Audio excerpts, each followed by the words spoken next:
We're looking at a live view of Launch Complex 39B, where the SLS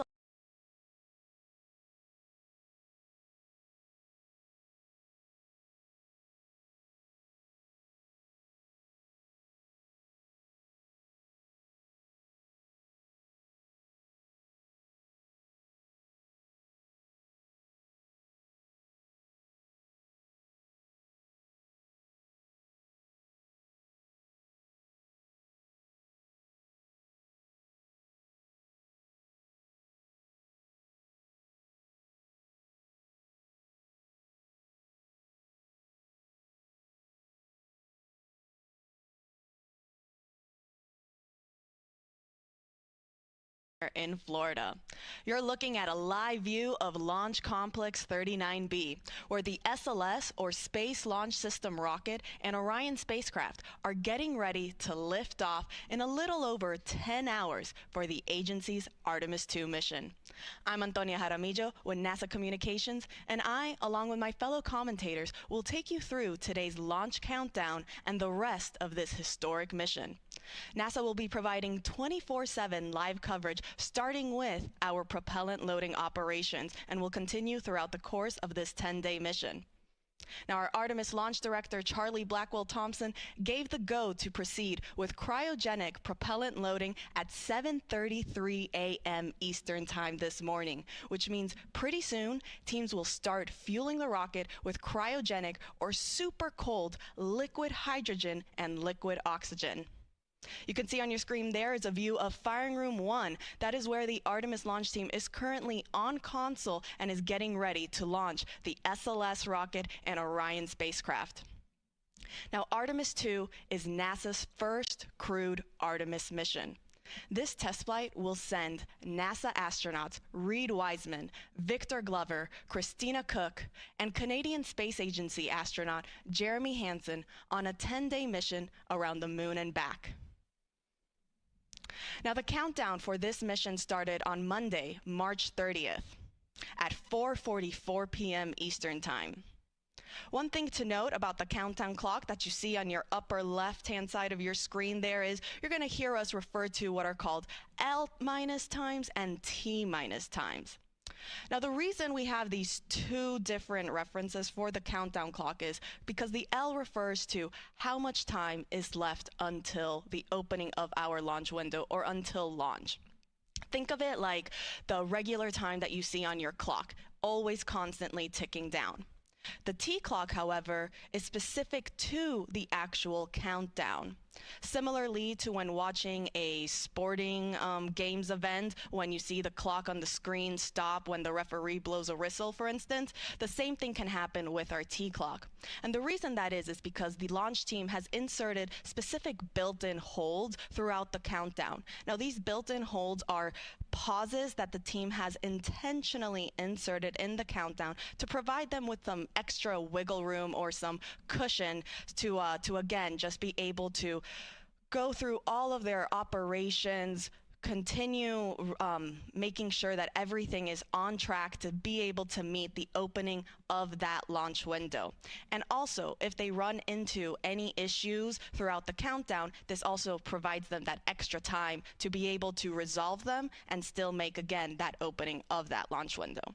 Now, let's talk about today's launch window. The launch window is 2 hours long. It opens at 6:24 p.m. Eastern Time this evening. Now, what does that mean, a 2-hour launch window? It means that the launch team has 2 hours in which they can launch today's Artemis II mission. So if we don't go right at 6:24 p.m., that is okay. So again, to quickly recap, our launch director gave the go to start our cryogenic propellant loading operations.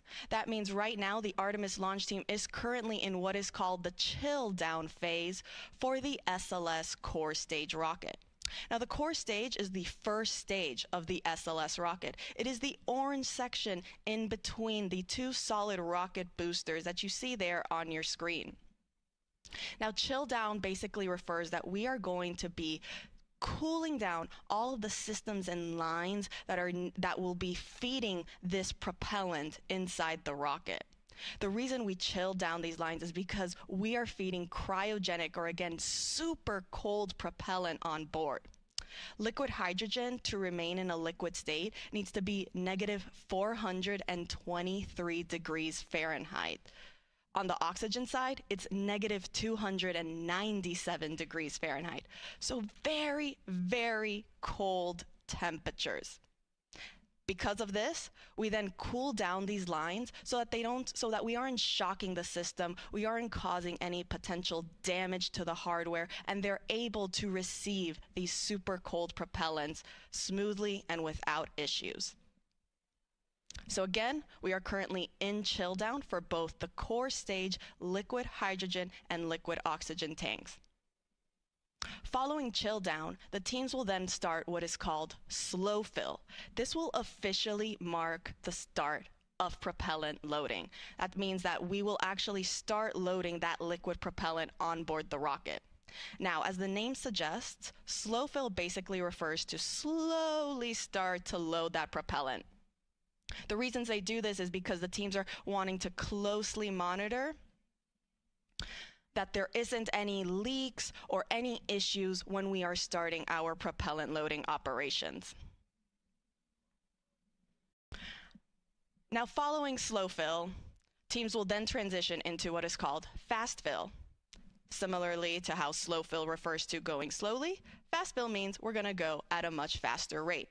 This will be the bulk of our propellant loading operations, where teams are going to be in fast fill for the majority of the time. Now, following fast fill, we will then transition into topping.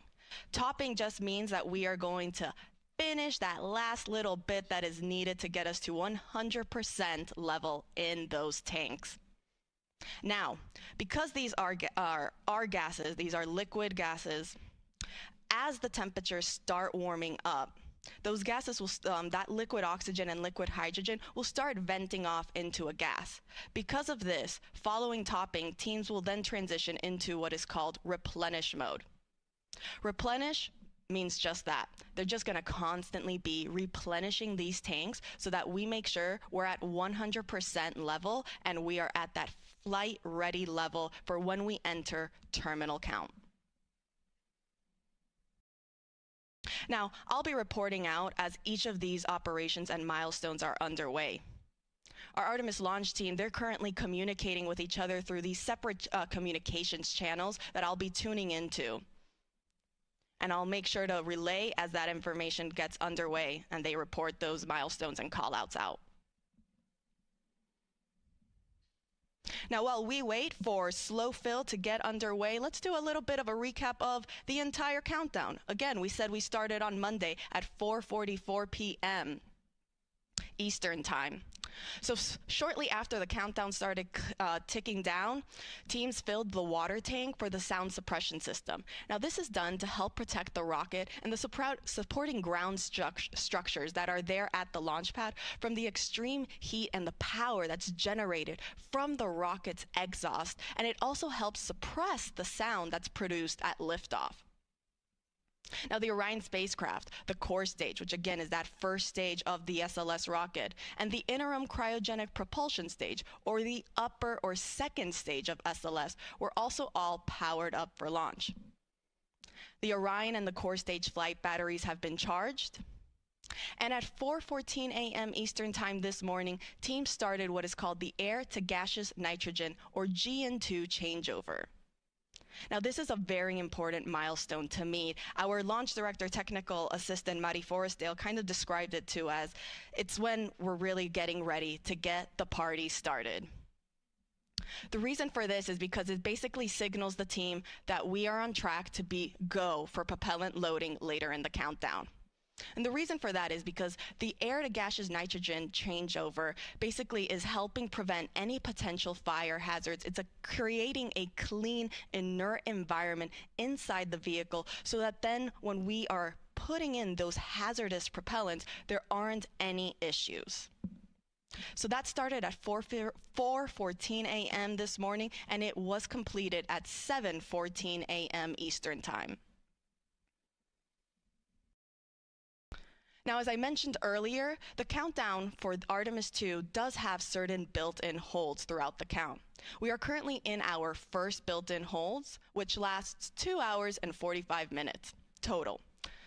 Like I said, we're still currently in it, and we do have roughly about 38 minutes and counting until we exit that first hold. The other additional built-in holds that have been put in the countdown, again, these are pauses that the team has purposely inserted to make sure that they can just get some extra cushion time if needed. That next one happens once we reach what is called all stages replenish. Now, all stages replenish just means that now the entire SLS rocket is fully fueled, and teams are now just constantly replenishing all the tanks to make sure that it is always at 100% until we get into the final 10 minutes of the countdown. So when we reach all stages replenish, that's when the teams are going to be ready to send our astronauts to the launch pad. Because of this, the teams have inserted this extra hold. It's an hour and 10 minutes that will happen again when we are at all stages replenish. Following that, we then have just one final hold in the countdown, and that happens when we're then getting ready for terminal count. It'll be a 40-minute hold, and it will happen roughly, again, about 40 minutes before we enter then the last 10 minutes of the countdown.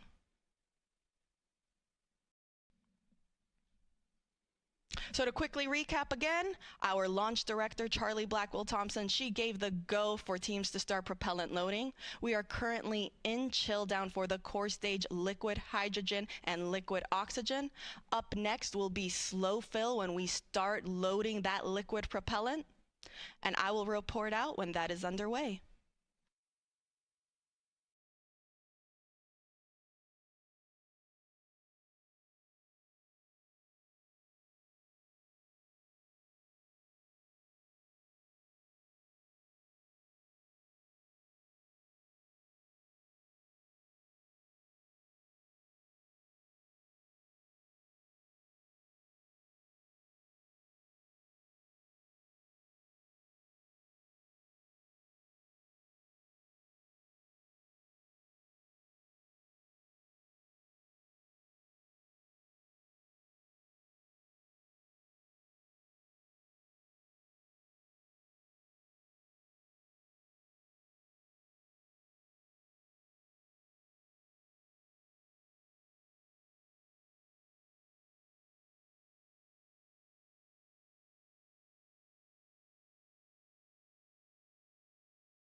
Welcome back. This is Artemis Launch Control. For those of you that are just now joining us, this is our NASA live coverage for the Artemis II mission. We are starting our propellant loading operations and we'll be giving you 24/7 live coverage starting with our tanking operations and continuing throughout the rest of this mission.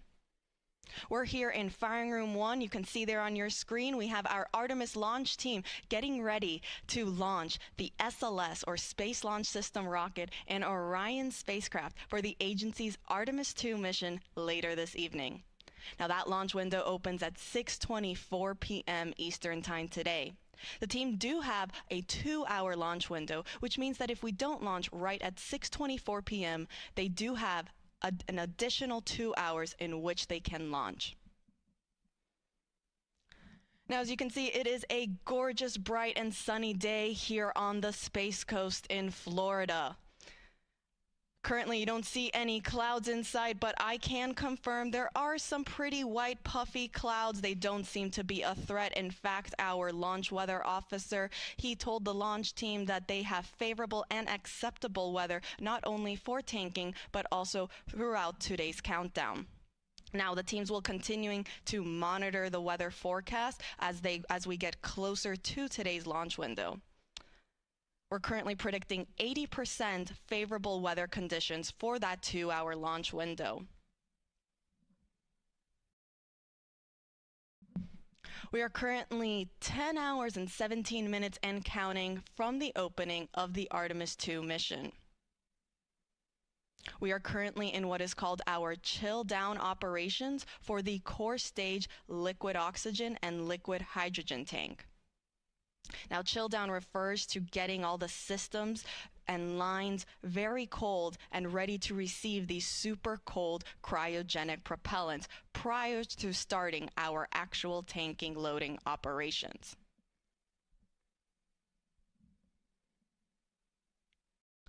Now, let's break down the SLS rocket. We start with the core stage. That is the first stage of the rocket. Then on top of the core stage, you have what is the upper stage, or that interim cryogenic propulsion stage. So in total for SLS, there are 2 stages, but there are 4 tanks in total. You have our liquid hydrogen tank on both the core stage and the upper stage, and a liquid oxygen in both. So 4 tanks total, both liquid hydrogen and liquid oxygen. The core stage holds roughly 733,000 gallons. The upper stage, meanwhile, holds 24,000, so much smaller in comparison. In fact, the core stage is one of the tallest stages, first stages of a rocket that NASA has ever used for its missions. It's roughly 212 feet tall.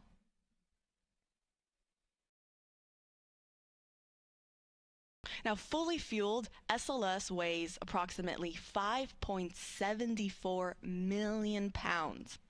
Before fueling, which is where we're currently at, it is 3.5 million pounds. So that means we're adding roughly 2.25 million pounds of propellant on board this rocket. That's quite a lot. Again, to quickly recap, we are in chill down. The next step will be when we enter slow fill. Slow fill refers to when we actually start those propellant loading operations. Teams will start to slowly load those cryogenic propellants on board the core stage. And then we will start transitioning where we're going a little bit quicker. We call that fast fill. So we will start flowing that propellant at a much faster rate.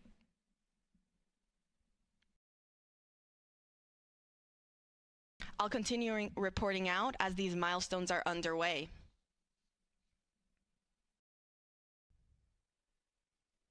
Now, on the spacecraft side, teams also have started what is called the Orion cold soak. Now, this basically refers to making everything super cold on the spacecraft. This is done in order to protect the avionics. So we're not chilling the crew module, but we're making the thermal control system cold so that it can withstand all of the different temperatures that it's going to be seeing throughout today's countdown. That started quickly after we gave the LD go for cryoload.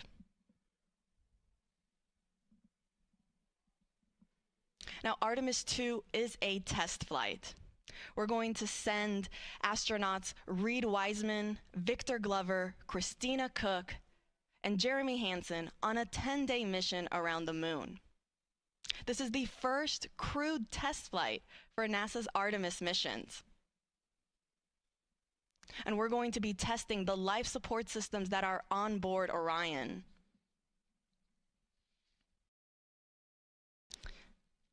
As well as conducting other operations and demonstrations throughout the mission so that we can pave the way for our future Artemis missions when we send our astronauts to the moon.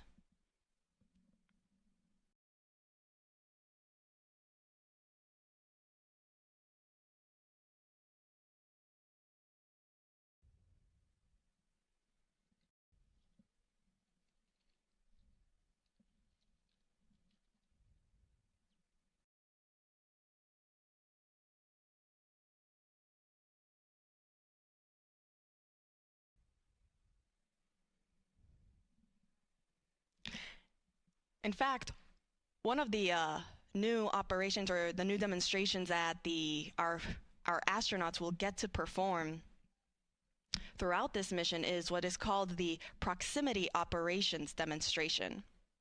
So after launch, after the upper stage, this will be roughly about 50 minutes after launch, the upper stage is going to fire its RL-10 engine. It has one RL-10 engine at the bottom. It will fire its engine so that it starts a 30-second perigee raise maneuver burn. This is going to put the spacecraft, or the Orion spacecraft, this low point on its elliptical orbit as it's going around Earth. About an hour later, the upper stage will fire its engine again to begin a 20-minute apogee raise burn, in which point we're going to be sending the spacecraft to its highest point in its elliptical orbit around the Earth. Now, roughly 3 hours and 25 minutes into the mission, so this is about, again, 3.5 hours after launch, Orion will separate from the upper stage. At this point, this is when our astronauts, our crew on board, they're going to begin manually testing Orion's controls and steering thrusters so that they can start what is called this proximity operations demonstration. This is basically a series of maneuvers that are going to have the Artemis 2 crew flying Orion and practice approaching the upper stage and backing away for roughly 70 minutes. Now, the reason we're doing this test is so that, again, we can practice this for when we go and have Artemis 3, and we actually have Orion practicing docking with our lunar landing systems. Now, it is important to note that Orion won't actually dock with the upper stage for Artemis 2. Instead, it will get close and then drift and then go back and separate and then get close again. We really just want to practice those proximity operations to confirm we can do it. The spacecraft can get aligned with where it needs to be. And then following that, Orion will then fire its European service module engine for about 2 minutes so that it helps increase that separation distance from the upper stage. At this point, the upper stage will fire its thrusters just one final time so that it begins its disposal burn. Following that burn completion, that's when the small bread box size or those shoebox size secondary payloads that are currently inside the Orion stage adapter. If you see on your screen there, up at the top, we have our Orion spacecraft, and then underneath there will be the Orion stage adapter that is in between the upper stage and the spacecraft. It is where we currently house those secondary payloads. These are what are called a bunch of CubeSats. These are some science experiments that are being housed there, and then they will separate with the upper stage and go to their respective destinations to conduct their scientific data. Now again, once those are ejected from the Orion stage adapter, that's approximately 5.5 hours into the mission. The upper stage will then go back on its trajectory and will re-enter over the Pacific Ocean about 26 hours after launch. Now, during this time, the Orion will remain in a high Earth orbit for about 25 hours before it executes its translunar injection burn. Now, this is the burn that is needed so that it can head on and send our 4 astronauts around the moon and back. So that's just a little quick recap of what our next day looks like within the next 24 hours. But let's take you back to where we currently are at. Again, we are 10 hours and 8 minutes and counting from the opening of today's launch window. That launch window opens at 6:24 p.m. Eastern Time. We are currently in what is called chill down for the core stage liquid hydrogen and liquid oxygen. Next up will be slow fill when we start loading that liquid propellant, and I'll report out once that is underway.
Welcome back. This is Artemis Launch Control. We are currently 9 hours and 49 minutes and counting until the opening of today's launch window for the Artemis II mission.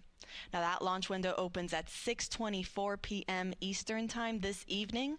Teams do have a 2-hour launch window, which means that if we don't open right at the start at 6:24, they do have an additional 2 hours in which they can try to launch.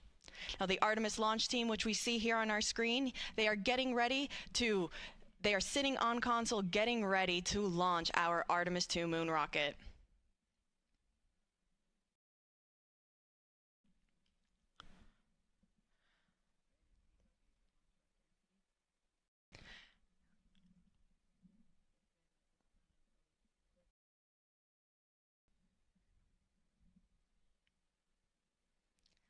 Now, the launch team just reported that we are now starting our propellant loading operations for the SLS, or the Space Launch System rocket. We are currently in slow fill for both the core stage liquid hydrogen and liquid oxygen tanks. This means that propellant loading is officially underway. We are now starting to load those super cold, these cryogenic temperatures onto the SLS rocket. Now we're going to start from the bottom and make our way slowly up to the top. So we'll first start with loading the first stage of the rocket. That's what we call the core stage. It is the orange section of the rocket that you see there on your screen that sits between the two solid rocket boosters. Now we are currently again in slow fill for both liquid hydrogen and liquid oxygen on that core stage. Slow fill refers to, as the name suggests, to slowly start loading that propellant. Now we do this because these tanks are really large. In fact, the core stage is one of the tallest first stages of a rocket. So that means these tanks are also very, very large. In fact, the liquid hydrogen tank on the core stage can hold roughly 537,000 gallons. And then on the liquid oxygen side, it holds roughly 196,000 gallons. So because of this, because these tanks are so large, teams will start slowly loading this propellant so that they can monitor how the tanks, how the hardware is receiving these super cold cryogenic propellants. Once it looks like everything is underway and there are no issues, they will then transition into what is called fast fill, which is where we'll stay for the majority of our tanking operations. Fast fill means we'll now start loading the rocket at a much faster rate.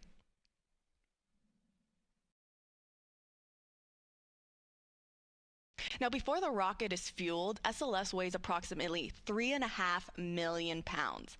But fully fueled, it's 5.74 million pounds. And we are starting to fuel that rocket, so it is going to start getting heavier and heavier. Now, we mentioned how the core stage, that is the largest segment of the SLS rocket. In fact, it's one of the tallest first stages of a rocket that NASA has ever used. It's roughly 212 feet tall. Now on top of it sits the upper stage, or the interim cryogenic propulsion stage. Now that's roughly 45 feet tall in comparison. And then on top of that, you have what is called the Orion stage adapter. It is actually the smallest part of the SLS rocket, and it is what holds our CubeSats. These are these shoebox-sized payloads, or these scientific payloads that will be sent off into space following the separation of the upper stage from the Orion spacecraft. Now, it is the smallest part of the rocket at only roughly 5 feet tall.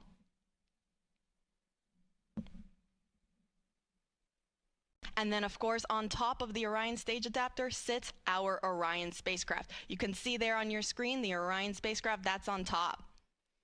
And then right there where we have our Artemis logo, that is what is actually called the crew access arm. It is part of the mobile launcher. That is the gray L-shaped structure that is connected to the SLS and Orion spacecraft rocket. Now, the crew access arm is very important, as again, that name suggests it is the access point for our astronauts, or really any personnel, to be able to access the spacecraft.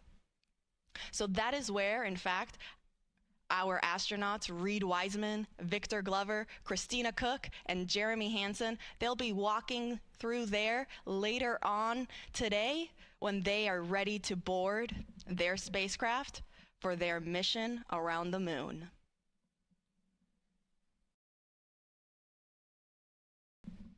So to quickly recap, we are now in slow fill for both liquid oxygen and liquid hydrogen. On the core stage, that is again the first stage of the SLS rocket. Following that, we will transition into fast fill, and I'll report out when that is officially underway.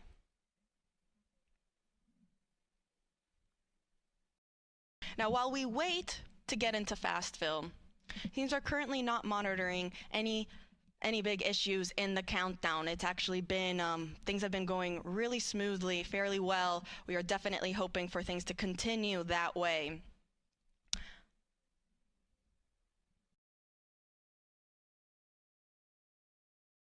But let's talk a little bit about how everything that the teams had to do to get us to this point.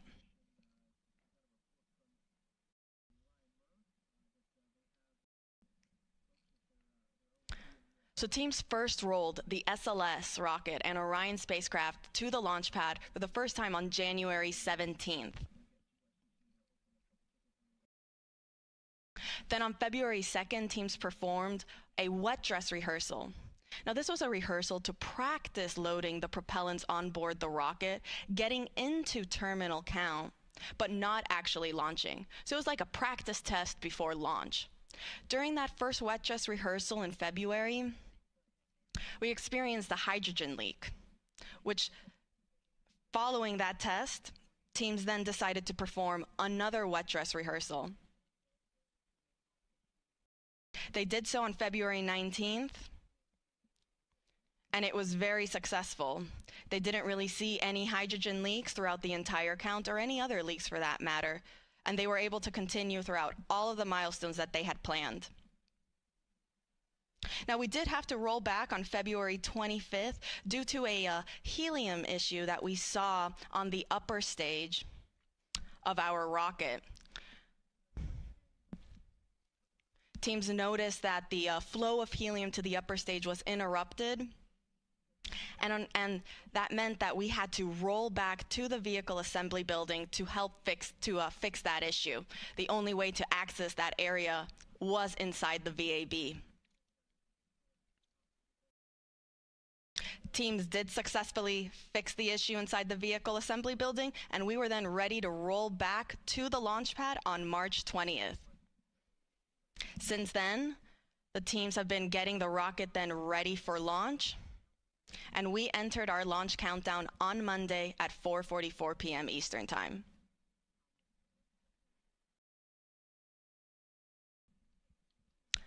Now, we are currently 9 hours and 41 minutes and counting from the opening of today's launch window. That opens at 6:24 p.m. And teams do have a 2-hour launch window, which means that they have 2 hours in which they can launch starting at 6:24.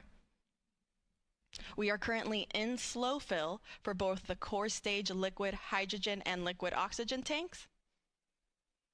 Next up will be fast fill, and I'll report out when that is underway.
Welcome back. This is Artemis Launch Control. We are currently 9 hours and 37 minutes and counting from the opening of today's launch window for the Artemis II mission.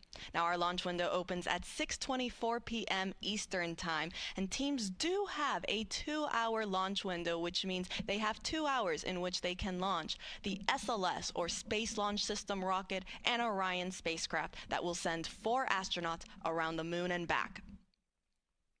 Now, the Artemis launch team, they're currently in firing room 1, like you see on your screen there. They are right now in the process of loading cryogenic or super cold liquid propellant onto the SLS rocket. We are now in our fast fill operations for the core stage liquid oxygen tank. This means that we just completed the slow fill on that tank, and we have now transitioned into fast fill, which means we are now starting to load liquid oxygen at a much faster rate. Now, on the hydrogen side, we are still in slow fill for liquid hydrogen.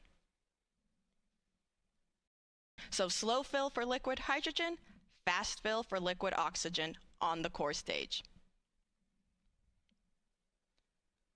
Now, just to throw some numbers at you guys again, the hydrogen tank on the core stage holds roughly 537,000 gallons. The liquid oxygen tank, meanwhile, holds roughly 196,000 gallons. On the upper stage, in total, that's also another 24,000 gallons. So you have 4 tanks, over 750,000 gallons of liquid hydrogen and oxygen that is being fed all to these engines, to the 4 RS-25 engines at the bottom of the core stage and the 1 RL-10 engine that's at the bottom of the upper stage.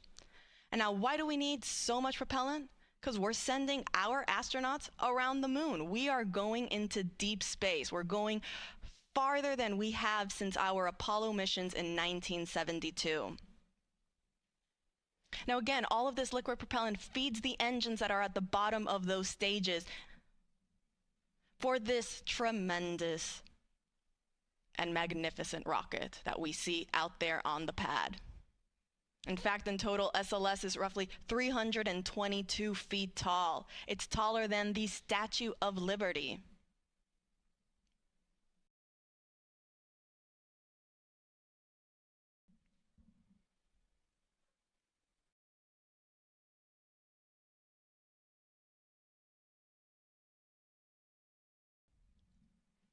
And it will send our astronauts around the moon. We have our commander, Reed Wiseman, pilot Victor Glover, and mission specialists, Christina Cook and Jeremy Hansen. You can see them there on your screen. From left to right, you have Victor, Jeremy, Christina, and Reed. They'll be getting ready to start their day and get on board their rocket for their mission around the moon.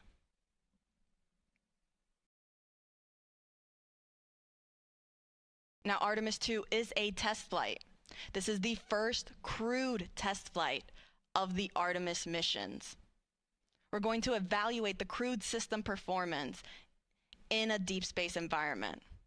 We'll perform a flyby around the moon. We'll practice a proximity operations demonstration with the upper stage.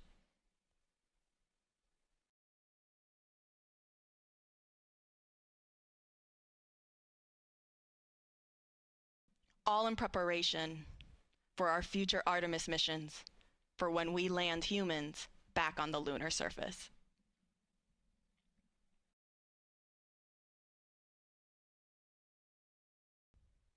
So to quickly recap of where we are in today's countdown, we are currently underway in our fast fill operations for the liquid oxygen tank on the core stage. That is the first stage of the SLS rocket. And we are still in our slow fill operations on the liquid hydrogen side on the core stage. I'll report back once we have started fast fill for that liquid hydrogen tank.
This is Artemis Launch Control. If you are just joining us, we are currently 9 hours and 23 minutes and counting from the opening of today's launch window for the Artemis II mission.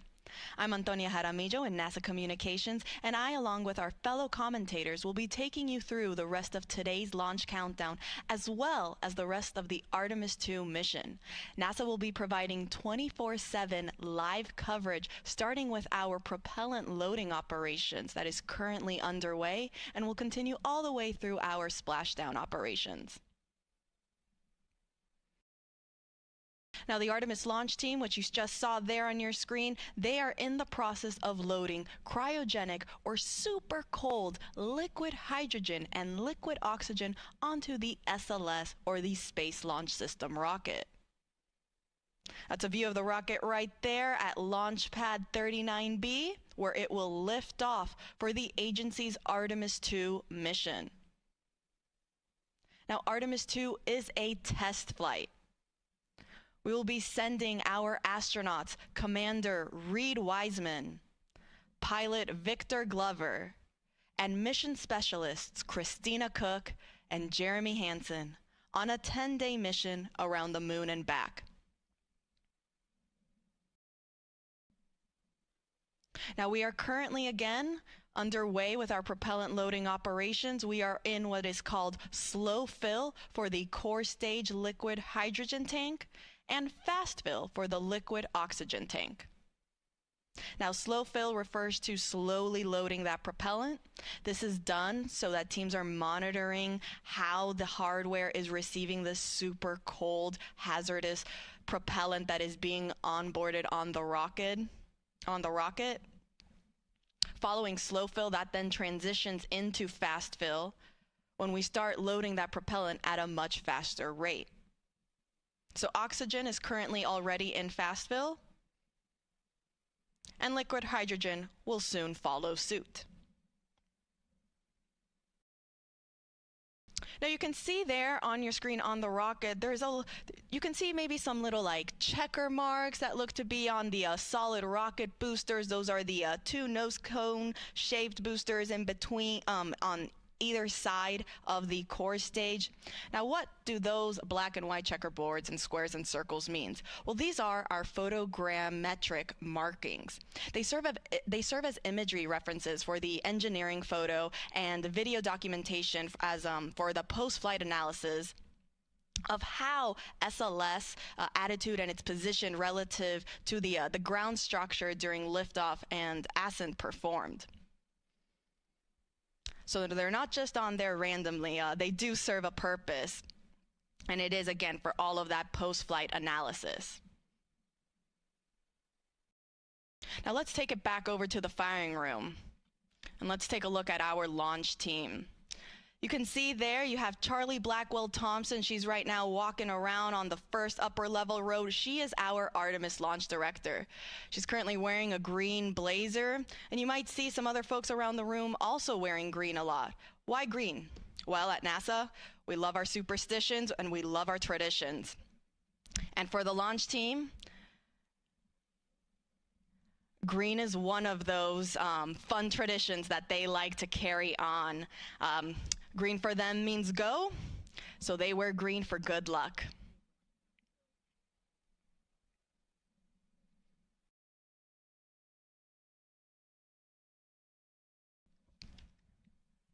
Now, the launch team, they communicate with each other via these communication channels to update how we are in the countdown. I'll be monitoring those loops, and I'll report out as each call out is made. The team actually just reported that we have now transitioned from slow fill to fast fill on the core stage liquid hydrogen tank. This means we are now in fast fill for both liquid hydrogen and liquid oxygen.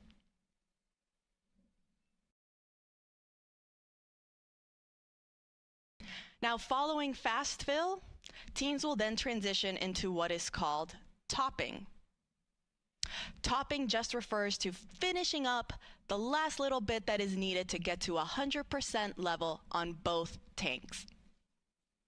Once we finish topping, we will then enter what is called replenish mode. And this means that the teams are just constantly replenishing these tanks to maintain 100% flight level. This is done because as the temperatures of these liquid propellants naturally warm up throughout the countdown, they will start venting off into a gas state. And so because of that, the teams want to constantly be replenishing the tanks so that they're not losing any propellant and we're going down from that 100% level. So again, we are now in fast fill for both core stage liquid hydrogen and liquid oxygen. On the upper stage, meanwhile, we haven't started our propellant loading operations there. I will report out once that process is also underway. Teams will first start with chilling down the upper stage liquid hydrogen tank. And because the upper stage is so much smaller than the core stage, it actually gets to skip a step in its propellant loading operations, and it goes straight from chill down to fast fill. And really, this is done again because of the sizes of these tanks. On the core stage, you have the liquid hydrogen tank that fits roughly 537,000 gallons of liquid hydrogen.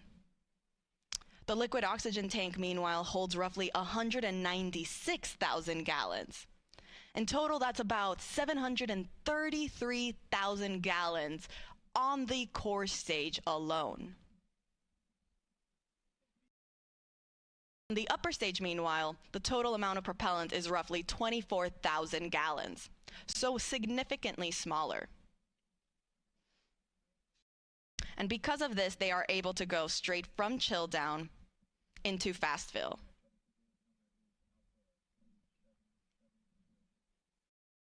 Now again, we have not started our propellant loading operations on the upper stage, also known as the interim cryogenic propulsion stage. I'll report out once that process is underway.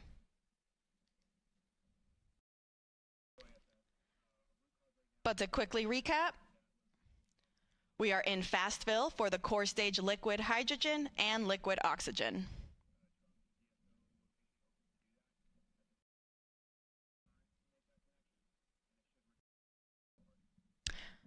Now, all of these tanks on both the core stage and the upper stage are going to feed the engines underneath those both stages. On the core stage, there are 4 RS-25 engines. You see them there on your screen right there. So both the liquid hydrogen and the liquid oxygen tank, they feed those 4 RS-25 engines that start at roughly T-minus 6.36 seconds until liftoff. That's when they get ready.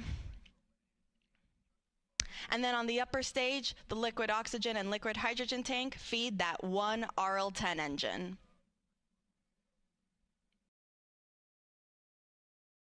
Now, combined with the solid rocket boosters, SLS produces roughly 8.8 million pounds of thrust.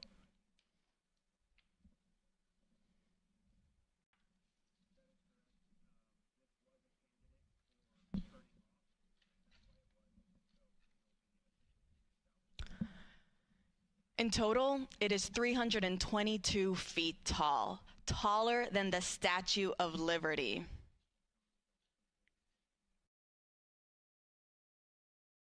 In fact, let's break down the rocket for you a little bit. So up there at the top, we have our Orion spacecraft. Right underneath is actually then what is called the Orion stage adapter. That's when the SLS rocket actually starts.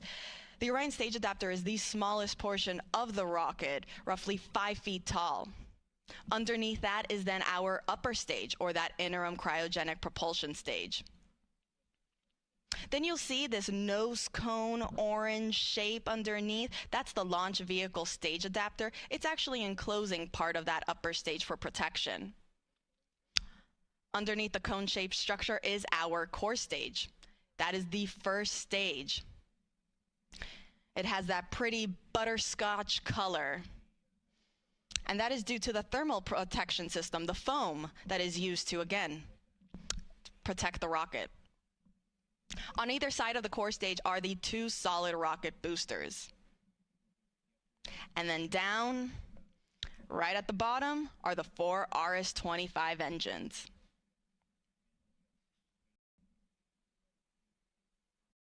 All right, so we are in fast fill again for core stage liquid hydrogen and liquid oxygen. I'll report out when the next milestone is underway and when we start our upper stage loading operations.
This is Artemis Launch Control. We are currently 8 hours and 58 minutes and counting from the opening of today's launch window for the Artemis II mission.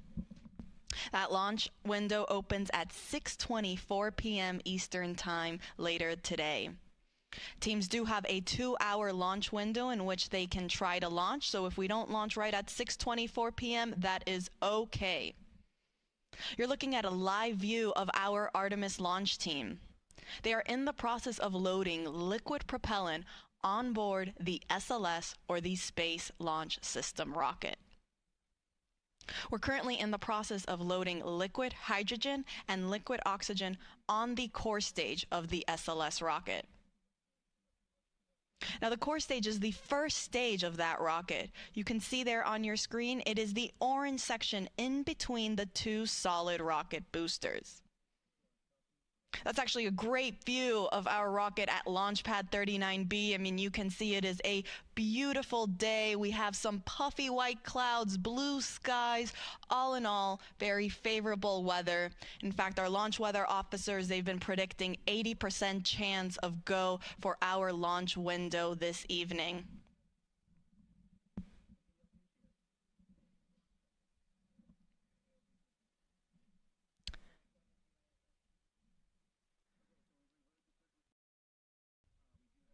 Now, there at the bottom of the rocket are our 4 RS-25 engines. Each engines are roughly the size of a compact car. The solid rocket boosters, those are the 2 white rocket boosters and on either side of the core stage. Each booster is taller than the Statue of Liberty, and they also hold the entire weight of the rocket.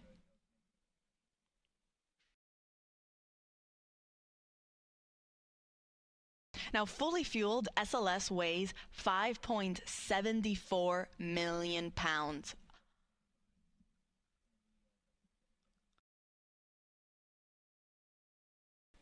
And again, you can see on your screen, you might see some gas that's being vented off underneath the rocket and the mobile launcher. The mobile launcher is that gray shape structure that is connected to the rocket. It's essentially what is providing all of the power, the propellant, the coolants, everything, all the access points to keep the rocket and the spacecraft alive and functioning and running until it is ready for launch. Now, that gas that you're seeing being vented off, it doesn't mean we're getting ready to lift off anytime soon. It's just that natural boil-off that is coming from the propellant that is being fed to the rocket as it naturally warms up over time. So totally normal. We expect to see it. You'll probably expect to see it some more as we actually transition and continue with our propellant loading procedures and move forward into the upper stage, which is that second stage on top of the core stage, also known as the interim cryogenic propulsion stage. When we also start loading propellant on board that second stage, you might also see some gas also starting to vent off at that higher level. In fact, you see there on your screen is a nice, better, closer up view of the upper stage and then our Orion spacecraft up on top. Now let's take you to a graphic of where we currently are in our tanking operations. You see there on your screen, on the left-hand side, it will tell you how far we are in our core stage loading operations. We're currently 28% of the way filled in liquid oxygen and about 30% of the way filled for the liquid hydrogen side. Meanwhile, for the interim cryogenic propulsion stage, that upper stage, you see it's all grayed out there because we haven't begun that propellant loading operations. I'll report out once that is underway. But for right now, we're just focusing on the core stage. Now, in the meantime, while the launch team is right now starting to fuel the rocket and that propellant loading is underway, our astronauts are getting ready to wake up and start their day.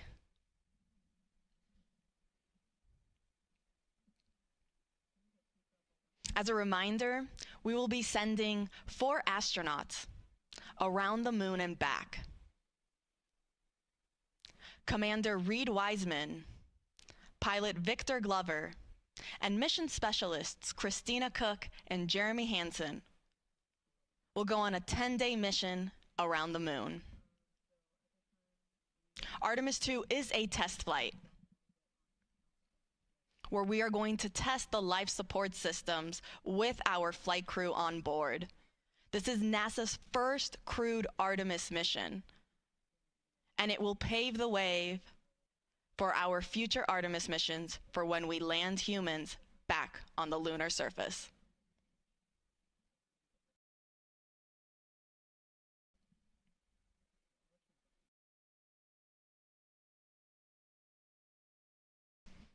So to quickly recap, we are in fast fill for our core stage liquid hydrogen and liquid oxygen, and I'll report out once our upper stage propellant loading operations are underway.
This is Artemis Launch Control. We are currently 8 hours and 45 minutes and counting from the opening of today's launch window for NASA's Artemis II mission.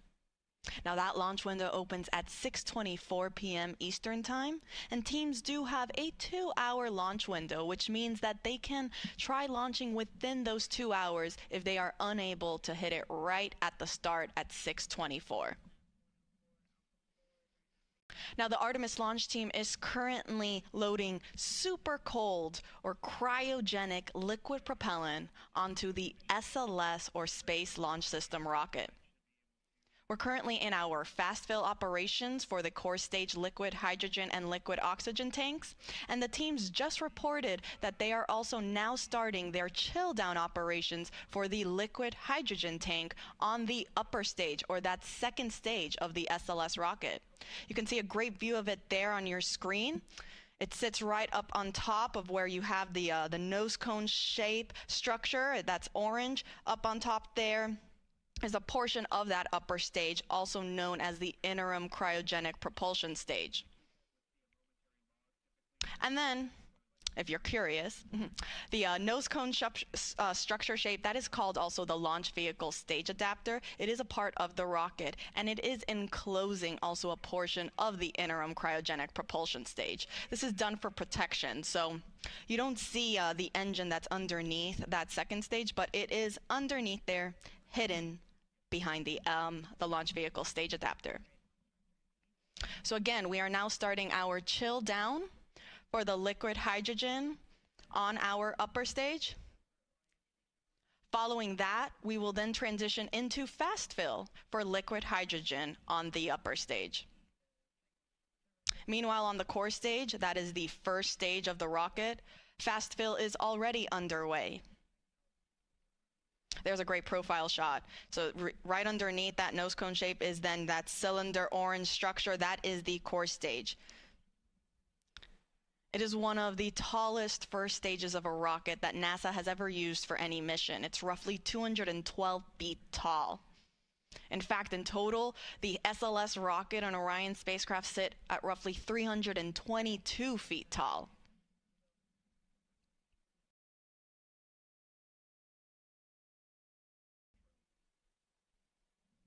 Now I'll report out once chill down is complete on the upper stage and we have transitioned into fast fill.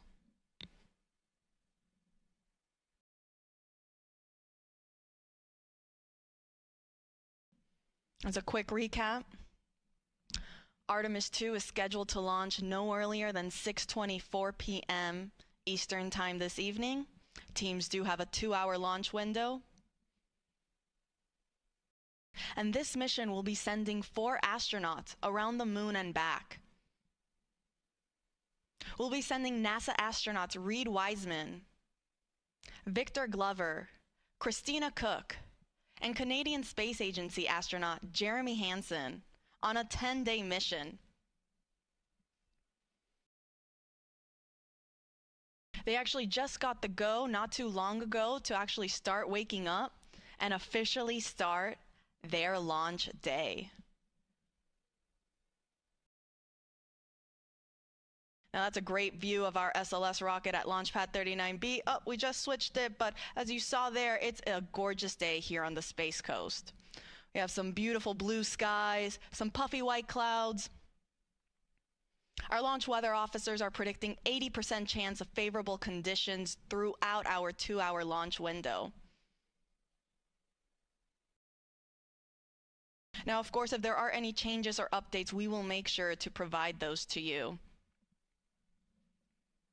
In fact, NASA will be providing 24/7 live coverage of this entire mission, starting with our propellant loading operations, which is currently happening, and will continue all the way through our splashdown procedures.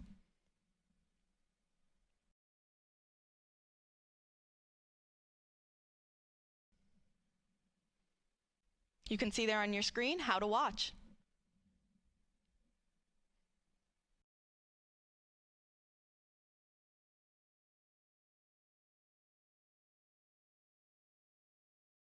Now, lasting approximately 10 days, Artemis II will send 4 astronauts to test the Orion spacecraft in a high Earth orbit before becoming the first astronauts to fly around the moon since the Apollo 17 crew in 1972.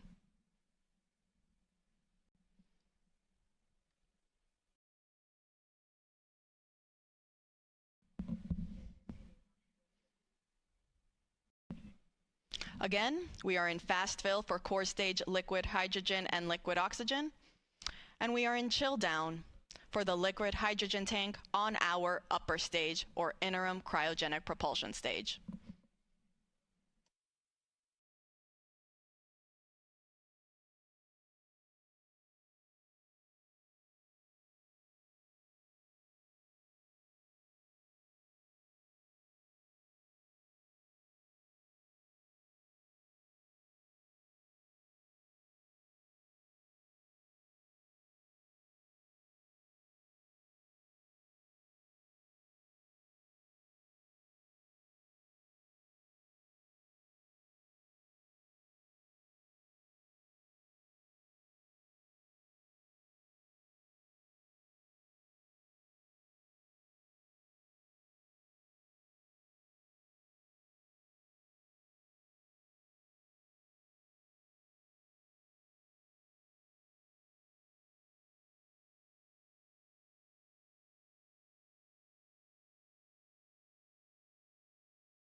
Good morning from Florida Space Coast. This is Artemis Launch Control. We are currently 8 hours and 30 minutes and counting from the opening of today's launch window for NASA's Artemis II mission.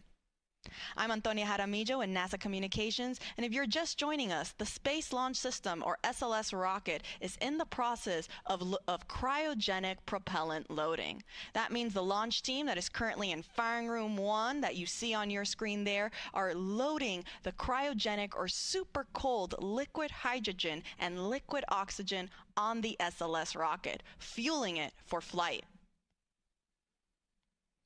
Now, the team just reported that we have now started our fast fill operations on the liquid hydrogen tank on our upper stage of the SLS rocket.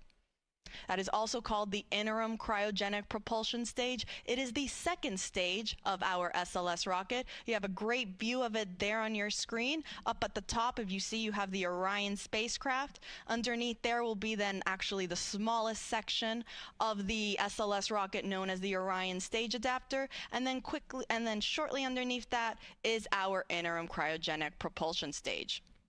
Now, teams are now starting the fast fill operations for liquid hydrogen. Now, fast fill, as the name suggests, means that teams are just loading this propellant at a faster rate. Now, following the liquid hydrogen operations on the upper stage, teams will then also work on their propellant loading operations for the liquid oxygen tank that is also in there. In total, the SLS rocket has 4 tanks, 2 liquid hydrogen and 2 liquid oxygen, 1 of each on each stage. So you have there our upper stage, or the interim cryogenic propulsion stage, and then underneath sits the core stage. That is the first stage and the main stage of the SLS rocket. It is the orange segment that you see there on your screen in between the 2 solid rocket boosters. We are also in our fast fill operations for both liquid hydrogen and liquid oxygen on the core stage. So fueling is well underway, and everything is looking good so far for our 2-hour launch window that opens at 6:24 p.m. Eastern Time this evening. Now, Artemis II is scheduled to lift off from Launch Complex 39B. That's what you see there on your screen. That's where SLS is currently situated. And it is a gorgeous day here on the Space Coast. We have some beautiful white puffy clouds and some clear blue skies. We're looking at 80% chance of favorable weather conditions. And our astronauts that are getting ready to launch on this historic mission are now starting their day. They woke up not too long ago and will pretty soon go through all of the checkouts and steps that are needed before they're ready to get on their rocket. There's a picture of them on your screen there. From left to right, we have the pilot, Victor Glover. Then you have our mission specialist, Jeremy Hansen, and right next to him is our other mission specialist, Christina Cook. Next to her is then our commander, Reed Wiseman. These 4 astronauts will go on a 10-day mission around the moon and back on board the Orion spacecraft.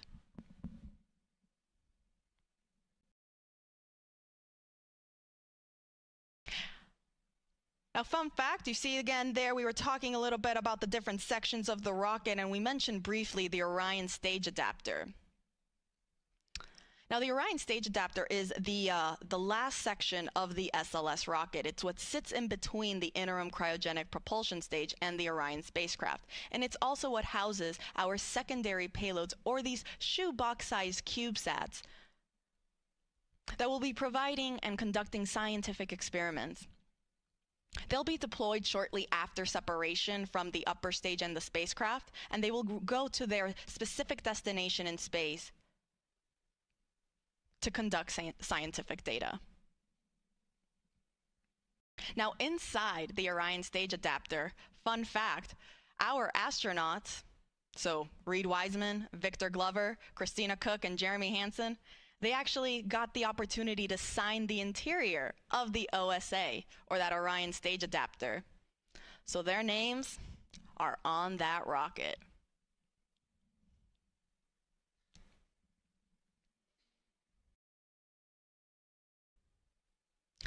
It is fully built by NASA at Marshall Space Flight Center in Huntsville, Alabama.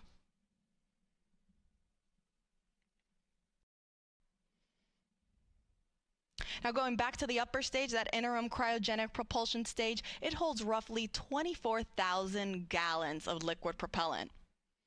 The liquid hydrogen tank is approximately 17,000 gallons, and the liquid oxygen is roughly 6,000 gallons. Much smaller in comparison to the core stage, that holds roughly 733,000 gallons total. You have 537,000 gallons of liquid hydrogen on the core stage tank, and then roughly 197,000 or 196,000 on the liquid oxygen tank. Fully fueled, SLS weighs about 5.74 million pounds of thrust. And now all these four tanks, the one on the upper stage and the one on the core stage, they feed, all those tanks, they feed into the engines at liftoff. So the core stage will feed the 4 RS-25 engines that you see at the bottom of your screen there. And the upper stage, meanwhile, will feed its one ARL-10 engine that is actually enclosed by the launch vehicle stage adapter. That is the nose cone-shaped orange structure that you see on your screen there. It is actually hiding the ARL-10 engine from our view. But this is done on purpose to protect the upper stage. So to quickly recap, we are in fast fill for liquid hydrogen on our upper stage.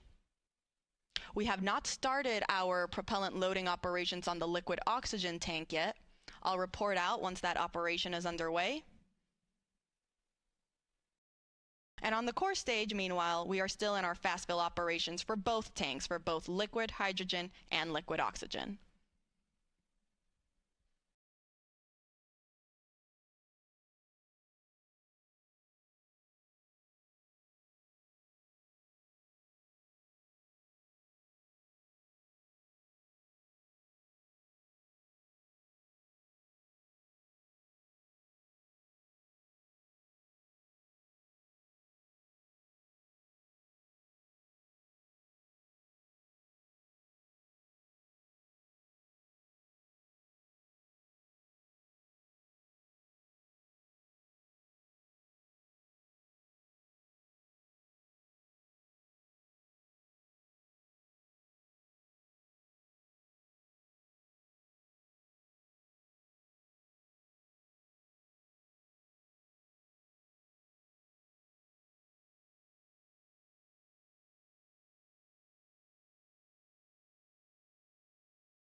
This is Artemis Launch Control. We are currently 8 hours and 6 minutes and counting from the opening of today's launch window for the Artemis II mission.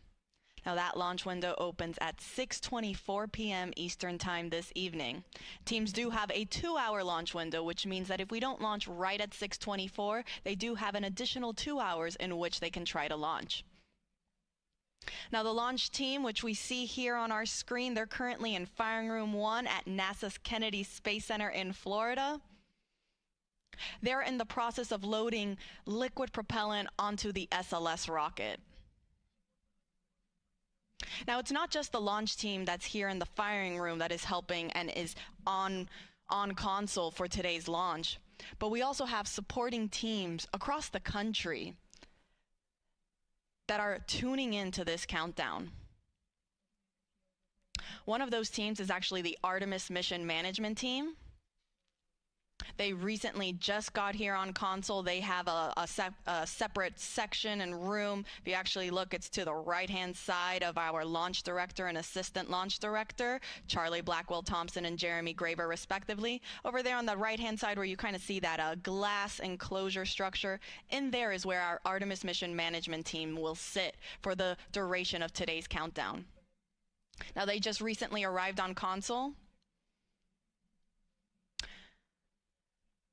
And apart from the mission management team, we also have the mission control team at NASA's Johnson Space Center in Houston and the SLS Engineering and Support Center at NASA's Marshall Space Flight Center. And this doesn't include the other several contractor locations that are also around the country supporting this launch and this mission.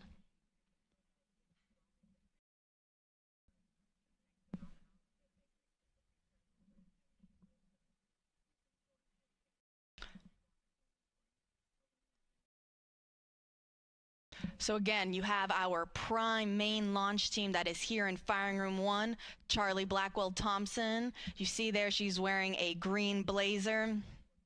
She's our launch director leading this team.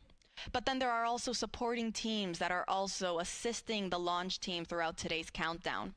That includes the Artemis Mission Management Team, the Mission Control Team in Houston, and the SLS Engineering and Support Center at NASA's Marshall Space Flight Center, in addition to several contractor locations that are located around the country. Now, as we mentioned, we are currently in our propellant loading operations for the SLS rocket. Teams are currently in fast fill for both core stage liquid hydrogen and liquid oxygen. The core stage is the first stage of the SLS rocket. Here's a great graphic where you can see where we currently are at in our tanking operations. And you'll see above the core stage, we have also started our loading operations in the interim cryogenic propulsion stage. This is the second stage of the SLS rocket. Now, we have not started loading liquid oxygen yet. I'll report out when that is underway, but in the meantime, we are good with, we are in the process of loading liquid oxygen and liquid hydrogen on the core stage and liquid hydrogen on the upper stage. I'll report out when we are now starting our liquid oxygen operations on the upper stage.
Welcome back. This is Artemis Launch Control. We're currently 8 hours and 1 minute and counting from the opening of today's launch window for the Artemis II mission. I'm Antonia Jaramillo in NASA Communications, and I, along with our fellow commentators, will be taking you through today's countdown. And actually joining me currently in the room here in Firing Room 1 is our Assistant Launch Director, Jeremy Graver. Jeremy, thank you so much for taking the time to speak with us today. No problem. Good morning, Tony. Happy to be here. You know, Jeremy, I think we recently heard the call out that our flight crew, our astronauts, they just got their wake-up call. Can you run us through kind of what the rest of the day now looks like for them? Absolutely, yeah. They were woken up just a little while ago. They'll get up as most of us do on a busy, exciting day. Get up, they'll get their breakfast. They'll kind of get into the groove of the day. They'll go through multiple meetings and discussions just to understand where we are. In a little while, the launch director and our flight director will provide a weather briefing for the flight crew to talk about all of the weather potentials that could play into today's launch opportunity. Once that's complete, they will then start getting suited up, and they'll head to the suit room, start doing all their preparations from a suit up perspective. As that's completed, they'll be checking with us to make sure that we're ready for them to come to the pad, and then they'll be on their way headed out to the pad in the Astrovan, ready to get out to launch pad 39B, get up on top of the mobile launcher onto the 274-foot level, go across the crew access arm into the White Room and enter the Orion spacecraft. So we're really excited for those events later today. It is. It's a very busy and exciting day, like you mentioned. I hope they got some good rest and didn't, wake up a bunch of times throughout the night. I know I certainly did, but just because of pure excitement, like you mentioned. Now let's shift focus back on the rocket. How's propellant loading going? Everything is going very well right now. As I stepped off console to come in here, the core stage LH2 tank was about 95% loaded. The upper stage is probably about halfway and moving towards their completion for LH2. The liquid oxygen side of the core stage is in fast fill as well and proceeding well, and we will be getting into the upper stage LO2 loading in a little while. So all things moving per schedule and working towards that plan for the day. That is great news, and actually I think we just heard that they got the go for transitioning into that liquid hydrogen on the core stage 2 topping. So like you said, we're getting very close. Absolutely. That is exciting, so can you tell us a little bit then about those upcoming milestones once we finish that propellant loading on all 4 tanks? Yeah, so it's absolutely critical for us to get into what we call stable replenish on all stages. And what that means is the liquid oxygen and liquid hydrogen tanks on both the core stage and the interim cryopropulsion stage, or ICPS, are fully loaded, and we are just maintaining that level of loading. And that's a very quiescent configuration for us, and that's required for us to be in that configuration to then be allowed to send the flight crew, our closeout crew, which is there to assist the flight crew getting on board Orion. We need to be in that stable replenish configuration to be able to send those crews out to the launch pad. And as we send those crews out, that is really our press and our push to launch. We'll get the crew on board. They go through a number of checks, communication checks, system checks, and then our closeout crew's job is to back out of the crew module, close all of our hatches, get us in configuration to be able to then the closeout crew to leave the pad, and that puts us in the configuration to allow us to proceed through the rest of launch countdown as we proceed down to our final hold at T-minus 10 minutes, where we do all of our launch polls and determine that we are ready to pick up with what we call terminal count, which is from T-minus 10 minutes down to launch at T0. And really excited to get to all of those milestones as we proceed through the day. We are all very excited. We're rooting for you guys, watching along. And as you mentioned, the reason to get to all stages replenished first is because that's the point where we're at the safest configuration to send people back to the launch pad, correct? That is absolutely correct. It is a very stable configuration. It's the safe configuration that we require to ensure that we're ready to send those crews out to the pad. Jeremy Graver, thank you so much for taking the time to speak with us today. We're rooting for you, wishing you the best of luck, and we'll let you get back on console. Excellent. Thank you, Tony. Appreciate it. Go Artemis. Go Artemis. All right, and so just to quickly recap, we are now in our topping phase for liquid hydrogen on the core stage. We are still in fast fill on the liquid oxygen side for the core stage, and also fast fill for the upper stage liquid hydrogen tank. I'll report back once we have entered our topping phase for liquid oxygen on the core stage.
This is Artemis Launch Control. We are currently 7 hours and 47 minutes and counting from the opening of today's launch window for NASA's Artemis II mission.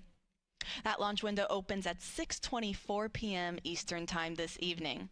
Now, the teams do have a 2-hour launch window, so that means if we can't launch right at 6:24, that's okay. They still have an additional 2 hours in which they can attempt to launch. Now, currently, the Artemis launch team, which you see on your screen there, they are in the process of loading cryogenic or super cold liquid propellant onto the SLS, or the Space Launch System rocket. The teams actually just reported that we have completed loading liquid hydrogen onto the core stage of the rocket. Now, the core stage is the first stage of that SLS rocket. There's a great graphic representation of where we currently are in our tanking operations. So as you see, we are at 100% level for the liquid hydrogen tank on the core stage. So that means we are now, the teams are just going to be constantly replenishing that tank as some of that liquid starts boiling off into a gas due to the temperatures as it starts warming up. So teams will therefore replenish it constantly to maintain this 100% flight level. Now, as you can see, right above the hydrogen tank sits our liquid oxygen tank. That's currently 70% of the way filled. And then on our upper stage, or the interim cryogenic propulsion stage, this is the rocket stage that sits on top of the core stage. We are currently in our fast fill operations for liquid hydrogen on that upper stage. Teams have not started liquid oxygen for the upper stage, and that is totally normal. That is part of the countdown. We aren't scheduled to start our upper stage liquid oxygen loading operations until we start getting into, so we get much further into our loading operations for the liquid oxygen tank on the core stage. So again, we are now in replenish for the core stage liquid hydrogen tank, and we are in fast fill for the liquid oxygen tank on the core stage and the liquid hydrogen tank on the upper stage. Now, a quick recap on how the whole tanking loading process goes. Teams will first start with what is called chill down. So prior to us actually starting to load the super cold propellant onto the rocket, they will first chill down all of the systems and lines. This is done to make sure that it is able to receive these super cold temperatures. In order for hydrogen to be in a liquid state, it needs to be negative 423 degrees Fahrenheit. Oxygen in a liquid state is negative 297 degrees Fahrenheit. So very, very cold temperatures. And as such, we want to make sure that we are conditioning all of the systems to be able to receive those cryogenic temperatures so that we aren't shocking the hardware and we're not causing any potential damage unnecessarily. Now, following chill down, we will transition into what is called into slow fill on the core stage. Now, slow fill, as the name suggests, refers to slowly starting to feed that propellant onto the rocket. This officially marks the start of our propellant loading.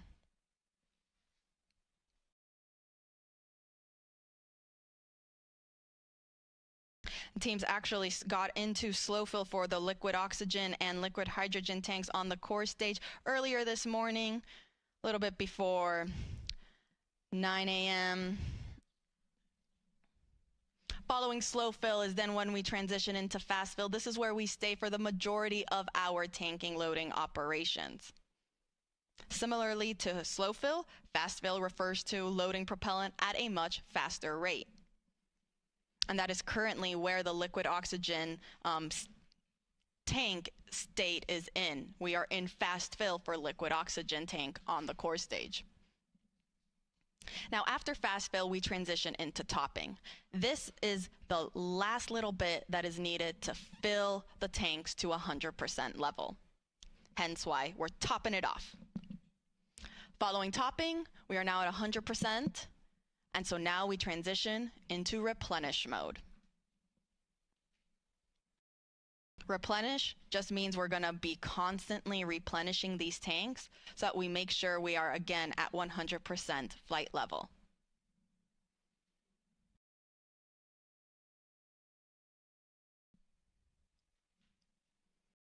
Now you see on your screen there, we can see some venting coming off the rocket. This is totally expected as we begin our loading operations. Some of that liquid propellant starts warming up. It'll start to boil off and vent outside of the rocket.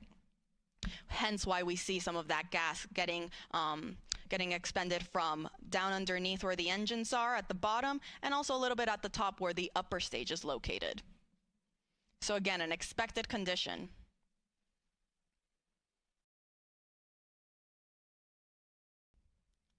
Now let's take you through the rocket a little bit. See up there on your screen, we have the Orion spacecraft. Underneath there is the Orion stage adapter. The Orion stage adapter is what houses our secondary payloads, or these scientific CubeSats. They're shoebox-sized scientific experiments that will go to space following separation from the upper stage and the spacecraft. It's also the smallest section of the SLS rocket at only 5 feet. Underneath the Orion stage adapter sits the interim cryogenic propulsion stage, or that second stage. Underneath there is our core stage, or the first stage of the rocket.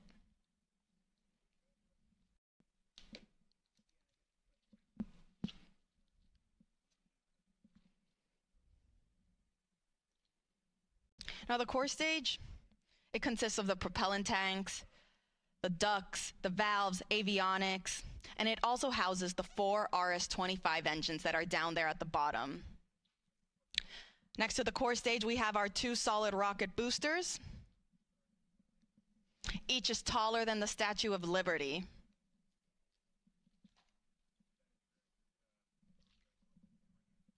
Now on those rocket boosters, you can see our NASA worm. The worm logo spans 25 feet end to end, or roughly the length of 1 booster motor segment. Now we actually have 5 segments each on each booster, so 10 segments total. It's actually 1 segment more than what was used during the space shuttle program. Now you should also be able to see some black and white markings around the rocket. Now these are used for imagery for the SLS engineering and support team that's based out at NASA's Marshall Space Flight Center in Huntsville, Alabama. They use this for imagery to track and guide the rocket after liftoff and during ascent. And it will also be used in their post-flight analysis.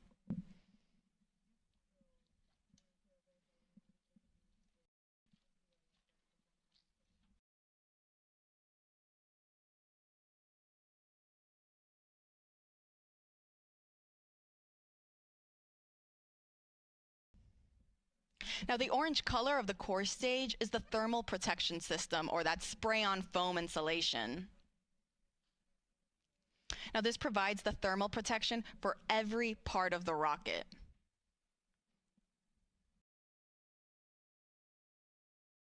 And when the foam is applied, it gives the rocket this light yellow color that the sun's ultraviolet rays eventually tan, giving our SLS rocket its famous butterscotch color.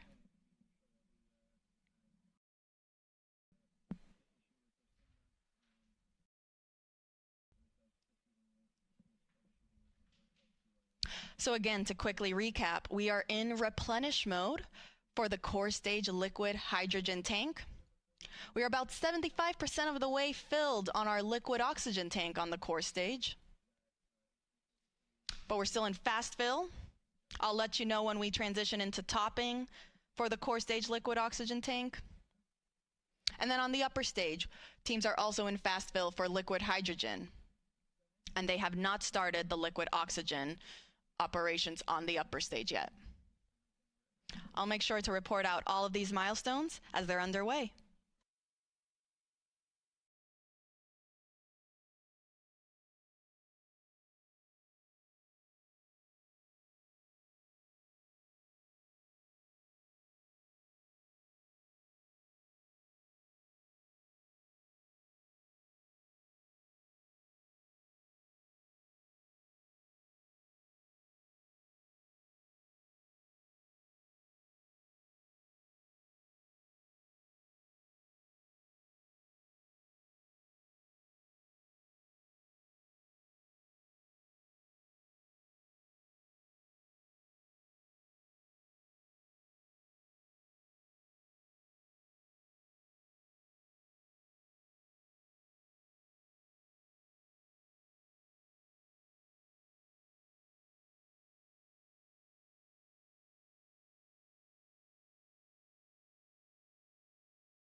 This is Artemis Launch Control. We are currently 7 hours and 30 minutes and counting from the opening of today's launch window for the Artemis 2 mission.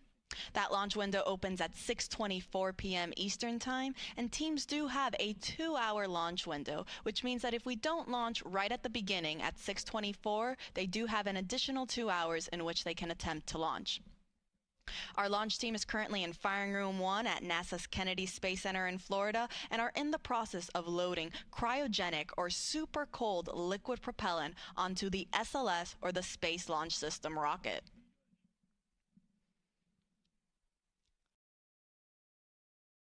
Now, teams did just complete fast fill for the liquid hydrogen tank on the upper stage, or our interim cryogenic propulsion stage.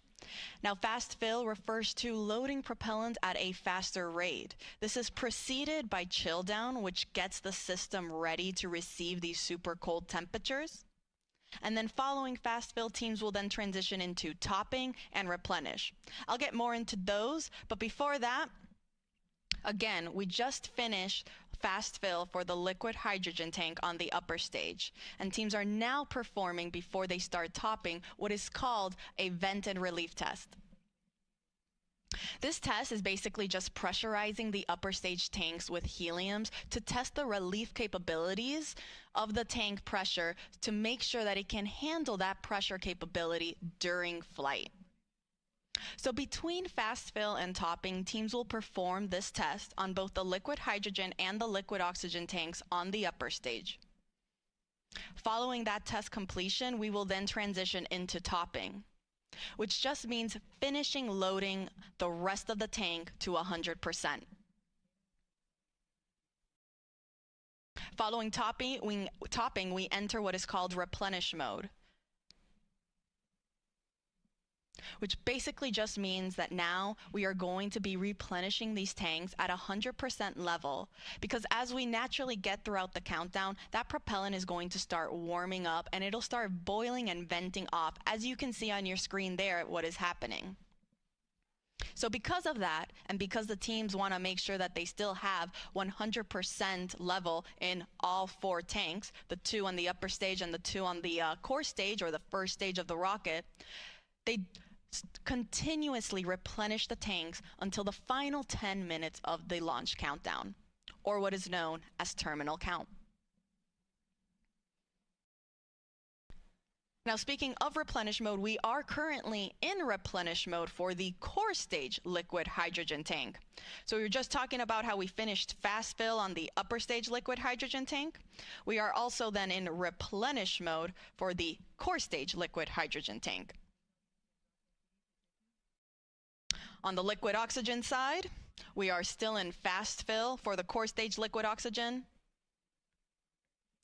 And then on the upper stage, we haven't started those liquid oxygen operations yet. The teams want to wait until we are a little bit further along in the core stage liquid oxygen loading operations before we transition into that upper stage loading operation.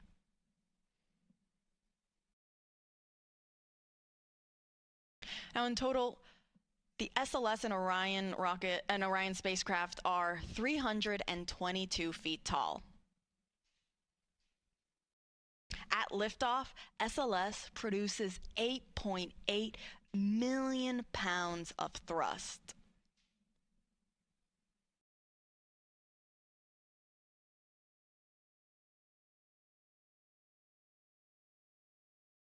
A little bit more than the Saturn V rocket that was used during the Apollo missions, which were roughly 7.5 million pounds of thrust to send those astronauts to the moon.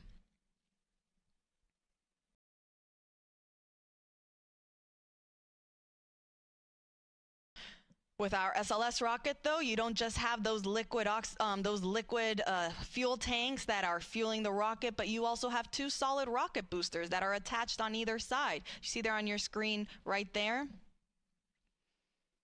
They also help provide that extra push and that thrust right at liftoff.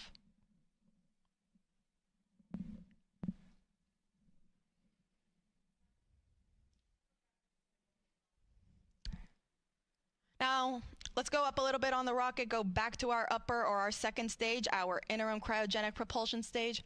For those that have been following us along since Artemis 1, you might remember that the interim cryogenic propulsion stage for Artemis 1 provided the big push to send the Orion spacecraft on its way to the moon.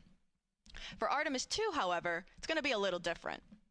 And the reason for that is because Artemis 2 is NASA's first crewed test flight, meaning we are sending astronauts on board this rocket for the first time.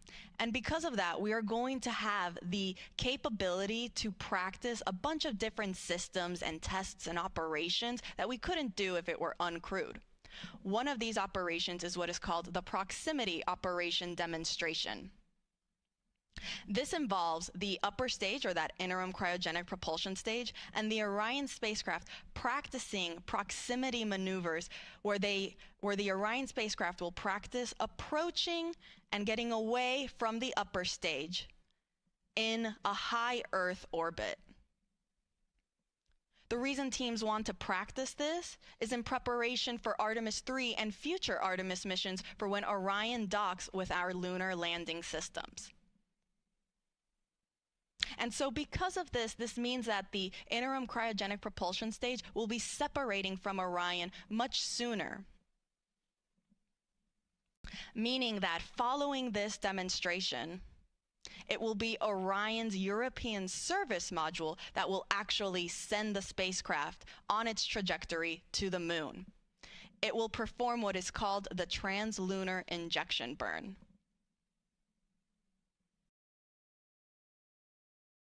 Now, this proximity operation is scheduled to happen during the first day of flight, so pretty soon. And NASA will be providing you with 24/7 live coverage, starting right now as we have been going through our propellant loading operations, and we will continue throughout the course of the entire mission, including all of the splashdown operations.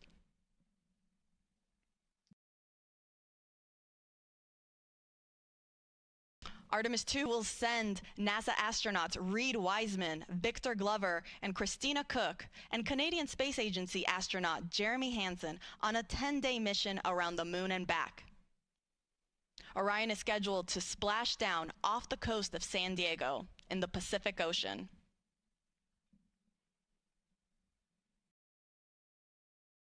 So to quickly recap, teams are in the process of performing a vent and relief test on the liquid hydrogen tank on the upper stage, following finishing their fast fill operations. Again, this test is to just test the tanks that they can handle the pressure that will be happening during this first day of flight. Following this test, we will then transition into our topping phase on the upper stage liquid hydrogen tank, and it'll then transition to replenish. On the core stage, meanwhile, we are still in fast fill for the liquid oxygen tank, and we are in replenish for liquid hydrogen. Now, this is a very, very big and important milestone to me because, again, for those that have been following us along, especially with Artemis 2, during our fast fill operations on the core stage liquid hydrogen tank during wet dress rehearsal 1, that was our first test of this Artemis 2 moon rocket where we tested loading the propellants on board. Teams experienced the liquid hydrogen leaks shortly after getting into fast fill during that first test. They then performed a second wet dress rehearsal where they did not see any major leaks. Tanking loading operations went very smoothly, and it was a very successful test. And so it's great to see that throughout today's countdown for launch, there also weren't any significant issues or leaks reported during our liquid hydrogen loading phase on the core stage. So we are now in replenish mode for liquid hydrogen. We're about 84% of the way on the liquid oxygen tank. And we're also almost there on the upper stage for liquid hydrogen. Now I'll report out once liquid oxygen operations for the upper stage are also underway.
Welcome back. This is Artemis Launch Control. We are currently 7 hours and 9 minutes and counting from the opening of today's launch window for the Artemis II mission. Our Artemis launch team is currently in the process of loading liquid propellant onto the SLS, or Space Launch System, rocket. Teams just reported out that we are in our topping phase. For the upper stage liquid hydrogen tank, this means we are almost at 100%, if not pretty much there, on that upper stage tank. The upper stage is the second stage of the SLS rocket. Here's a graphic representation where we can see where we're currently at in our tanking operations. That means we have now finished loading our liquid hydrogen on both the core stage and the upper stage. As I said, we're in that topping phase to get us to 100%. And afterwards, we'll then transition into replenish mode to stay at 100% level. You can see on the core stage, we are already at the replenish mode, if you see that 100% level right there.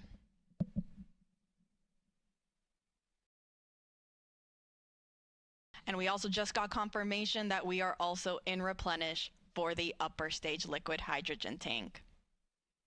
Now on the liquid oxygen side, we still have a little bit to go.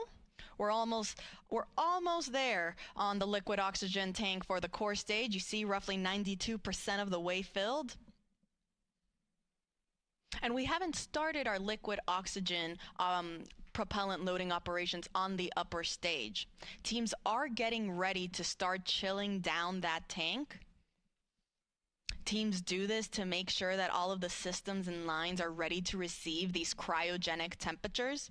As you can see on your screen there, for hydrogen to stay in a liquid state, it must be negative 423 degrees Fahrenheit.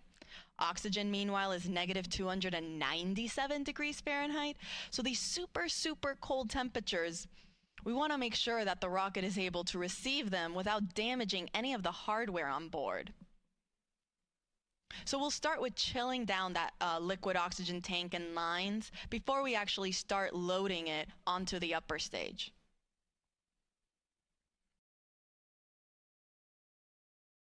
I'll report back once that step is underway.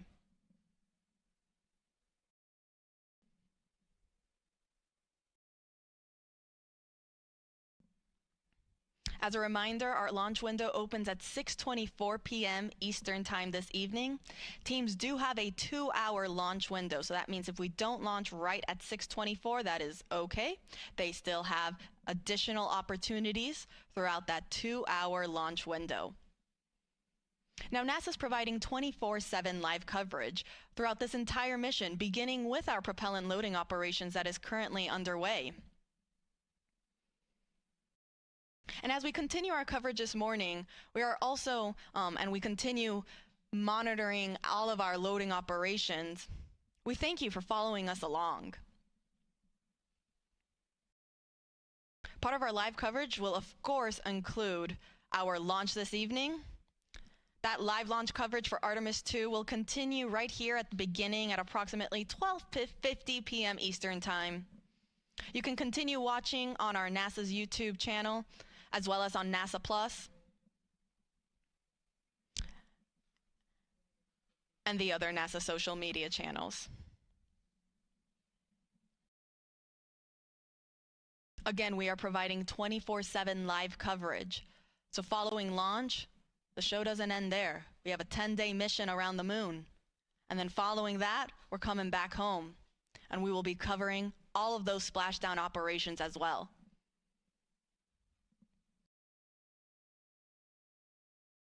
Artemis II is a test flight. It is NASA's first crewed Artemis mission. We will be sending NASA astronauts Reed Wiseman, who serves as the commander, Victor Glover, the pilot, and mission specialist Christina Cook. And then we're also sending Canadian Space Agency astronaut Jeremy Hansen, who serves as the other mission specialist for this mission.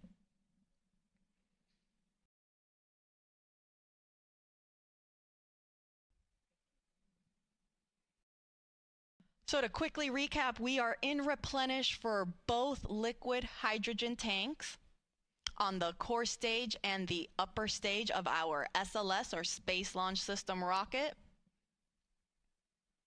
And we are getting very close to being almost all the way full on the liquid oxygen tank in the core stage.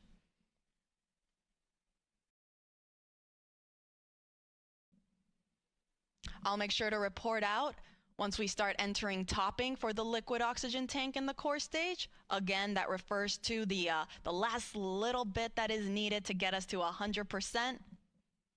And I'll also make sure to let folks know when our chill down operations are in work on the upper stage liquid oxygen tank. As a reminder, all of this propellant that are on board these 4 tanks of these two rocket stages, they feed the engines that are underneath and then provide the power and the push to send the Orion spacecraft on its voyage to the moon.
This is Artemis Launch Control. We are currently 6 hours and 49 minutes and counting from the opening of today's launch window for NASA's Artemis II mission.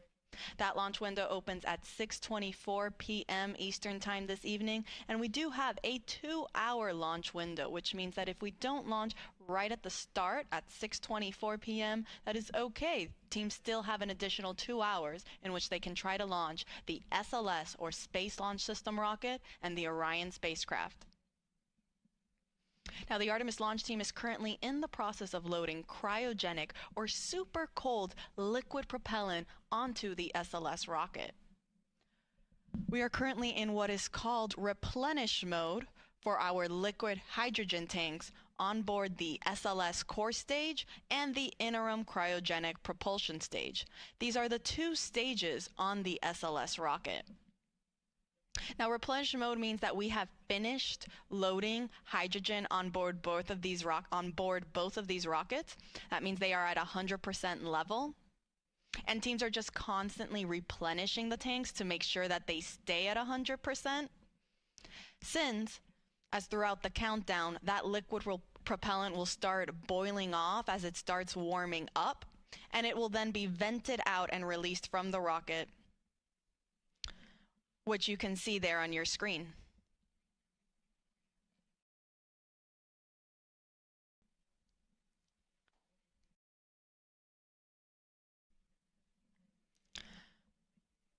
Now, on the liquid oxygen side, teams are now in topping phase for the core stage liquid oxygen tank. Topping is the in-between state of fast fill and replenish mode. Fast fill is where we spend the most of the time loading propellants. We load it at a much faster rate. Then once we reach a certain point, we will transition into topping to finish loading the tank to 100%. That is now where we are currently at in the core stage liquid oxygen tank. And following topping, we then transition into replenish. So we're in core stage liquid oxygen topping. We're in topping for the core stage liquid oxygen tank. And we are in replenish mode for both tanks on the liquid hydrogen, on the core stage and the upper stage.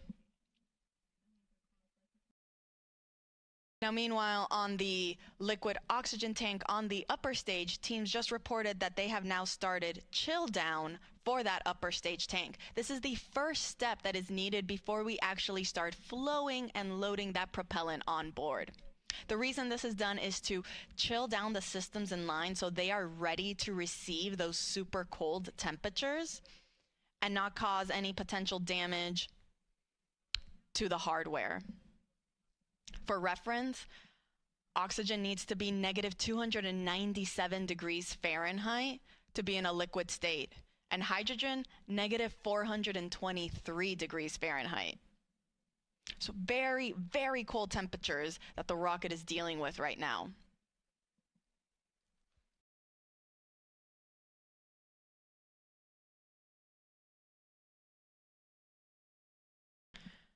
Now again, we are underway for the Artemis II mission. This is the second Artemis mission in NASA's Artemis program. Artemis 1 was an uncrewed test flight. Artemis 2 will be the first crewed test flight. This will be the first time we send astronauts on board our Orion spacecraft. We'll be sending our commander Reed Wiseman, our pilot Victor Glover, and mission specialists Christina Cook and Jeremy Hansen on a 10-day mission around the moon. Now, from the rocket side, there aren't that many changes from Artemis 1 to Artemis 2. Most of the major sections of SLS really remain unchanged. Some of the differences are more in the details to really just provide our astronauts with a better ride in space. Some of those include some optical targets that are now on the upper stage as visual cues during the proximity operation demonstration. This will be a test for the astronauts to practice maneuvering Orion and practice approaching the upper stage while it's in a high Earth orbit. Another improvement for SLS was an improved navigation system. Also, communications capability between the ground stations and the U.S. Space Force Space Launch Delta 45, which controls the eastern range. That is responsible for kind of helping dictate when we are allowed to launch here off the Space Coast in Florida.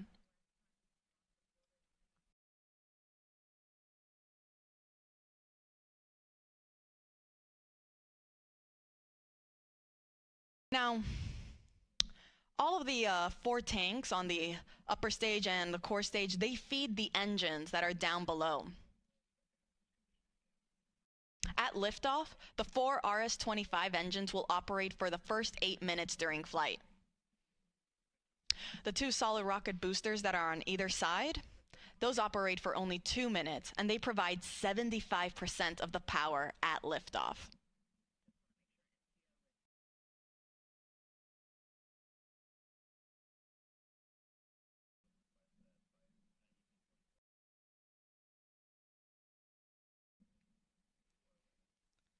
So to quickly recap, we are in replenish for our both liquid hydrogen tanks. We entered topping for the liquid oxygen tank on the core stage. That means very, very soon we'll be in replenish mode for that tank as well. And we are in our chill down operations for the liquid oxygen tank on the upper stage. Pretty soon we will be entering fast fill. I'll report out when that is underway.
This is Artemis Launch Control. We are currently 6 hours and 38 minutes and counting from the opening of today's launch window for the Artemis II mission. That launch window opens at 6:24 p.m. Eastern Time this evening, and teams do have a 2-hour launch window in which they can attempt to launch the SLS, or the Space Launch System rocket, and Orion spacecraft. The Artemis launch team is currently loading cryogenic or super cold liquid propellant onto SLS. We are currently in replenish mode for both liquid hydrogen tanks on the 2 stages of our SLS rocket. We're still in our topping phase on the core stage liquid oxygen tank. That means we're just finishing it up. You can see there it looks almost all the way full. And following that, it will enter into what is also into its replenish mode as well. The liquid oxygen tank on the upper stage, meanwhile, is now in fast fill. So that means all 4 tanks are now receiving propellant.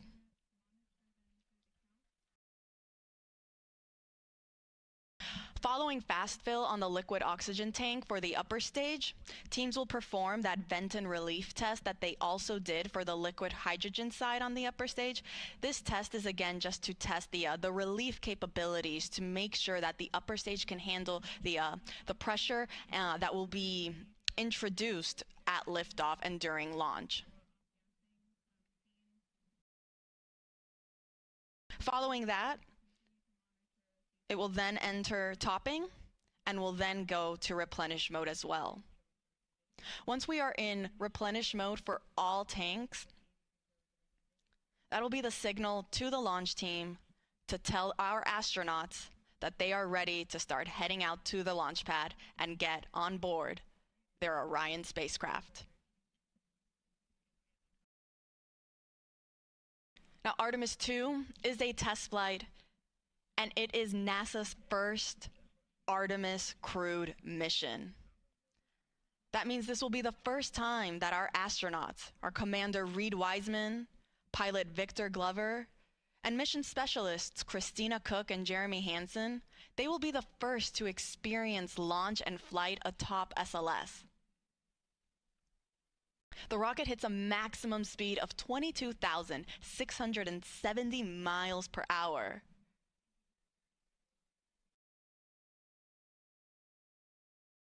And our astronauts will get to experience the entire ride.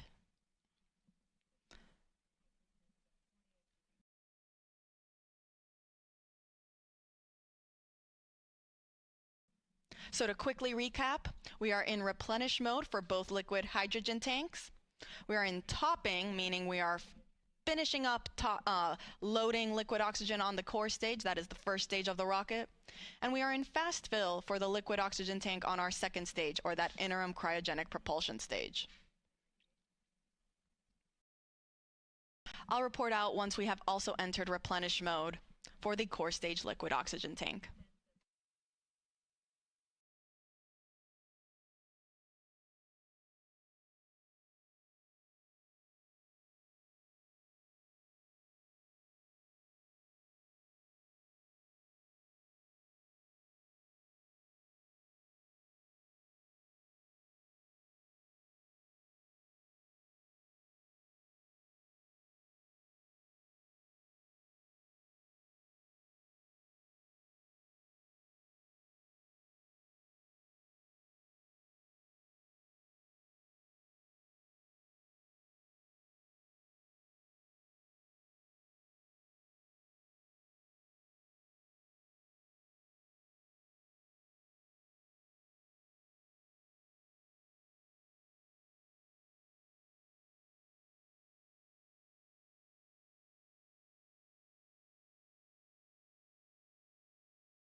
This is Artemis Launch Control.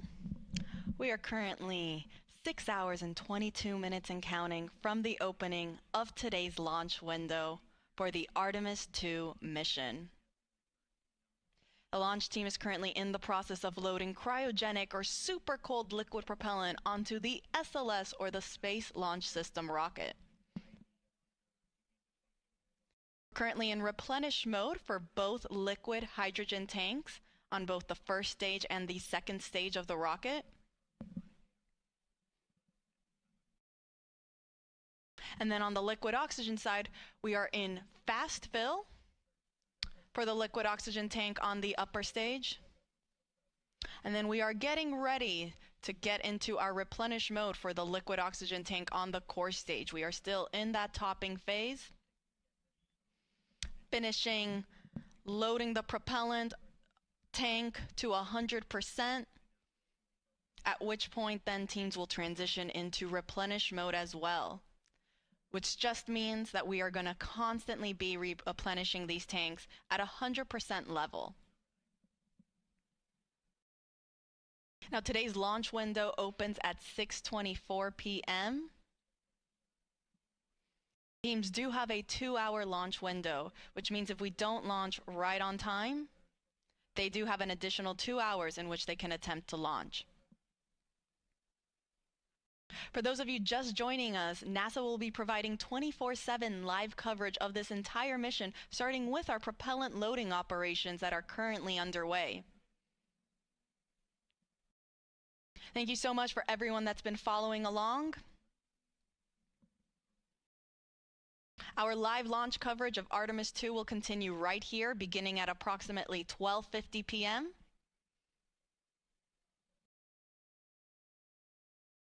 where the rest of my NASA commentators will be chiming in on how the rest of today's countdown goes.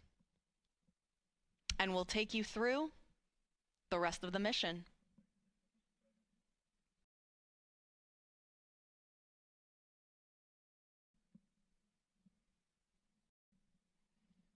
Now, Artemis II is a test flight. It will be the first mission that sends astronauts on board SLS and Orion. You can see a photo on your screen there of our Artemis II crew. We have our commander, Reed Wiseman, on the right-hand side. Then we have our 2 mission specialists in the middle, Christina Cook, and then Canadian Space Agency astronaut Jeremy Hansen. All the way on the left is our pilot, Victor Glover.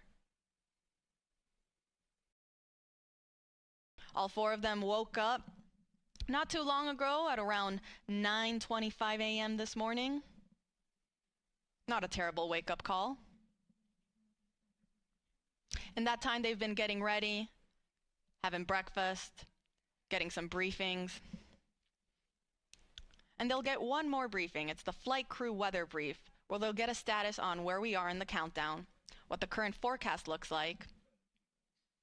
Following that brief, they will then start their suit-up operations before they go out to the launch pad and board their spacecraft.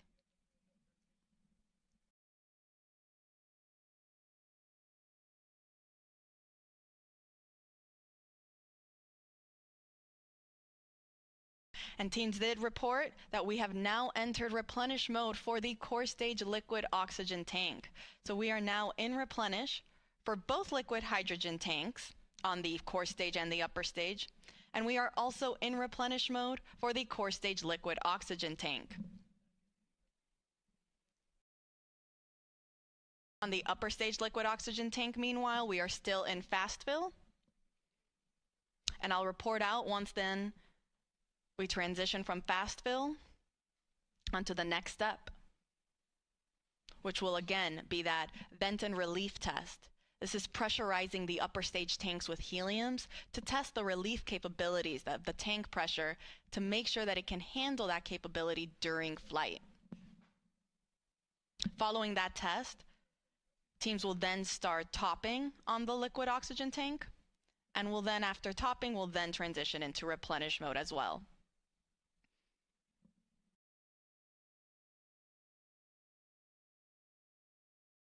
I'll report out when that's underway.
This is Artemis Launch Control. We are currently 6 hours and 8 minutes and counting from the opening of today's launch window for the Artemis 2 mission. Now, the launch window opens at 6:24 p.m. Eastern Time this evening, and teams do have a 2-hour launch window, which means that they have 2 hours in which they can try to launch the SLS, or the Space Launch System rocket, and Orion spacecraft that will send NASA astronauts Reed Wiseman, Victor Glover, Christina Cook, and Canadian Space Agency astronaut Jeremy Hansen on a 10-day mission around the moon and back. Now, the launch team is currently in the process of loading cryogenic or super cold liquid propellant onto the SLS rocket. The propellants that are used to power SLS are liquid hydrogen and liquid oxygen. We are currently in our replenish phase for both liquid hydrogen tanks on the 2 phases of the on the 2 stages of the rocket. That is both the core stage and the interim cryogenic propulsion stage. Replenish mode just basically means that now these tanks are at 100% level, and teams are going to constantly be replenishing them as they start to warm up and boil off. You can see some of that gas that's being vented off the rocket there. That's normal. Teams totally expect to see that. And because of that, we have then a replenish valve to constantly be replenishing the tank with that liquid propellant. So we make sure that we are 100% level and we're not losing any propellants in the tank. The reason that you see some of that venting happening is because as we get throughout the countdown and the temperatures start to rise, that liquid propellant will become a gas, and so it'll start boiling off and then it'll vent outside the rocket. Hence the need for a replenish valve. So we are in replenish for both liquid hydrogen tanks. We are also in replenish for the core stage liquid oxygen tank. And we are in fast fill for the upper stage, or that interim cryogenic propulsion stage, liquid oxygen tank. Now, fast fill is the main portion of our propellant loading operations, where teams are actively loading that propellant at a much faster rate. Now, following fast fill, teams transition into what is called topping. As the name suggests, it just means to top off the tanks. And then following topping, we enter what is replenish. So once we are at replenish for the liquid oxygen tank on the interim cryogenic propulsion stage, we're going to enter what is called all stages in replenish. This means that all 4 tanks on the SLS rocket are fully fueled, and our astronauts are ready then to go and head out to the launch pad when they get the go from our launch director, Charlie Blackwell Thompson.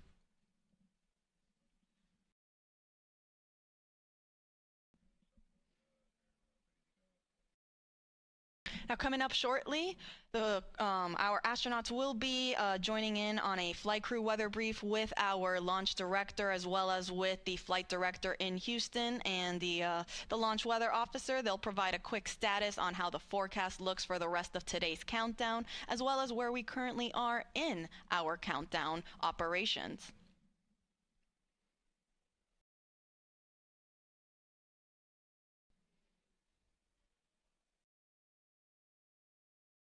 A little earlier, the launch weather officer did let our launch director know that we might get some showers in about 2 hours. However, there is no lightning threat, and they will plan on discussing this again during the flight crew weather brief.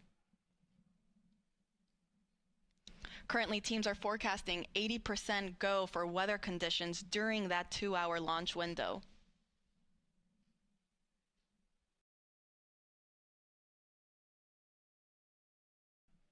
So again, to quickly recap, we are in replenish mode for both liquid hydrogen tanks. We are also in replenish mode on the liquid oxygen tank on the core stage. That is the first stage of the SLS rocket. And we're in fast fill for the liquid oxygen tank on the upper stage.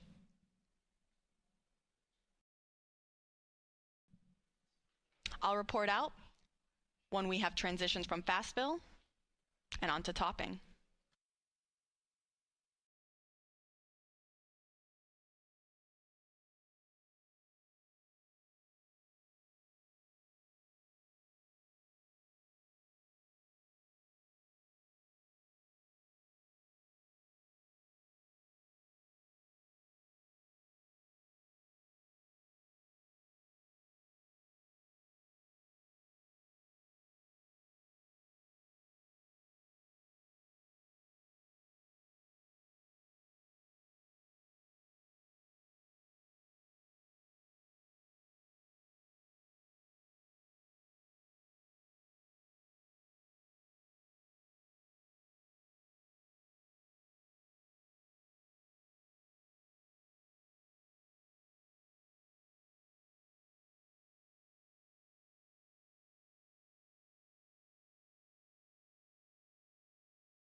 This is Artemis Launch Control. We are currently 5 hours and 42 minutes and counting from the opening of today's launch window for the Artemis II mission. That launch window officially opens at 6:24 p.m. Eastern Time, and teams do have a 2-hour launch window, which means that they have additional opportunities if they don't meet the beginning of that window.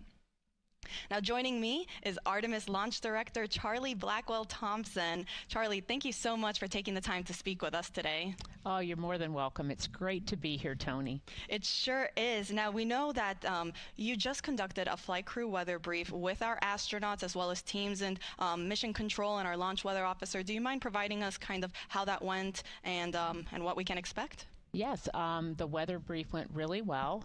What we do during that weather brief is we give the flight crew a summary of where we are in our tanking, what's left, and of course we have our core stage and our upper stage fully loaded with LH2, and we're in replenish, and we are just finishing up our LO2, or liquid oxygen load, into the upper stage. So we provided that status along with any non-conformances that the crew might be interested in, and then we went through the weather. And so our weather from our launch weather officer remains at a 80% likelihood of go today and a 20% chance of violation. We are watching some precip that is making its way toward the pad, but we expect that that is going to dissipate as we get closer to the opening of our window. So really good to hear the crew's voices and to talk through a day of launch ops. You know, it's something that we simulate, but there's nothing like the real day. Absolutely. I can only imagine, and it's great news to hear that we are still 80% go. Those are very, very favorable conditions. Let's hope it stays that way. You mentioned we're getting closer to reaching what is called all stages in stable replenish.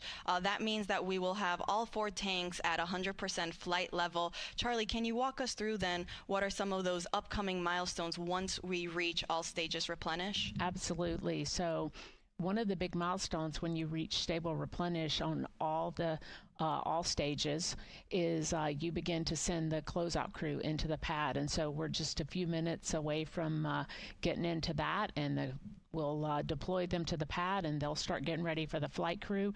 And then, of course, shortly after that is the exciting milestone of seeing the crew walk out of the operations and checkout building and make their way to the pad. And that's certainly something that we've been waiting a very long time to see. It's going to be very exciting, I think, certainly for our team. It'll be exciting for our country, and it'll be exciting for people all over the world who are watching our crew head to the pad, knowing that we are just about 5 hours or so from launch. You couldn't have said it any better. This is very exciting for the entire world. We cannot wait for that moment when we see our astronauts depart their crew quarters and head to the pad. Charlie, thank you so much for taking the chance to speak with us today. We are rooting for you. We're wishing you the best of luck in today's countdown, and we'll let you get back on console. All right. Thank you, Tony. Appreciate the opportunity to chat with you, and go Artemis. Go Artemis. All right, so to quickly recap, we are in replenish mode for both liquid hydrogen tanks, and we are getting ready to also hit replenish mode on the liquid oxygen tanks for both of those. We will report out when that is underway.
This is Artemis Launch Control. We are currently 5 hours and 37 minutes and counting from the opening of today's launch window for NASA's Artemis II mission. Now, the launch team is currently in the process of loading cryogenic or liquid propellant onto the SLS rocket. You see our launch team there in Firing Room 1, and you actually can see our NASA administrator, Jared Isaacman. He just joined the room to greet our launch director, Charlie Blackwell Thompson, and our assistant launch director, Jeremy Graver. Now, to quickly recap, we started our propellant loading operations at 8:35 a.m. Eastern Time. That was after we had chilled down the core stage systems lines, and after we had been given the go from our launch director to start our tanking operations. So after 8:35, we started again slow fill. A little bit after that, at 9:25, our astronauts got their scheduled wake-up call. Following slow fill on the core stage, we then transitioned into fast fill. Once we were in fast fill for the core stage, we then started our upper stage loading operations. We started first with hydrogen. Started chilling down the liquid hydrogen tank on the upper stage at roughly 9:36 a.m. And then we got into fast fill at 9:51 a.m. Following that, we entered then our topping phase on the core stage liquid hydrogen tank. Topping refers to finishing up that last little bit to get to 100%, and then we transitioned into replenish. We did the same thing for the core stage liquid oxygen tank, as well as for the liquid hydrogen tank on the upper stage. Now all that's left is to enter replenish mode for the liquid oxygen tank on our upper stage, and we will enter what is called all stages replenish. This means that now all 4 tanks will be at 100% level. Once we reach this stage, this will be the signal for our launch team to let our astronauts know that they have the clear to enter the launch pad and go and enter their spacecraft. As a reminder, NASA is providing 24/7 live coverage of this mission. We started this morning at 7:45 a.m. and ran you through our tanking loading operations, and we will continue to do so throughout the rest of today's launch countdown. We will be beginning our live coverage in just a few minutes for that launch, and the rest of our commentators will make sure to take you along through today's countdown. You can see on your screen there how to watch.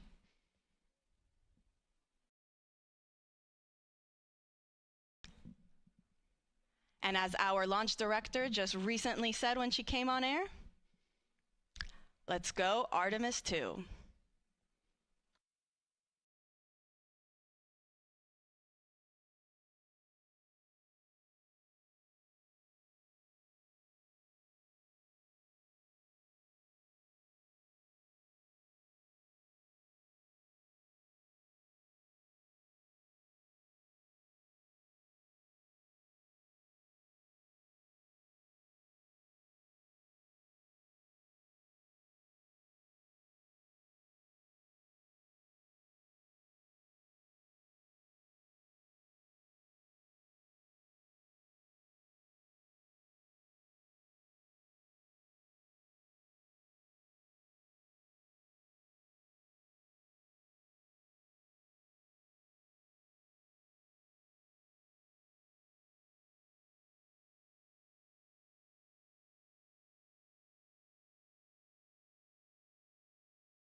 Good afternoon from the Space Coast of Florida, where 4 astronauts are about to suit up for NASA's boldest test flight in a generation.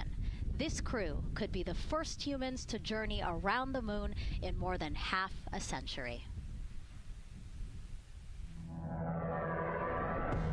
The Artemis II mission is a test mission of the Orion space capsule. Artemis II will be the first time we put humans on this rocket. We're going back to the moon because it's the next step in our journey to Mars. We were always going to the moon. Pushing ourselves to explore is just core to who we are. That's a part of being a human. And liftoff. We shall return. Continuing to test out every bit of Orion. Coming back to Earth, 7 miles a second. When humanity sets big goals, we can bring together genius from around the world. You have the best people on planet Earth putting this vehicle together. That's what's up. To innovate for the benefit of humanity and to inspire the world through discovery. And here we go.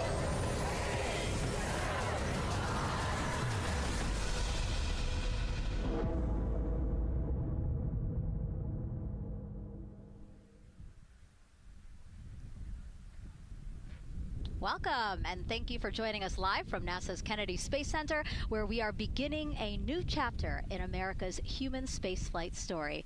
We are so humbled to have thousands of people here in person to witness this, and the many more watching online from around the world. I'm NASA's Megan Cruz, and this is NASA astronaut Nicole Ayers. Thanks, Megan.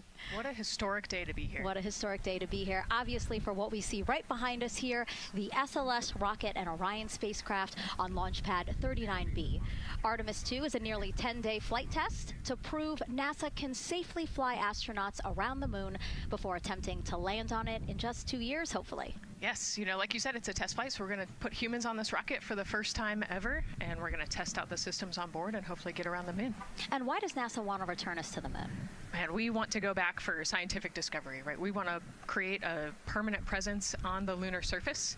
We want to be able to harness some of the volatiles or the resources on the moon in order to get us onto Mars later. So we're going to use the moon as a stepping stone to get to Mars, but also we're going to use the moon to learn so much about Earth and about the creation of the solar system. You know, the moon is this untouched witness mark for the Earth and the solar system. And what I really love is like all the things that we do to get us to explore our universe, all of that technology, all the jobs created to support that, it all benefits us here on Earth. Yes, definitely. I mean, getting this rocket into orbit takes, 8.8 million pounds of thrust, right? And it's the people on Earth who do that and who create that, the engineers, the scientists. There are so many people who make this mission happen.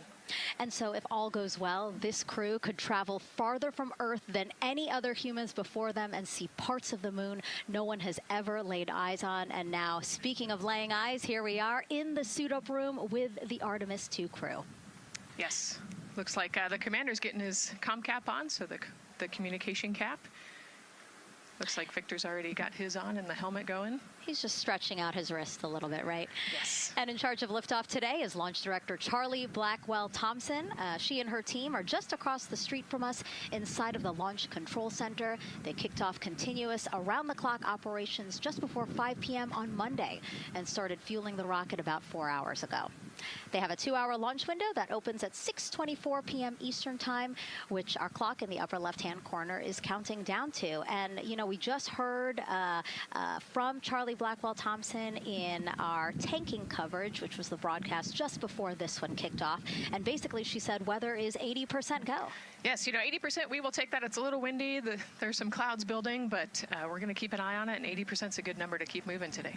Yeah, and what she said was a wave of showers are moving west, but they should be well past the pad by the time we launch again. Hopefully at 6:24 p.m. today. Hopefully. All right, so again, let's head back into that suit-up room. We see Reed Wiseman. He is the commander of the Artemis II crew, and Nicole, he is putting on what you guys are calling the communications cap, the comm cap. Yes, so it's a little bit for protection of his, of his head there, but also you can see the mic booms, and he's got ear cups there so he can hear, the rocket's loud. So you're going to wear hearing protection, but then we also want to be able to talk to Earth and talk to each other. So they're getting that settled, and then he will put the helmet on over that comm cap. That COM cap will also connect into the suit, which then eventually connects into the capsule through an umbilical there. So there's a lot of cords and wires. You can see them tuck in that cord under his chin right now. And so the suits they're wearing, they're called the Orion Crew Survival Suits, or OX suits. And so they're worn for launch and reentry or during high-risk or emergency situations. And I think a lot of people, especially if they're have been following NASA for all these decades now, they're kind of thinking, hey, these look like the suits that our shuttle astronauts used to wear. There is a lot of resemblance here. That's true. Yeah, they are very similar. You know, NASA does a great job of leveraging the lessons that we learned from previous missions. So dating all the way back to Apollo, you know, some of our first spaceflight missions, we learned lessons about the suits and how to make them better, and we just continued to carry that through all the way into the Artemis mission.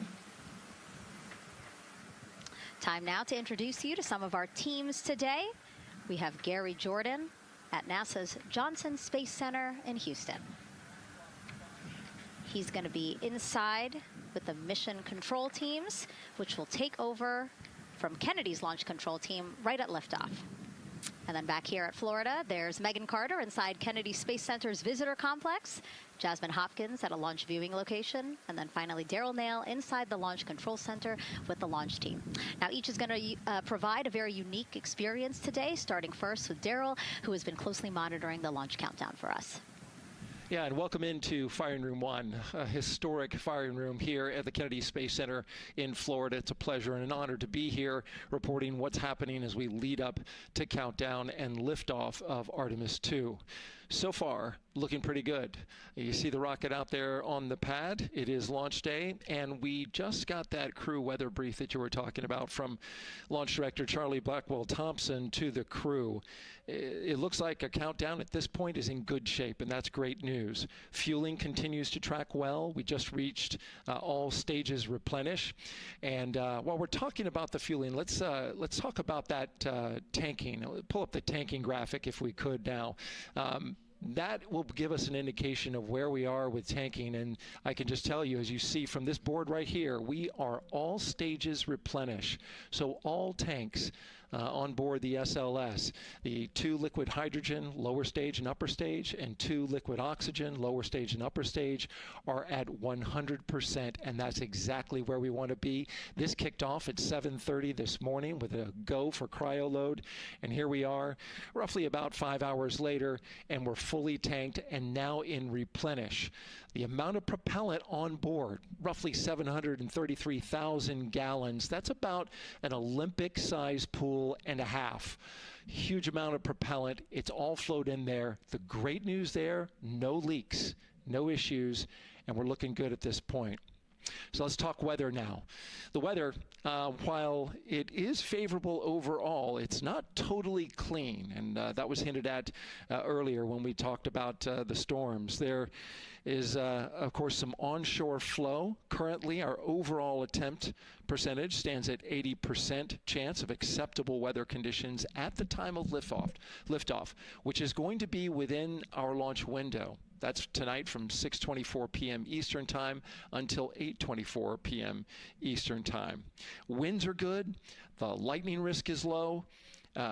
But scattered showers still remain possible around the Cape and including near the pad. So the expectation is that there'll be some more active weather coming our way, but we're expecting it to push to the west. So the watch item is really any isolated shower that could briefly move through the area and trigger a constraint, especially for flight through precipitation. Well, you're looking now inside the astronaut suit-up room, and of course we got the 4 astronauts there. They talked to Charlie Blackwell-Thompson today, and you know, everything looks good there. We're tracking one minor NC issue at this point. We'll talk, it's a non-conformance. We'll talk about that a little bit later in our next hit, but for now, again, looking good. And of course, our administrator for NASA is here in the firing room. He checked in with the launch director, chatted with her for several minutes, and he's here in the firing room, which is a good positive sign, of course, for the day. That's it for the firing room. We'll send it back now to Megan and Nicole.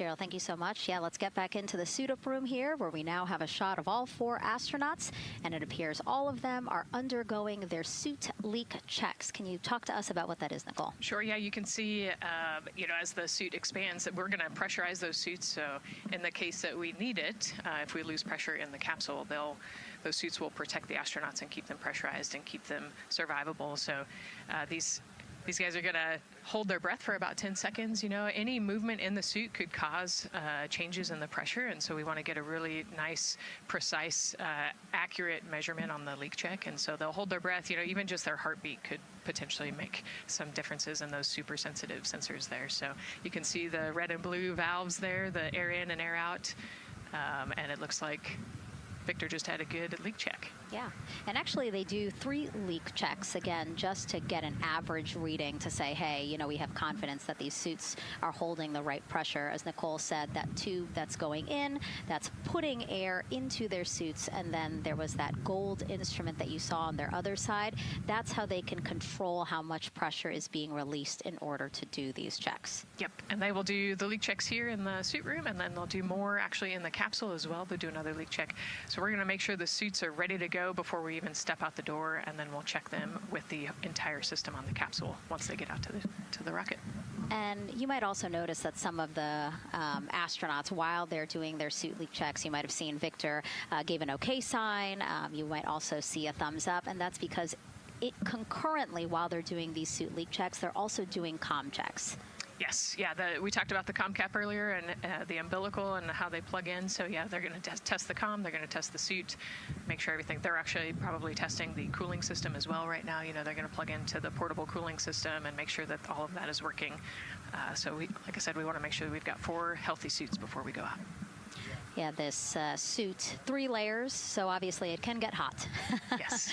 So one of the layers is a cooling undergarment, and basically they flow cold liquid through that undergarment to keep the astronauts cool and comfortable before liftoff today.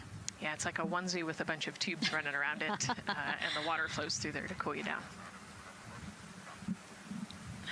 All right, lots of information to share with you all today. If you have any questions, we'd love to hear from you. All you have to do is send your questions our way by tagging @NASA Artemis, and we'll try to answer as many of your questions live. And we'll also have some questions for you throughout the broadcast, so we hope you can participate in those opportunities as well. Okay, as we continue to be inside the suit-up room here, why don't we learn a little bit about each of our crew members? Right now, we are looking at pilot Victor Glover, but hopefully we can get a shot here of our commander, Reed Wiseman.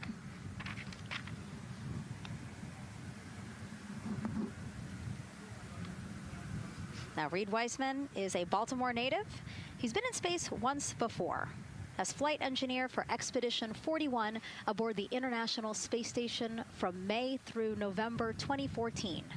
During the 165-day mission, Reed and his crewmates completed, get this, more than 300 science experiments in areas like human physiology, medicine, physical science, earth science, and also astrophysics. They actually set a milestone for station science by completing a record 82 research hours in a single week. He also served as chief of NASA's astronaut office from December 2020 to November 2022, and Reed has 2 daughters. Yeah, I love, Reed is such a great leader. He was the chief of the astronaut office when they hired our class of astronauts. And so, I think I have to publicly thank him for my job here today. But yeah, he's a family man, he's a good leader, and he's a great pick for the commander of this mission. Yeah, I think, in talking through some of his other accomplishments, obviously he has leadership qualities that makes him prepared for commander of Artemis 2. Yes, he does. He's a well-experienced naval officer and now NASA astronaut. And so now here we are, pilot Victor Glover. NASA selected the California native as an astronaut in 2013. At the time, he was actually serving as a legislative fellow in the United States Senate. His first trip to space was in November 2020 when he launched as pilot of NASA's SpaceX Crew 1 mission.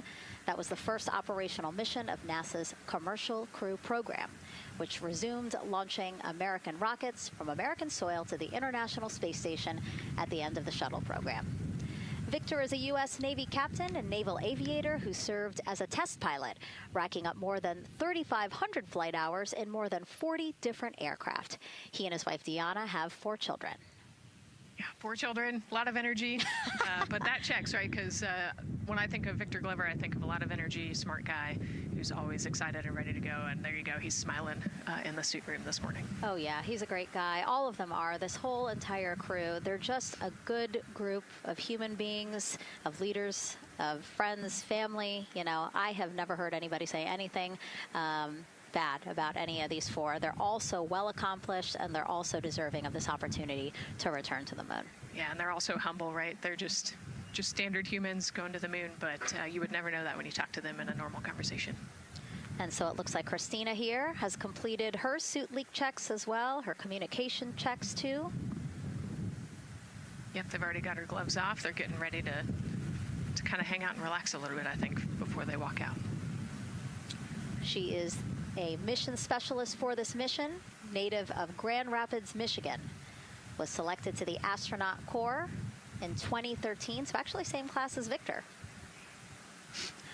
She served as flight engineer on the International Space Station from March 2019 to February 2020. And during that time, Cook set a record for the longest single space flight by a woman with a total of 328 consecutive days in space. She also participated in the first ever all-female spacewalk. And before becoming an astronaut, Christina helped build space science instruments and led scientific field work in some of the most remote environments on the planet. Her hobbies include surfing, rock climbing, community service, yoga, travel, and photography. Again, so much. When does she find the time? That's a great question. You know, one of the things I love about Christina is that she's broken records and she's achieved all these milestones. But one of the things that she talks about is, you know, she just wants people to set goals and go work hard and do something that's meaningful to you. And she really hopes that her records are broken as soon as possible. She does it for her family, and she'll talk about all of her nieces and nephews quite a bit. So just, again, another example of just a humble human who's got a great support system in her family and excited for the mission. Yeah, she's always saying that she just wants the opportunity to push people farther, to push humanity farther, see what we can accomplish together. So, yeah. Again, all 4 of them say that. They're really in tune on what they think or what they feel like their role is in this mission. Yeah, I think their legacy is going to be, you know, providing the shoulders for others to climb on. And last but not least, first-time flyer, Canadian Space Agency astronaut Jeremy Hansen will fly to the moon as a mission specialist on the Artemis II mission. The London, Ontario native was selected as an astronaut in 2009. After that, he worked as Capcom at NASA's Mission Control Center in Houston. Capcom stands for Capsule Communicator, and that's the sole direct voice communicating with astronauts in space. He also participated in training exercises such as living on the ocean floor off the coast of Florida to simulate deep space exploration for 7 days. In 2017, he became the first Canadian to lead a NASA astronaut class. He also enjoys getting out on a sailboat, rock climbing, and mountain biking. Jeremy and his wife, Catherine, have 3 children, and he actually got to hang out with them over the weekend. So the crew arrived here for launch at Kennedy Space Center on Friday, and then their family members arrived Saturday. Yes, yeah. As long as their family can quarantine with them, then they will stay, you know, quarantined in Houston, and then they all fly down to Kennedy Space Center, and then you get to spend the last few days with your close family and friends. We actually do a behind-the-glass visit with some of those other maybe extended family members that couldn't quarantine with you. But yeah, it's a quaint time here once you get to Kennedy Space Center. A great sign here, all 4 astronauts have removed their helmets. And that indicates, again, that all 4 have completed suit leak checks. And so, Nicole, what they're doing now is they have these pockets on their forearms. That's just somewhere where they can put personal items that they might want, right? Yeah, just kind of stowage pockets. You know, there's always something that you might need or want while you're in the capsule, and then also last-minute personal items if you want to put a couple things in there. So everybody kind of has their own unique stash in their pockets. And then another pocket has emergency equipment that they might need, right? Like a signaling mirror, things like that. Right, yeah, the suit is basically all in one. You know, it's got the oxygen bottles there on their right legs. You'll see in a different shot, they've got pockets with survival gear in it, and that is to keep them safe. So if they had to egress the capsule, either from the launch pad or from the water, then they will have all of the survival gear with them. They'll have about 10 minutes of oxygen as well from that bottle so that they can get to safety quickly and safely. We are now 5 hours, 3 minutes and counting from the opening of our 2-hour launch window, and we have our first questions from social media.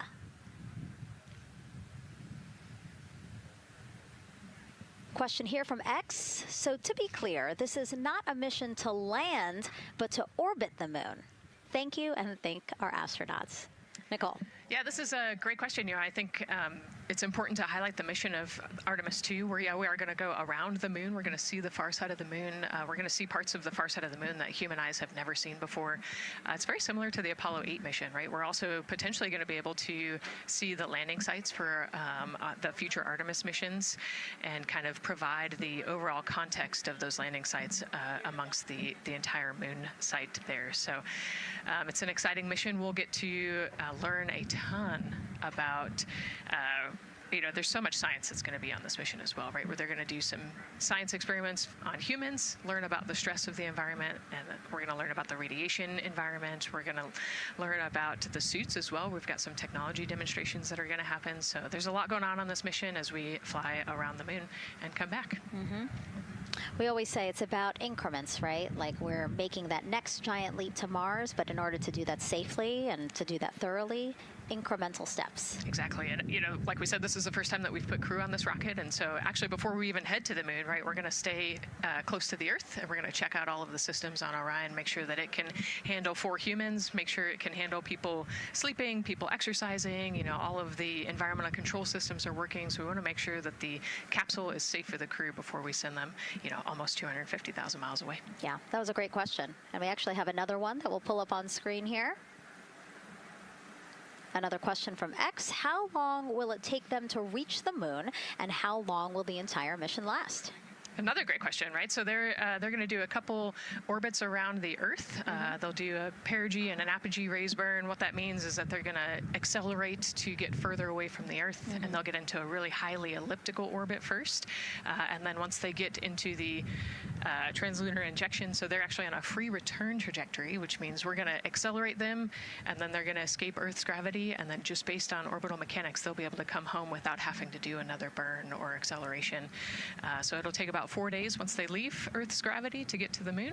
They'll fly around the moon, about 4 days back, and then land. So overall, about a 10-day mission. Exactly. Yeah, these are really great questions, guys. We know that, again, we are sharing a lot of information today, so please do not hesitate to reach out. Obviously, Nicole, very smart here, and we're happy to answer any of your questions. Again, tag @NASA Artemis wherever you're watching this coverage. And now we actually have a question for you. Who would you take with you on a trip around the moon? Would it be your bestie? Would it be a pet, family member, or a seasoned astronaut? Think about that one. I know. I like that. I absolutely know what I would say. I think it would make my husband upset, but I have my answer here. But we'd love for you to go to NASA's Instagram or Twitch accounts to vote. Again, who would you take with to the moon with you? Bestie, pet, family, or seasoned astronaut? Try to go vote, and then we will share your answers soon. Again, husband is not going to like my answer. And we're not the only ones with questions today. We will also hear from celebrities during our launch coverage. See what Stanley Tucci, Scarlett Johansson, and others want to know about NASA's Artemis 2 test flight. Plus, the surprise of a lifetime as kids marveled at the rocket and spacecraft rolling to the launch pad. Look at those cute faces there. Oh, I love that. Love those suits. And we'll show you how the astronauts will eat, sleep, and go to the bathroom while in space. Keep in mind, the Orion spacecraft is about the size of a 6-person tent. Yeah, not super big, but you know, it's 10 days with your 3 best friends, so I think it's manageable for sure. But you know, every ounce counts when you're trying to get to the moon. And as we continue to look into the suit-up room here, a fist pump for some of the folks in the crowd there by Victor. Why don't we take a look around the center here? We know that there are some folks who are already getting ready to check out the team here as they drive across KSC to their launch pad.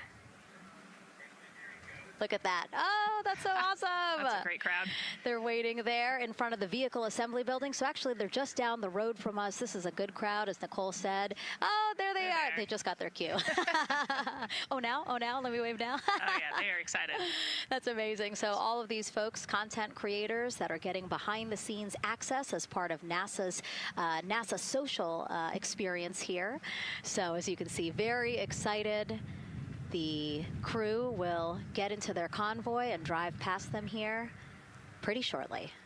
Yeah, what an amazing way to share the Artemis story, right? By inviting these social media experts out to share the story as they drive by. All right, again, let's take a look at the clock. 4 hours, 58 minutes and counting from the opening of today's 2-hour launch window. So why don't we check back in with Daryl with the launch team.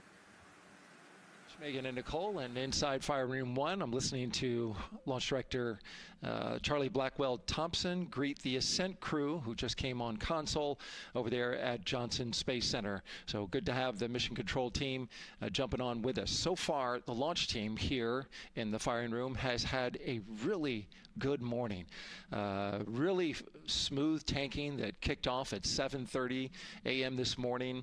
They got to all stages replenish just before 1 o'clock p.m. Eastern time, and it was an incredibly smooth tanking.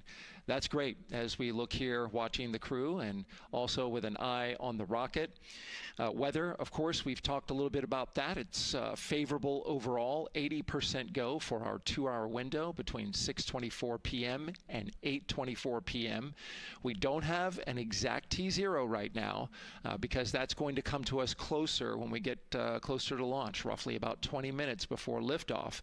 But it's going to be within that window and towards the beginning, provided everything continues to go smoothly along the timeline. And so far, that's been the case. I mentioned that there was a small issue in my previous live hit that actually was incorrect. There was no issue. I've gotten the good data now that I'm on the headset and listening into the loops. Engineers, avionics engineers, are keeping an eye on a display unit inside Orion that's just running a little cooler than normal. It's not going out of limit. It's actually completely fine. But they just were noting the trend and reported that to the NASA test director. So they'll keep their eyes on that. But again, there was no LCC violation. And once they get the cover off Orion out there that's protecting it from the rain, they expect the temperatures inside the Orion crew capsule to stabilize.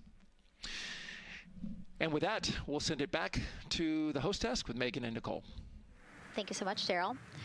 Now, Daryl is inside Firing Room 1 in the Launch Control Center, or LCC, as you might hear it referred to, which was built in 1967 to support Apollo missions. In fact, Apollo 11, the mission that landed on the moon in 1969, that was called from the exact same firing room. NASA then upgraded the LCC to support shuttle missions, and now Artemis. You can see there a shot from when we supported shuttle. Now with Artemis, the primary launch team for today is in Firing Room 1, but there is actually support staff in Firing Room 2 as well. And together they will propel this ambitious test flight off Earth.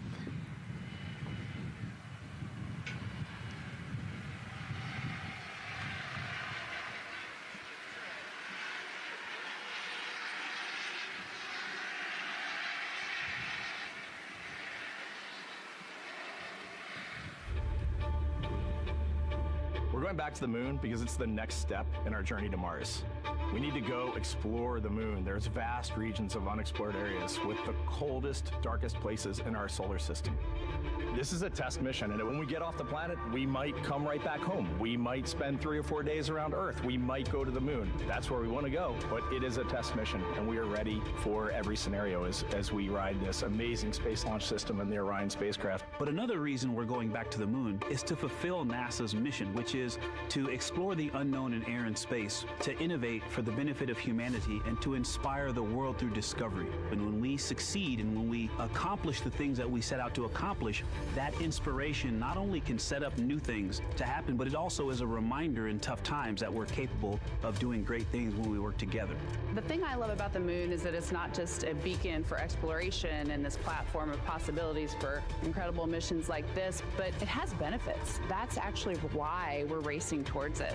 Those benefits are really wide in nature. You have everything from innovation, technology development, not only for future missions going deeper into the solar system, but technologies that come back to Earth. You have inspiration, a whole generation of people starting this pipeline of STEM workers and manufacturers and operators that are excited to see what you can do when you work hard and you come together as a team.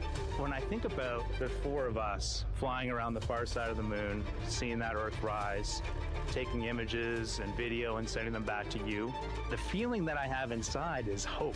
We know that Artemis 2 is not the solution for humanity on planet Earth, but it is a contribution in the positive column. We hope that just for a moment that people will pause and say, wow, it's extraordinary when you look back upon the Earth with over 8 billion people, and you see this concrete example of what humanity can do, this extraordinary thing when we set big goals and we work together to achieve them. Now, Kennedy's launch control team takes us to liftoff, but then mission control at NASA's Johnson Space Center in Houston takes over. That's where we have our Gary Jordan embedded with that team. Hey, Gary. Hey, Megan and Nicole, it's great to be joining you from here in Houston, Texas. I'm in NASA's Mission Control Center, where the Artemis II Ascent flight control teams, led by Flight Director Judd Freeling, recently started their shift to monitor the Orion spacecraft integrity, the Space Launch System, and the crew to make sure all criteria is met to commit to today's launch and the mission ahead. The team you see here in this room today has been training extensively to prepare for the highly dynamic phase of flight that begins shortly after engine ignition. Teams here will be monitoring the flight of the Space Launch System, Orion, and of course the Artemis II crew on board as they make their way from the Kennedy Space Center into Earth orbit. The lead console positions will be in this room, called the White Flight Control Room, a room which traces its legacy to the Space Shuttle program, with the first shift supporting STS-70 in 1995, more than 30 years ago. Each console represents an expert in a particular discipline, whether it be communications, propulsion, crew health, life support systems, or trajectory. And each of these individuals has a support team in other rooms, each ensuring that no data point is left unchecked, no procedure is missed, and combining efforts as one Artemis team to ensure crew safety and mission success. After liftoff, Mission Control Houston will be staffed around the clock over the next 10 days until the spacecraft is safed for the recovery teams and the crew is extracted from integrity and brought aboard the recovery vessel. The roar of a powerful Space Launch System liftoff is just the beginning. The mission is, of course, a test mission, and the first with humans on board Orion and in deep space. The crew's job is to put the systems and capabilities of Orion to the test, taking us closer to a sustained presence on the lunar surface. It's great to see the crew gathered around the table. Megan, with that, we'll toss it back to you as we continue to monitor from here in Mission Control Houston. Back to you. Thank you so much, Gary. Yes, a pre-flight tradition that we have seen with our crewed flights and our astronauts, the card game, Nicole.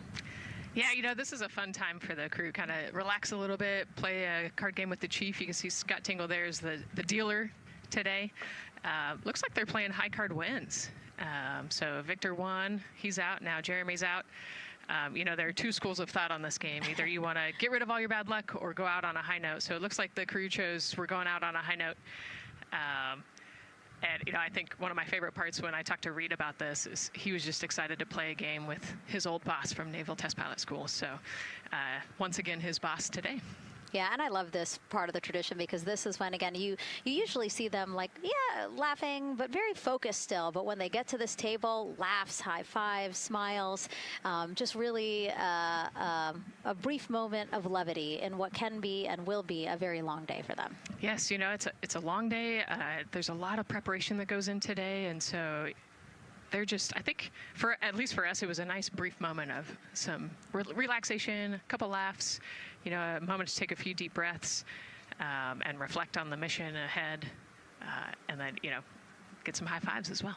And so with their bad luck dispelled, some good luck from Scott Tingle, it seemed like there, right? Yes, definitely. It's actually a really fun tradition. You know, I think that card game is more steeped in tradition than anything else. Every crew has played that same card game. As you said, Nicole, the primary reason for why they're there to suit up, to do communications checks, to do pressure checks all done, and now it seems like Reed had some words for the team in that room. Yeah, you know, this day can't happen without thousands of people, right? And so the suit room is a great example of that. You've got all of the suit techs, and you've got your support team there, everyone who has made this day possible. You know, they've been working with the suit team for years at this point, getting ready. So some fist bumps to the group. Again, the suit team are the folks dressed up in those white, very snazzy outfits. Special outfits that we can talk a little bit more about later, but each crew member was assigned their own suit technician. So as you said, working very closely with the same person to make sure that the crew felt comfortable and ready in these suits as they lift off from Kennedy Space Center. Right, and you know, each suit is slightly different, each person is slightly different, and so these suit techs know each individual super well. They know exactly how they like to get into the suit, exactly where things might get caught, or, you know, small adjustments that might need to be made. So they know their suit techs well, and their suit techs know them very well. And so as we take a couple of pictures here, we really hope that you are learning a lot about the suits and the process of checking them out for a mission. But imagine the opportunity to get a hands-on demonstration from people who helped design these suits. Take a look.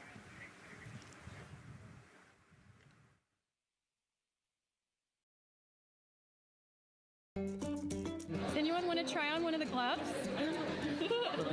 I love showing the kids the suit. I love how excited they get about space. Oh! So that would be... It just goes in there? We got to bring some stuff for them to actually put their hands in, and some of them were very excited because they want to be astronauts when they grow up. I would love to be an astronaut. That would be incredible. I'd like to be like an engineer that like maybe designs the suits. Whether it's the call, the orange color, every aspect has an important function for our astronauts in space. It's going to be amazing seeing astronauts up close to the moon again. And that was a special event at Johnson Space Center. What we just saw there, obviously a big part of why this mission is so important to NASA, really just an opportunity to inspire everyone, especially kids, right, Nicole, to dream big and be curious. Oh man, yeah, the kids are so important, right? I love talking to kids. You know, they are the future of spaceflight. They are the Artemis generation. And, you know, if we could just inspire even one of them to go on to be a scientist or an engineer or maybe even an astronaut someday, that's a win. And now let's turn our focus to the rocket for a little bit. Powering liftoff will be, again, NASA's Space Launch System rocket right behind us. And to learn more about SLS, let's go to Megan Carter, who's at Kennedy Space Center's Visitor Complex at an exhibit dedicated to Artemis and the future of spaceflight.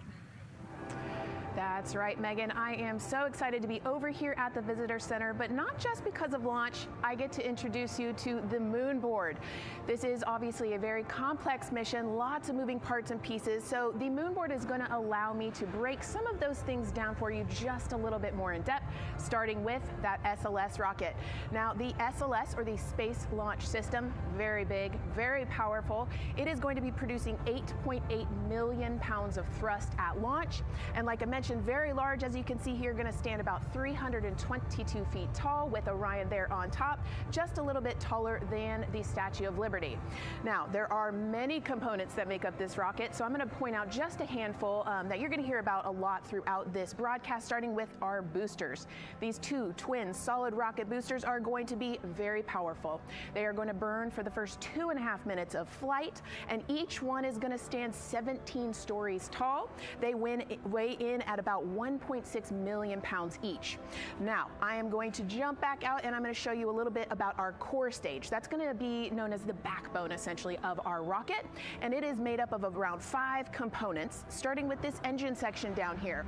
This engine section is where our 2 propellants are going to be funneled down through our pipelines, and they are going to be mixed at 2 different temperatures, very complex processing, and they are then going to go on to feed that fuel to our 4 very powerful RS-25 engines.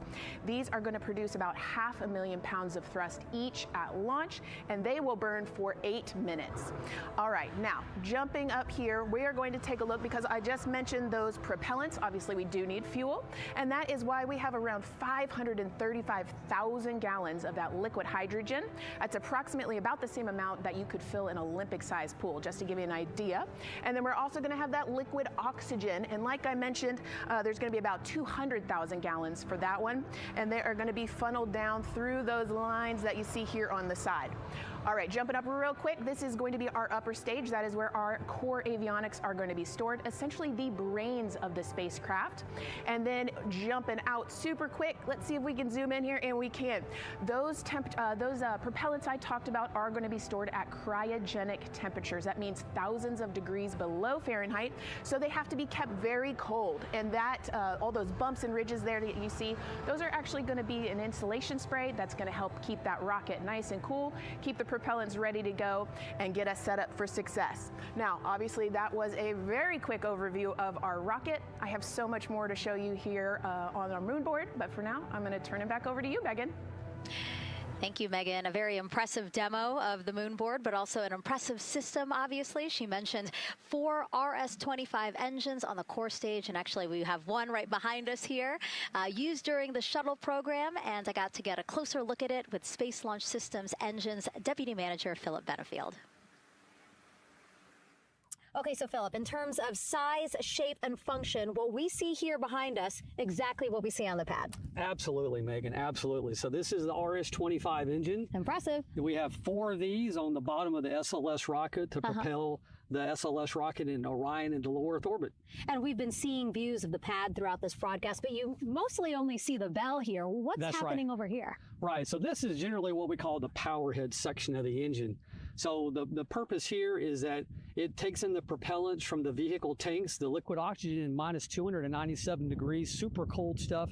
The liquid hydrogen even colder, minus 423 Fahrenheit. There's 4 turbo pumps on the engine that pressurize that propellant up to 9,000 psi in areas. It is all directed into the main combustion chamber, where it is burned into hot gas that then is accelerated out the nozzle to produce thrust. When you say hot gas, what are we talking about? We're talking 6,000 degrees Fahrenheit gas. Wow, so we're talking really cold as liquids coming into the combustion chamber, and then it comes out as really, really hot gas. How do you design, how do you engineer something to control both extremes? Absolutely, it's very technically challenging. One of the main things here with the nozzle is that since you have the 6,000 degree Fahrenheit gas coming out, you have to cool that nozzle so it doesn't melt. And so the way the nozzle is constructed with these 1,080 coolant tubes. And so each of these coolant tubes flows a small amount of hydrogen. It keeps it cold, and so it doesn't melt during operation. Wow. I mean, all of this science that you're talking about, it is truly amazing that you guys designed this for shuttle, and yet you reconfigured it, retooled it to be able to now support Artemis. What do you think about that? Yeah, I think that's really amazing, the fact that we were able to use the heritage hardware on the Space Launch System. The engine itself, developed through the Space Shuttle program, many upgrades to make it more reliable and improve the thrust as well. Perfect. Philip, thank you so much. I can't wait to see all 4 function. Same here. Thanks, Megan. Enjoyed it. And again, another idea and way that we are learning from what we've built upon. Missions, and we get to involve them here today. And here we are, the closeout crew in the White Room getting ready for the astronauts who have just left crew suit up and are now walking down a hallway to greet some family and friends downstairs. Commander Reed Weissman, Pilot Victor Glover, Mission Specialist Christina Cook, and Jeremy Hansen. Looking excited, ready. Now in that elevator to take them 3 floors down. Thumbs up, one more photo, one more photo. Oh, nope, a couple more people in that elevator. Those are important folks. They're going with them to the pad. Yeah, this is a fun elevator ride. Yeah. And, you know, actually you couldn't see them because they're off camera, but the support crew that's actually in crew quarters with us is right there waving goodbye and saying goodbye to you. So it's a really special moment to say thank you and say goodbye to the support crew at crew quarters. That's amazing. And so again, they will ride down 3 floors and then soon we'll walk out the doors that you see underneath the banner there that says their names. These doors, the same doors that astronauts who have launched from Kennedy Space Center have walked out of since the Apollo program. Yes, and you can see another tradition is putting your patch on that archway as well. So I'm sure they did that over the last couple days. They did. It's actually it's so hard to see because there's so many of them, which is also great, but it's on the door frame on the right-hand side, the very, very bottom. Awesome. Great crowd here. A shot now of everyone who is waiting to greet the crew as they walk out of the operations and checkout building here at Kennedy Space Center and will board their ride to the launch pad. Yeah, this is a really great shot, right? Because you get to see a little bit of what goes on there. So you've got the close family that were in quarantine with them up close. They get to wave goodbye one last time. You've got a little bit of media in the background, and then you've got some NASA employees and a lot of the program managers off to the side as well to wave goodbye one last time and wish them luck. Yeah, it's a really nice moment. Again, they have had some quality time with family, but this is their final opportunity to say, see ya in 10 days. Yep, the last wave. And so there are different pens of people, again, as Nicole was alluding to, specific to the quarantine rules that you followed in order to be able to have that access, have that closeness with the crew. And then on the bottom left-hand side of your screen, the Astrovan. And that is going to be the crew's ride out to the launch pad. This modified Airstream motorhome can seat up to 8 people inside. It has a TV and sound system, and we know they plan to watch a video during their trip out, right, Nicole? Yes. So I think Top Gun is on the menu, yes. And then also Point Break, because you know Christina surfs, so I think they've got a pretty decent entertainment planned. So I love that. It gets them in the headspace, the right headspace, to really just enjoy the ride to space. NASA's history with Airstream dates back to the 60s when the company created a crew quarantine vehicle for when astronauts returned from the moon. This picture here, President Nixon talking to the Apollo 11 astronauts inside said quarantine vehicle. Then during the shuttle program, Airstream created the first generation Astrovan, a 27-foot motorhome that transported astronauts across KSC to their launch pad.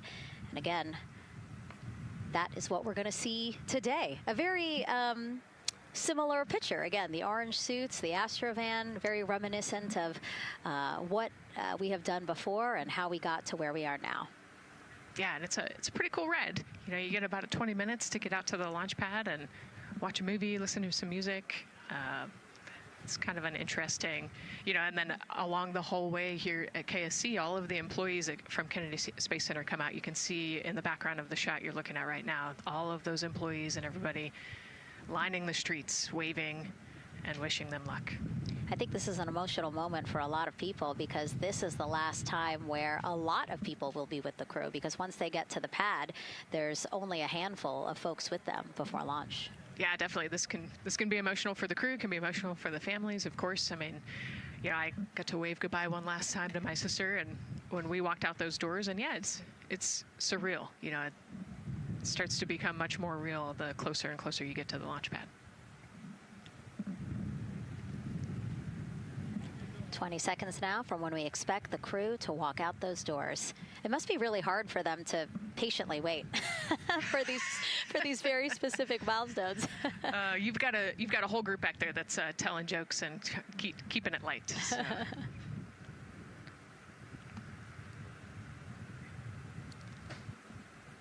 And here they are, NASA's Artemis II crew. Commander Reed Weissman, pilot Victor Glover, and mission specialist Christina Cook and Jeremy Hansen taking their first steps outside for their historic test flight. To a wonderful applause from the crowd. They're looking really excited Some and big really smiles. ready. I love that. It's a great day for us. It's a great day for this team. A few words from Reed. Great day for us, the team, he said. Thumbs up, more thumbs up. Of course, a lot of pictures. We hear some camera shutter clicks back there. I love the energy of this crowd. Let's go. And so now the crew walking over to each of their pens. The first people closest to them, of course, their family members who got to quarantine with them, correct? Yes. Yeah, so the ones that are close and waving, those are the immediate family, so spouses, partners, kids. And we're trying to give them some privacy so that they can have their conversations with their family members. Christina there, she has her husband. Victor has 4 daughters and his wife, they're there. Reed, his 2 daughters are there. And then Jeremy, his wife, 2 daughters and a son. You know, when you were standing in their shoes, Nicole, when you flew for Crew 10, what were you kind of talking about? Like, did you really think about this moment and what you might want to say? You know, they've all already done their real goodbyes, you know, in person. And so this is more just kind of, again, that last chance to wave, last chance to get one smile. You know, you see Christina there smiling. So this felt much less heavy and just, you know, waving and maybe cracking a joke or something, saying hi. So this was a really, really great moment for our crew. Reed's 2 daughters there. Reed spoke about when he told them that he was selected to be the Artemis II commander. And he said he was worried. He's a single dad, didn't know how they would react. And actually, he said he was overwhelmed by their support. He woke up the next morning with cupcakes baked by one of the daughters, moon cupcakes. Yes, I love this story. Moon cupcakes the next morning. Like, how awesome is that, right? Everybody needs their support system, and clearly he has that in his daughters. Christina said she took a bike ride with her husband and wanted to tell him when the moon rose, but that it was too foggy. But she said he was still very excited and happy for her. Yeah, the moon's still out there. A close-up now of, again, Commander Reed Weissman and Mission Specialist Christina Cook. To the right of your screen, as we pan left, we have pilot Victor Glover. Victor told his wife, and they told their 4 kids together, and he said that one of them just started yelling, "Let's go!" Yes, I love that. Again, the support from the family is awesome. And Jeremy said his wife and 3 children, super excited. He felt very supported. You know, he did have that tough conversation, obviously, of talking about the realities of this being a test flight, but he said they were super supportive. And now as he walks away, some kisses from Victor Glover to his family, hearts to Christina. Jeremy being a gentleman, pausing so that Christina can take a nice photo without him. Hearts too from Reed there.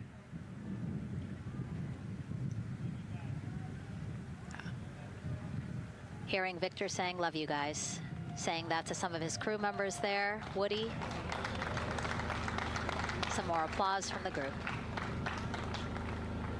Quick wave to some of the NASA program managers, and I think Norm Knight's out there, the FOD Flight Operations Director.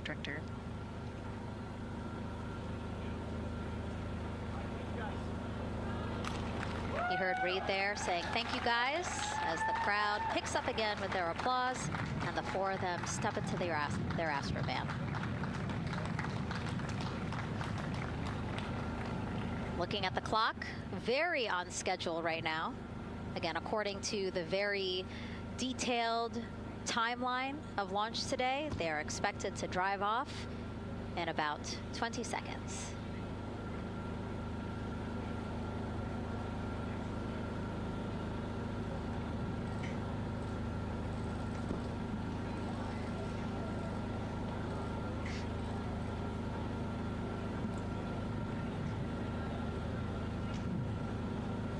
So far, we're marching toward the launch smoothly.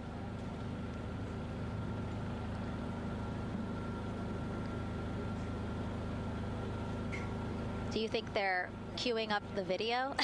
Definitely. And that's why they haven't left yet? They're like, we can't go without Gotta get our your point snacks and movie break. ready. And yeah. Where's the popcorn?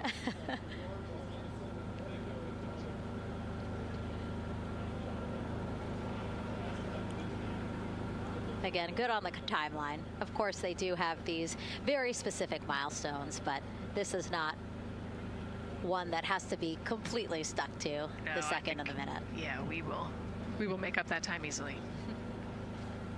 They will get a full security escorted ride out to the launch pad. It's a quick trip, 15, 20 minutes.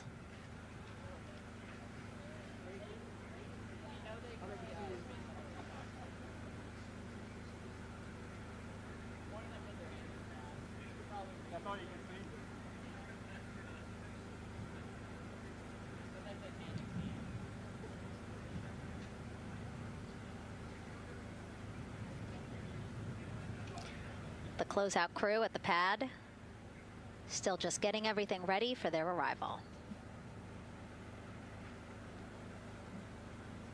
Configuring Orion, right, Nicole? Yes, so they're probably laying out the seat restraints and getting all of the umbilicals set and ready to go so that when the crew gets there, they can ingress and start getting strapped in and connected to the capsule.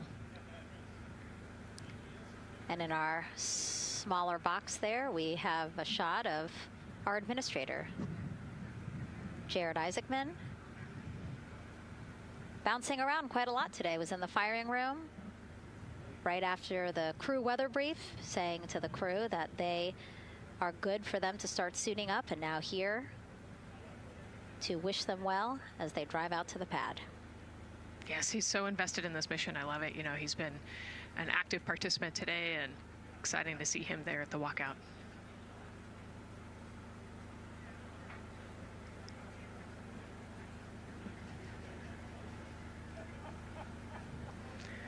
So in the van, they're probably getting hooked up to the portable cooling systems as well. So that would be my guess on the slight delay here, making sure everybody's situated, connected to cooling, and ready to go before they take off.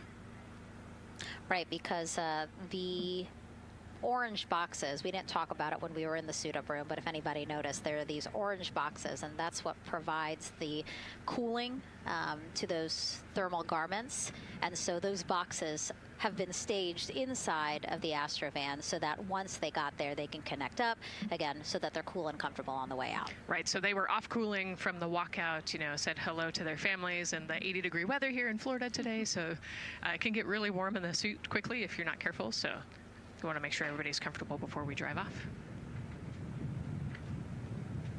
And then when they get to the pad, of course, and strapped into Orion, then they don't have any need for those cooling boxes anymore. They will get that cooling through Orion, through the different lines and umbilicals that they'll be connecting to there. Yep, that's exactly right. The Orion capsule and its environmental control system will take over once they're connected to the umbilical.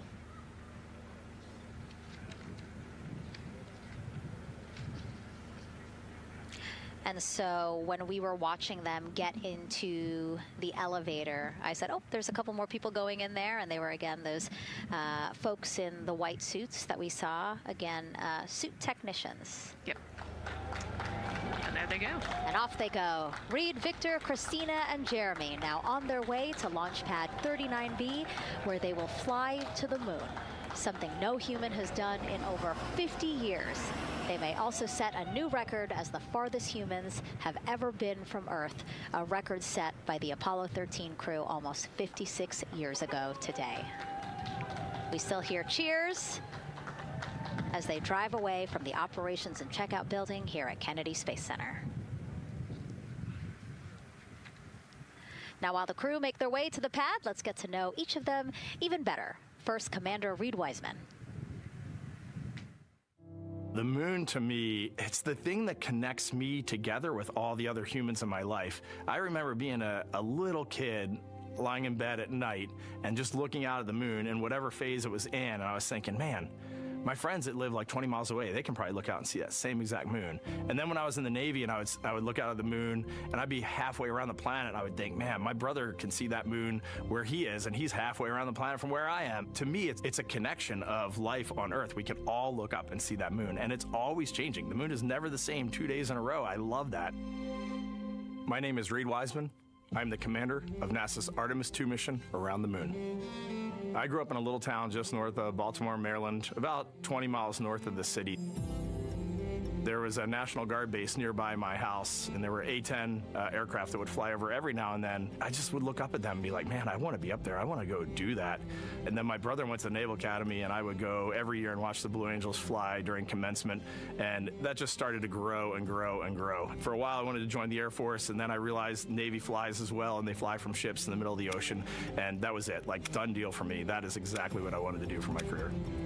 Flying is freedom to me, especially when you're in a jet aircraft coming off of an aircraft carrier in the middle of the Pacific Ocean.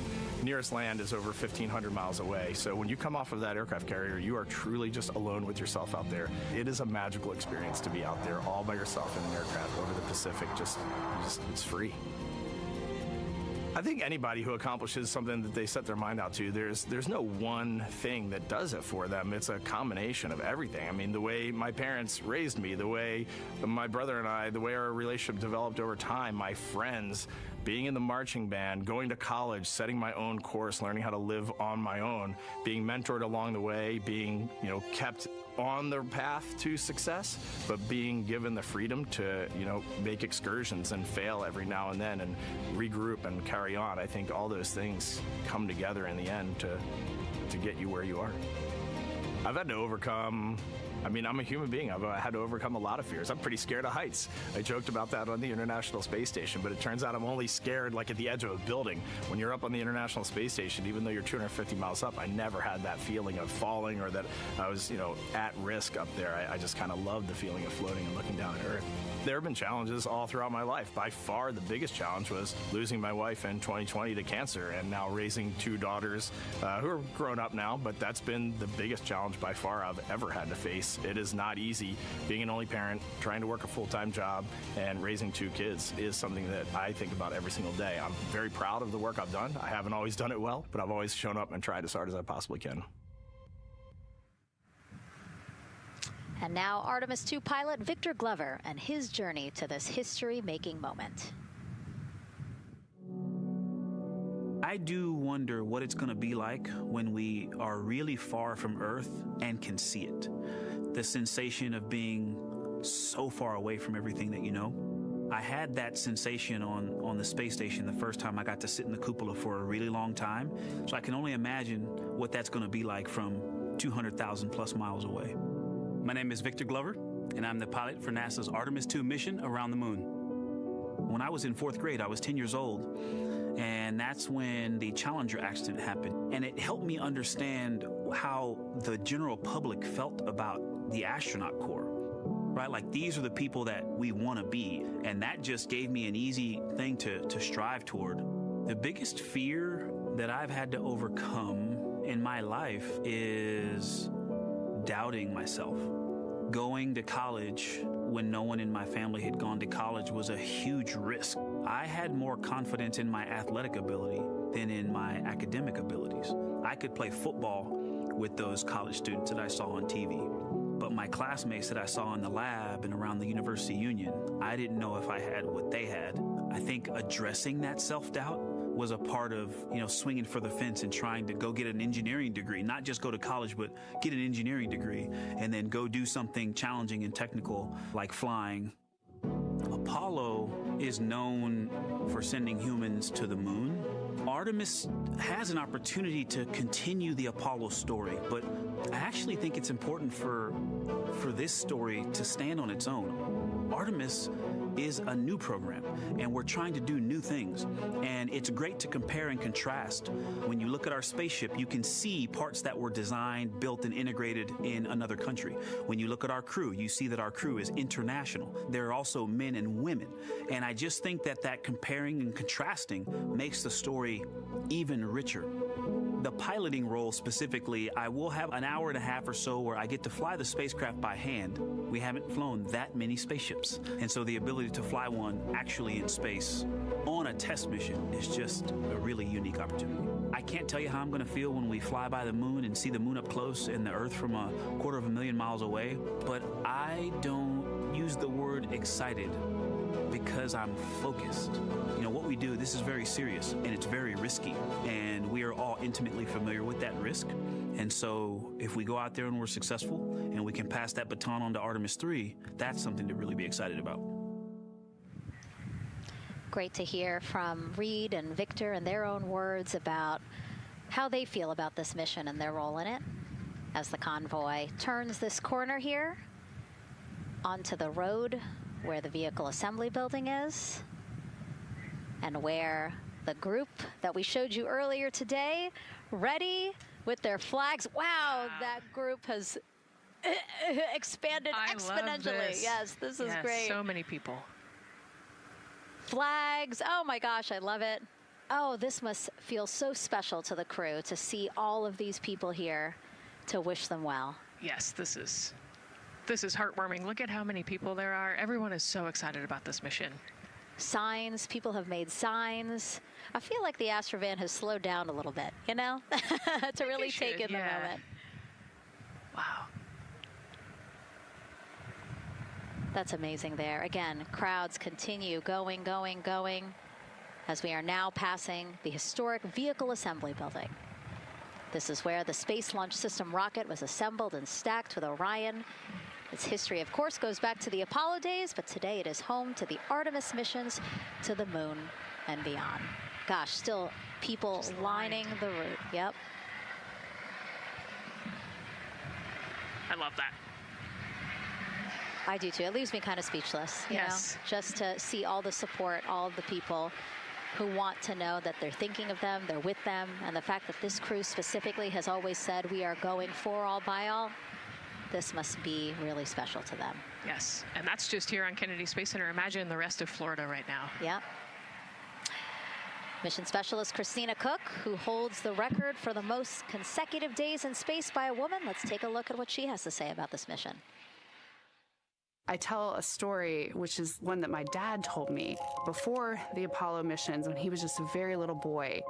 He was looking up at the moon with his mom, and his mom said to him, "Don't worry, Ronnie, we'll never get there." Fast forward maybe 70 years later, it's his daughter that's actually going there. And I think that long arc is something that we can all learn from. The idea that the seemingly impossible becomes possible if you just believe in it and are willing to work hard and come together to achieve it. My name is Christina Cook, and I'm a mission specialist for NASA's Artemis II mission around the moon. When I look back at my dreams as a kid, I definitely never thought I would actually get here. I was very pragmatic. Even though I'm a dreamer, I knew that the odds were way against me again, so I might as well do something I'm loving in the meantime. I definitely loved science and math in school and, you know, did pretty well in those things, but I also loved being active. I was always outside. I loved things that made me feel small. I loved looking at the night sky, oftentimes between the pine tree branches, or I loved the ocean.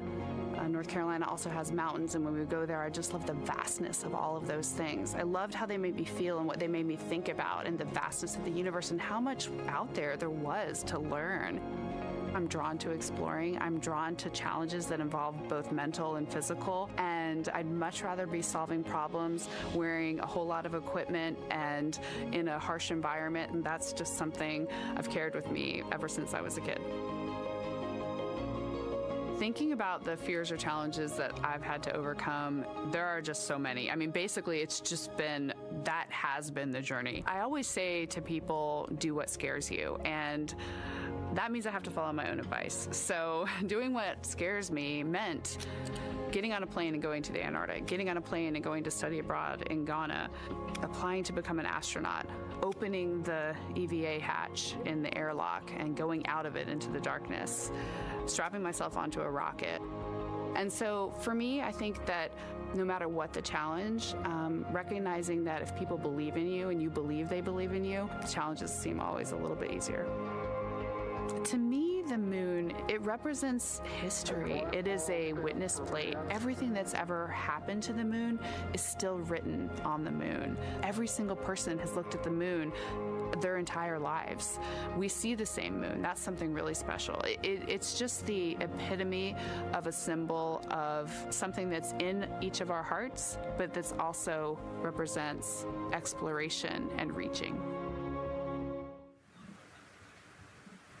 And as we continue to watch the convoy, almost at the pad, mission specialist and first-time flyer, Canadian astronaut Jeremy Hansen.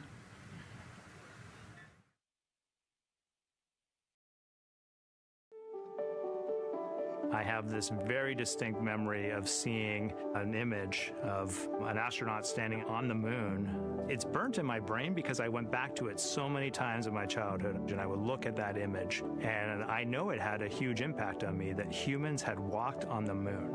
My name is Colonel Jeremy Hansen. I'm an astronaut with the Canadian Space Agency, and I'm a mission specialist on NASA's Artemis II mission around the moon. My elementary school years, I grew up on a farm outside of London, Ontario. I spent as much time as I could with my dad on the farm. I learned the value of hard work, for example. If I wanted to go to work with Dad, it was going to be a long day, and I was going to have to not complain, or I wasn't going to get to go the next day. I had a treehouse. I had a vivid imagination, and I changed my treehouse into a spaceship. I made all these dials and controls. I had circuit breakers for switches that I found in the barn, and I was exploring space in my imagination. The most important thing I did to get to where I wanted to go in life, which was flying fighter jets and eventually becoming an astronaut, is I shared those desires with other people. And it turns out, just like you don't go to the moon on your own, if you could, I would have done it a long time ago in my treehouse as a kid, you have to go as a team. I think the biggest impediment to achieving my goals was, of course, myself. And I think that's a common human experience. There are many times where just little things would get in my way, and my immediate interpretation of that was, well, now that goal's out the window. You know, people must have lifted me back up, and somewhere in the back of my head, that persistence came through. And I think that's a common human experience, to doubt ourselves. I've come to this, I guess, realization that I believe that we all have gifts to contribute, and the goal is to figure out how to use your energy towards adding positively to humanity's existence on this planet.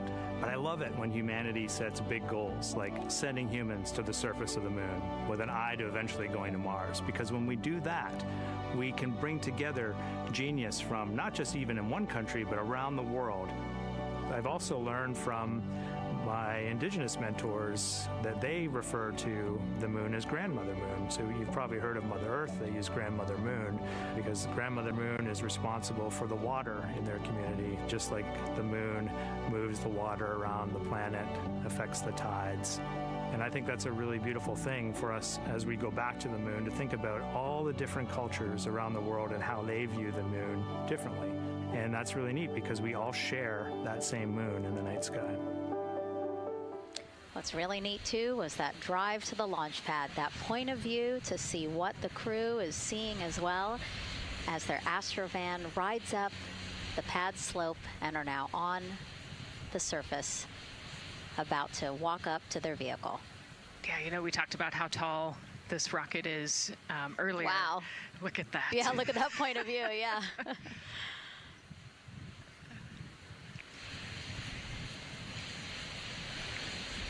Pad 39B, another historic place here at Kennedy Space Center. Construction began in 1964, finished 3 years later. Apollo 10, the full dress rehearsal for the moon landing. That was the first mission to launch from this pad. Yeah, you know, we've used this pad for a lot of missions. You know, we modified the pad in the 70s and 80s, and then the shuttle missions actually launched from here as well. And then, of course, Artemis 1 took off from this launch pad, November 2022. And now here we are about to see the Artemis II crew get out of the Astrovan and make their way up the mobile launcher to the 274-foot level, where they will embark on their first crewed test flight of the Artemis program. You know, I think that button in the elevator actually says space when you hit it. Yeah. Really? At least on 39 Alpha it does. So I imagine it says something similar here. Again, let's take a look at the clock as we wait for the crew to get out. 4 hours, 10 minutes and counting until the top of our 2-hour launch window today. Let's head back across the street to Daryl, who's following the launch team every step of the way. All right, thank you, Megan and Nicole. And here inside Firing Room 1, we had a nice moment. The launch director, Charlie Blackwell Thompson, NASA's first female launch director, standing up from her console, taking her cell phone and snapping photos as the Artemis crew that she had just given the go to leave the astronaut crew quarters, driving by, and of course going up the causeway until they got there to the pad. And now we see them coming out of the Astro van there and getting ready to ascend the launch tower. Well, we got a weather brief before they went out to the pad, and of course LWO gave a go. There could be some rain out there at the pad. It's already rained out there already. If you're in the area and you're watching right now, well, certainly you know that there's some rain in the area. There's going to be spotty showers that are going to be coming ashore here, and we expect that throughout our rest of our countdown. But we also are getting forecasts that there'll be some clearing as we get closer to our launch window. Big wave from Reed Wiseman there, and a thumbs up as the crew goes into the elevator to ascend the launch tower to go up to the level where they'll walk across the crew access arm and get into the white room. One of the things that you're going to start to hear now is from the crew themselves. We're going to be airing the Orion to Earth loop, which is the communications that's going between that crew and the launch team here as they walk them through configuring their various consoles as well as getting ready.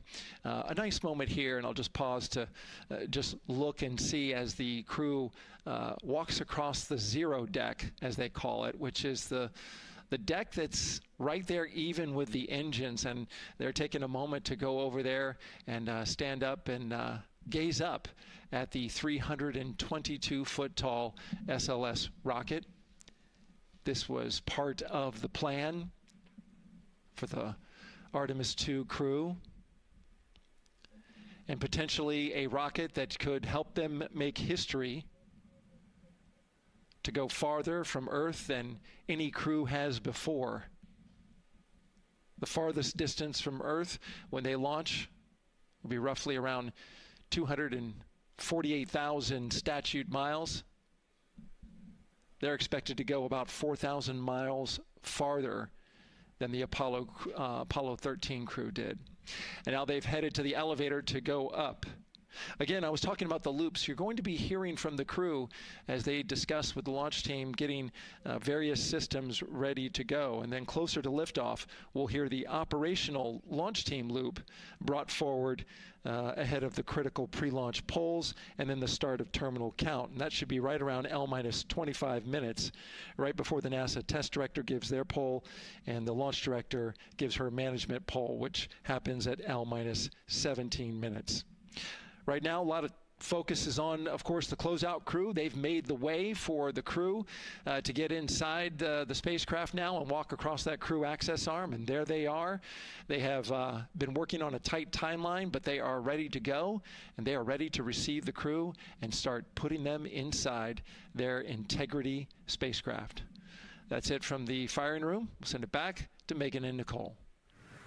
And Launch Director Charlie Blackwell Thompson, again, we mentioned her a second ago. Her team have been training extensively for this moment since Artemis I launched in November 2022. Today, they have a message for Reed, Victor, Christina, and Jeremy. Today, you carry the work of thousands and the hopes of millions. Every test, every simulation, every long day and night have led to this moment. This team is ready. The vehicle is ready, and you are ready. From the ground to the moon, Godspeed, Artemis II!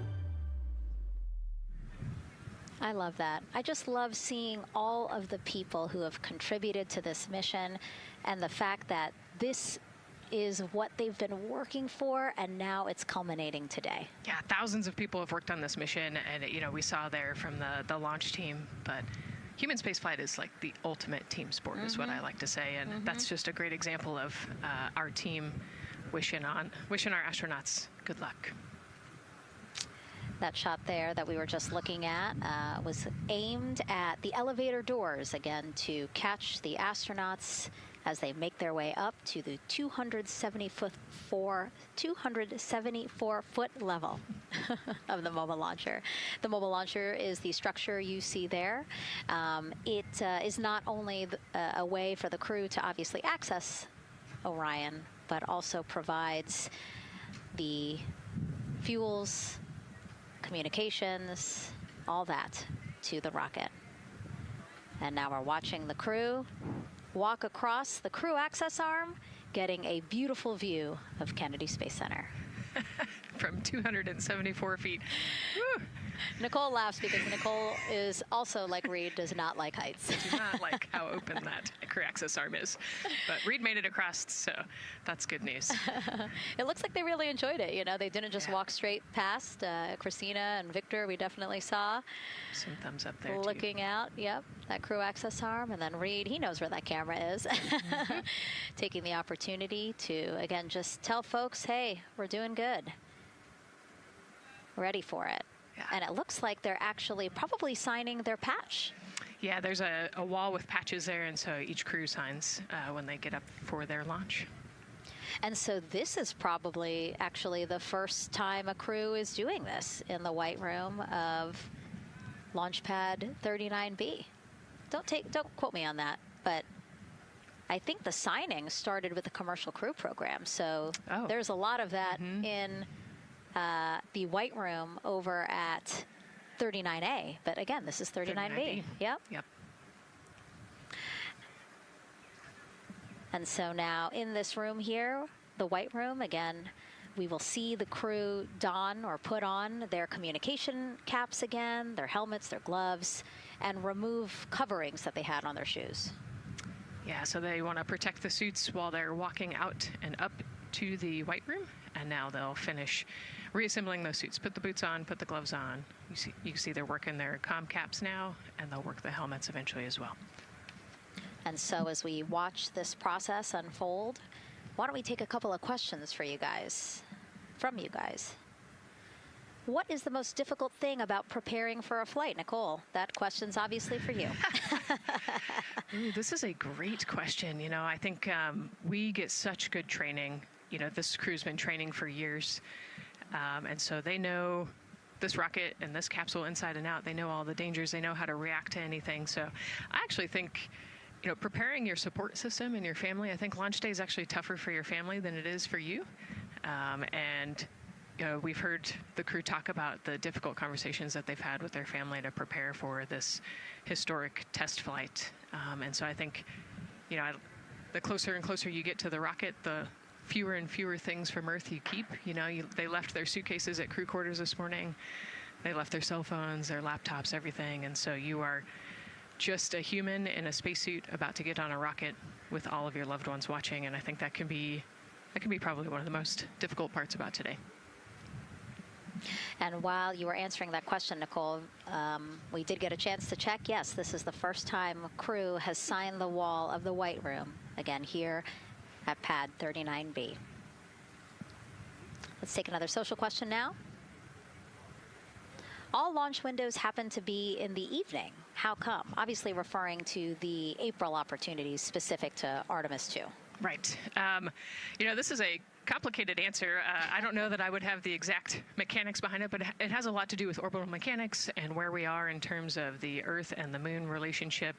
And, you know, like we said, we're trying to get on that free return trajectory. And so it has a lot to do with when we can do the perigee and apogee raised burns and the translunar injection. So there's a lot of math that goes behind these launch windows and why they shift and move and why we just so happen to be in the evening for the April launch windows.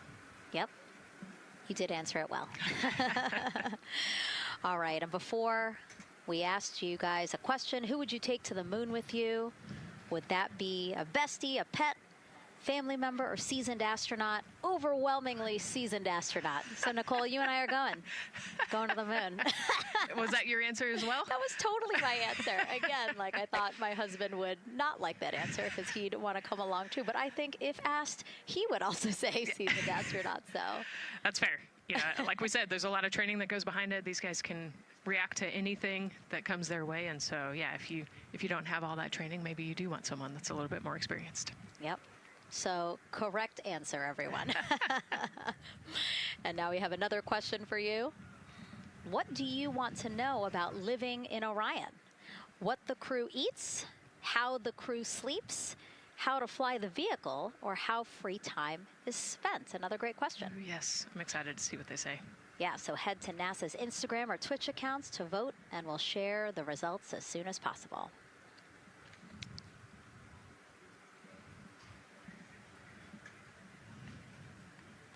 And while you're doing that, remember to also sign up to be a virtual guest for this mission. Just go to the link we'll pull up on your screen.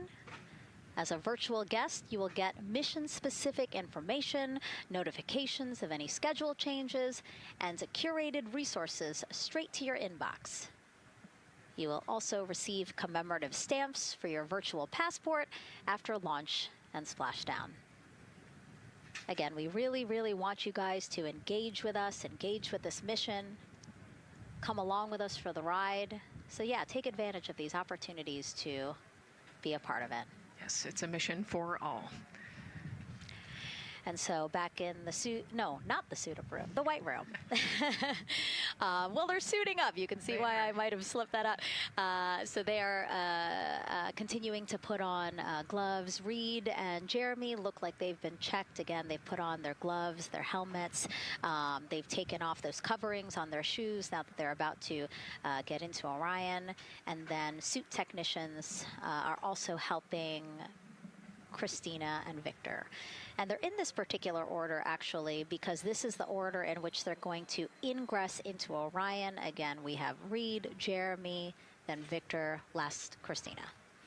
Yeah, and that just has to do, like you said, with the seat orientation. So as the astronauts sit down and lay back in the capsule, the left side will be Reed, and then below him will be Jeremy. So that's why they're going to get in first, to create space for then Victor and Christina to get in. And let's talk a little bit now about the closeout team. We saw a few of these folks also in the suit-up room. Suit technicians were in there, again, to make sure that they get into the suits properly.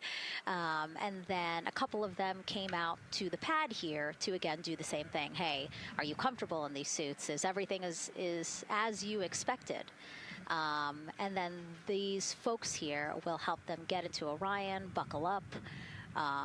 And so we were talking a little bit about their attire, specially made for what they're doing right now. Yeah, so these, they almost look like, the equivalent of a flight suit, right? They're fire resistant. They've got the straps on the back for emergencies that mimic the same straps that the astronauts have on their suits, so that you can use the same exact equipment in an emergency egress from the pad, for example. So we can use the same equipment to get everybody safely away from the pad as required or if needed.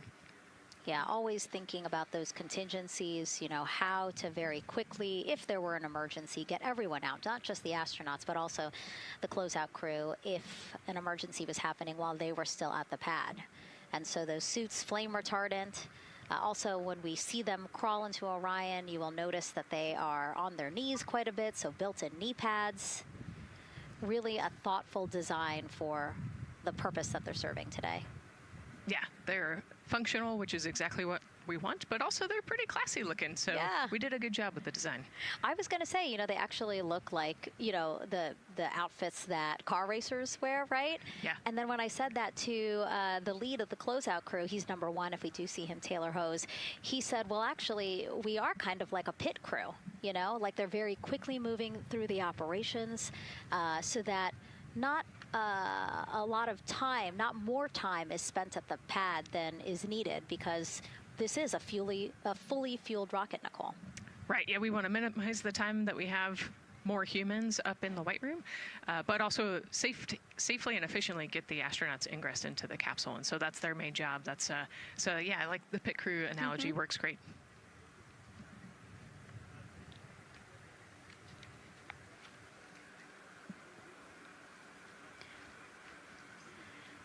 And so, Nicole, as we get ready to see them ingress, I know you'll be, again, an invaluable source as we talk through this part of the launch countdown, because you've been inside a mock-up of the Orion spacecraft. And I know that because you texted me a photo that you took, this selfie in the mock-up, and little did you know I was going to put it in this broadcast. Yeah, this was actually a really wonderful opportunity. Last week, our flight control team at Johnson Space Center hosted an open house of the Orion mock-up there in the space vehicle mock-up facility. And so I got to spend some time in the capsule with some of the flight controllers who are actually sitting on console right now and talk to them about everything inside the mock-up. So you can see I've got a bump cap on. It's like a small hard hat. There are a lot of, metal corners and things, and we are still squishy humans at the end of the day.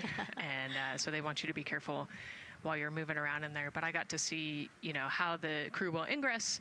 I got to look at the umbilical and the seat straps, and I got to see, the emergency equipment and the stowage and the toilet. I got to see it all. Got to talk about everything. It was pretty cool. It was a really great time. Michael and Bruce were great with me. They answered all of my questions.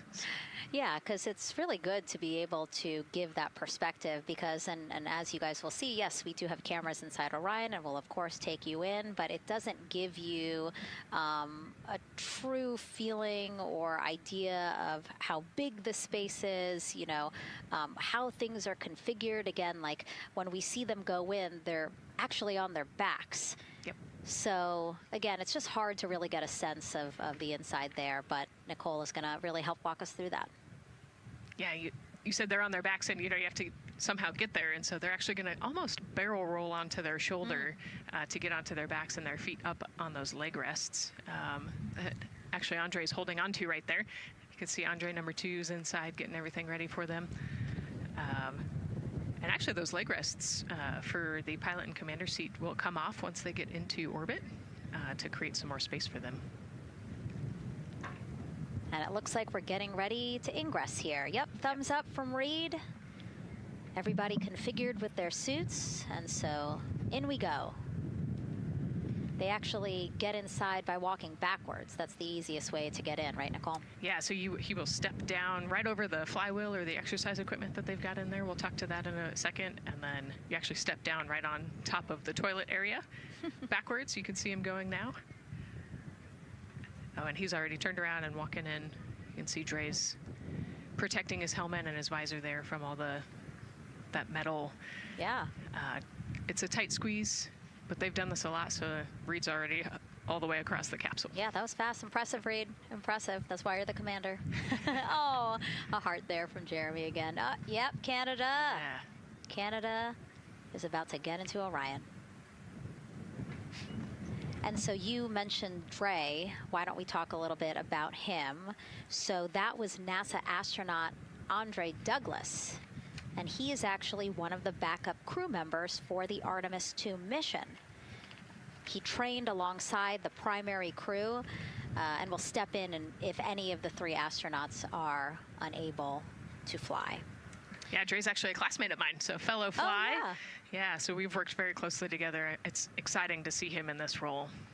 Yeah, Virginia native, selected as an astronaut candidate in December 2021.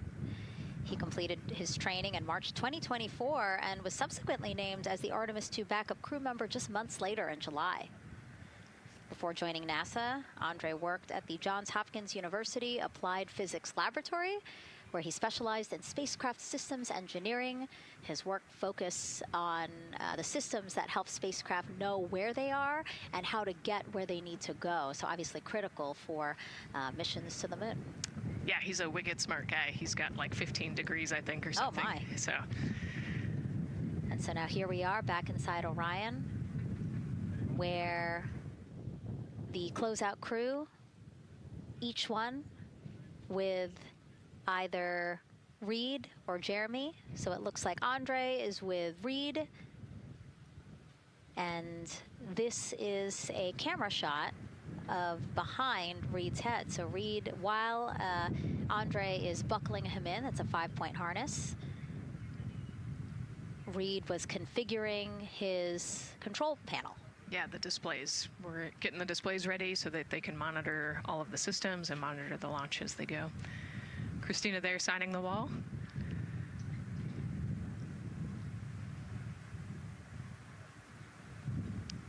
Got to put away the pen.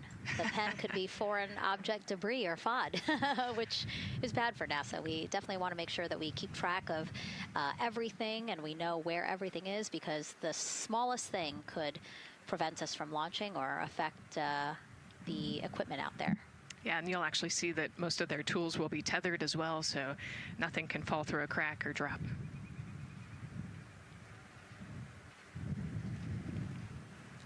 And so as soon as Jeremy and Reed are good to go in their seats and connected to their communication umbilicals, as Daryl had said before, we will start hearing the loops, the audio mission loops, specifically Orion to Earth 1, which is the communication loop that the crew communicate on to the different teams supporting launch today.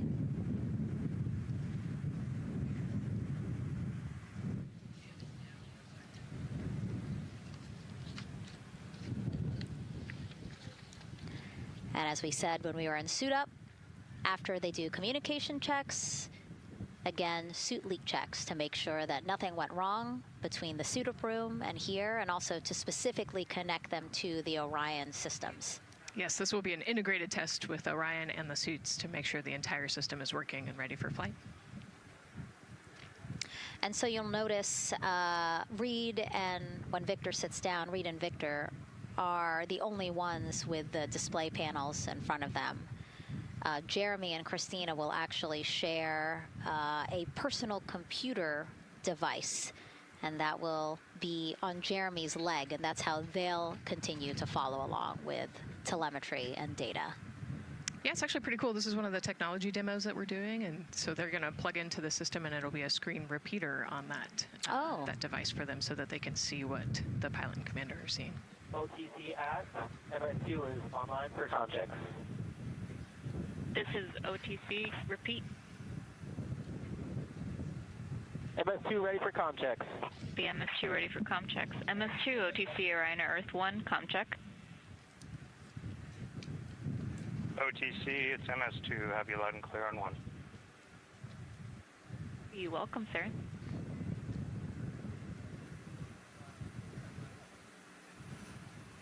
And so that was the Orion test conductor speaking with Jeremy Hansen, again, mission specialist 2 for this mission. So his communication check over, you heard him say 1, Orion to Earth 1, has been completed, a successful test.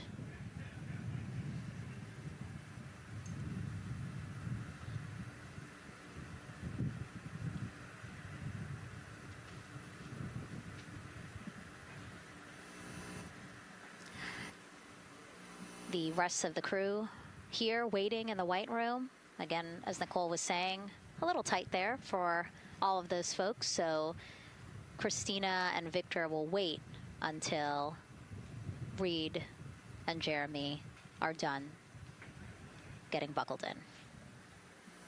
Yeah, I think 4 astronauts and 4 suit techs would be a tight fit in that capsule. Yeah, I mean, take a look at Bill. He's number 3 there, that the suit technician there. He is kneeling where Christina will be in order to get Jeremy situated.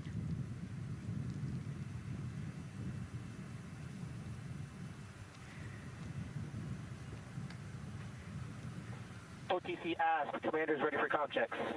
OTC copies, commander. NTD, MESCO 212, comm check. NTD, have you loud and clear here as well. I'll catch FTS on 194, thank you. Commander, OTC, Orion to Earth 1. OTC, CDR has you loud and clear. Good comm, welcome, sir. And there you have it, a successful comm check with Commander Reed Wiseman. And so... And CDR, NTD on Orion to Earth 1 for comm check. I got you loud and clear, NTD. And good to have you on board. Good luck today.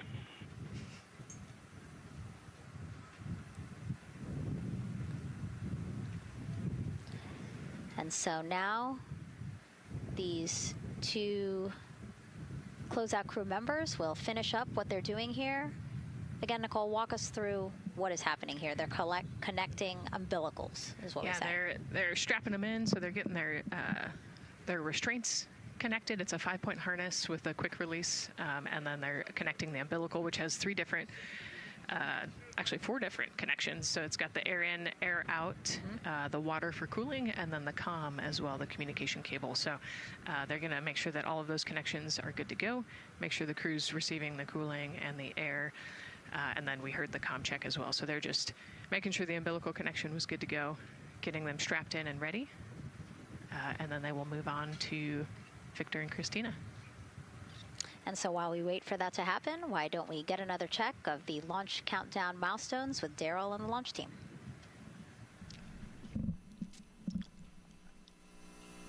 All right, welcome back into the firing room 1 here, where some of the launch team is having some pizza that was brought by the administrator. That was nice of Administrator Jared Isaacman to bring that by for the launch team to enjoy. We're L-3 hours and 44 minutes and counting as you can see the crew ingressing into the spacecraft. There are a number of things that are happening on the timeline.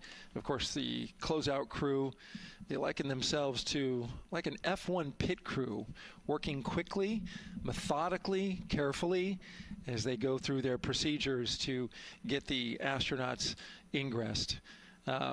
Overall, there's a little bit of timeline pressure, right? There's only a certain amount of time, as you see the astronauts going into Orion, only a certain amount of time that they can spend on their backs. They will be there for a few hours, right? So we're sitting at 2:40 p.m. Eastern time, and the window opens at 6:24 p.m. Eastern time and runs until 8:24 p.m. Eastern time. So 4 or 5 hours or more on their backs, and then they'll hopefully lift off for a launch. So, of course, the crew is mindful at the time. They don't want to slip into the window if they don't have to.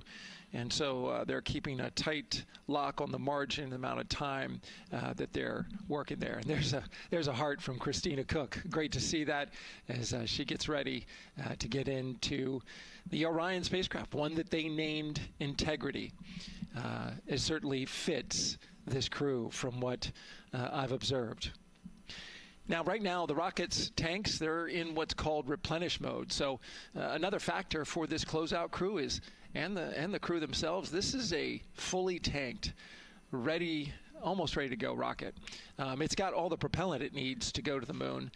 It's just a matter of getting the astronauts in, getting them configured, and getting all the systems, the high energy systems, bringing them all online in order to launch this rocket. As they sit there, there is propellant boil off that's happening. All tanks are at 100%, but the propellant, which is liquid oxygen and liquid hydrogen, those two propellants are minus 423 for hydrogen and minus 297 for the liquid oxygen. They are boiling right now. They've been boiling the entire time and they've been in the tank. And that is vented out, as you can see. When we look to a wider shot of the rocket, you can see the venting and the little wisp of clouds that are coming out from the top of the rocket in the middle part of the rocket. And that is because just like you boil water on your stove, those propellants are boiling. Of course, their boiling point is much lower than water, and so it doesn't take much for them to boil. But just as if you were to leave your pot of water on the stove and just leave it there, what would happen? Well, it would completely boil off, and all the water would be gone. Basically turned into water vapor inside your house. Well, it's the same case here. So we are continually replenishing the rocket with propellant, liquid hydrogen and oxygen, running from those propellant lines that you see there going into the rocket. So that continues to go well. Overall look from the launch team here, this has been a very smooth countdown so far. The cryo tanking went exceptionally well. And the launch team is really in a good mood right now. Cautiously optimistic, understanding that with a system this complex, you can have something unexpected happen. But to this point, the firing room is really encouraged by what they've seen so far, and are especially excited to see these astronauts getting inside the spacecraft. L-3 hours and 40 minutes and counting until we open up that window for launch. For now, we'll send it back to Megan and Nicole. Thank you, Daryl. And, you know, he mentioned that the crew decided to name Orion Integrity, and it was not something they came to easily. You know, they really wanted to put in a lot of thought, and what they came down to is integrity is a value that NASA embodies, and also individually they felt like integrity is something that speaks powerfully to them. Yeah, and I think the other part of integrity, you know, it just represents the humility and the professionalism behind the entire team that built this rocket and got us here today. And so it's a fitting name for this capsule. Yeah, like I said, I think the crew said it took them a little bit to decide on what they wanted, but I think they made the perfect choice. I agree. And so as the countdown to launch continues, we are reminded that this is an agency-wide effort to make today's launch attempt possible. We invited people across our NASA family to wish our crew a safe journey. Go Team Artemis! Go Team Artemis! 3, 2, 1, blast off! Have a great flight. Godspeed. We'll get you around the moon and home. If I had a message for the crew, be safe, to have fun, to remember that we're all down here rooting for them.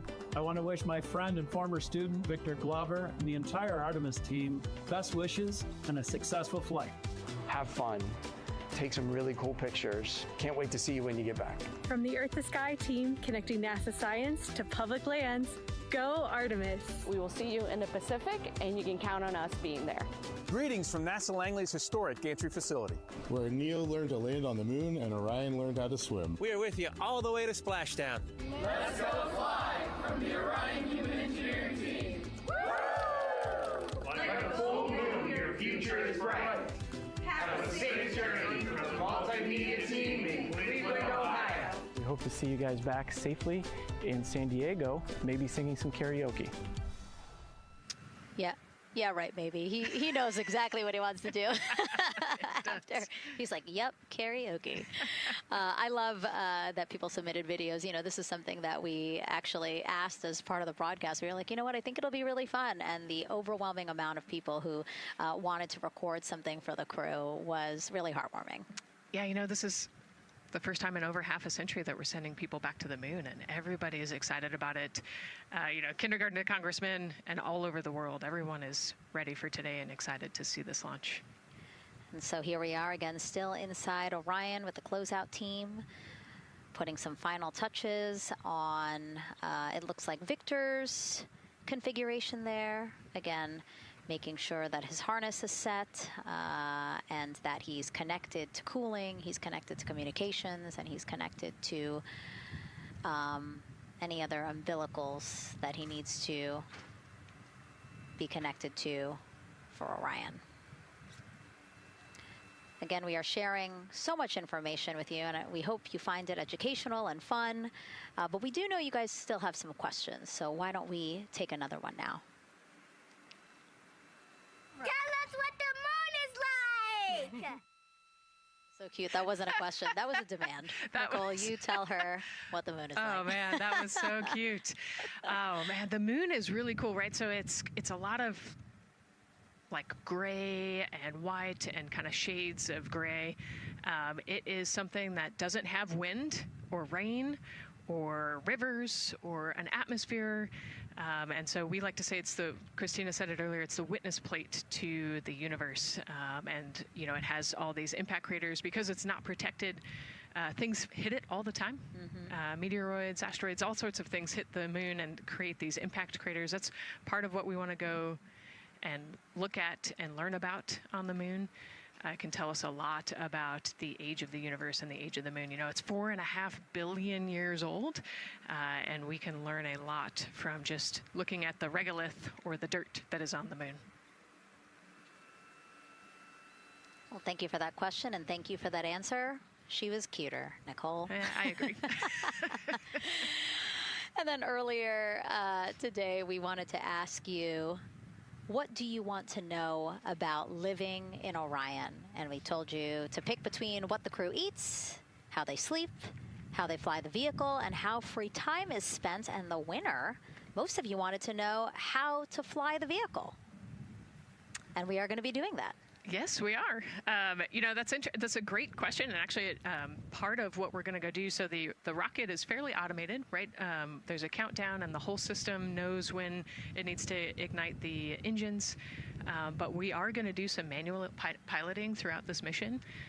Once they launch and they separate from the ICPS, they're actually going to do a rendezvous and proximity operations demonstration. So what does that mean? They're going to take that portion of the rocket and they're going to try to fly closely to it. And so they will actually take manual control of the Orion spacecraft and try to get nice and close to the other portion of the rocket that had just separated. And so you can see actually a little bit in the view that you have right now. So on for Reed, the left-hand person, his right hand, there's a kind of a joystick, if you will, on the right side, and then on the left side there's something similar. And so they've got, you know, translational and rotational hand controllers in order to command the rocket in different axes. Yeah, it's really exciting. I mean, Victor said it himself, like one thing that he's really looking forward to is piloting Orion manually. So we'll get to see that during our continuous coverage. Again, we are covering this entire mission. We started with tanking, and we will go all the way through splashdown, so you will see what Nicole was just talking about, that proximity ops demonstration, where the crew will pilot Orion manually. And so, speaking of their 10-day mission, why don't we take a closer look at the crew's home away from home for the next 10 days. Here's Megan Carter again from the KSC Visitor Complex. All right, thanks, Megan. Yeah, it's getting real out there, so I am going to bring you back to the moon board so I can show you just a few things about the Orion. Obviously, it is going to be very compact, sitting up there on top of the SLS rocket. Very compact, like I mentioned, over 355,000 pieces. So let me show you a couple key components, starting with these three fairing panels right there. When the rocket blasts off, obviously it is going to get very fast. It's going to get hot and windy, and so we have these three fairing panels in place to help protect our astronauts. I am also going to take you into a little bit closer look and talk about the LAS, or the Launch Abort System. This is the one piece that is going to be in place to protect the astronauts should something happen to go wrong in the first few minutes of launch.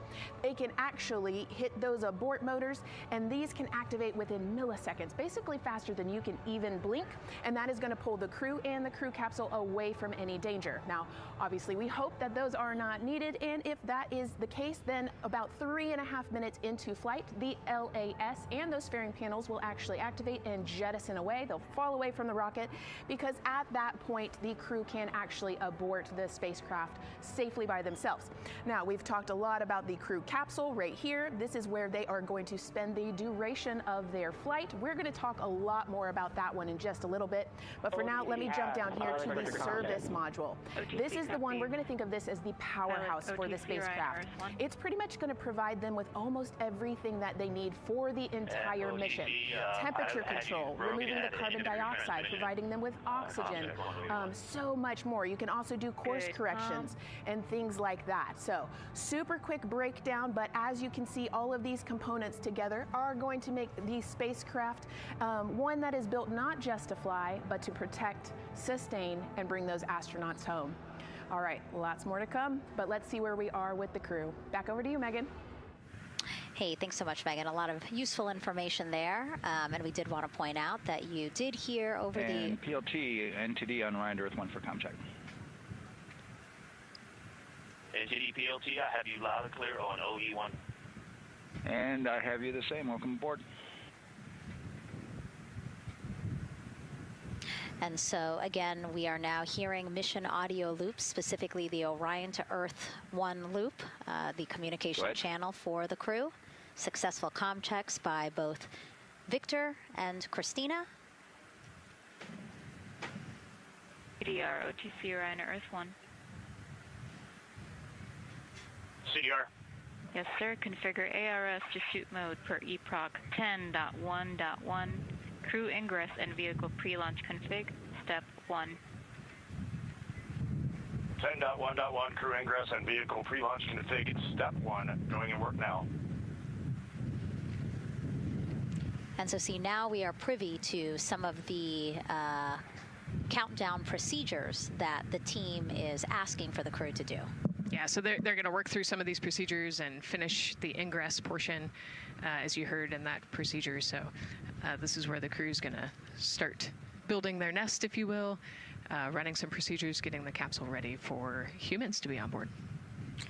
And now look at the clock, 3 hours, 30 minutes and counting until the opening of our 2-hour launch window, and we are pretty good on time. We are as we are expecting in terms of when ingress will be wrapping up soon.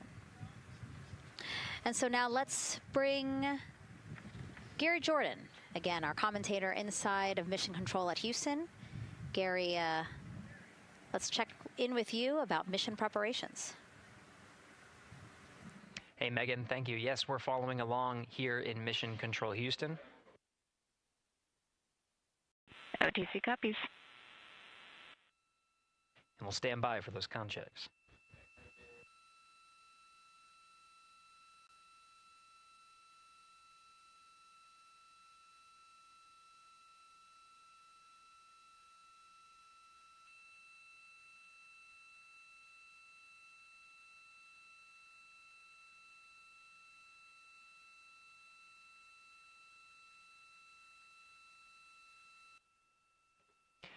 And again, we're waiting for those comm checks.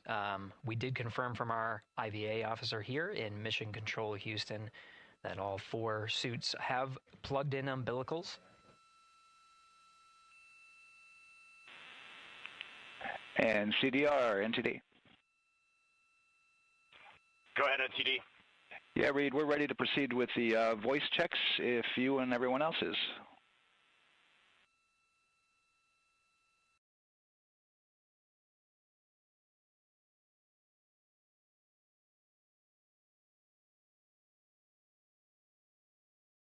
NTD, Integrity crew is ready for voice checks. I copy that. And Integrity for the entire crew, comm check on Orion to Earth 1. CDR. PLT. MS1. MS2. Good comm check by all. NTD moving to Orion to Earth 2.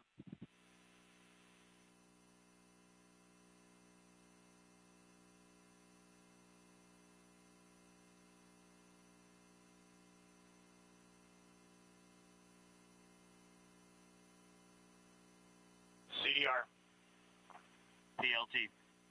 MS1. MS2.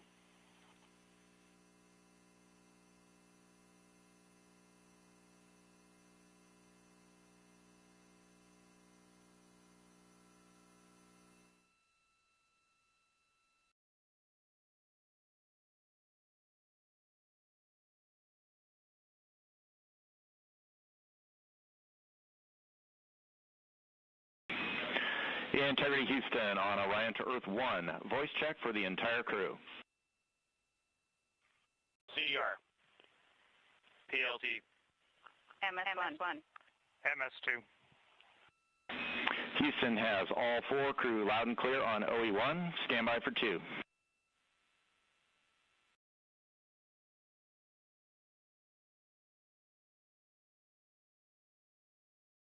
initial word was broken.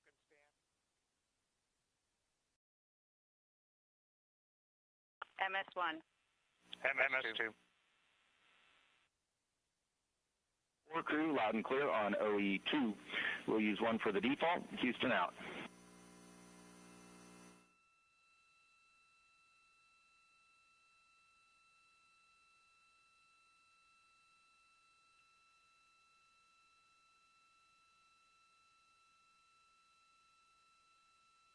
And CDR, NTD? CDR. Yeah, we're going to go ahead and we're going to clear a couple of those messages on your screen here. Just want to give you a heads up that you'll see that. Copy all.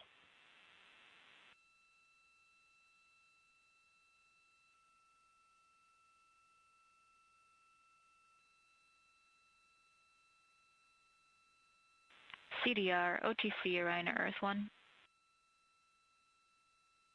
CDR. Yes, sir. Perform crew suit leak checks per 10.1.1. Crew ingress and vehicle pre-launch config steps 2 through 4. Annunciation of LCC O-ARS-001 will occur. 10.1.1 crew ingress and vehicle pre-launch config steps 2 through 4. Going in work now.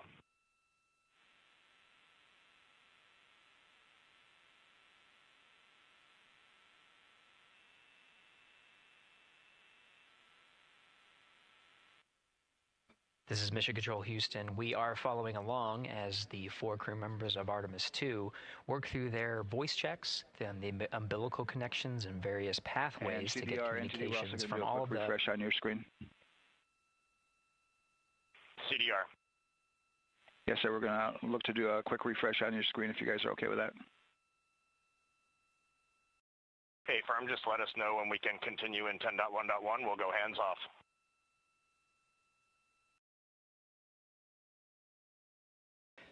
.1.1 referring to the procedures that they have through the various phases of ingress and some of the checkouts needed to prepare for today's launch. Here in Mission Control Houston, the IVA, or Intravehicular Activity Officer, will be confirming the leak check status and watching as the suits pressurize to once again confirm that the suits are in a good configuration ahead of launch. Of course, for the teams here in Houston, launch is just the beginning. The first flight day is jam-packed with activities. Shortly after main engine cutoff, Integrity will enter into a coast phase while still attached to the Interim Cryogenic Propulsion Stage, or ICPS, and prepare to deploy the solar arrays. With power being generated, Integrity prepares... Go ahead, NTD. With that refresh, and you got to go to proceed with your 10.1.1. Picking up 10.1.1, step 2.3 through 4.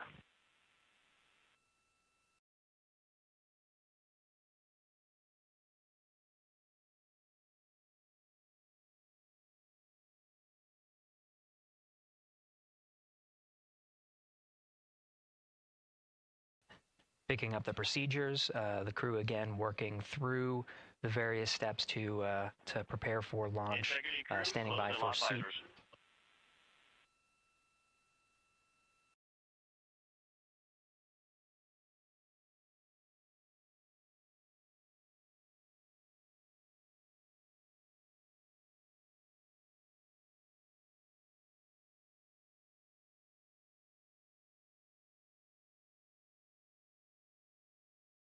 This is Mission Control Houston. With visors closed, the pressurization tests can commence.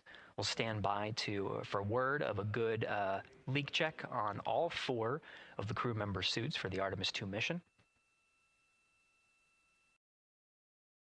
Again, this is the very beginning of a very busy flight day for our 4 crew members. After launch, they have a series of burns to prepare for. The first major burn being the perigee raise maneuver that allows them to continue in low Earth orbit, and the next being the apogee raise burn that puts them in a high Earth orbit. This is an orbit that takes them around the Earth for nearly a day, 23.5 hours to be precise, and allows the teams, including the astronauts and the flight control teams, to check out critical systems ahead of committing to the next day's translunar injection. But before they even call it a day, Integrity will separate from the ICPS, and the crew will command. And the crew will command. The crew will command the Orion capsule to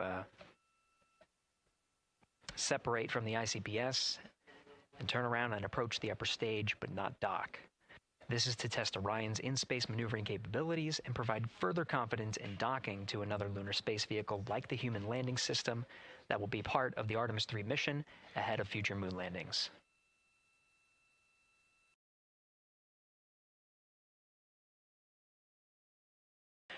These are just a few of the highlights of the very first of 10 flight days as we await for confirmation of good leak checks inside the capsule integrity.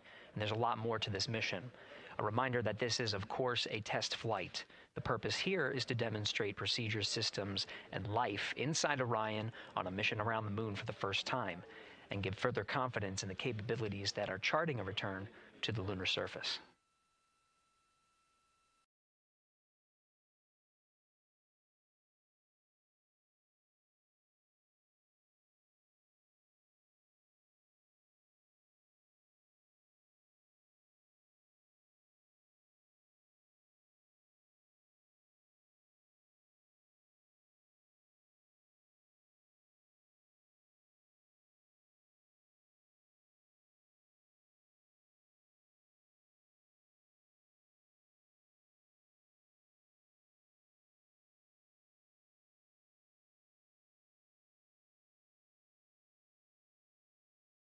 You may be able to see from this view the suits themselves inflating. This is, again, a pressure check, verifying that the suits are leak-free ahead of the ascent portion of today's flight. How you see the crew now with visors down will be the configuration of their ascent all the way through core stage separation, about a little more than 8 minutes after booster ignition.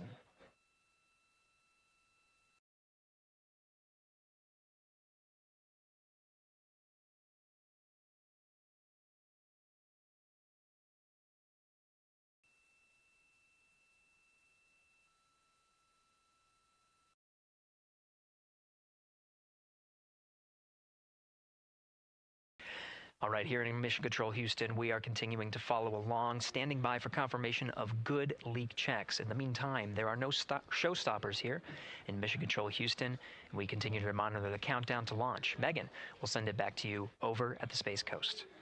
Hey, Gary, thank you so much. Yeah, as we wait for confirmation of a successful leak check for all 4 astronauts, why don't we go back to Daryl, again, who has been following along with the launch countdown as we inch closer to the opening of our 2-hour launch window. All right, thank you, Megan. And yes, getting some good communication. It's great to hear from the crew inside, even though it is as simple as a comm check. It's really good to hear their voices as they move through those various comm checks and then get ready for their suit leak checks.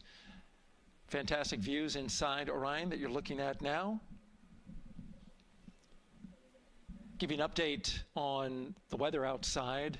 We're still 80% go for our 2-hour launch window, which starts at 6:24 p.m. Eastern Time and closes at 8:24 p.m. Eastern Time. That's the good news. The bad news is that we've got some rain showers that are starting to head in. Looks like it may miss the pad. Wouldn't matter if it rained on it or not, though. It's received some rain earlier today. Water isn't going to hurt anything out there at this point. But the rest of the area might be getting a little bit wet, which may include the hostess, so keep an eye out for that.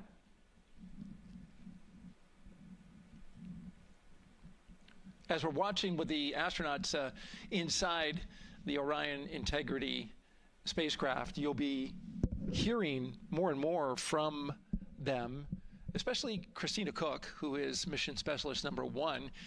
She not only is going to be making history. All crew, visors open, suit loop leak check complete. OTC. Okay, there you heard the suit leak check complete. They check those suits for leaks in astronaut crew quarters. They check them again inside the spacecraft. As you can see, the closeout crew, our astronaut support person moving around, turned off the camera, and so now we're looking from outside the Orion spacecraft looking towards, oh no, let's see, get oriented here. Well, there we go. Back inside, we've got the view. But basically what I was saying about Christina Cook is that she will have the role of reading. CM is ready for closeout, performing video sweep using drag-on camera. OTC.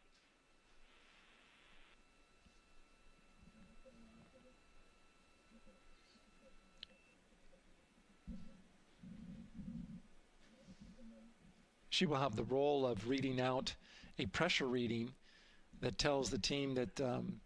and CDR or NTD? Go ahead, NTD. Yeah, we're going to do another cleanup on those suit leak check messages that we got from since we're done with that now. Integrity copies. Yeah.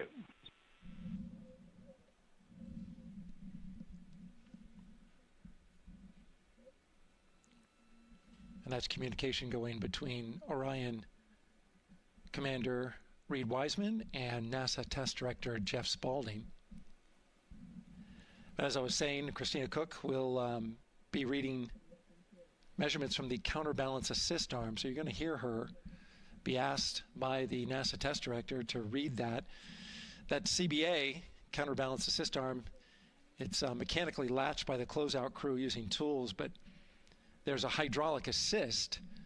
It's pneumatically opened and closed, rather, with a pressure assist that helps open it up. Not only that hatch, but also the last hatch.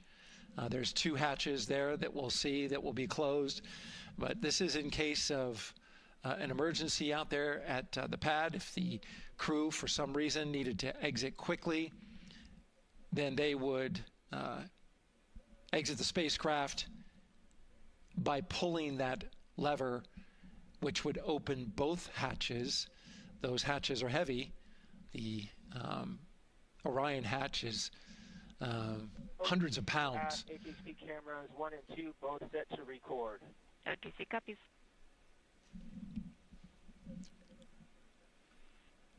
And just an update on the launch countdown, continuing to monitor the team's communications here in Firing Room 1.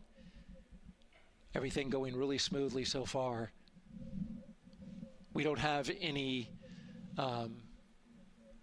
significant open constraints to launch at this time, so we continue counting down. And for now, we'll send it back to the host desk with Megan and Nicole. Thank you so much, Daryl. And so we heard some of the communications over Orion to Earth 1, and it sounds like we are now moving into the hatch prep and closure phase. We will now start to see the closeout crew getting out of Orion soon so that they can start getting ready to, again, close up Orion, close the 2 hatches, and then get out of the pad.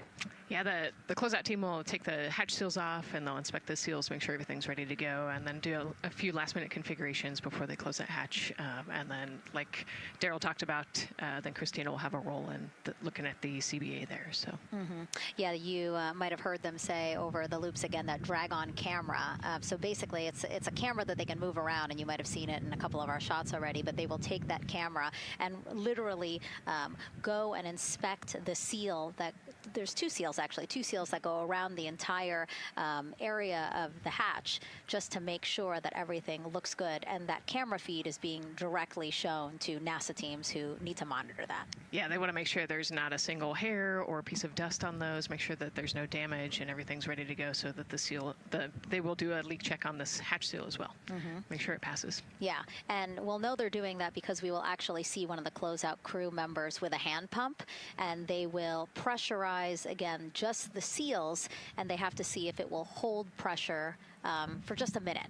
And if it does, then they will go ahead to pressurize the entire Orion spacecraft, and then that again is to make sure that the spacecraft is holding the right amount of pressure. And that one's a lot longer. It'll take them like 8 minutes. Like it takes time to pressurize it, then they have to hold pressure, and then it takes time to depressurize it. Right, and they want to measure the difference in pressures at the beginning and end of that and make sure that it holds the right amount of pressure so that when they get to the vacuum of space, obviously the capsule holds its pressure. Yep. Okay.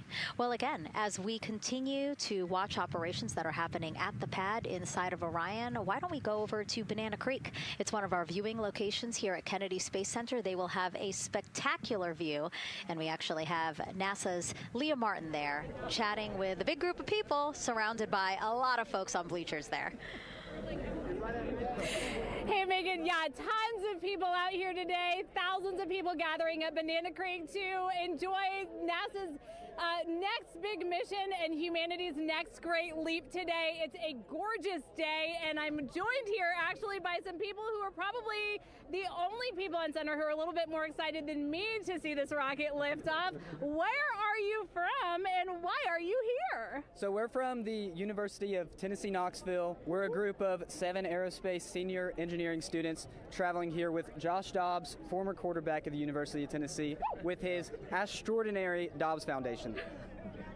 Now, you were actually telling me a little bit earlier, you're here local, you're from Orlando. What's it like being an aerospace engineer and then having the opportunity to come back here to the Space Coast and see this mission lift off today? It is absolutely amazing. I feel like the little 9-year-old girl inside me is so excited. Like, I'm from around here. I grew up watching launches in my backyard, and so this seems like such a full circle happy moment for me.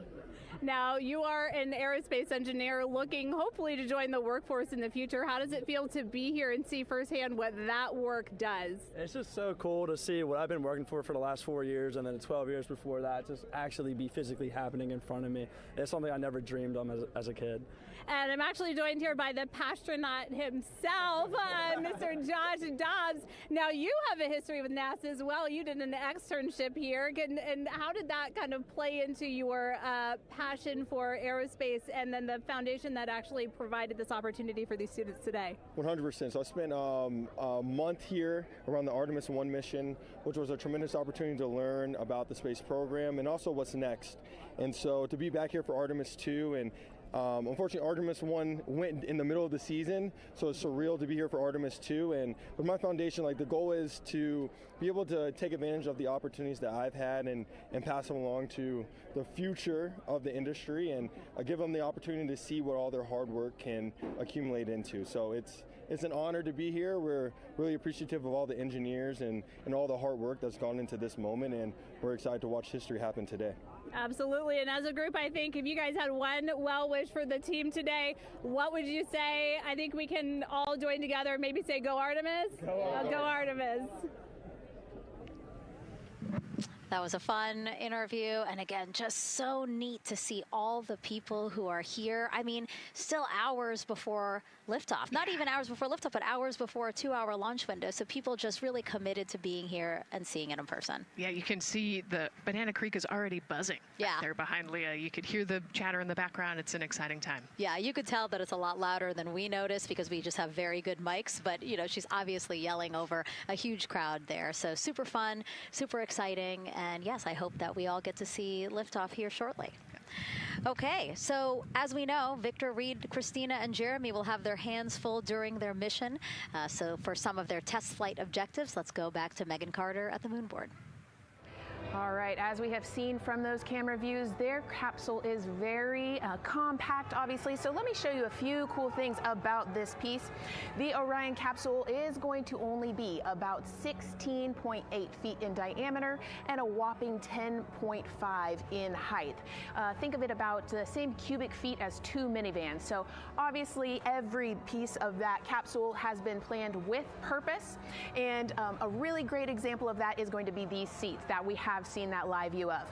Now, these seats are going to be out for launch, re-entry, and splashdown, but in between, they are stored in between to give them more room for daily activities and things like that.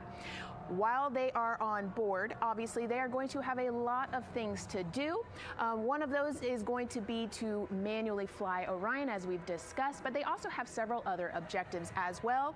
And they're going to be doing lots of system checkouts, checking out the service module, making sure everything is working correctly. They're also, like I said, going to have a chance to manually fly. Now, this was taken during one of their training simulations, but as you can see here, they will have advanced flight displays, hand controllers, touchscreen interfaces, so much to work with and practice with as well. Now, while on board, they will also have the ability to eat those shelf-stable meals that are designed specifically for microgravity. I think I saw somewhere that one of their meals is going to be mac and cheese and brisket, so that makes the Southern in me very happy. All right, but they are going to have also some time to look at some things like power and propulsion. They will have 3 key propulsion systems that are going to help power Orion as well. And speaking of power, I want to bring you back to the service module real quick because I wanted to point out these 4 solar panels. These are going to take about 18 minutes to unfold like giant wings, and they're going to stretch 62 feet from end to end, and these are going to help power the service module and in turn provide what the crew needs for their journey. So as you can see, spacecraft is built specifically for what we need and to guide them and get them home safely. All right, back over to you, Megan. Thank you so much, Megan. You know, it's taken thousands of people many years to get to us to where we are today. Let's meet some of the people of Artemis who've made this flight test possible. I am the Artemis Launch Director. I'm the Orion Crew Survival System Manager. I'm the Artemis II Chief Training Officer. I'm the SLS Launch Integration and Mission Operations Lead. I am the Recovery Director. And I'm Boeing's Core Stage IPT Leader at Kennedy Space Center. And I am the Artemis II Entry Flight Director. And I'm the Closeout Crew Lead for Artemis II. Our job is to design the spacesuits that the crew will wear for the Artemis II mission. The team here at Johnson Space Center in the Orion Crew Survival Systems Lab does pretty much everything involved with processing the suits, designing the suits, qualifying the suits, testing them for the Orion mission. The role of the Chief Training Officer is to manage both the planning and the development of how we are going to train our astronauts and run our simulations for our flight control team for the mission, and then go implement that plan. Recovery team is responsible for 3 things. So recovery is what we call our nominal recovery situation, where we go recover the crew and the capsule at their designated landing site. Rescue is in case we do need to rescue the crew or they landed somewhere else that we did not plan. And then the retrieval is us getting the capsule if they did land somewhere where we did not expect them to. My job on SLS is to manage the operations architecture on the SLS program. One of the specific things that we do is support launch operations. It means a lot to be a part of this Artemis team, to show the next generation in seeing what may come. I am responsible for our core stage processing at Kennedy Space Center. My team is responsible for that core stage, and it's our responsibility to make sure that core stage is safe, built correctly, and there's going to be 4 of our astronauts, and it's going to get them to their ride around the moon. I've been a flight director for over 10 years now. I worked on the Artemis I mission, and after that mission completed, I was assigned as the entry flight director for Artemis II. I can't wait to see the hatch open after splashdown. That's when we know that our mission will be complete and the crew will have safely returned to the moon and back to Earth. Closeout Crew is responsible for getting the astronauts up to the white room, getting their helmets and gloves on, getting them into the vehicle safely, connecting all their umbilicals, making sure they're ready to go for launch, and then closing the crew module hatch. The reason we do this is to expand mankind's knowledge. If I can be a part of that, doing anything, I want to do that. The launch director role really is to step back and kind of take that big picture view of launch. How are we doing on any NCs? How are we doing on our timelines, our procedures? Artemis II is a beginning. It's going to inspire a new generation. It's going to uncover science. It's going to serve as a pathway to places that we have never been before. And to meet more people of Artemis, you can head to the link we're going to put up on your screen there. Just, again, really nice to see all the faces that have put in the work, the time, the hours, the dedication to get us to today. Yeah, so many professionals that worked so hard on this mission. And what was really fun to see is, you know, we interviewed Taylor Hose, closeout crew lead, as he said, and that's who we are now seeing inside of the White Room as they are getting ready to close out Orion and close one of 2 hatches. We have the side hatch of the crew module as well as the launch abort system hatch, correct? Yeah, the astronauts are in the capsule. They're ready to go, and now the White Room is very busy as they're getting ready to close both of those hatches. It's a great shot right there where you can see them. Almost looks like they're doing that hatch seal inspection that we talked about.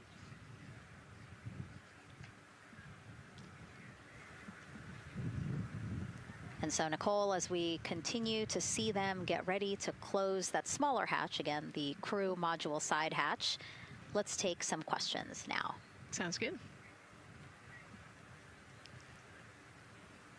A lot has changed since Apollo, and I have a few questions about what's next. What part of the moon are we exploring through Artemis, and what are some of the key points that NASA needs to consider when planning missions like this? Were you expecting to see Scarlett Johansson? I think that took you. Yeah, I mean, took you aback. We've talked about this, but everybody has an interest in this mission. You know, it's humanity trying to explore and go back to the moon. And I love this question. You know, what part of the moon are we going to? You know, eventually we want to get to the polar regions, the South Pole specifically. We think that there are volatiles there, so water ice, something that can be harnessed as a resource as we create the permanent base on the moon and then try to get onto Mars. But getting to the moon is a tricky mission. You know, we're going further than we have in a long time, and you know, on the International Space Station we're 250 miles from the Earth, and so we're pretty close. We resupply that spacecraft pretty often with cargo missions, but the further and further you get away from Earth, the more you have to think about the lack of cargo, the comm delay. You know, there's a communication delay the further away you get, and so there are different and unique problems as we continue to explore further and further out into the solar system. And there is so much to learn about the moon, so it's no surprise that yes, even though our goal is to have a moon base at the lunar South Pole, the lunar South Pole is not the main focus of this lunar flyby. So instead, the crew is going to be focused on observing the far side of the moon. So this is actually an animation of what teams expect the moon to look like if the crew launches today. So this is, of course, the side that faces the moon, and this is the far side of the moon, which when, again, the crew does their lunar flyby on flight day 6, we are expecting this will be their view. What an amazing view and an opportunity. Yeah, you know, there's so much to learn from this particular mission, because obviously we're not landing with this mission, and so they actually potentially could see the South Pole and kind of scope out what our landing regions look like in the context of the entire moon. But also they're going to see parts of the lunar surface that have never been seen before by the human eye, and so they're going to take these detailed notes. They're going to record themselves talking about what they see. You know, we do a ton of geology training as astronauts, especially this Artemis II crew. They did a ton of geology training working with scientists to learn how to pick out the unique portions that we want to go study. You know, what is the context of the moon? What parts of the moon look interesting and look different? You know, the impact craters that we talked about earlier. So really trying to take all the pictures, take all the observations, write down, talk about their observations, and record as much data as we possibly can for the researchers back here on Earth. Yeah, it's so important to, yes, we're all talking about what they hope to do during this 10-day mission, but you really do have to think about all the training that goes into this. I mean, you have 4 crew members who won't, you know, have the support the way that they've been having this. I mean, they'll be talking through communications, but you know what I mean? It's just them and the moon, right? So they need to be fully aware and equipped with everything that they'll need to do to be able to accomplish the objectives that we hope to accomplish during this mission. Right, and their specific flyby around the moon, you know, the lighting will be different and the path will be different depending on when we launch. If we launch today, it would be different from tomorrow. And so, you know, they actually had to learn the geography of the moon so that they can orient themselves when they're on the backside of the moon, because they're not going to have communication. You know, they're going to have a, I think, 45+ minute comm blackout while they're while they're on the far side of the moon, and so they themselves have to know what things look like on the moon, how to orient themselves, and how to get the data that we're looking for. Yeah, really ambitious mission. Excited to be here at the start of it. All right, so another check of the clock, 2 hours, 57 minutes and counting to the opening of our 2-hour launch window for Artemis II. This pivotal test flight comes 250 years after America began its journey as a nation. As we celebrate that milestone, a special live performance now of our national anthem by singer Ann Wilson.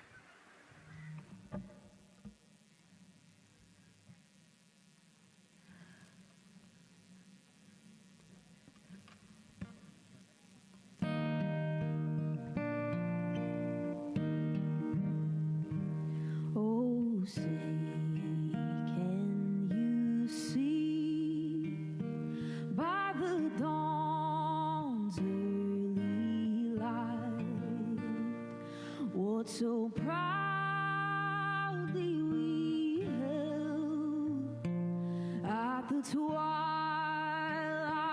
last gleaming, whose broad stripes and bright stars through the perilous fight, o'er the ramparts we watched, were so gallantly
A beautiful rendition. Honestly, I'm a little emotional, a little speechless. Yeah, that was gorgeous.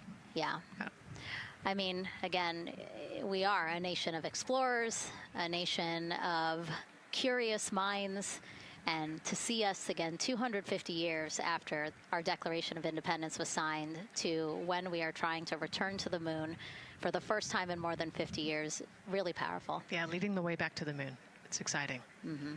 And that's so important to us. You know, we do want to be the leaders in exploration, but we definitely know we can't do that alone. You know, we often hear NASA leadership say that, you know, this is not something one nation can do. This is something that is a collaboration of nations, and that's why we have European countries. We also have Canada, again, joining us on this ambitious test flight. Yeah, of course, you know, it goes back to the old proverb, if you want to go fast, you go alone. If you want to go far, you go together. And we want to go far. We want to get onto Mars eventually, and so we're going to get to the moon first, and you can't do that alone. So thank you again, singer Ann Wilson, for that beautiful rendition, again reminding us of what it is we are trying to accomplish for all, by all. We are now back inside the White Room with the closeout crew. Again, backup astronaut Andre Douglas, number 2 there, just outside in the White Room, which is right outside Orion there, with the crew seated comfortably inside. As you can see, they've dimmed the lights a little bit. The crew has the opportunity to set the ambiance, if you will. They were given the opportunity to adjust the lighting as they see fit, again, just so that they can get comfortable. It's kind of like when we are on a plane and you get the opportunity to... Sure, yeah, you don't want the bright lights in your eyes. Also, you want to be able to see the screens well, or see the, you know, the tablet on Jeremy's knee well, so they're going to adjust the lighting to what makes sense for the mission. And we saw in that very quick shot there, our best camera view of the 2 hatches is actually that drag-on camera, like we were saying, that kind of moves around. So sometimes it's hard to show that. So there you have it. You can see that the closeout crew has closed the side hatch. And so right now, that's a panel that they have to close out in order to then close the next hatch, which is the launch abort system hatch. And so, Nicole, can you just quickly, again, talk to people about the 2 hatches, again, crew module first, and then the launch abort system hatch? Yeah, so the crew module hatch is the one they're working on right now. They just got closed. You can see he's torquing those bolts down. And that is the hatch that completes the Orion capsule. And then you have the launch abort system, which actually is kind of almost a shell that goes around the capsule and holds onto the capsule during launch. And it has its own separate engines that can pull the capsule away from the rocket safely in the case of an off-nominal data point. So it's actually looking at roll rates and attitude and thrust and all sorts of different data in order to make sure the launch is safe. And if it's not, then the launch abort system will pull the crew module away and get them into a splashdown zone safely.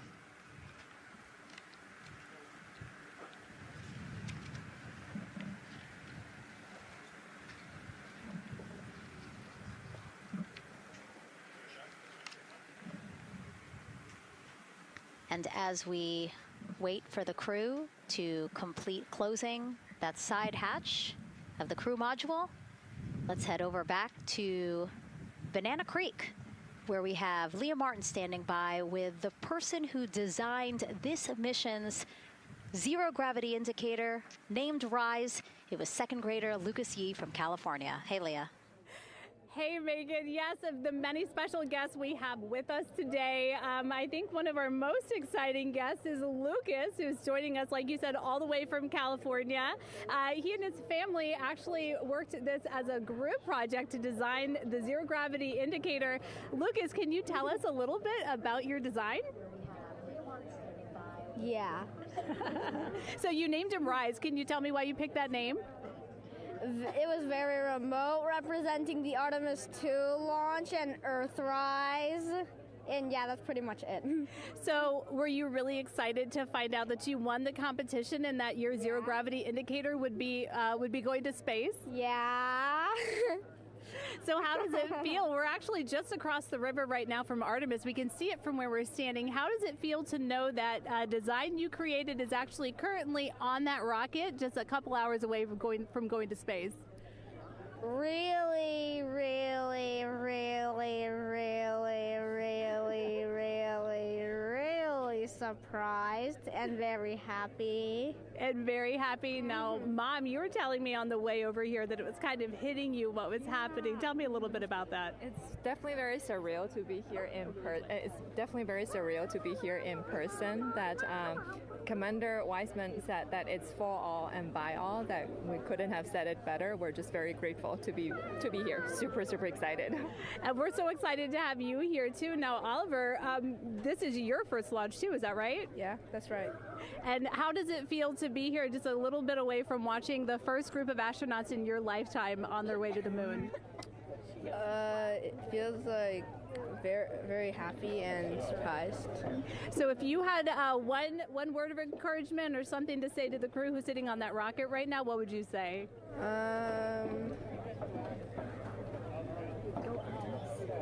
What? Go Artemis. Go Artemis.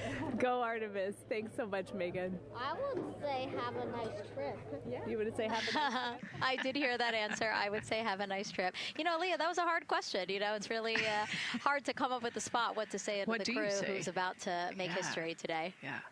And so the Artemis 2 crew, again, ZGI, Zero Gravity Indicator. It's a plushie, a soft toy that is brought in to the spacecraft with astronauts so that it can be a visual indicator for when we have reached the weightlessness of space, right? Yeah, you saw a little replica there that Lucas had, and then in some of the views in the cabin view, you could see it swinging and hanging earlier. So I think actually Jenny was the one who installed it into the capsule. Oh, really? Yesterday, yeah. So. Oh, we have to unpack a lot here. We got to talk about Jenny, who we will get to here in a second. But then, yes, we will also go back into the capsule so that we can show you where the ZGI is now.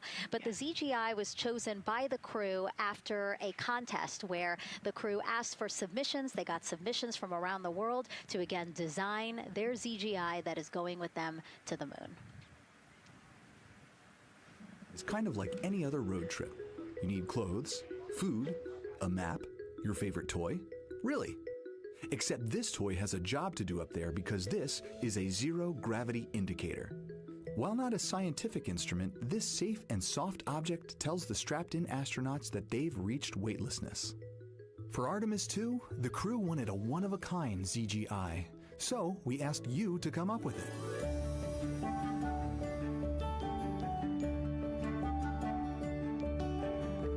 Thanks everyone for sending in your entries from around the world. Over 2,600 of you submitted. And we loved seeing all of your contributions. It was a really difficult decision because each design had a unique quality that stood out to our crew. In the end, we were able to narrow it down to a top 5 from Finland, Canada, Peru, and 2 from the United States, Kansas, and California. In the end, we went with one called Rise. It was a design inspired by the Earthrise photo taken on Apollo 8, which is very special to our crew.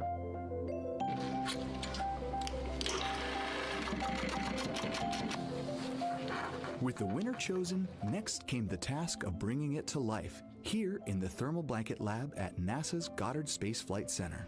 This lab specializes in custom materials to protect sensitive spacecraft equipment and is perfect for creating a ZGI that meets the rigorous safety standards of NASA.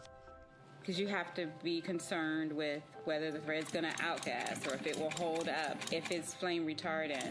This is the Rise ZGI doll.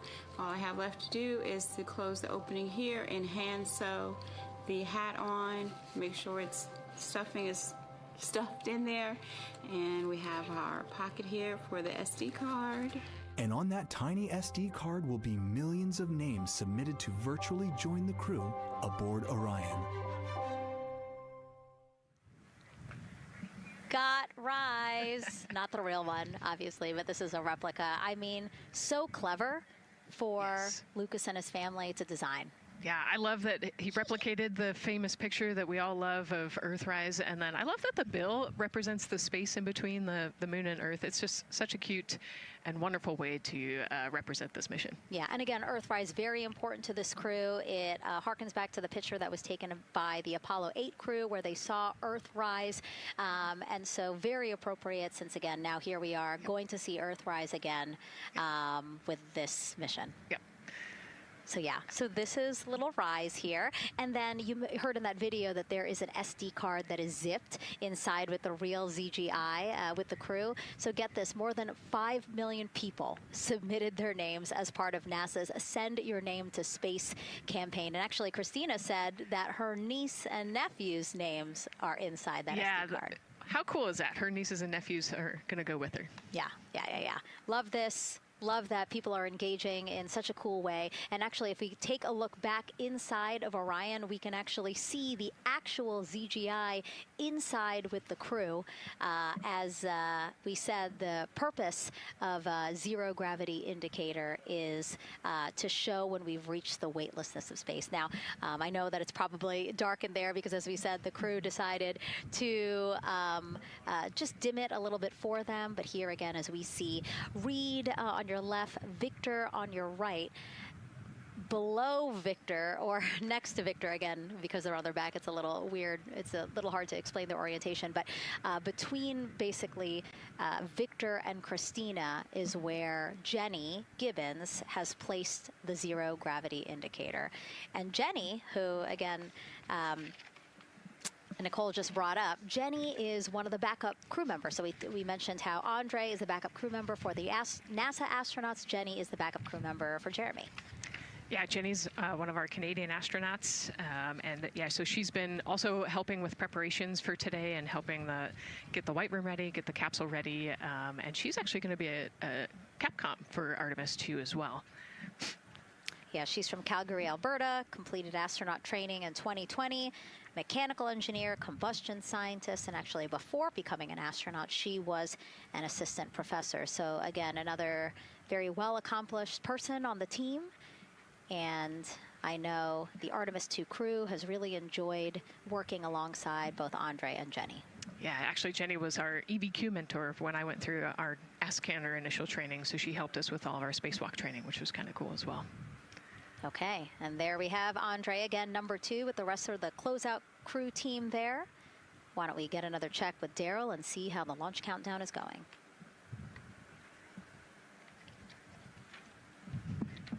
Still going quite smoothly here from Firing Room 1 here at the Kennedy Space Center.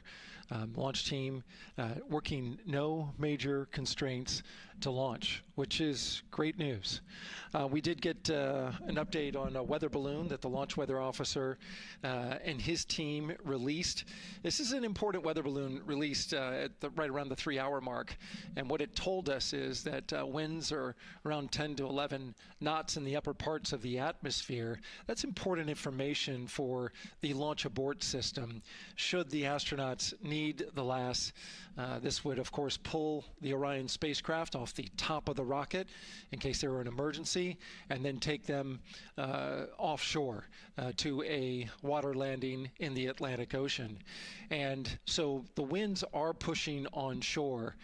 And because they're pushing onshore, the launch weather officer is keeping a close eye on the strength of those winds, because if the Orion were to come off the top, and it's powered by 3 rocket motors which can propel it or pull it especially fast off the top of the rocket, it would go up into the air thousands of feet and then splash down in the water. And if you've got wind pushing against it, you don't want that spacecraft to come back and land on land.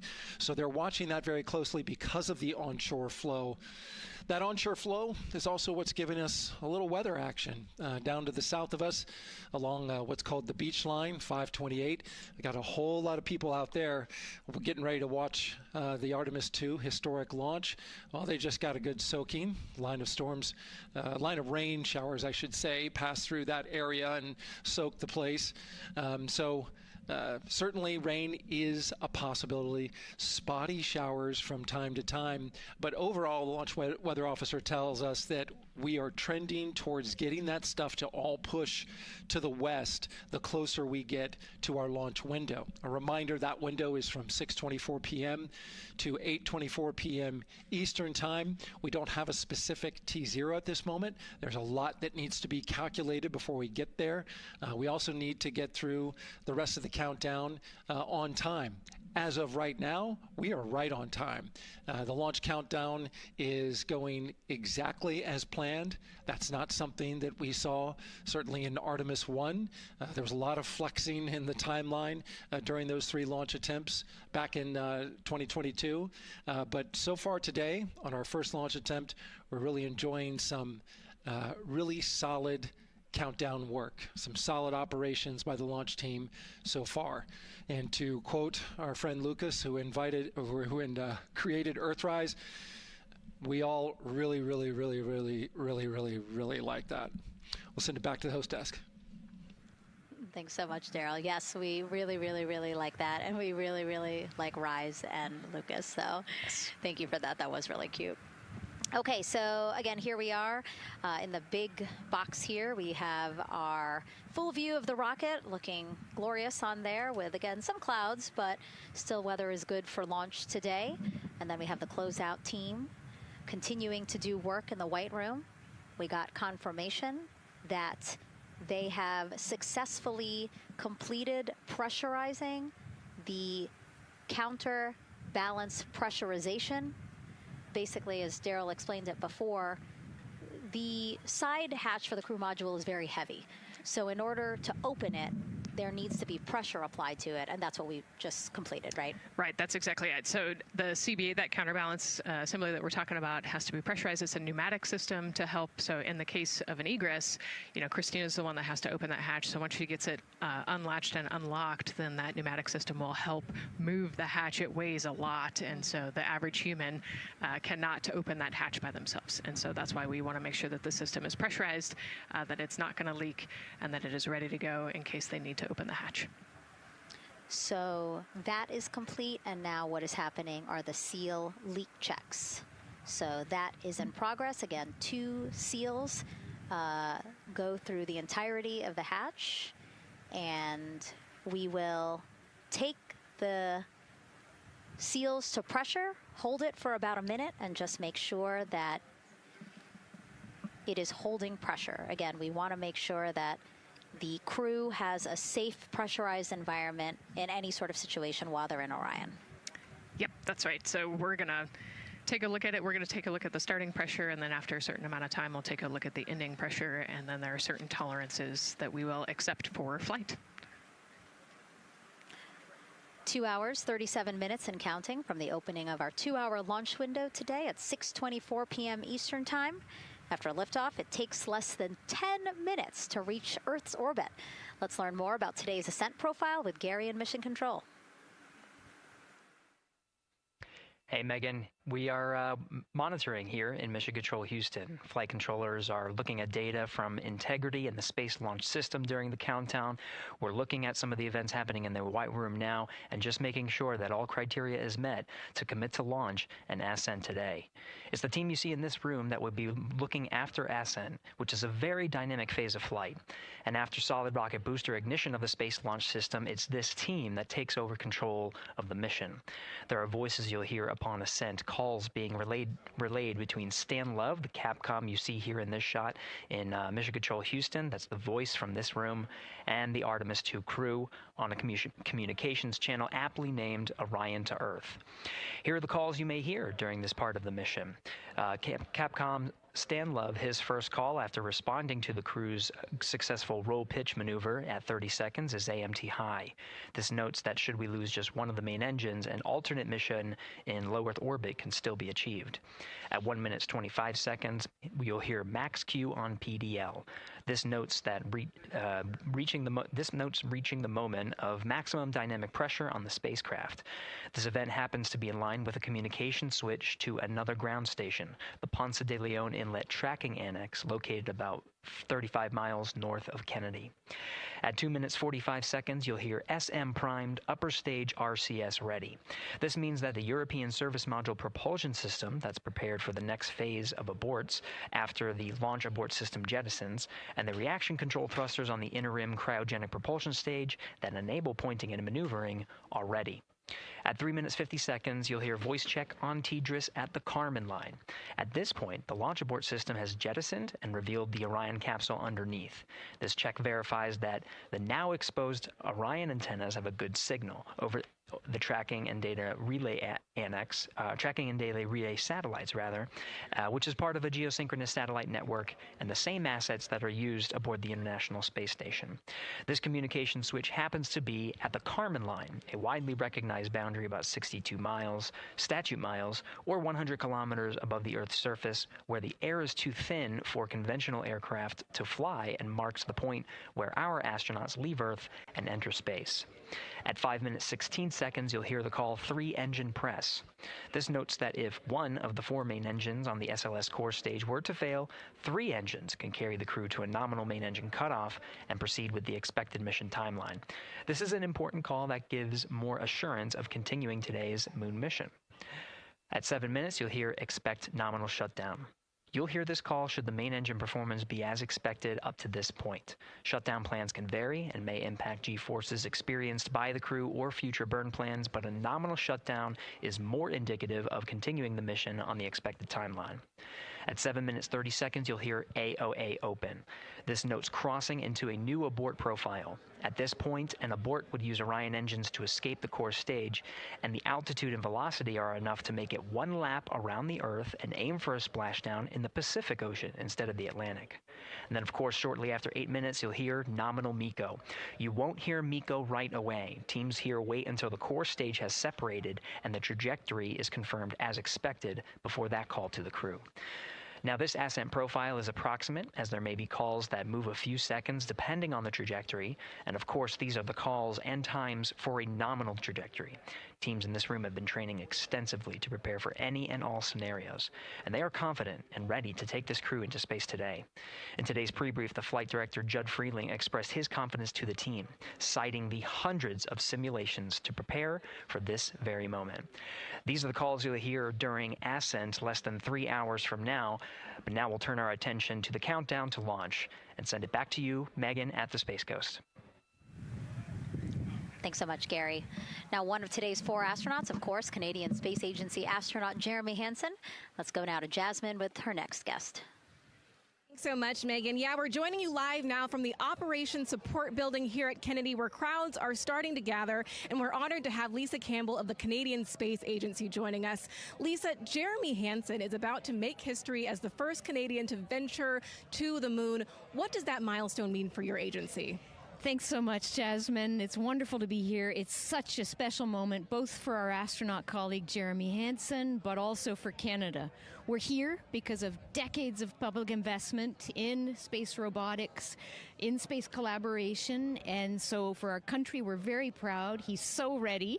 He's been waiting for this his whole life, preparing, training, and he's a wonderful example of Canada. Yeah, and that's a perfect way to capture Jeremy. He really has been prepping for this his whole life. This will be his first space flight. So what has it been like watching him become part of this Artemis II crew?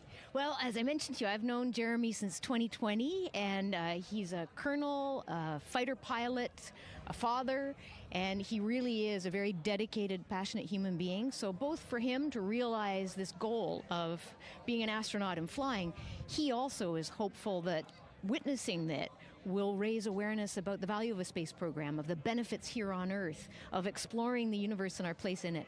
Wow, that's beautifully said. And really, this international collaboration has been going on for quite some time now. We've worked together in low Earth orbit and now going into deep space together. So why is it so important that we have these international partnerships? It makes us stronger. We can go faster and further together. Canada is one of the original signatories of the Artemis Accords, and Canada and the United States have been partnered for more than 60 years in space. Wow, that is phenomenal, Lisa. And this really is a team effort in many ways. We also have Jenny Gibbons. Yes. She'll be listening in on Capcom. What is her role going to be like? So Dr. Jenny Gibbons has been training all along as the Canadian backup with the Prime crew. Last night, she was in the Orion capsule checking out all of the communications, making sure all of the systems test out and work perfectly. And then she will be among the first lunar Capcom, helping the astronauts navigate during their mission. Wow, Lisa, that is so exciting. Any final words for the nation of Canada before today's mission? Just, we are so proud, so excited, and we can't wait to welcome Jeremy home. Fantastic. Lisa Campbell, thank you so much for being here today. Thank you, Jasmine. Of course. And with that, let's get back to NASA's Megan Cruz.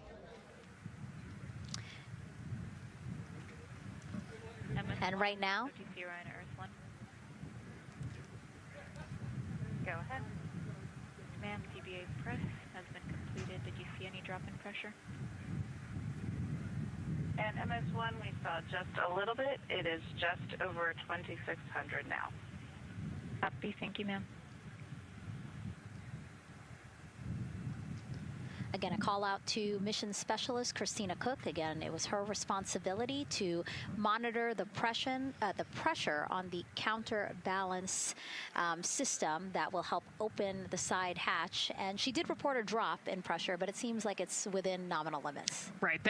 They might have had a small drop, but you know, we have a starting pressure and an ending pressure, and as long as the difference isn't too high, then we will take that, and the engineers know exactly what they're looking for in terms of that delta pressure.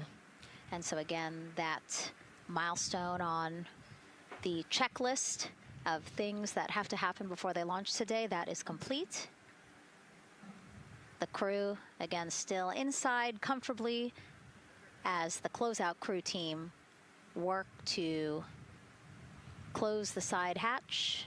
Again, a separate seal leak check, followed by a full cabin leak check, and then they will close the last abort system hatch. Lots to do still in the White Room and marching down the countdown timeline well. And so Bill, again, number 3 there, he is holding a silver flex hose. That hose is what will be connected to Orion in order to do that cabin leak check. So again, it does seem like we continue to march down through the milestones in this countdown.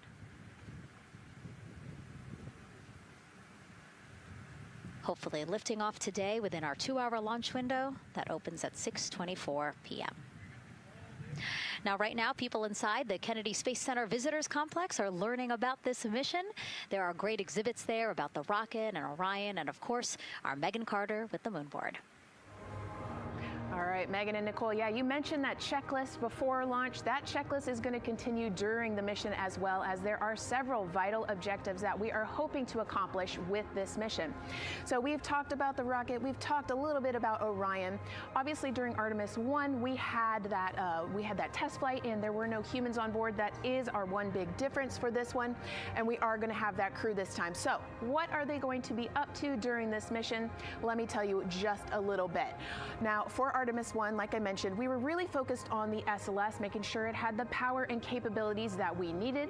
We were also checking out the Orion spacecraft in deep space environments, making sure that it was good to go. Now for Artemis 2, we are going to be taking the testing for Orion to the next level by adding that human component. So those test objectives are going to start even before launch. Like you mentioned, they are out there making their way through that checklist. But these objectives are going to start now, and that includes safety. So one really great example of safety is going to be something called the egress baskets. They're out there in the spacecraft, obviously, and should a situation happen to come up, they are going to have something called the egress baskets they can get in, and those are going to zip line them essentially down to the ground within seconds to safety. Another great example of those safety procedures are going to be the LAS, or the launch abort system that I mentioned earlier. Just a reminder, that's the one that can pull the crew and capsule away from any danger within a few minutes of into the launch. Now, those are just a couple quick examples, but our recovery teams have been training extensively, quite a lot, to make sure that they are ready and prepared for any challenging situation that could possibly arise. All right. Several other objectives that we are going to be looking at are also going to be communication checkouts. That is going to be vital. I know we talked a little bit earlier about all the maneuvering that they're going to be able to do, but we want to make sure that they have full communication ability from space to ground so that we can fully support them here. We are also going to be checking out those life support systems. Obviously, we've talked a lot about the service module and what it is going to do for the crew, but we want to make sure that those life support systems are fully functioning, obviously, before we send them farther into deep space. That's going to be critical for them.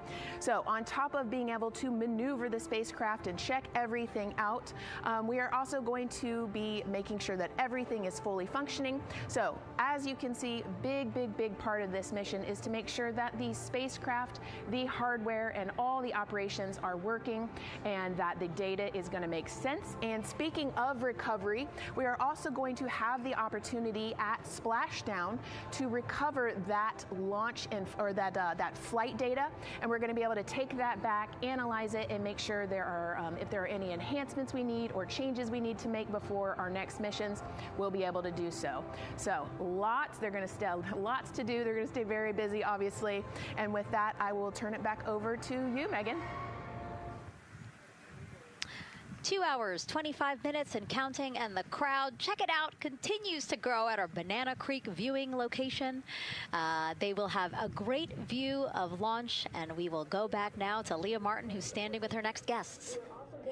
Hey, Megan, yeah, we're surrounded by thousands of people, some here local from the Space Coast, but we actually have quite a few people who have traveled a pretty far distance to be with us today. I'm actually joined here by a group from the International Space Station Ambassadors Program who have come from all over the globe. Saku, you're here from Japan, you've come Val from Mexico, and then we have brother and sister Cosma and Jesko here who are visiting from Germany. You actually told me that you participated in the NASA Rover Challenge in Huntsville. How was that experience, and how is it kind of participating there in Alabama and then being here today? So it is an amazing experience because you meet so many young people with visions, with dreams, with ideas which inspire you and motivate you. And it's even better to be here now to see the SLS launch because we are going back to the moon, and that's what we're working for. Absolutely. And, you know, the Artemis missions, we talked a lot about the Artemis Accords and this being an international effort. You were actually telling me, Saku, that you're interested in becoming an astronaut with JAXA, pursuing your PhD to be able to do that. Tell me a little bit about that. Yes, actually, I applied for the Japanese Aerospace Agency, the astronaut selection like 2 years ago, and then I didn't make it all the way, but I'm still working on it, and hopefully I can be at the launch pad sometime, and then I hope to go back to the moon and Mars, and yeah, I'm working on it. Absolutely incredible. And Val, you're from Mexico. We were talking a little bit about women in space. This is a team who, you know, is predominantly made up of women. What is it like knowing that Christina is on that rocket right now, about to be the first woman to travel around the moon? I think that's such an amazing news. It's just so inspiring that we are taking the first black person and also the first woman to the moon. It's just the first step in humanity and a big step in equality as well. Megan, a lot of excitement here, not just in Florida, but from around the globe, and we're keeping our eye on that rocket, and we're ready to see it lift off. Thanks, Leah. Yeah, a lot of excitement, but also a lot of inspiration. Again, this is part of, or a big part of the reason why. 130.6. Good readback. Aux 1 voltage, 131.3. I copy 131.3. Again, those numbers you hear, they're referring to specific steps in the launch countdown that the crew have to step through in order to get us to launch today. And so we were saying, yes, inspiration, a big part of why NASA does what it does. We want to go together and we want to explore together to learn more about ourselves and here on Earth. Yeah, humans, I think, naturally want to explore, and so going together, like Lisa said earlier, we're going to go farther and faster than we possibly can alone. And, you know, what a way to celebrate that today. Yeah. Going back to the moon in the first time in over half a century. And we have that great shot there in our small box of the rocket on the pad. And at the very top there, our Artemis 2 crew. Right now, we know that the crew has begun the closeout crew has begun doing that cabin leak check. So they are currently pressurizing the cabin, and it sounded like it would take about 6 to 8 minutes for them to get to pressure, and then they have to hold that pressure for 5 minutes, right? Yes, that's correct. Yeah, so there's quite a bit of volume. You know, we talked about it being a 6-person tent. I think it's 330 cubic feet. Don't quote me on that number, but you know, they have to pressurize that capsule, and then, like we talked about, take that initial pressure, wait 5 minutes, and take the second pressure. Yeah, and then it takes about 6 to 8 minutes again to depressurize the cabin. So this process will take a few minutes. Ascent switch configuration complete. OTC copies. Thank you. And then after the cabin leak checks, then they will finally close the last abort system hatch. So again, chugging along in the countdown, really excited to, again, continue to hear the crew's voice inside Orion, stepping through all the procedures. Yes, it's exciting to hear them making progress, right? It's all good news hearing the crew talk to the ground and working together to get to the launch. And what I think is really cool is that this is the first time NASA is going to have astronauts in low Earth orbit, but also in deep space at the moon. So here's a message from some of the crew aboard the International Space Station right now. Hello, Megan, and a big hello to everyone around the world counting down together to the launch of this historic flight test. If we weren't in microgravity, we would also be on the edge of our seats. Here on the International Space Station, all of us are honored to have the chance to wish our fellow explorers Godspeed. Throughout human history, the moon has sparked our imagination, curiosity, and wonder. With our return to the moon, we're not only going to be learning about its history, the history of our solar system and of our planet, but also about our place in the cosmos. We are so proud of the Artemis team and so excited for what you will see and learn on behalf of all of humanity during your trip around the moon. As we push the boundaries of exploration and expand our knowledge with scientific discovery, we advance our collective civilization together as one. Test flights are crucial to the mission of exploration. We all learn in test flight schools that the more challenging the missions are, the more incremental the tests should be. This Artemis II mission is one more increment on the way to further exploration. Thank you to the crew, our friends, for your dedication. And from the entire Expedition 74 crew, thank you to all of the teams that had a hand in getting the Artemis II mission to where it is today. Back to you, Megan, as the countdown continues.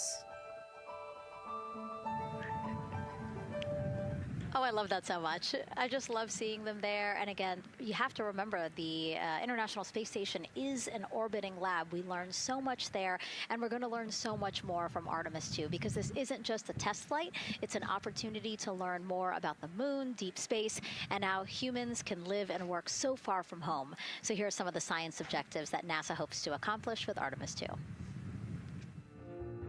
Artemis II is our return of humans to the moon, flying around the moon on board Orion.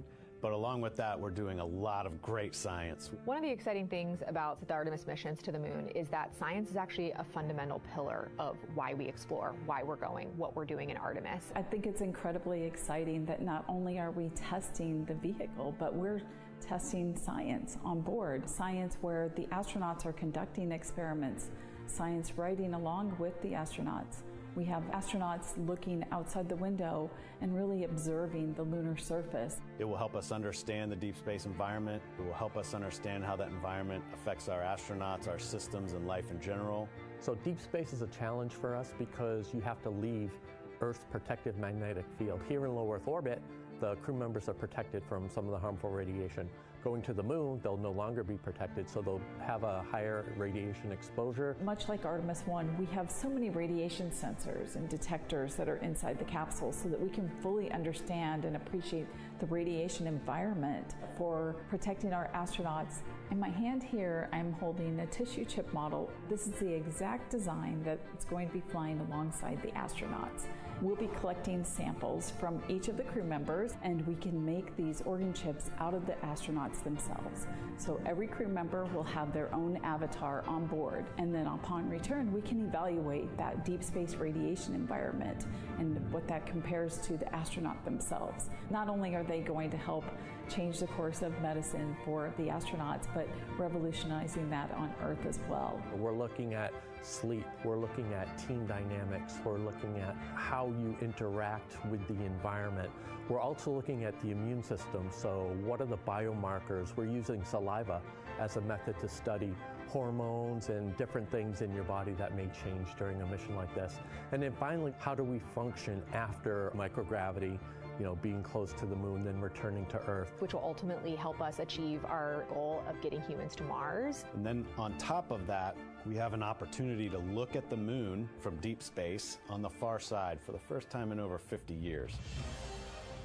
Having human eyeballs and brains back around the moon is going to unlock a new generation of lunar science discovery. The human eyeball is capable of taking in so much data in just a split second. They'll be able to tackle impact history, volcanic history. They'll be able to look at how the albedo, or kind of the shade and hue of the moon and the color of the moon, can tell us something about how that terrain evolved over time. We're integrating science in ways that have never been integrated into human exploration before. We have a front room mission control flight controller position called the science officer. We have a brand new science back room where it's basically our brain trust of lunar scientists and geologists supporting the crews of the future. And Artemis 2 will allow us to really test how this works so that future missions are really set up for success. We'll also be deploying some CubeSats. They're small shoebox-sized spacecraft of their own. They're each provided by another country, one of our partners. As they conduct their research, they'll complement what we are doing at the moon with Orion. It is so incredibly exciting to be a part of this mission. It has been, really one of the privileges of a lifetime. I can see the work I'm doing benefit crew members right now and benefit the crew members in the future. So it's incredibly exciting and it's very rewarding. As this rocket launches humanity off of the Earth, we'll be setting the stage through our science to prepare humanity to leave Earth and explore the solar system. And what we learn during this and future Artemis missions to the moon will eventually get us to Mars. Here's Jasmine Hopkins again, now with Nikki Fox, Associate Administrator of NASA's Science Mission Directorate. Thanks so much, Megan. Yes, we're back on the balcony now, joined by Dr. Nikki Fox. Nikki, in this nearly 10-day mission, we are covering a lot of science, from CubeSats to tissue chips. What are you most looking forward to learning? Oh my goodness. I think for me, the most exciting thing is actually being able to interact with the crew while they are flying, doing this historic journey on the far side of the moon. They are going to be seeing pieces of the moon that no human eyes have seen before, which is really spectacular. It's going to be an interesting trajectory. Some of it is in darkness. Then at the terminator, so in darkness, they'll be able to look for like impact flashes and things when micrometeorites pummel that poor moon. And then at the terminator, they can see shadows and interesting things, which kind of gives you depth perception. And then, of course, in the sunlit, picking out everyone's favorite craters. Also, if we launch today or tomorrow, they will see a total solar eclipse from the Orion capsule. How cool is that? That is very cool. We are thrilled for this Artemis 2 crew to be able to see the moon in a way that we've never seen before. What is so unique about that far side? Why are we going there? I mean, honestly, it's just, it is unique. It's very different to the near side of the moon. The actual sort of terrain, the morphology, it's very, very different. And so it will be very exciting to see that as we're going past that. Absolutely. And Nikki, we are performing a lot of science at the moon this year, actually, not just Artemis 2. Can you speak to the commercial lunar landers we're planning to send? Yes, we are very, very proud of our commercial partners as they take our payloads for us to the lunar surface. And very excited. Next one up is Blue Origin's Blue Moon Mark 1 going. It's got some science on it. It's got the scalps that went on the Blue Ghost. So we'll be able to sort of look at that plume as it's coming down onto the lunar surface, and then also the laser retroreflector that will be the array that's up there too. So even on that first test flight, packing it with science as much as we can. Wow, Nikki, so much science. It's hard to keep track of everything. But the unique thing about Artemis 2 is we're sending crew. Can you speak to the importance of the human element of science? Absolutely. I mean, we can program, like we do with our beautiful rovers on Mars, we can program them to do certain things, and it's what we think we need them to do. When you have an astronaut up there, they can make that sort of like really unique split-second decision. The thing I'm most looking forward to is when, you know, when they think they're going to be looking here, is hearing one of them say, oh my goodness, look over there. And I think that's just incredible about how we do that. Also flying our tissue chips with the astronauts, our Avatar experiment. Here we go, Avatar. Oh, wow, look at that. And that's got the tissue chips samples that matched to the crew, so we'll be able to monitor the effects of microgravity and radiation on that human tissue as we prepare for more and more missions to the moon for longer and longer durations, and then off to Mars. Wow, Nikki, so much science ahead of us, but first we have to launch. Thank you so much for being here today. Thank you so much. Go Artemis. Oh, of course, go Artemis. And with that, let's turn it back over to the countdown with NASA's Megan Cruz. Nikki is so fun. She has so much energy and so much passion about the science. And again, yeah, it's just so important to remember that so much science is happening with this mission. It's not just to test out the hardware and the life support systems. Yeah, you know, you saw the science video, and then we talked to Nikki. Man, there's so much going on, right? We talked a little bit about the lunar observations that we're going to do. And then, you know, she talked about, made a really great point about, you know, the human eye can pick things out that, that a camera or a robot can't necessarily pick out. And so that's why we're sending humans. But also, we're not just doing the lunar observations. The Avatar, like, that's a really cool experiment. You know, they took blood samples from the crew, and then they used those stem cells to make bone marrow and create those little Avatar chips, which is like, feels like scientific, you know, sci-fi movie stuff. But, you know, we're going to look at radiation. We're going to look at all sorts of different scientific experiments. You know, we got the little CubeSats. We're going to go look at space weather. Lots going on. Yeah, even collecting some of the astronauts' saliva, you can learn a lot about the body through the saliva. So just really a lot in a small amount of time in a small capsule. Yeah, you know, scientific discovery. That's why we go back to the moon. Yeah. And so, again, her energy just so... oh my God, I can't find the words. So wonderful, awesome. Yeah. I don't know why I couldn't find the word. So anyway, yeah, just really again, thank you, Dr. Nikki Fox and Jasmine. And so Nicole, what about answering more questions? Let's do it. Okay, great. First one, what was the word I was trying to get at? No, I'm kidding. Let's have the first question up on the screen now.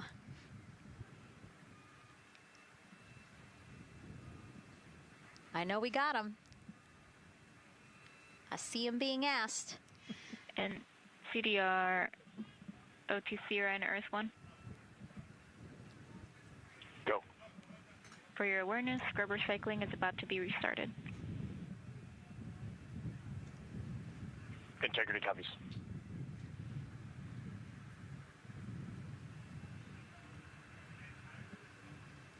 All right, let's try that again. Can we get the next social question, please? What are the G-forces experienced by the Artemis astronauts during launch and reentry? Ooh, you know, these are actually pretty similar to, you know, a Dragon launch or a shuttle launch.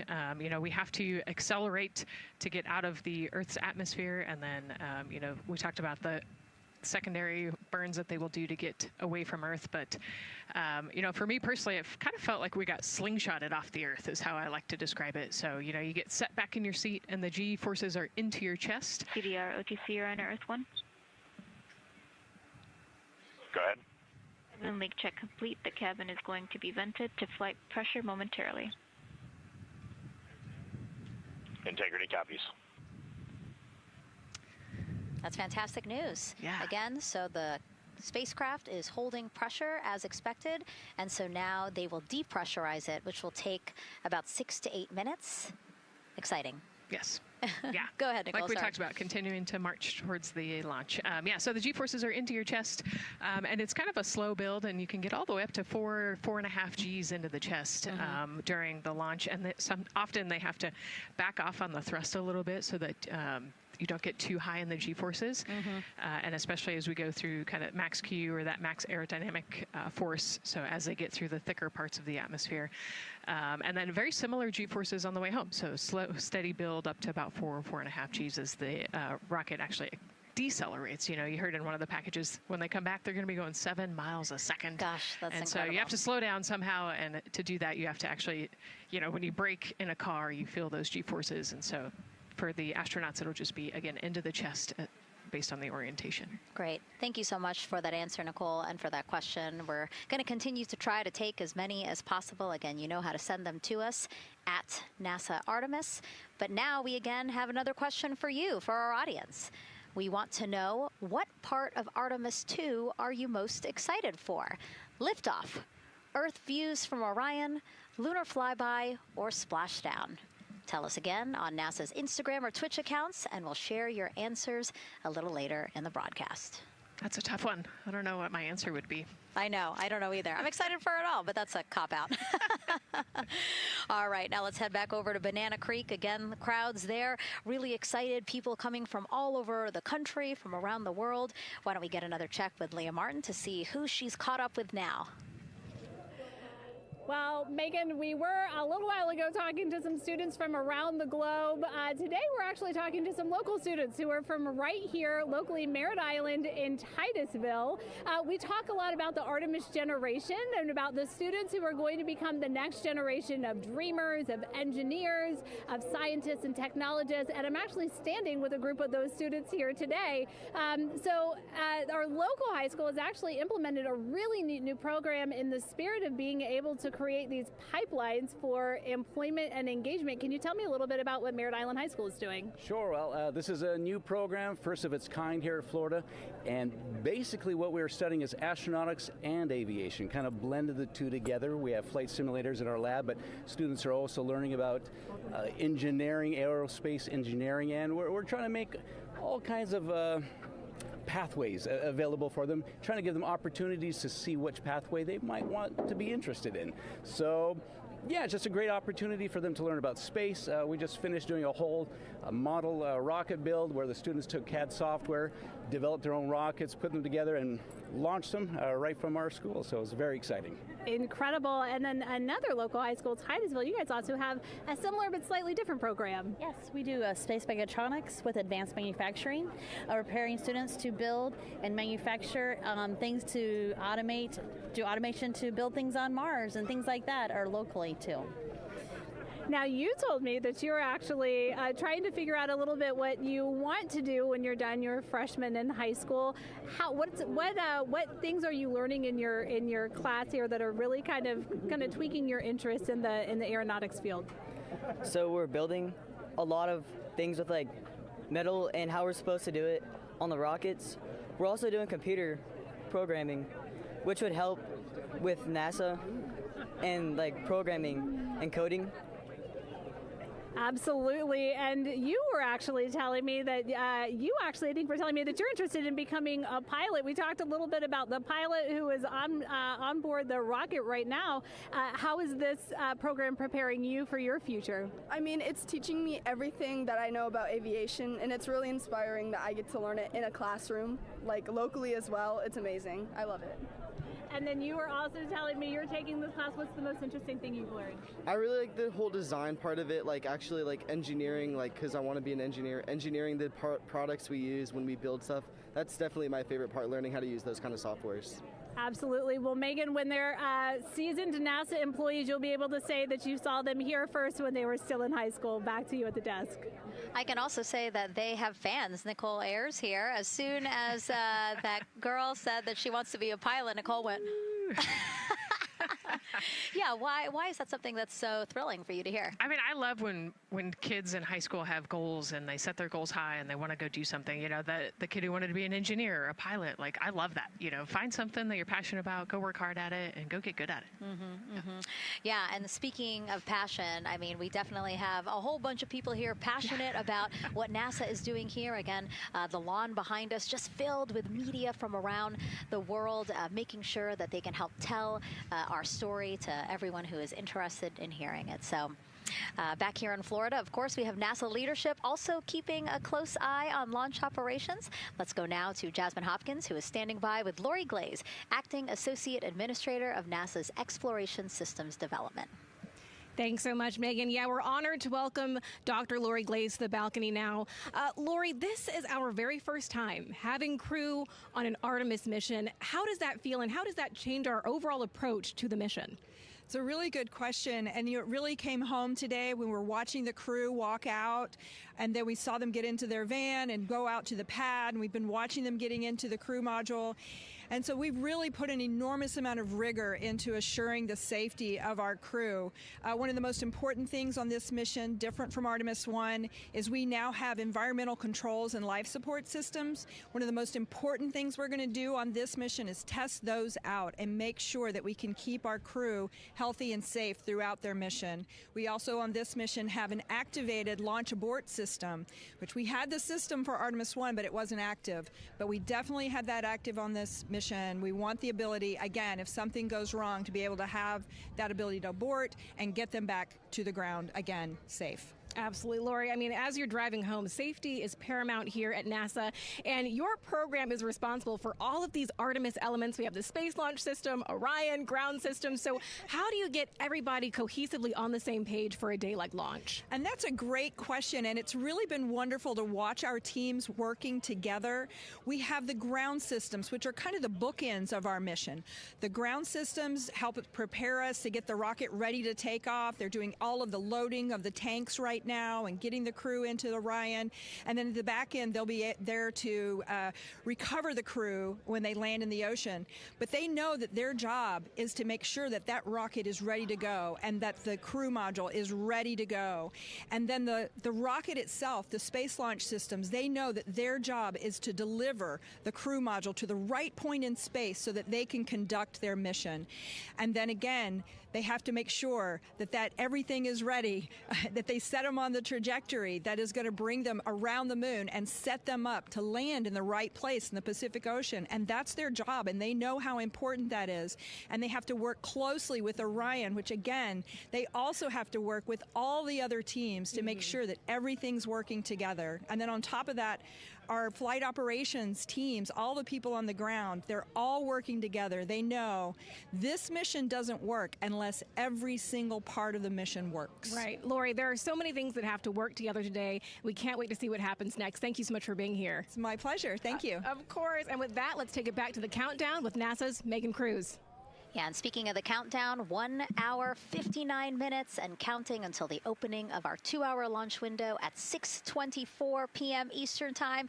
This is a shot of Jetty Park. It's a nearby popular viewing location of rocket launches, and it is so great to see how many people are here. I mean, this is a Wednesday. Like, people had to take time off of school and off of work, but it's something that they felt like they wanted to do, to be here. Yeah, you know, I think just based on the chatter on the airplane ride yesterday, half of my airplane ride oh, no here way, was really? They were coming to see the launch. You know, everybody's excited and traveling from all over the world to come see this launch.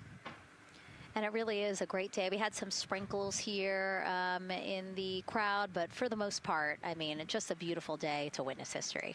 It is, yeah, you know, a little bit of sprinkles, but for the most part, the clouds are staying away, and you can see the blue sky behind us, so hoping for good weather in a couple hours. Absolutely. And so Dr. Lori Glaze mentioned what we learned from the Artemis 2 mission helps pave the way to sustained human presence on the lunar surface. So what are the objectives of this mission to eventually accomplish that? Let's check in with Gary in Mission Control for more. Thank you, Megan. Yes, the Ascent teams are here in Mission Control Houston, working through their steps to prepare for a go for launch. Right up here on the front board, we're watching the teams in the White Room work through their checklist and closing the hatch as we verify ours, working as one NASA team. What Dr. Glaze said about working across the teams throughout the nation is true. It takes one NASA team to bring everything together and accomplish the mission objectives. The Artemis 2 is designed as the first crewed test flight of NASA's Artemis campaign, sending astronauts into lunar space to validate systems, operations, and human performance ahead of a more complex lunar landing missions. NASA has identified an extensive list list of mission and flight test objectives that serve as a checklist to verify the capabilities needed to land humans on the moon. For the Artemis II mission, there are 5 overarching priorities that cover the mission and flight test objectives. First is, of course, the crew. As the first crewed mission inside the Orion spacecraft, this mission serves to demonstrate the capability of safely sustain the flight crew throughout the mission, including launch, the deep space component, and return. Number 2 is systems. This mission brings it all together to validate the performance of all ground and flight systems needed for a long-term lunar campaign, from launch infrastructure to spacecraft operations in deep space. Third is hardware and data. We'll be gathering performance data as much as possible over the Deep Space Network, but we also aim to retrieve onboard data and hardware after splashdown to gather additional insight and improve future Artemis missions. Fourth is emergency operations. The crew and flight control team will be testing emergency systems such as abort procedures, rescue operations, and contingency responses. During the flight, astronauts will rehearse a number of these procedures to ensure that in the event of a real emergency, the planned procedures and operations are sound. And finally, there's subsystem validation. Engineers will be verifying subsystems across the board to ensure reliability across life support, propulsion, avionics, and navigation systems aboard the Orion spacecraft. Human spaceflight is a complicated endeavor that requires precision and confidence across all disciplines. You may hear the phrase, human spaceflight is the greatest team sport, a few times in today's coverage, and it's absolutely true. Not only does it need mastery of specific components, but the integration extends across thousands of people and facilities around the world to come together and make it all work. A lot of the work from many people has led to this moment, a rocket at the pad with humans on board, ready to put everything we worked for to the test. I'm certainly excited about it. The teams here in this room are looking forward to supporting the mission, and I hope those watching are as excited as we are. We are following the countdown here in Mission Control Houston. Everything continues to look good. Now inside 2 hours from the beginning of the launch window. With that, I will send it back over to you, Megan and Nicole. Hey, Gary, thank you so much. We are getting word that the launch team is working something that we would like to give you an update on. So let's get on over to Daryl. All right, thank you, Megan. And we are live in Firing Room 1 here at the Launch Control Complex. Yes, we are currently not working any constraints with regards to the rocket or the ground systems. But the launch team has been made aware of an issue that the range is working.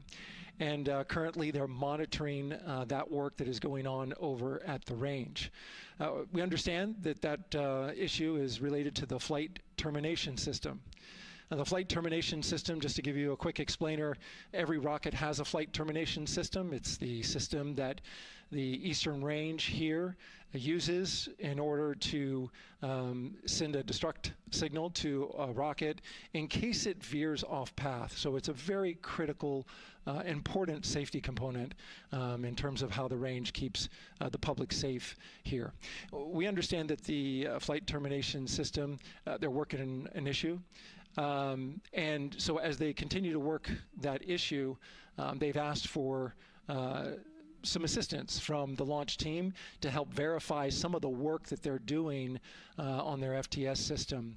And this is where it gets a pretty unique situation here. The assistance they've asked for is to verify what's going on with their system. They want to check it to see that the work they're doing is okay. And in order to do that, the FTS console operator inside the firing room has been asked to help them verify it. And the way that they're going to do that, and the solution that he proposed to check and verify the system with the launch director, and she gave the approval, is to go get a piece of heritage equipment from inside the VAB that was used during the space shuttle program. And this equipment is able to receive commands by the range through the flight termination system. And so with this piece of equipment, this console operator who works FTS was granted permission to go go over to the VAB next door and get this equipment that he's very much aware of and used during the space shuttle era. And so that is in work right now. The bottom line of all this is, at this moment, the range is no-go. But that is not stopping us from moving forward in the countdown. We can continue to process and work the countdown.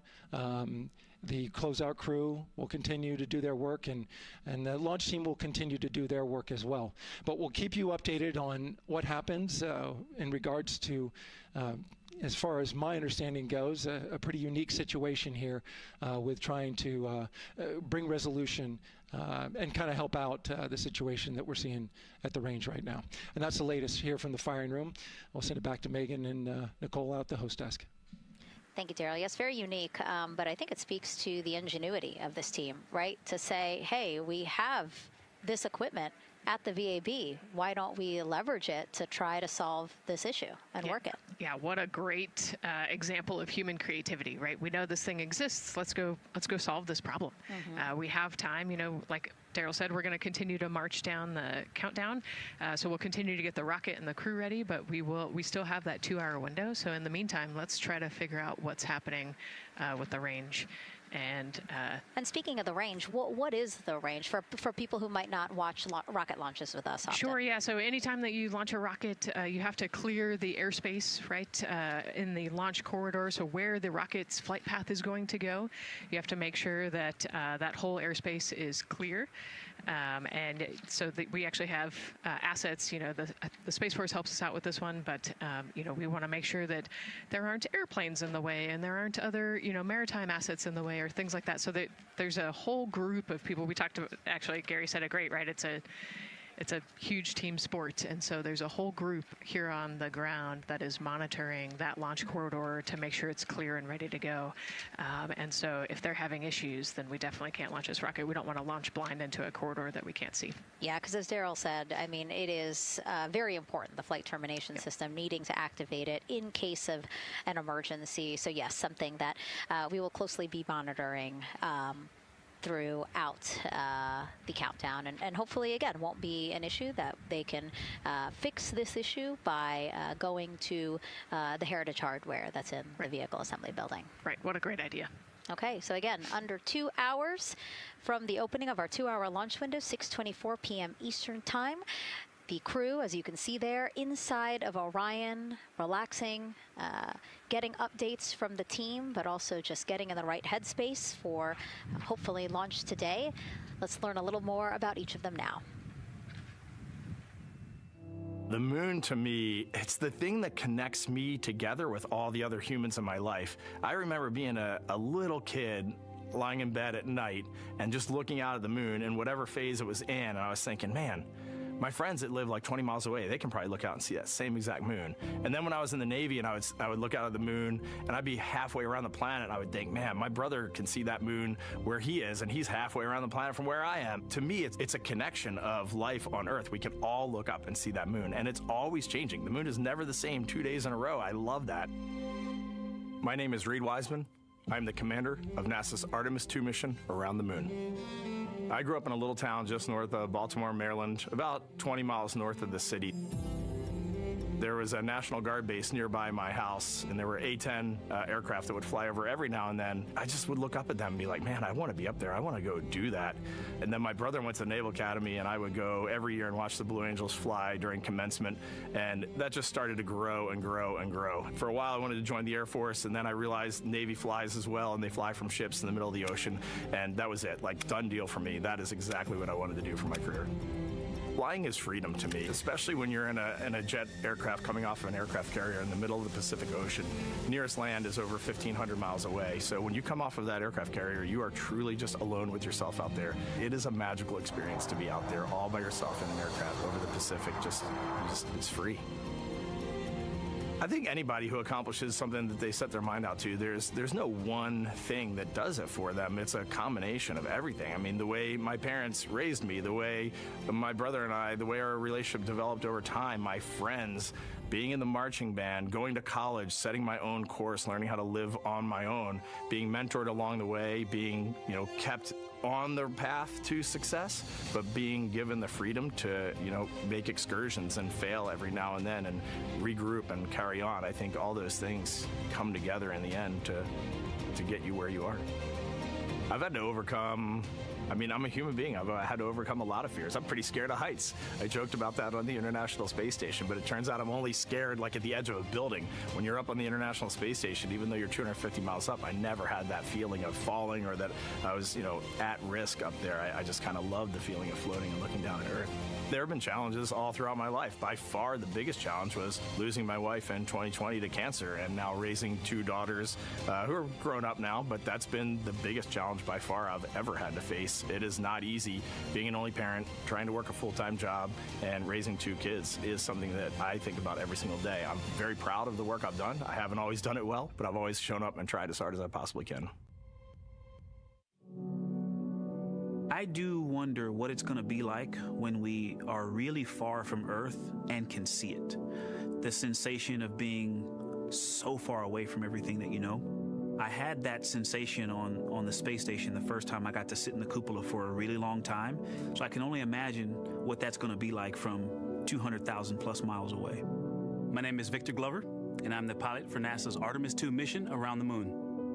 When I was in 4th grade, I was 10 years old, and that's when the Challenger accident happened. And it helped me understand how the general public felt about the astronaut corps, right? Like, these are the people that we want to be, and that just gave me an easy thing to strive toward. The biggest fear that I've had to overcome in my life is doubting myself. Going to college when no one in my family had gone to college was a huge risk. I had more confidence in my athletic ability than in my academic abilities. I could play football with those college students that I saw on TV, but my classmates that I saw in the lab and around the University Union, I didn't know if I had what they had. I think addressing that self-doubt was a part of, swinging for the fence and trying to go get an engineering degree, not just go to college, but get an engineering degree and then go do something challenging and technical like flying. Apollo is known for sending humans to the moon. Artemis has an opportunity to continue the Apollo story, but I actually think it's important for this story to stand on its own. Artemis is a new program, and we're trying to do new things. And it's great to compare and contrast. When you look at our spaceship, you can see parts that were designed, built, and integrated in another country. When you look at our crew, you see that our crew is international. There are also men and women. And I just think that comparing and contrasting makes the story even richer. The piloting role specifically, I will have an hour and a half or so where I get to fly the spacecraft by hand. We haven't flown that many spaceships. And so the ability to fly one actually in space on a test mission is just a really unique opportunity. I can't tell you how I'm going to feel when we fly by the moon and see the moon up close and the Earth from 250,000 miles away, but I don't use the word excited because I'm focused. What we do, this is very serious and it's very risky, and we are all intimately familiar with that risk. And so if we go out there and we're successful and we can pass that baton on to Artemis 3, that's something to really be excited about. I tell a story, which is one that my dad told me before the Apollo missions when he was just a very little boy. He was looking up at the moon with his mom, and his mom said to him, "Don't worry, Ronnie, we'll never get there." Fast forward maybe 70 years later, it's his daughter that's actually going there. And I think that long arc is something that we can all learn from. The idea that the seemingly impossible becomes possible if you just believe in it and are willing to work hard and come together to achieve it. My name is Christina Cook, and I'm a mission specialist for NASA's Artemis II mission around the moon. When I look back at my dreams as a kid, I definitely never thought I would actually get here. I was very pragmatic. Even though I'm a dreamer, I knew that the odds were way against me again, so I might as well do something I'm loving in the meantime. I definitely loved science and math in school and, did pretty well in those things, but I also loved being active. I was always outside. I loved things that made me feel small. I loved looking at the night sky, oftentimes between the pine tree branches, or I loved the ocean. North Carolina also has mountains, and when we go there, I just love the vastness of all of those things. I loved how they made me feel and what they made me think about, and the vastness of the universe and how much out there was to learn. I'm drawn to exploring. I'm drawn to challenges that involve both mental and physical, and I'd much rather be solving problems wearing a whole lot of equipment and in a harsh environment, and that's just something I've carried with me ever since I was a kid.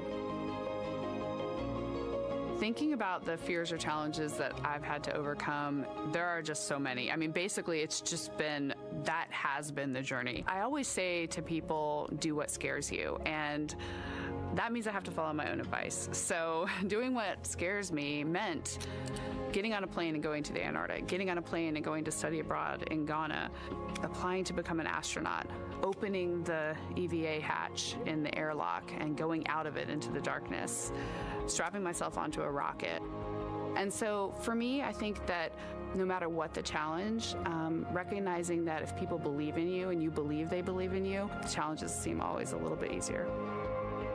To me, the moon, it represents history. It is a witness plate. Everything that's ever happened to the moon is still written on the moon. Every single person has looked at the moon their entire lives.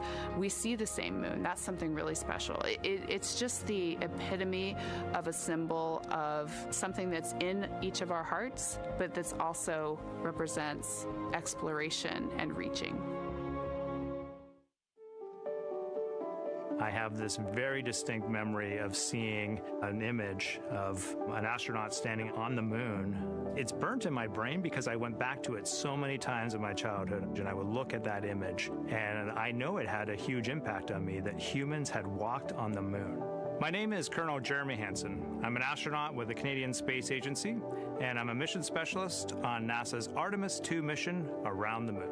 My elementary school years, I grew up on a farm outside of London, Ontario. I spent as much time as I could with my dad on the farm. I learned the value of hard work, for example. If I wanted to go to work with Dad, it was going to be a long day, and I was going to have to not complain, or I wasn't going to get to go the next day. I had a treehouse. I had a vivid imagination, and I changed my treehouse into a spaceship. I made all these dials and controls. I had circuit breakers for switches that I found in the barn, and I was exploring space in my imagination. The most important thing I did to get to where I wanted to go in life, which was flying fighter jets and eventually becoming an astronaut, is I shared those desires with other people. And it turns out, just like you don't go to the moon on your own, if you could, I would have done it a long time ago in my treehouse as a kid. You have to go as a team. I think the biggest impediment to achieving my goals was, of course, myself. And I think that's a common human experience. There are many times where just little things would get in my way, and my immediate interpretation of that was, well, now that goal's out the window. You know, people must have lifted me back up, and somewhere in the back of my head, that persistence came through.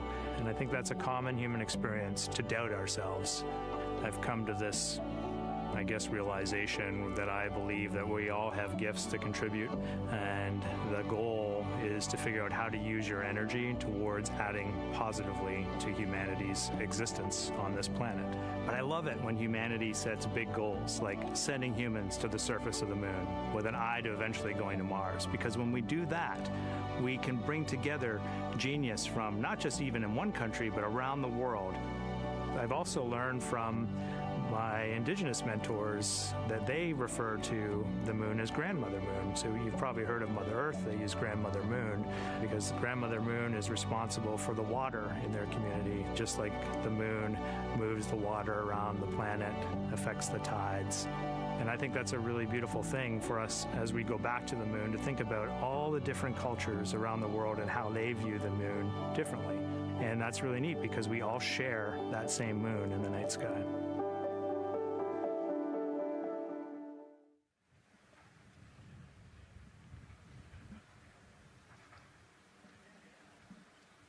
One hour, 38 minutes and counting until the opening of the Artemis II launch window today, 6:24 p.m. Eastern Time. And we are looking at the rocket and Orion out on the pad historic launch pad 39B here at Kennedy Space Center. What a great view, Nicole. Yes, it is. You know, we can see the clouds out in front of us, but they are to the west, and you can see that there's some blue sky peeking through behind that rocket, which is good news. And more people continue to come on center here. About a couple of hours ago, folks with special passes to come on center were allowed to start driving on with family and friends. And of course, we have media growing by the moment here at the press site here at Kennedy Space Center, setting up their cameras, setting up tents, interviewing folks. Again, this great jib shot that we have from our camera here showing all the interest that we have here at the press site. And actually, even to the right of us, so camera left, no, sorry, the right of your screen, left of us, plenty of other people there, set up with their own tents, broadcasting to their own viewers. And so again, just really cool to see everybody wanting to share in this moment. Yeah, that's, I mean, how many media tents we can see from here. It's a beautiful thing. Yeah. I think it's important to share this message with the whole world. Yeah. And so let's take a look now at people who are watching in other parts of the country. We have this shot here from the U.S. Space and Rocket Center in Huntsville, Alabama. Oh, man, look Just at that. kidding. Museum of Flight, Seattle, Washington. So sorry. Hello to you over there. Sorry, I thought that you were in Alabama. But here you are from Seattle, Washington. Again, the Museum of Flight. They must have had a special event to bring people there to watch, as well as a special event here. Now, correctly, the U.S. Space and Rocket Center, Huntsville, Alabama. Of course, they would have a lot of people here, and I'm sure this crowd will grow when we get closer to launch. Marshall, the home of the SLS rocket. Yes. Yeah, this is a great shot. You can see all the people there, and obviously you've got quite a few artifacts in there as well. Oh, now they us. know. Yes. Yeah, now they know. They're on the broadcast. That's too funny. Awesome. Hey, listen, it's all right. We can sit. We can sit and chill until we wait for the opening of the window. No, there they are. Yeah. Everybody's excited. Thank you guys for showing us your excitement. I know deep down it was in there. It's just that you felt like sitting at the moment, and that's all right. There's a little delay. Yeah, that's all right. Well, thanks so much to those supporting these watch parties and bringing them to us live here. Actually, our video paths are taking quite a circuitous route to be able to bring those live views in from Seattle as well as Alabama, but we're glad that we can be able to share it with you in the broadcast now. And so why are we going to the moon? Why does NASA want to build a moon base there? Here's Megan Carter again with our moon board. All right, thank you, Megan. Yeah, so we are right around that hour-and-a-half mark, hopefully for that launch. It's going to be very exciting. So they are going to have a few days to be around the low Earth orbit, and then they'll be heading on to the moon. So yes, let's talk what will be happening. Why are we going to the moon? So obviously this is not going to be a landing, as we've discussed. They are going to be coming with 4,000 to 6,000 feet around the moon's surface, and this is going to connect us directly to our past. Those Apollo missions did have 6 lunar landings, and the Artemis campaign is looking to build on that past by going back to the moon, staying longer, and then going farther. So how are we going to do that, and why? We have obviously talked a little bit about that lunar South Pole, and we are focused specifically on the far side of the moon for this one for a specific reason. You might have guessed we're going to be looking for some resources especially, and that's going to be water or water ice. That is going to be giving us some really critical pieces for future missions. And as you can see here, we have identified 9 potential landing zones. So this is going to be a critical objective for our crew. Depending on when they launch, it will determine what is going to be visible, but we do have these 9 landing zones right here around the Shackleton crater. And as you can see here, a lot of that area is deep and dark, and that is where we are going to be looking for that water ice, because that is obviously going to give us not just water to drink, but as we know, that can actually be converted into our propellant potentially, that hydrogen and oxygen. So that is going to make the moon a critical place for that moon base, because we want to think of it essentially as a backpacking trip. If you have your tent and your hiking boots and your camping stove and all your gear, you don't want to take that out and be on the trail for the first day and then try everything out you're going to test things out a little bit closer to home before you go out on that adventure. And that kind of goes for us as well. So the moon is going to be critical for us in the future steps towards our lunar landings, and then also for going farther on to Mars in the future. It's going to set us up for that deep space exploration, and we can't wait to see what they see once they get to that flyby. But for now, we are, like I said, getting closer. So I'm going to turn it back over to you, Megan. Exciting stuff. Again, the idea of accomplishing a moon base, like as we've been saying, sometimes things just seem like science fiction, and it's amazing that we're making it science fact. Yes, yeah, we're going back. We're going to scout it out, and then on the future Artemis missions, we're going to put boots back on the moon for the first time in over half a century. But we're going to stay, and we're going to learn from the moon, and we're going to, you know, as Megan talked about, the water ice, and harness that resource, and, you know, not only learn from the moon about Earth and about the solar system, but also figure out how we get to Mars from the moon. And so what we're seeing now back inside the White Room with the closeout team, they are removing basically fixtures that protected the crew module hatch while they did work around it, right, Nicole? Yep. Yeah, so anytime that you're moving around and working, there are some sensitive sensors and parts of the crew module that we don't want to kick or bump into, and so it's easier to just put a guard up while you're working in there and then take it down later. And so this is a visual cue for us that the team is getting ready to close the last hatch, again, the launch abort system hatch. Can you tell us about what the LAS is? Yeah, so launch abort system, this is, you know, we have the crew module, and then what sits out on basically on top of the crew module is the launch abort system, and it has its own motors, so that we'll arm it about 5 minutes prior to launch, and then it stays with the crew module until about the Kármán line, so that 100-kilometer point in space. Once the crew could safely get to orbit, it will actually be jettisoned, and the crew module will then be exposed. So this is just a safety mechanism that stays on the outside of the crew module, and then as they monitor the attitude and the thrust and all sorts of the roll, all sorts of different data points to make sure the crew is safely getting to orbit. And once they are safely to orbit, then we will get rid of that launch abort system. And it looks like they're putting all these parts that they're removing from around the crew module hatch into a bag, because they have to take this out with them once they leave the pad, right? Yes, yeah, we don't want anything left up there in the White Room, and especially because that crew access arm will move away from the capsule and the rocket, and so we want an empty White Room, no FOD like we talked about, so that we can have a safe launch. And this orange tube that you see on the right side of your screen, that had been inside the crew module providing breathable air to the crew. And now again, with the crew module closed and them getting ready to close the second hatch that has been removed and is out of the way. So again, the closeout crew can continue to do their work. Yeah, that's just a duct to provide some cooling air and some breathing air to the crew and the closeout crew while they're in there. That's actually a good point, yeah. And so as we continue to watch the crew prepare to close the launch abort system hatch, why don't we take a look at the crew's mission patch?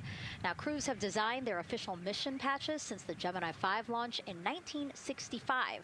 Reed, Victor, Christina, and Jeremy, they really wanted to play on the abbreviation of Artemis 2 to all, signifying not only the second major flight of the Artemis program, but also a mission to explore for all, by all. The crew chose the iconic Earthrise photo for a reason. It was taken by the Apollo 8 crew in 1968, the first crew to ever fly around the moon. The mission was to prove teams then were ready to land on the moon the same way Artemis 2 hopes to fly around the moon ahead of a lunar landing with Artemis 4. This time, as we've been saying throughout the broadcast, to stay on the moon and pave the way to Mars. Yeah, we talk about incremental steps, right? And so Artemis 2 is very similar to Apollo 8 in terms of that increment. They're going to fly around the moon and set up the rest of the Artemis program for landing on the moon, but also with a nod towards the fact that we do this for all humanity. And I love the thoughtfulness and how much they, how much importance they put on their patch design. Another camera angle of inside the Orion spacecraft.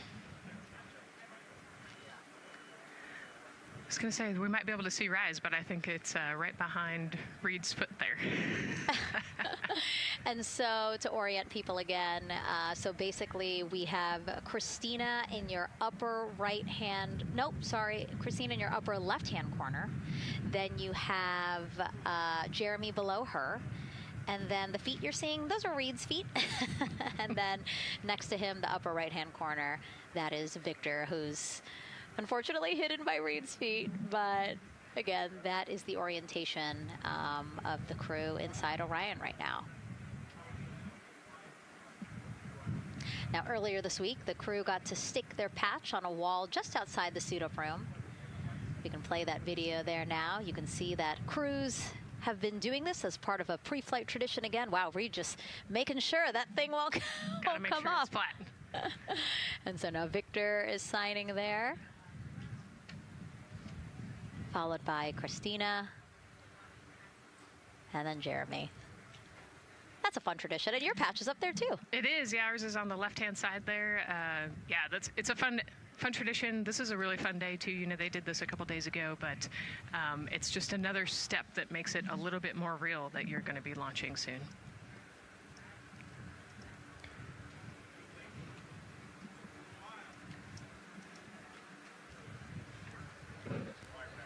Again, we talked a little bit about this before. The basically like a computer there on Jeremy's leg, a way for him to just check out the data, see some of the data that also Reed and Victor are getting to see, but in those much bigger displays for Orion. Right, yeah, it's basically a tablet on his leg, and it's actually plugged into a cord nearby that allows him to have a screen repeater so he can see what they're looking at. And it looks like he's taking notes. Can you talk a little bit about what that is? It's part of, all of them have like a little procedural book, right? Right, yeah, so they have what we call a knee board, and they'll have blank pages to take notes on. They might have a cue card or procedures, or they can be kind of custom built to what each crew member wants for their knee board. This mission, of course, built by people and companies in all 50 states, as we've been saying throughout the broadcast, and with our international partners as well. Let's take a look at some of the people playing such a big role in today's test flight. What we're doing here is a collaborative effort of hundreds of thousands of people. This is about the parts, the hardware, the software, the services, all coming together to make that mission possible. My dream for this space program is that we would not just push the boundaries, but that we push them together. And liftoff of Artemis 1. We rise together, back to the moon and beyond. It takes a team to do great things. And Artemis has an incredible team. We have international partners. We have commercial partners and industry partners. It takes unity to accomplish great things, and that's what this mission's all about.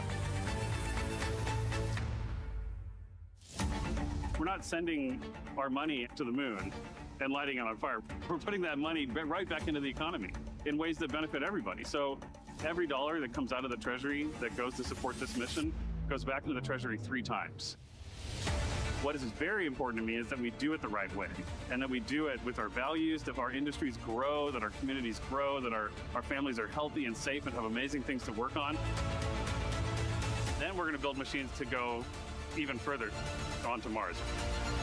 That is our generation, the Artemis generation, that defines the starting point of our exploration future. I just want to say thank you to all of the hands that have touched a part of this program and the hearts that have moved everyone to this goal, because we're going to the moon and we're going beyond. One team. One team. One team. One dream. What I really like about that package is, again, just reminding people that this is spurring so many jobs across the country. Yeah, across the country and across the world, right? The whole world has a part of this. The Artemis Accords are signed by over 40, 50 different countries. And so, yeah, we're taking all of the taxpayers' money and we're putting it right back into the jobs here in the U.S. And the money, too. You know, when we have more disposable income because we have good paying jobs, that's money that goes back into our economy as disposable income. So really, it is just an ecosystem that NASA is proud to be a part of. Right. Not only is it about the money and the economy, right, but it's also about the science and what we're going to learn and exploration. You know, on top of all of those things, we benefit the economy as well. Obviously, Nicole is a wealth of knowledge. We're very lucky to have her. We're going to be tapping into that knowledge throughout the broadcast, and we have been for now close to 4 hours. So thank you, Nicole. I hope you're holding up okay. Yeah, I'm loving it out here. It's been great. Let's learn a little bit more about Nicole. Her first mission to space was actually last March. She launched from here at Kennedy Space Center as pilot of NASA's SpaceX Crew 10 mission to the International Space Station. And what a beautiful launch that was. She spent 148 days in space conducting science experiments that could benefit us on Earth. For example, one studied the physics of liquids, which could help researchers deliver medicines more effectively. She also conducted an almost 6-hour spacewalk to help upgrade the orbiting lab's power system. Nicole is a lieutenant colonel in the U.S. Air Force and flew one of its most advanced aircraft. She was born in San Diego, California, and is a twin. That's a cute photo of the two of you. Oh, that one too. Young explorers, yeah. Yes, yes. That's so great to just see how far you've come. Again, I think that speaks to what we've been saying. Like, you know, just if you're passionate about something, go for it and see where that takes you. Yeah, I think that's a great example. You know, I was a serious little kid with really high goals and you know, just kept working hard and never got bumped off the path and ended up here. And it, you know, I think it's a testament to the human, like we talked about, you know, if you're willing to work hard, be a good team player, you can really get anywhere you want in life. And that's what I love to talk about. Christina has mentioned similar things. And so it's been kind of a theme for the day. Yeah, definitely a theme for the day, a theme for the team. The team has said the same, the crew has said the same sort of things. So absolutely, Nicole, thank you so much for being here. And hopefully only a little bit more until launch today. Hopefully. So today's Artemis 2 test flight will mark only the 7th time NASA astronauts will launch on a new NASA spacecraft designed for crew. And then controlling the flight will be Mission Control in Houston. Our Gary Jordan is inside with flight controllers. Hey, Gary. Hey, Megan, you are right. This is a significant milestone, and we may be putting the names of a few more astronauts in the history books today. The Artemis 2 crew is set to launch today. Will join a select list of humans to fly in a spacecraft for the very first time. And Artemis 2, like missions before it, is a test mission. During ascent, the crew and the teams here in the room are prepared for a variety of scenarios. Some of these will be called out directly by Capcom Stan Love during ascent, and some are a little more subtle. These calls can be split into 2 categories: alternate main engine cutoff or MECO targets and aborts. First, there are 2 alternate MECO targets, or AMTs. These note milestones to give flight control teams and astronauts an idea of what would happen after that moment should the core stage lose one of the main engines. First is AMT low. You won't hear it called out by the crew or Capcom since this happens right at liftoff. If the core stage loses one engine at this moment, an abort once around option could be made at main engine cutoff, meaning the crew could target a splashdown in the Pacific. The second is AMT high, which would be called out by Capcom's Stan Love around 22 seconds. After this moment, if the core stage loses an engine, we can still pursue an alternate mission in low Earth orbit to accomplish some of the test objectives. And at about 5 minutes, 16 seconds into the flight, you'll hear the call 3-engine press. This is a good moment. After this point, if the core stage loses an engine, we can still make a nominal main engine cutoff and pursue a moon mission as expected. Again, these MECO targets give the flight control teams and crew an idea of what lies ahead should one main engine be lost, but assumes we are otherwise continuing to a main engine cutoff target. This differs from an abort, where the Orion capsule separates from the Space Launch System prior to the planned separation time. There are abort options at every moment that integrity is attached to the Space Launch System, from the pad to more than 3 hours into the mission. During the first 8 or so minutes of powered flight, there are 3 abort options. First is the use of the launch abort system, which you see at the very top of the rocket and here in the White Room where the hatch is open and teams are working to close it. This particular abort capability can be used from here at the pad through roughly 3 minutes and 22 seconds into the flight. Next is an untargeted abort splashdown, or UAS. This uses Orion's service module engines to escape the SLS and becomes available immediately after the launch abort system jettisons. Third is an abort once around, or AOA. You'll hear a Capcom Stan Love call AOA open around 7 minutes 30 seconds into the flight. This also uses the service module engines, but the burn profile is a bit different to aim for a splashdown in the Pacific after one trip around the Earth. NASA's expedited recovery teams are staged off the coast of San Diego to get to the crew and integrity quickly for this abort option. An AOA option continues to be available until solar arrays are deployed on the Orion service module a little more than 30 minutes into the mission. At this point, an abort to orbit, or ATO option, becomes available until separation from the upper stage around 3 hours and 23 minutes. Mission profiles can vary depending on when an ATO is executed in that window, but with power being drawn from solar arrays, it buys more time for astronauts and flight control teams to make decisions and stay in Earth orbit, return for a splashdown, or continue to the moon. The Artemis II crew and flight control teams are well trained on all of these scenarios, and the calls you'll hear to the crew on Orion to Earth may help them be in a ready state for whatever challenge may come their way. At this time, we're not tracking any significant issues here in mission control in Houston, Texas. That would be showstoppers for today's launch. We're continuing to, of course, monitor the countdown along the way and make sure all systems are go for when we reach T0. With that, I'll send it back to you, Megan, at the Kennedy Space Center. All right, we are ready for another reading if you are ready over there. Yes, sir. CBA is steady at 2,600 PSI. All right, copy that. And you know, the more times we ask you to do that, the closer we get to launch, so that's a good thing. Copy. You heard it there from NASA Test Director Jeff Spaulding.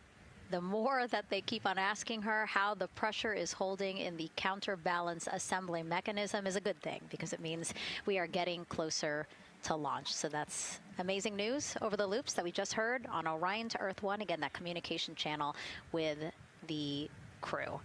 But now I want to get back over to Daryl with the launch team. He has an update now on the flight termination system that the team was tracking. All right. Thank you very much, Megan. And we're getting an update now from the launch team as we speak.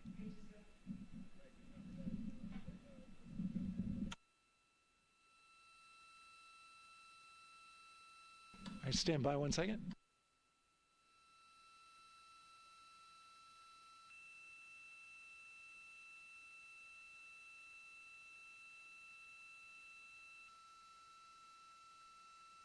Okay. Sorry about that. We're just getting an update, in fact, about what I was about to report out on the range. And the good news is the range is go. So we reported that they were working to verify their equipment regarding the FTS system. And they asked for a little of that verification work to be done by one of the FTS engineers here in the firing room. He went out to the VAB to get some legacy hardware to help out with it. But in the end, this is a fix that the range had come up with to get clearance, to clear the range rather, and to as well work the FTS system. And so now they are go. Again, the range is go. That is no longer a constraint. And so you combine that with the fact that the rocket and the ground systems here also working, no constraints, clear board here is great news. So again, the range is green, and we're continuing to work through the countdown. We got a weather update that came in to the launch director from Launch Weather Officer Mark Berger. He reported out that there's still a little bit of feisty weather activity that's happening up in the Titusville area. That's the city neighboring the Kennedy Space Center. Those showers had passed over Kennedy, and then now they're currently over in Titusville, currently still within that mile kind of constraint of flight through precipitation rule. But we're still far enough from the window that it looks like it won't be an issue. And in fact, we're seeing some good sunlight now breaking through onto the launch pad. As you can see, it's actually shining on the other side of the rocket here. But to the west, we're starting to see some of that clearing that was forecast. And so the launch weather officer held his forecast for 80% go for flight during our launch window tonight, which, as a reminder, is 6:24 p.m. Eastern Time until 8:24 p.m. Eastern Time.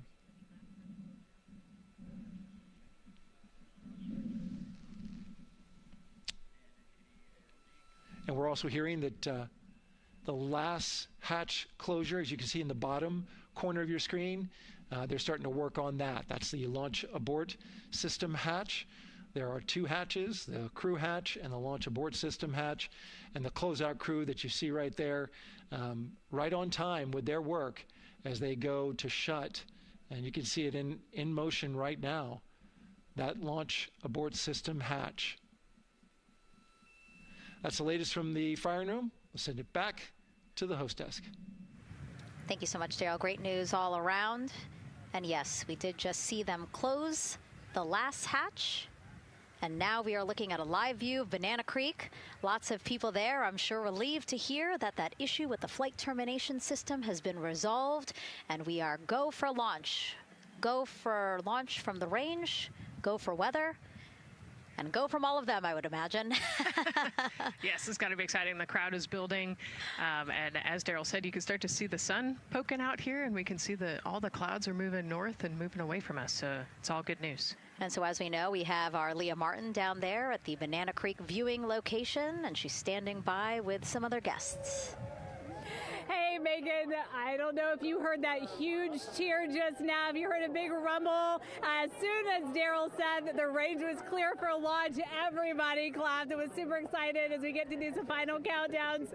Standing next to me, I have Hudson and Maddox, the son of brothers here. And I asked you a little bit earlier, how excited are you to be here for launch? What did you say?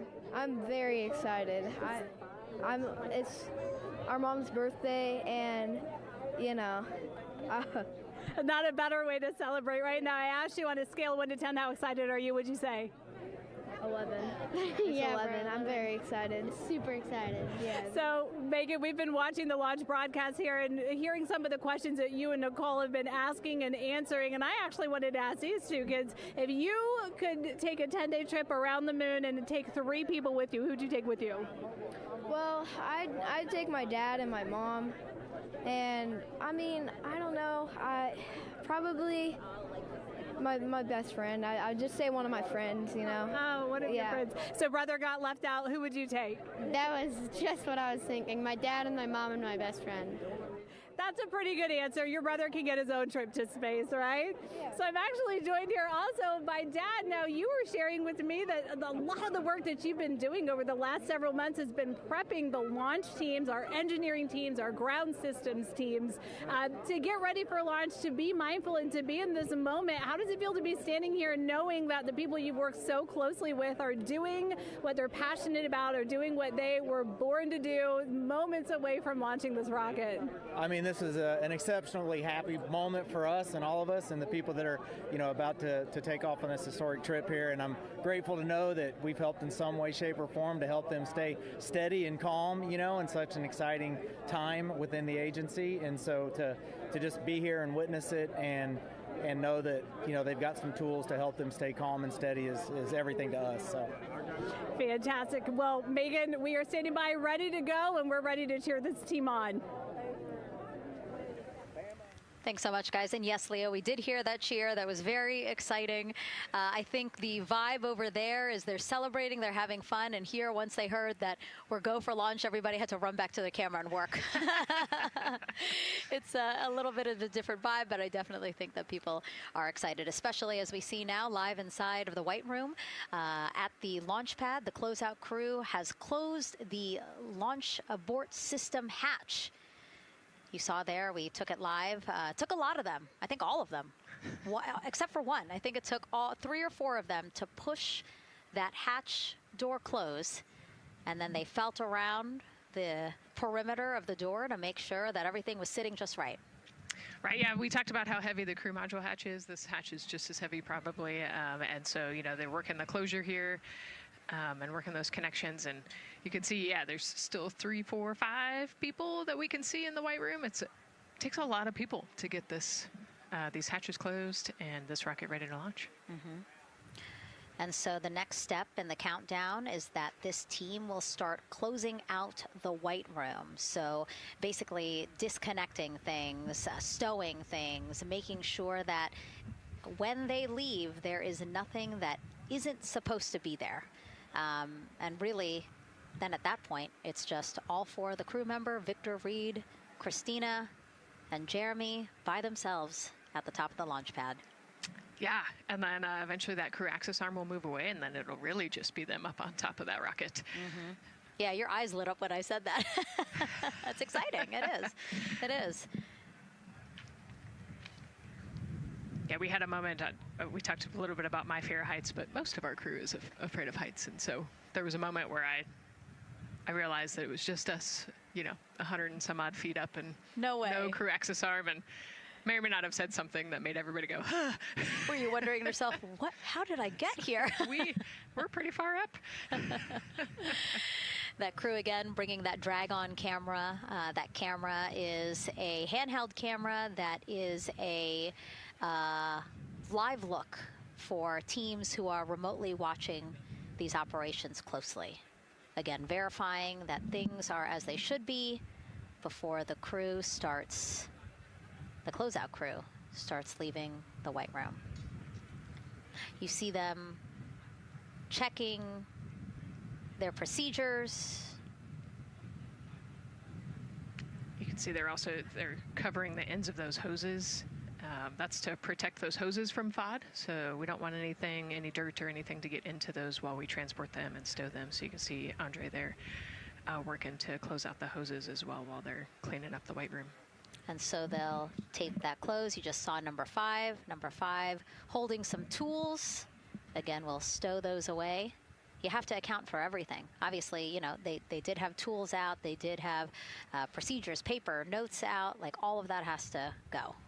Yes, and you can even see on number 3's hat, he's got a string that's connected to his suit there. Mm-hmm. That's, again, just to make sure that we don't lose anything. If, you know, gust of wind or you get knocked or something, you don't want to lose a single thing in the White Room. So everything is tethered, everything is accounted for, and everything is protected.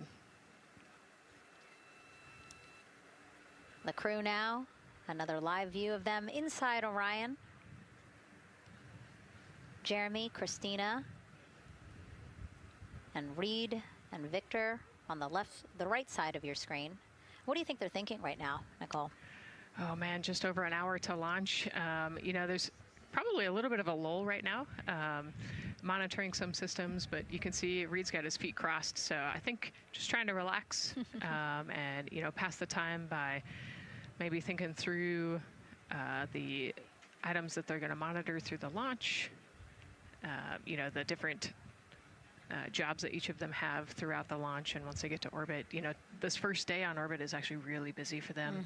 Mm-hmm. They've got, you know, 2 burns that they have to monitor. They've got to get the system set up, and they've got to get the cabin set up. So there's a lot going on in the next 24 hours for this crew. I think they've got a couple sections where they get to take a nap, but I don't think they get a full night's rest for quite some time. So, yeah, you know, going through what's next. And so as we say that, I mean, imagine what it would be like to live in a spacecraft for 10 days. Let's take a look at what life will be like in Orion.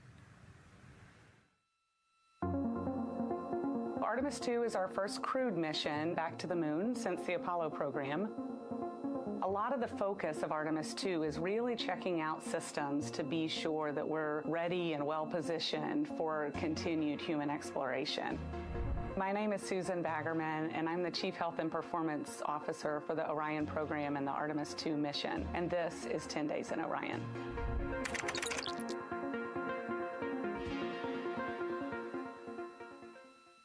For this mission, the crew will launch in the Orion spacecraft on top of the Space Launch System rocket, or the SLS rocket. Once they've launched and achieved orbit, they'll continue on checking out many of the different critical Orion systems, check out some of the critical medical systems, and be sure that we understand how the crew would do that successfully within the volume of Orion. We also have, of course, systems to feed the crew. They have a potable water dispenser that they'll check out. And then we also have a food warmer, kind of looks like a suitcase that the crew can use to heat their food. They're also going to check out the flight wheel system. We'll have the crew perform some initial exercises. Part of that is to ensure that the flight wheel is actually working, but part of it is actually to be sure that our environmental control systems are actually working. For sleeping, the crew will sleep in sleeping bags. Some crew members like to be very tightly bound up, and some like to float very free. They'll use the toilet for the first time and be sure that it's able to flush. While they're on their journey, they'll do some testing that they quickly don their suit just to be sure that we would be ready in the future for an emergency. They'll also check out our radiation shelter. If we were to have a solar particle event, we would be asking them to take stowage out of the stowage bay and put it in some specific locations on the vehicle, basically for it to serve as shielding.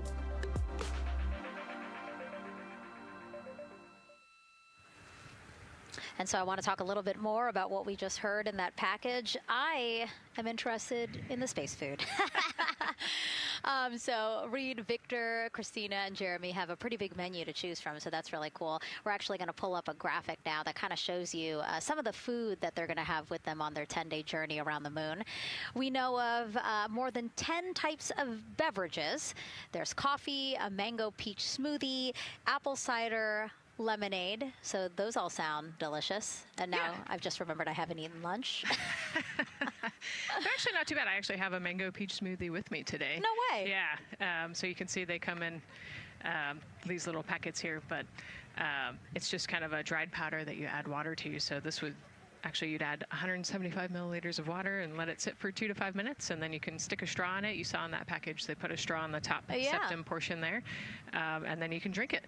And so this is the packaging. This is food that you brought up with you, or that you had while you were at the ISS. Yes. Yeah. Actually, this is all food that we have available to us on the standard, what we call the standard menu on the space station. And so, actually, the graphic there showed quite a bit of the standard menu that they're going to take with them. So, yeah, let's pull space it back food up, is space actually. food. Yeah, we can use the food that we have been using. You know, our food lab at Johnson Space Center actually creates that food, and then they stabilize it and they package it for us and everything. So they do a really wonderful job out there. We've got different types of food. You know, you can see I've got this is a soup, tomato basil soup, so thermal stabilized. It's already hydrated, so you just throw it in that food warmer that we talked about, and then you can eat it. But then we also I have some shrimp cocktail here that's, you know, irradiated, so it's in a package that protects it. I'll show you. I've got a brownie too. That's probably my favorite one. But are we eating it? We might, if you're. Yes. Look, see, they want us to eat. I don't know what happened, but it worked out. with what we were saying here. So it's in an outer package to help protect it against, you know, radiation, and then it's in this inner package. And so this cosmic brownie, actually, the trick, Ann McLean, my crewmate, taught me. The trick is you got to put this in the food warmer and get it nice and warm, and then you can get it. But so what we do is we just take scissors and you open it up, and then it comes right out. So these brownies are nice because they don't have a ton of crumbs, and so you can actually just eat it pretty easily in space. You know, if you imagine, that would not happen in space. It would not fall. But yeah, so we've got all sorts of things that you can actually eat. The menu's pretty good and pretty diverse on the space station, and then as you saw, pretty diverse for Orion. Nice. Yeah, that's amazing. And again, here's a look at the crowd that's starting to continue to grow here as we get closer and closer to launch. We are now under an hour from the opening of our 2-hour launch window at 6:24 p.m. Eastern Time. And so let's take some questions from social media. We haven't taken some of those for a while. You put that brownie away, Nicole, or I'm going to steal it. Nicole, we have another celebrity who submitted a question. Let's take a look. Okay. A quick question for the Artemis crew. What food from Earth would you bring with you into space? And why would it be lasagna? Because that's the greatest food. Again, not really a question. Yeah. Because he was like, it's lasagna. It's got to be lasagna. You know, there is lasagna on Space Station, and it wasn't too bad. Probably not my favorite food of all, but yeah, lasagna's not a bad option. It's a high-calorie meal. If you're trying to, carb load for a spacewalk or something, it's a great option. Yeah, I remember Christina saying that her favorite food on the menu, and actually, she was saying that she was getting in trouble because people kept on saying, you can't eat mac and cheese every day, Christina. We mentioned the mac and cheese and brisket earlier. Man, I would put those two on a tortilla. That would be great. That sounds delicious, delicious. Well, thank you so much, everyone, for sending in those questions. For everyone from a 5-year-old that we got a question from to all the way to Roy Woods Jr. there, a comedian. So thank you so much. And if you're just joining us, welcome to the Space Coast of Florida, where we are counting down to liftoff of Artemis 2. You see a beautiful aerial shot there of our rocket on the pad. For the first time in more than 50 years, we are sending humans to fly around the moon and back, and we're taking you all of you with us on this next chapter of human spaceflight. I'm NASA's Megan Cruz, and this is NASA astronaut Nicole Ayers. Great to have you here, Nicole. Yes, this has been a beautiful day. Excited. We're continuing to march towards this launch. Yeah, and if all goes as planned, this crew could travel farther from Earth than any other humans before them and see parts of the moon no one has ever laid eyes on. How exciting. Yes. Exciting is an understatement, I think. That's true. We're going to see the far side of the moon for the first time by humans in a long time. It's important. And as the crowd again builds behind us, more activity that you're seeing here at the Kennedy Space Center press site. We also have a ton of people gathering around the world to watch this history-making moment. So let's take a look at those watch parties now. Oh. That crowd has grown. We checked them probably like 30 minutes ago, and it was half that. But again, as we get closer and closer to launch, we are seeing more and more people gather together, wanting to experience this together and not just in a vacuum at home, Yes, this is so exciting. Look at all of those people. Man. And now here we are back in Seattle, the Museum of Flight. Again, people gathered there to show their kid. We see someone walking in the second row there. His first crewed launch to the moon. How exciting. That is exciting. Hello, everyone. Woo. Oh, that's so great. And now let's get you up to speed on what's happened so far. Again, we are now within an hour of the opening of our launch window. So what has been happening so far today? Well, a lot. After waking up and grabbing a bite to eat, our Artemis 2 crew suited up inside the historic crew quarters, a tradition that dates back decades. Teams helped them into their custom Orion crew survival suits, and just like other crews before them, they gathered around a table for a card game to pass the time, but to also burn off any lingering bad luck before they walked in the footsteps of every NASA astronaut launching from Kennedy Space Center since Apollo 7 in 1968. They walked outside the Neil Armstrong Operations and Checkout Building to greet a crowd of family, friends, supporters before getting into their Astrovan for their security-escorted ride out to historic Launch Complex 39B. They got a close-up look at the SLS rocket, then walked across the crew access arm and climbed one by one inside their Orion spacecraft. After that, teams conducted final checks with the crew before closing both hatches, the crew module hatch, as well as what you're seeing there, the launch abort system hatch. And now we are back live at the pad where the closeout crew is getting ready to leave the White Room.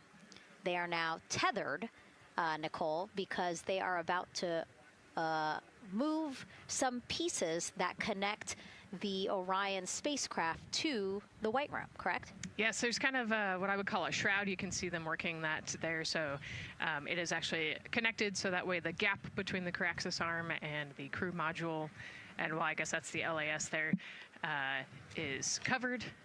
but they're about to remove that so that the crew access arm is not connected to the rocket in any way, so that it can retract here in the next few minutes.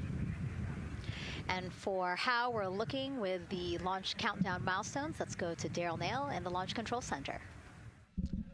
All right, thank you very much, Megan. And as you can see there, the finishing touches, as you've been talking about, to the LAS, which brings me to that subject, because we currently are hearing the launch team is working an issue that was reported out with the LAS. At least there's an issue apparently with a battery on the LAS. The engineer who is in charge of the launch abort system sits on console here, reported that a temperature for one of the two LAS batteries is out of range. And although it's not a constraint for launch right now, it would be when that temperature is checked inside of T-minus 6 minutes, which is inside of terminal count. So right now, the team is working some troubleshooting on this issue.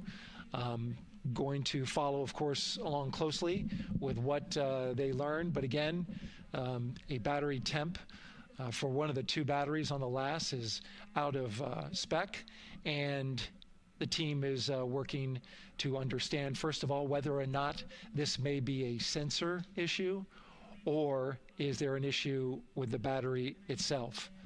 So again, looking into it, troubleshooting and researching as we speak. With regards to the weather, we did get some good news there. Launch Weather Officer Mark Berger reporting to the launch director that the weather chances have now improved for the window. We are up to 90% go, which is great news. Again, 90% go. That is up from the 80% that we started when we had the first weather forecast come out officially 3 days ago. And so that is great. And for anybody who's here in the launch area knows that is certainly viewable. They can see that by just looking up. So we're getting some good clearing as forecast. And then just a reminder for those people who are watching the launch from the nearby area that if you're watching on an internet-enabled device, just remember that there may be a little bit of a delay. Can't tell you how much of a delay, but since it's on an internet device, sometimes this broadcast might be a little behind what you're actually seeing. So just keep that in mind as you are watching. Don't wait till the last second to run outside if you're inside your RV or your camper or your house. That's the latest here from the firing room. Of course, we'll keep track of that last battery issue. We'll send it back now to Megan and Nicole at the host desk. Two of them there had to be tethered to the inside of the white room, because obviously now we have detached the white room from the Orion spacecraft.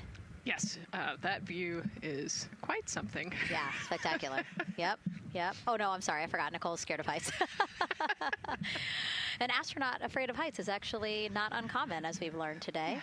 But yes, so obviously, again, things proceeding as we march closer to the opening of our 2-hour launch window at 6:24 p.m. Eastern Time. Again, the closeout crew just finishing up those last couple of things they have to do before leaving the white room and then leaving the pad, leaving only the 4 Artemis 2 crew members inside the spacecraft by themselves at the pad. Yeah, and then we'll be curious to follow the battery issue on the LAS as well. I think sometimes it's just a sensor issue, sometimes it's a battery issue. So hopefully they figure that out quickly. Mm-hmm. And so if we can take a shot of the crew inside the capsule, if one's available, why don't we talk a little bit more about each of them? So we have Artemis 2 Commander Reed Wiseman, Baltimore native, and he's actually, you see his feet in that shot there from inside Orion. He's been in space once before as flight engineer for Expedition 41 aboard the International Space Station from May through November 2014. During the 165-day mission, Reed and his crewmates completed more than 300 science experiments in areas like human physiology, medicine, physical science, earth science, as well as astrophysics. They actually set a milestone for station science by completing a record 82 research hours in a single week. He also served as chief of NASA's astronaut office from December 2020 to December 2022. His 2 daughters were out to wave goodbye to him as he made his way to the launch pad. And again, there's Reed's feet. Reed is the one sitting in the seat to the right, closest to our camera there. So looks like he's relaxed by the body language of his feet. Yeah, you know, I think they're kind of in a holding pattern, if you will, or a waiting period. So it makes sense that he's a little bit relaxed. He's also kind of just a relaxed person in general. He's wicked smart, but has a demeanor that keeps everybody calm. And so I think we're seeing that here today. And so in this shot, Reed is the one sitting on the left, and to his right, Artemis II pilot Victor Glover. NASA selected the California native as an astronaut in 2013, and at the time he was actually serving as a legislative fellow in the United States Senate. His first trip to space, November 2020, pilot of NASA's SpaceX Crew 1 mission.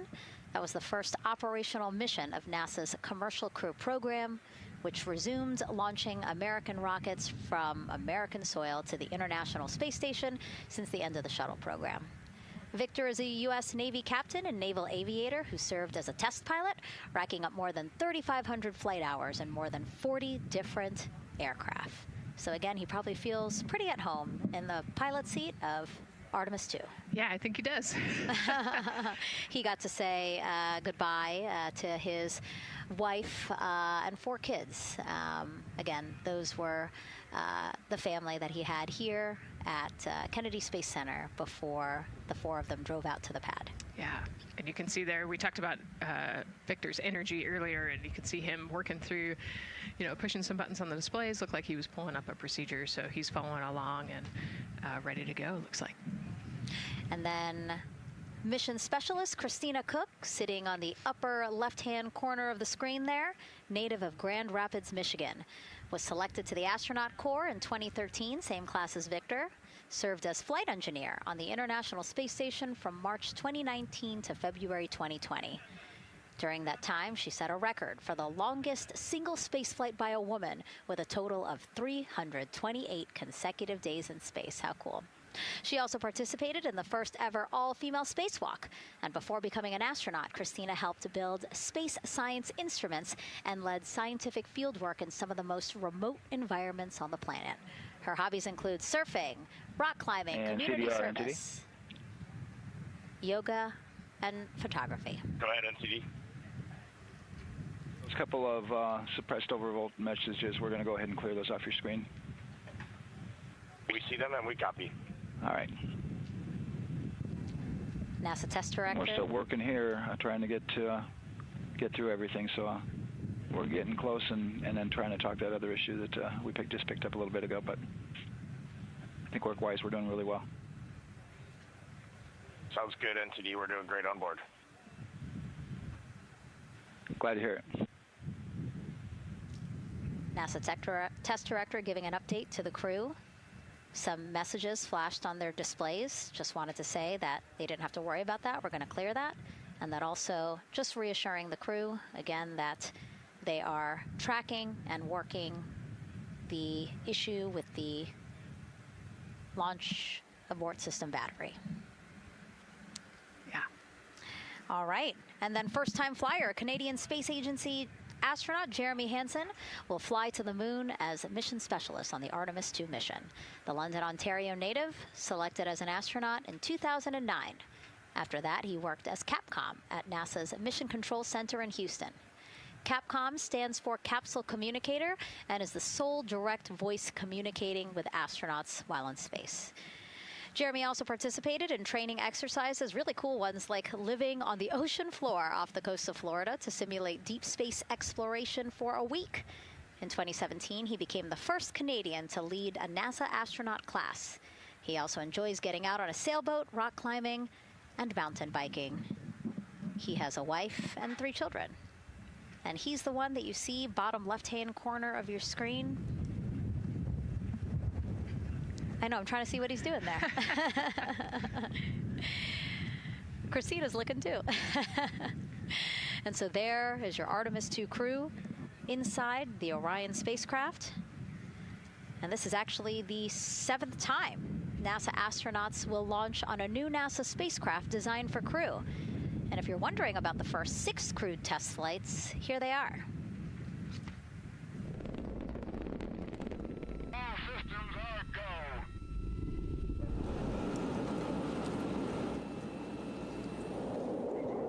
go. Gemini 3, Gus Grissom, John Young, March 23, 1965. Apollo 7, Wally Schirra, Don Isley, Walt Cunningham, October 11, 1968. Space Transportation System, or STS-1, John Young, Robert Crippen, April 12, 1981. Then NASA's SpaceX Demo 2, Doug Hurley, Bob Behnken, May 30th, 2020, followed by NASA's Boeing crew flight test. Butch Wilmore, Sonny Williams, June 5th, 2024. And now, Artemis II with Reed, Victor, Christina, and Jeremy. It is really surprising, honestly, to hear that through all these decades, through all these launches we've had, this is only our 7th new vehicle that we're testing for crew. Yeah, you know, we have so many different missions that we think about and we talk about, but really 7 vehicles that we've tested and that we're flying. You know, I like to think of spaceflight really as a permanent test, right? We have, you know, hundreds of missions or so. You know, an airplane that gets tested and then flown has thousands of data points. And so really spaceflight is always going to be in the test field. And I think it's important to remember that, especially as we put humans on rockets that we never have before, or for the 7th time we start a new vehicle and a new mission. Just getting word now that White Room closeouts are complete. And so the closeout crew is preparing to leave the pad. It's exciting stuff. We are making good time, and the closeout crew is doing really well. 41 minutes, 43 seconds and counting until the opening of our window. And Artemis II is a 10-day mission that will send the 4-person crew on a journey around the moon and back to Earth. It will be a critical step towards future lunar and Mars missions.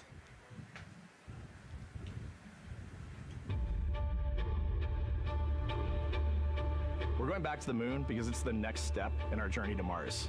We need to go explore the moon. There's vast regions of unexplored areas with the coldest, darkest places in our solar system. This is a test mission, and when we get off the planet, we might come right back home. We might spend 3 or 4 days around Earth. We might go to the moon. That's where we want to go, but it is a test mission, and we are ready for every scenario as we ride this amazing space launch system in the Orion spacecraft. But another reason we're going back to the moon is to fulfill NASA's mission, which is to explore the unknown in air and space, to innovate for the benefit of humanity, and to inspire the world through discovery. And when we succeed and when we accomplish the things that we set out to accomplish, that inspiration not only can set up new things to happen, but it also is a reminder in tough times that we're capable of doing great things when we work together. The thing I love about the moon is that it's not just a beacon for exploration and this platform of possibilities for incredible missions like this, but it has benefits. That's actually why we're racing towards it. Those benefits are really wide in nature. You have everything from innovation, technology development, not only for future missions going deeper into the solar system, but technologies that come back to Earth. You have inspiration, a whole generation of people starting this pipeline of STEM workers and manufacturers and operators that are excited to see what you can do when you work hard and you come together as a team. When I think about the 4 of us flying around the far side of the moon, seeing that Earth rise, taking images and video and sending them back to you. The feeling that I have inside is hope. We know that Artemis 2 is not the solution for humanity on planet Earth, but it is a contribution in the positive column. We hope that just for a moment that people will pause and say, wow, it's extraordinary when you look back upon the Earth with over 8 billion people, and you see this concrete example of what humanity can do, this extraordinary thing when we set big goals and CDR NTD to achieve them.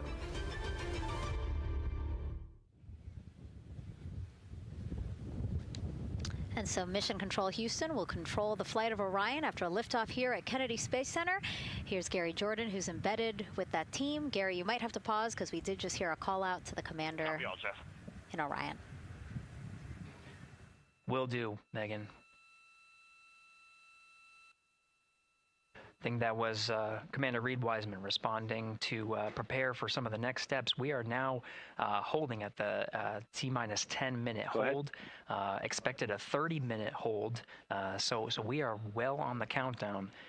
We are well on the timeline to meet this L-minus time and launch towards the beginning of the window, but continuing to track progress along the way.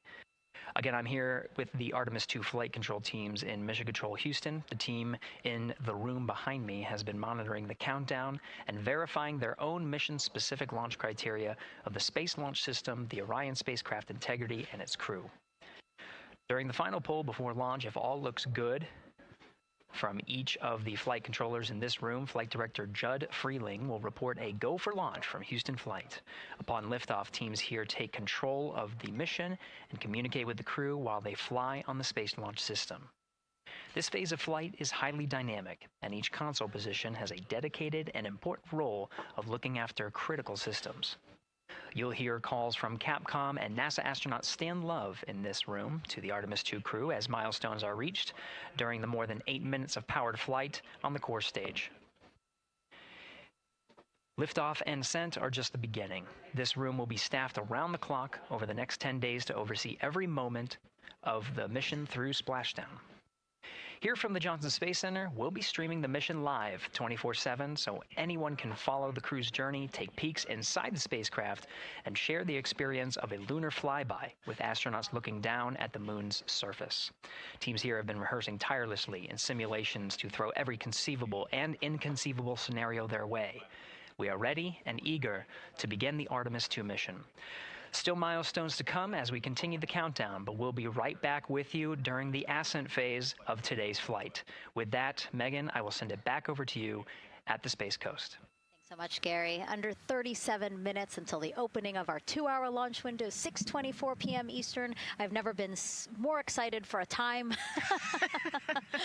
But why don't we send it back over to Megan Carter with the moon board to learn more about what happens after ascent.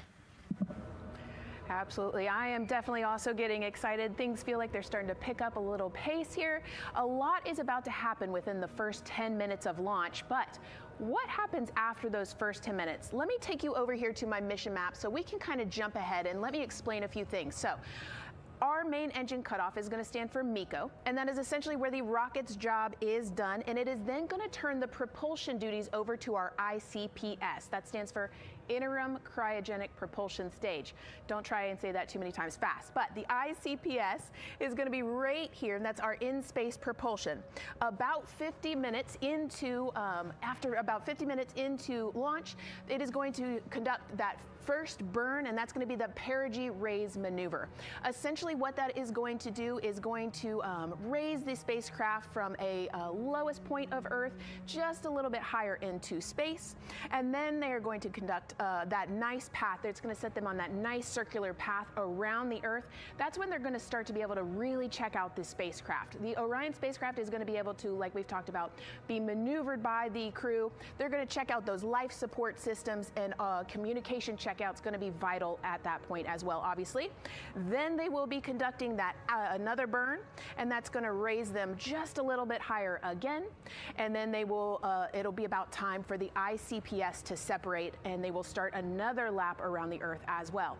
Now, the ICPS, but even after it separates, its job will not be done because they will have the opportunity to conduct something called the Proximity Operations Demonstration.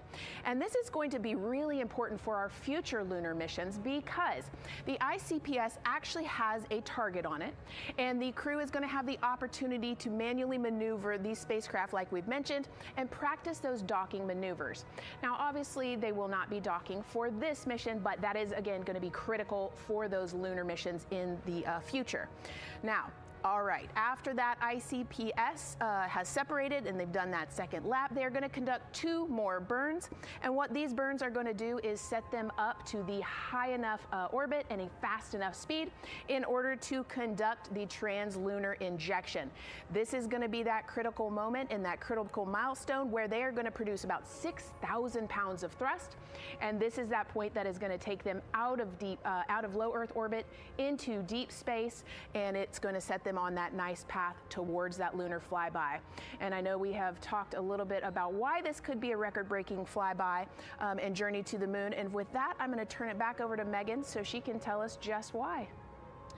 Yeah, she's talking about the distance record set by the Apollo 13 astronauts in 1970. They were 248,655 miles away from Earth, and this Artemis II crew might surpass that on flight day 6 when they fly around the moon by more than 4,000 miles. Yeah, it's a long ways. It's tough to fathom 250,000 miles from Earth, right? I mean, space, the space station is only 250 miles, and so we're going, I don't want to do the public math, but we're going much further than that. But it's important, right? Because we want to get back to the moon. We want to see the surface. We want to see the far side of the moon. And the way we do that is by breaking distance records. Yeah, and the exact distance record depends on exactly when they launch, like the time, the day. So we'll learn more as we go into this 10-day mission with the Artemis II crew. But here we are, 32 minutes, 50 seconds and counting from the opening of our launch window. Feels really, really surreal here as more and more people come to gather on the press site lawn here at Kennedy Space Center. Why don't we take a look at this video that we have here? Some familiar faces who wanted to wish our Artemis II crew a safe journey. Reed, Victor, Christina, and Jeremy, you are the real deal. You're flying to the moon for all of us, and we are in awe. You're the true heroes. You are not just astronauts. You are pioneers, venturing deeper into the unknown. But you are not alone. We will be all cheering you on from planet Earth. Hey, I'm Victor Wembanyama, and I play basketball in the NBA. But I'm not only interested in shooting hoops. I'm also interested in shooting stars, dark matter, and all other types of astronomical phenomenon. And to the Artemis II astronauts who are shooting for the moon, I wish them good luck and Godspeed. Hi everybody, I'm Ryan Gosling, and I play a biologist who goes to space to save the planet in the film Project Hail Mary. But the Artemis II astronauts are going to space for real, and they will travel farther from Earth than any humans in history. Sending all our best wishes to the Artemis II crew. I just want to say how proud I am of each of you and how inspired you make me. But it's not just about me. Your mission is going to inspire future generations of scientists, engineers, athletes, and dreamers to do something that they never thought possible. Hey, it's Roy Wood Jr., and I want to wish the Artemis II crew a happy and safe journey to the moon, well, around the moon. To go around. I know what you're doing. You got to look for a parking space. This is to go around the moon, make sure it's somewhere to park, and then you park journey. Good luck. It's actually a really good way to explain what how this mission builds. Again, we are hoping to land astronauts on the surface of the moon in maybe 2 years. So yes, we are looking around the moon on this lunar flyby mission to see where we might park. Thank you, Roy Wood Jr. Okay, and as we look at this live view of the rocket on the pad, there is a spectacular place here at Kennedy Space Center to watch launch from, and that's the Banana Creek viewing area. Why don't we go back there where the crowd is excited, and Leah has the best assignment ever talking to people who are super excited about being here for Artemis II.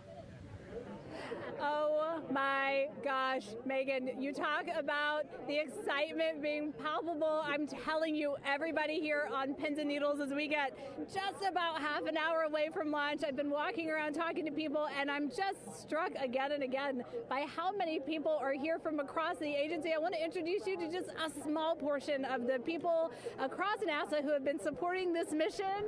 Patty Ortiz, NASA Armstrong Flight Research Center, Orion Program. Orion. Kathy Graves, Glenn Research Center, Office of STEM Engagement. David Alexander, NASA Glenn Research Center, Office of STEM Engagement. Jennifer Becerra, Johnson Space Center, the Office of STEM Engagement. Here we go, right back here. Where are you from? I'm from NASA Glenn Research Center, Joseph Pinakitis. Joseph, here we go. Wes Furman from APL. Maria Arredondo from Headquarters, Next Gen STEM. Mark Robinson, Stennis Space Center, Commercial Space. Amira Flores, Armstrong, Office of the STEM Engagement. Molly Kearns, NASA Glenn, Space Communications and Navigation. Matthew Pierce, Goddard Institute for Space Studies in New York City. Here we go, and right over here. Lauren Ring, Ames Research Center, Data Integration.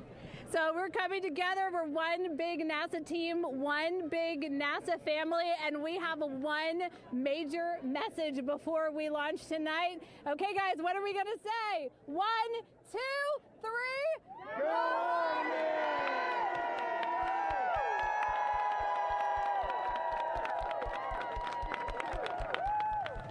Oh my gosh, that made me so emotional. That was so inspiring to see. I mean, wow, yeah, that was great. I mean, just to hear everybody say their position, what they're doing to support this mission is amazing. And I'm sure this was something that really rang true and resonated with NASA's Administrator Jared Isaacman, again, to see the workforce come together to do the work and then to be here for launch. So why don't we actually go over to him now with our Jasmine Hopkins at one of our other viewing locations. All right, Megan, thank you so much. The energy here on the balcony is honestly becoming electric as we get so close to launch, and now we are thrilled to welcome NASA Administrator Jared Isaacman.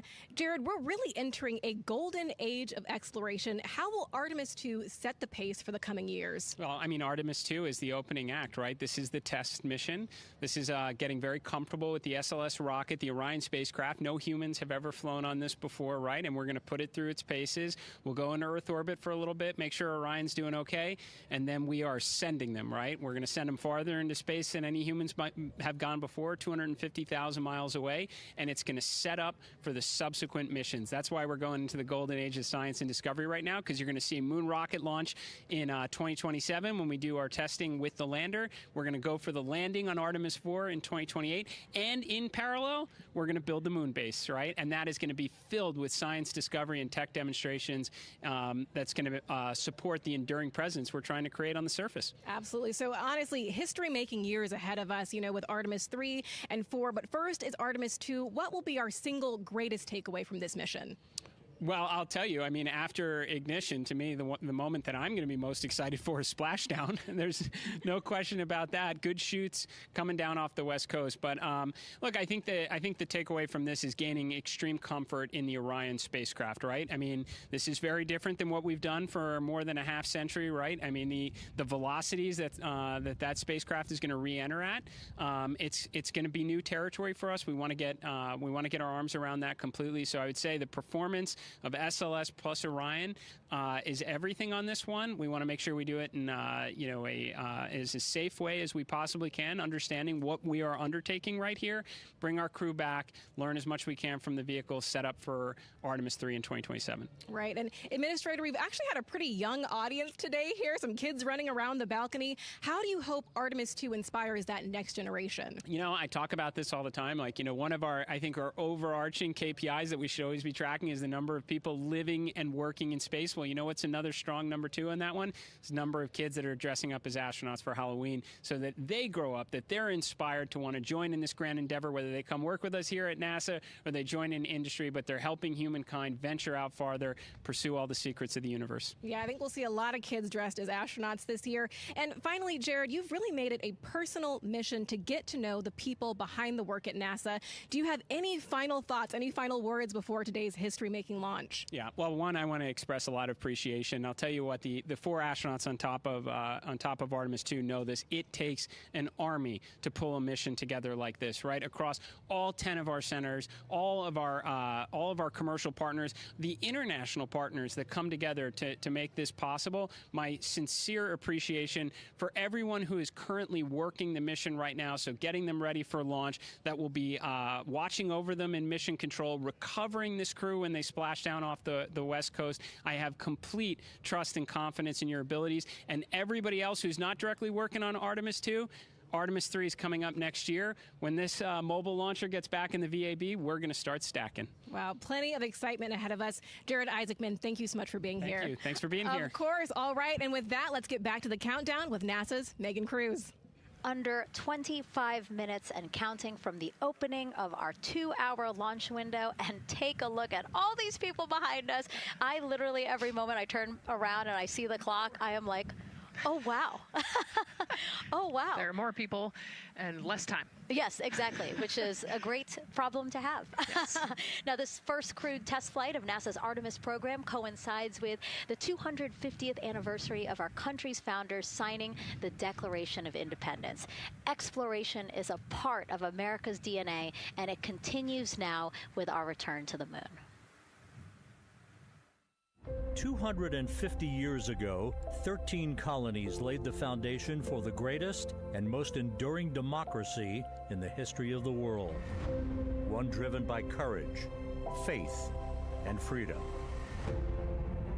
From that moment, we became a nation defined not by where we stood, but by how far we were willing to go.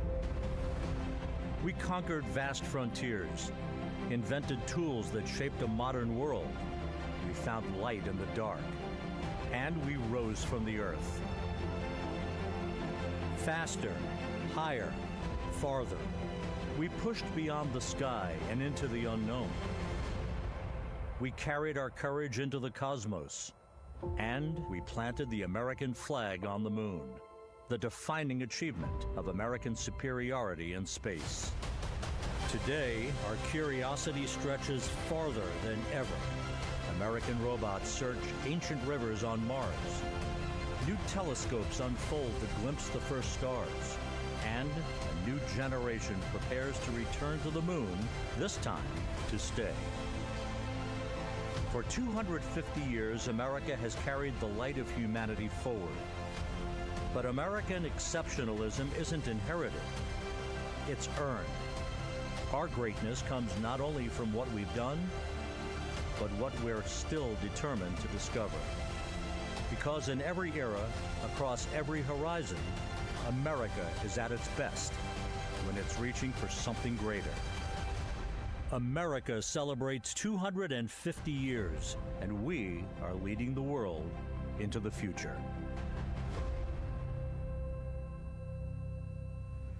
22 minutes, 15 seconds and counting from Artemis 2, NASA's boldest test flight in a generation. The crew has said this often, that they hope it inspires children around the world. And recently, a group of kids here at Kennedy Space Center got a surprise of a lifetime while watching that rocket roll to the launch pad. So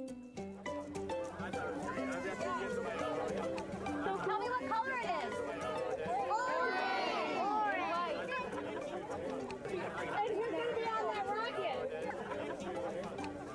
We're going to be on that rocket. I could make it a little bit longer. Did you see it? Okay, so everybody's looking at the rocket because it is kind of cool and impressive. One of the coolest things happening over there right now, though, is it's on top of a giant tractor. Doesn't all food come in like tubes? It's in these like little plastic bags. You have to like rehydrate it. Sushi. There's not. I haven't seen sushi in space. It's probably hard to keep that back. Sushi mashed together. My favorite part was this one little girl, she had a question. She had patiently held her hand for a long time, and Christina turns to her and says, okay, what's your question? She just goes, I forgot. It was like, that's a perfect little kid moment. I just love. Wait, are you my mother's cartoon astronauts? What? Say that again? Never mind. It's a little hard to say. Go Artemis! These two? Yeah. Yeah. There you go. I like your dabbing astronaut back there. It's just so fun to see the enthusiasm, the energy, and a little bit of chaos. 3, 2, 1. Wasn't that so cute? I love kids and their excitement and, you know, even just being real. Like, I don't remember what I was I know, gonna he ask. goes, but I'm glad you're here. Now here we are, Space Center Houston. The crowd has exponentially grown throughout the day. We started showing you live shots from in there probably an hour ago, and now take a look at all the people there getting ready to witness history together. It's something really special to be able to witness something like this together. Yeah, you know, we've heard from celebrities and officials and kids, and, you know, it's amazing. People from all around the world came here today to Florida to watch, so it's something, it's hard to put into words, just how much support for this mission we're seeing today. And great news, too. Remember, the team was tracking an issue with the launch abort system battery. They appear to have cleared that issue, so we are go for launch. Yes, it's exciting.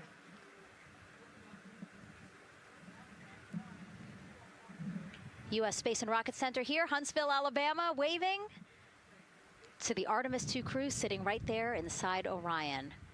Inside of 20 minutes from the opening of our launch window, and right now we are targeting the top of that launch window, so we could be launching here in about 19 minutes, Nicole. Wow, I don't know if I expected this today. I'm excited, and, you know, I'm glad they were able to clear the problem with the battery on the LAS, and everything has gone really smoothly today. It's been great. The weather cleared up. It's a beautiful day for a launch. And so now, as we are so close to possibly launch now, just what are your final thoughts as we are about to embark on a mission back to the moon, the first time in more than 50 years? Yeah, you know, just so proud of the crew and all of the teams here on the ground that made this happen. You know, they are carrying the torch from the Apollo era into the Artemis era. And, you know, as the crew likes to say, they want to be the shoulders that the next generation. And let's see, GLS, can you help us with that, please?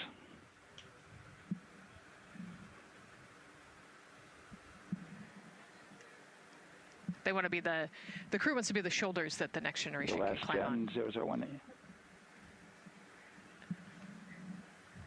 You know, I think it's in their patch. We're going for all. It's in the name of their capsule, integrity, representing humility and the professionalism of everyone that got them there today. So proud of them. We love them. We're excited for them, and we cannot wait to see what they see.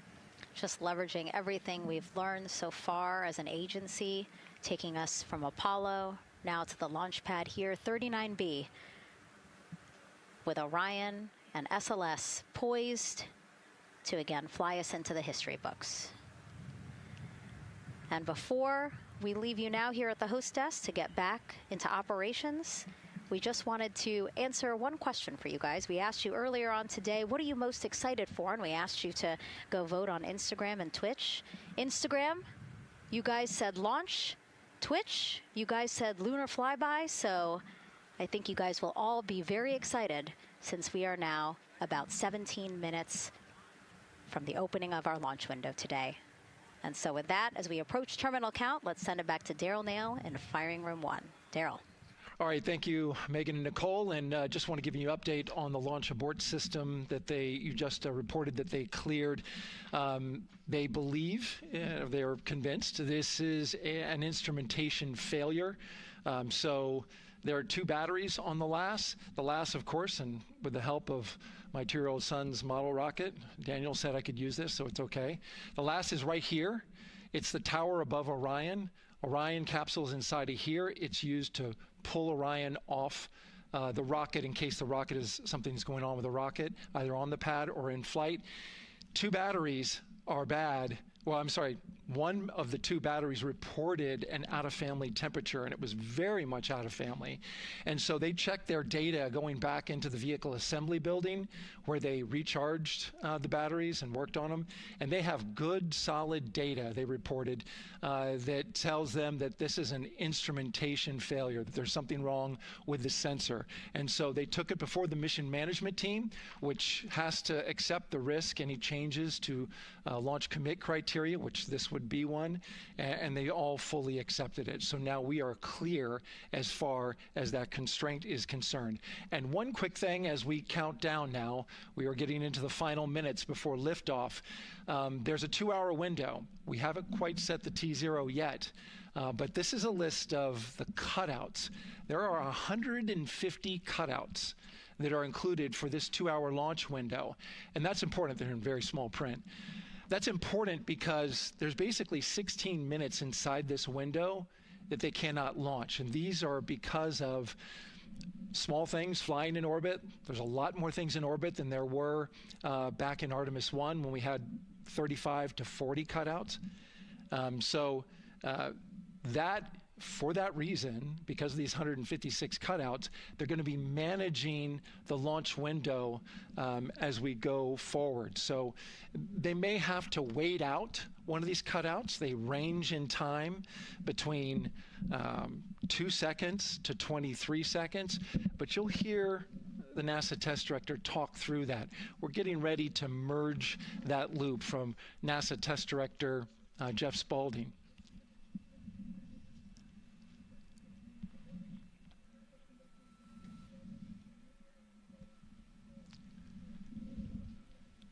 And so now I'm listening to the launch team get ready to merge their operational channel.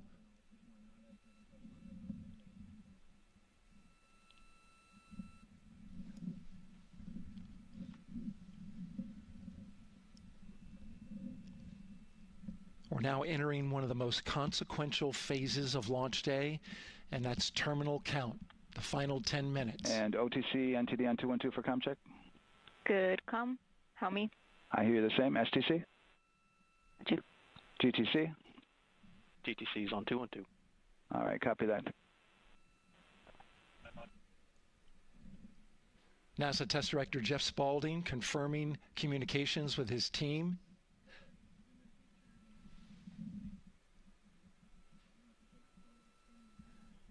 There will be 2 polls that we'll hear.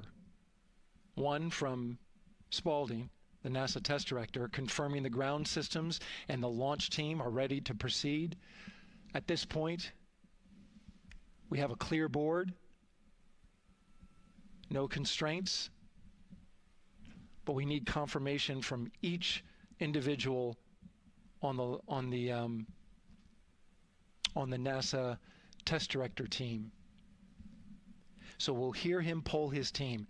The other poll that we're waiting for is the poll from Launch Director Charlie Blackwell Thompson, who will take that final status from NASA management before giving the go to come out of a hold. And you're seeing the clock count down at L-12 minutes. CCL, OTC, Orion, RS1. CCL.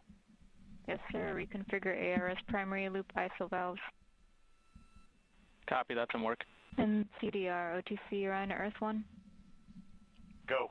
ARS loop ISO valves are being closed at this time. Integrity copies. NGDLP. Go.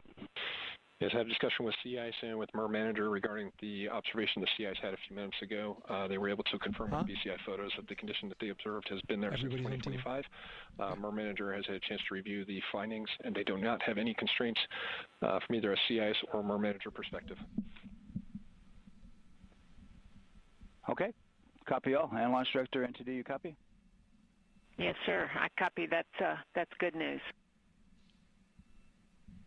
OTC, CCL 212. OTC. ARS primary loop isolation valve configuration is complete. Copy.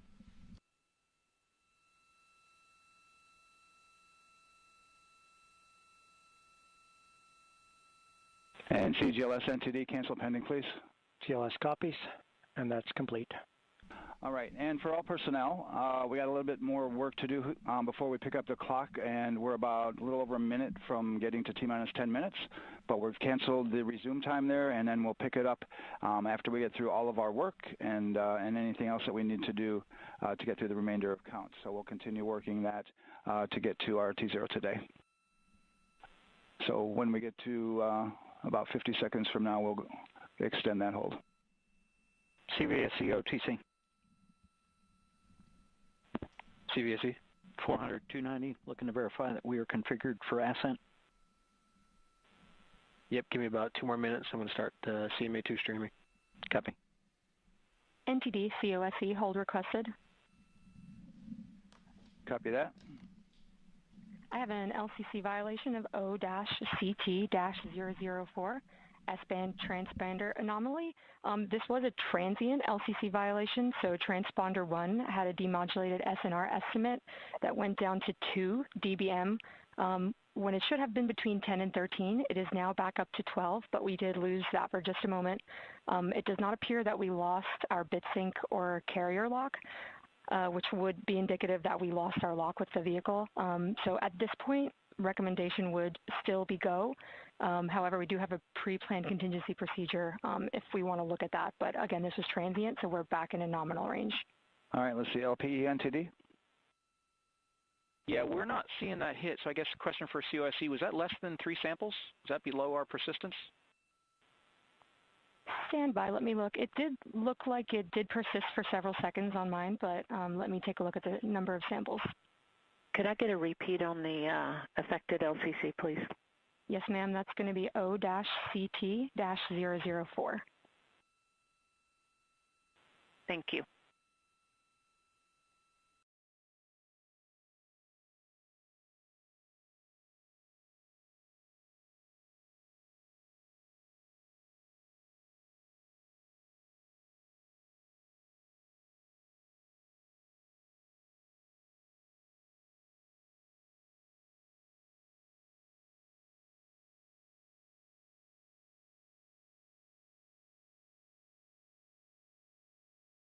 Yeah, us taking a look at the data right here, looks like that was a single sample. Yeah, copy that. RFTS does report that they also lost lock for about 5 seconds. So I would love to ask KUS and see if they also lost lock with the vehicle for any extended amount of period.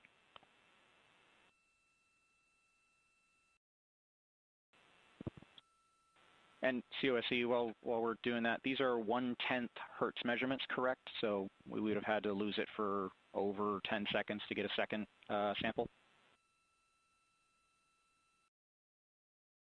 Yes, sir, that's correct. It is 1/10 hertz. Yeah, so from our perspective, the allowance is effectively up to 30 seconds, up to 3 samples based on the 1/10 hertz. This is not an LCC violation, I believe. Yes, sir, I would agree with that at this point. Copy that. We're checking with KUS on 232. I don't think they have 212 access.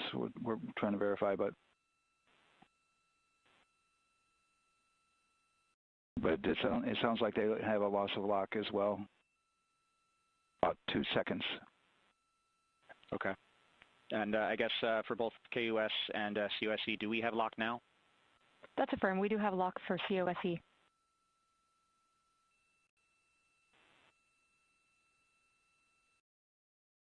Yeah, so from the integration console perspective, we did have a temporary loss there within the allowable, and per the requirement, let's go. And this is Houston Flight. We have lock and we have good telemetry here in GSE. And KUS is reported to they have good lock now. So with all of that, OSC, then are we in a go configuration per your LCC? Yes, sir. Recommendation would be go. Right. LP, you concur with that? Yes, sir. LP concurs go. And Launch Director? Yes, sir. Launch Director concurs go. All right, and I'm going to go ahead and just verify everybody has everything else complete, Launch Director, and if we do, we'll be ready to pick up the poll at that time, unless there's something else that you're aware of. No, sir. Let's verify all our work is complete, and I would like one last check of our constraints list. All right, let's see. OTC, are you still waiting for ComConfig, or are you? That is affirmed, sir. Okay, yeah, is that your only open item? Yeah, OTC, this is CVSC. That 400 step 290 is complete. Copy. Okay, so OTC, you're complete with all of your work? That's affirmed. All right, copy that. STC? STC is complete. And GTC? GTC is complete. Okay, excellent. All right, and LPE, just want to verify we have no open constraints at this time. No open constraints. We have a clear board, sir. Okay, tracking the same here. And Launch Director, with that, we are clear and ready to pick up the launch readiness poll with your go. right, sir. I am go for the poll. All right. And for all personnel, this is the NTD conducting the Artemis II launch readiness check. Verify ready to resume count and go for launch. OTC. OTC is go. STC. STC is go. GTC. C's go. MCO. CO's go. Safety console. Safety console is go. LPE. LPE's go. RTD. RTD's go. Houston flight. Houston flight is go. ROC. ROC is go. And CDR. Crew is go. Copy that. Thank you, Reed. And Launch Director NTD, our launch team is ready to proceed at this time. All right, NTD, I copy all. At this time, I'll perform my poll. Attention on the net. This is the Launch Director performing the final poll for launch. Verify no constraints and go for launch. EGS, Program Chief Engineer. Artemis Chief Engineers are go. Copy, thank you. EGS, Chief Safety Officer. The Artemis CSOs are go. Copy, thank you. Range Weather. Launch weather is go. Thank you, LWO. And Artemis MMT Chair. MMT's go. Thank you, John.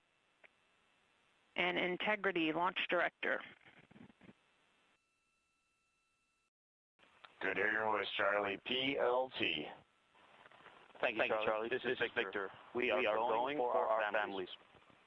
MS1. This is Christina. We are going for our teammates. MS2. This is Jeremy. We are going for all humanity. All right, Charlie, your Artemis II crew is go for launch. Full send. I copy that. Reed, Victor, Christina, and Jeremy.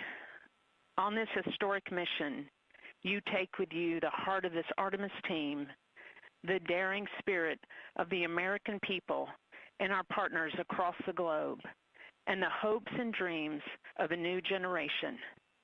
Good luck. Godspeed, Artemis II. Let's go.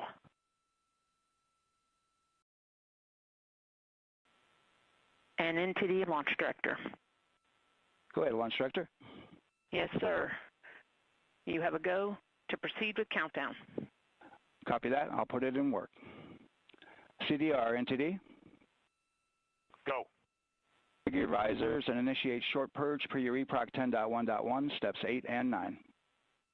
10.1.1, 8 and 9 going to work. Copy. CVSE, NTD.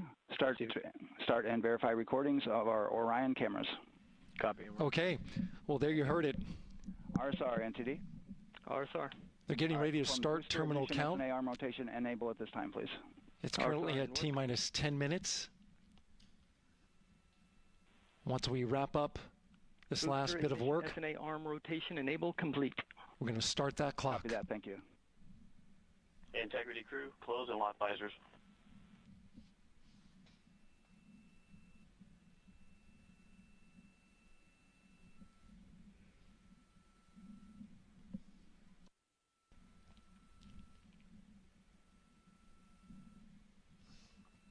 You heard an issue, worked in real time with telemetry lock on the Orion.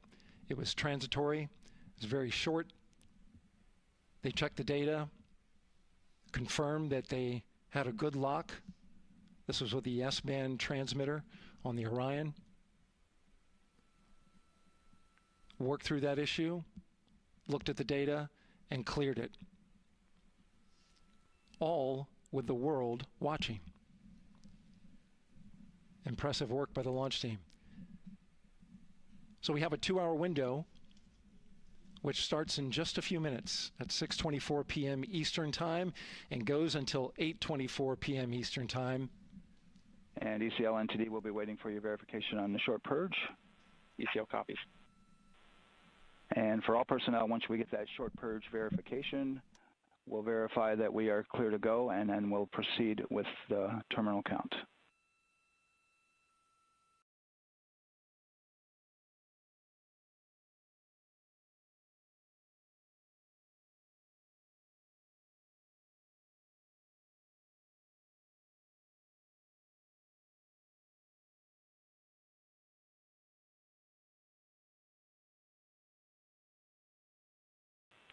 ECL time estimate?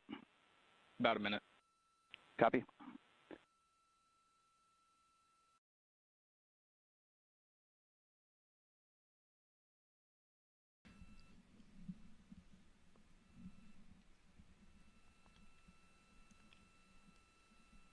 So we're going into the launch window, but not by much, it looks like. Just wrapping up some final work. And once that's completed, you'll hear NASA Test Director Jeff Spaulding ask for the ground launch sequencer operator to go ahead and start the clock. The ground launch sequencer is an application software. It runs on top of the launch control system in the firing room, acts like a conductor of an orchestra, executing hundreds of commands in precise order and timing. It's all autonomous. Entity CCL 212, short purge initiations verified. All right, copy that, and we're verifying our constraints.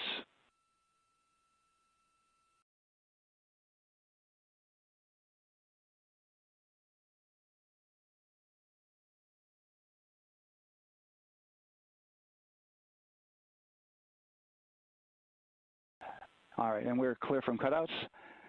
And with that, we're going to resume the clock momentarily. And CGLS, you can resume the clock on your mark. GLS copies.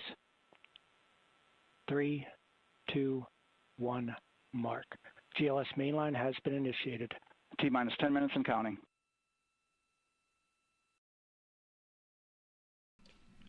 And that begins terminal count. Our new T0 is 6:35 p.m. Eastern Time. 6:35 p.m. Eastern Time. We are now counting down to liftoff of Artemis II.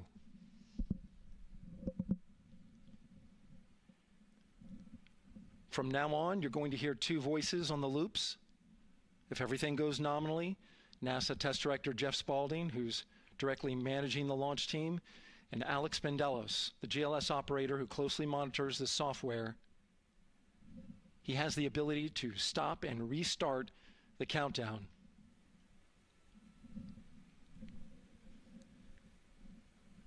A lot of people ask about whether there's a launch button. There certainly is not. Flight and Rock, our new T0 is 22:35:12.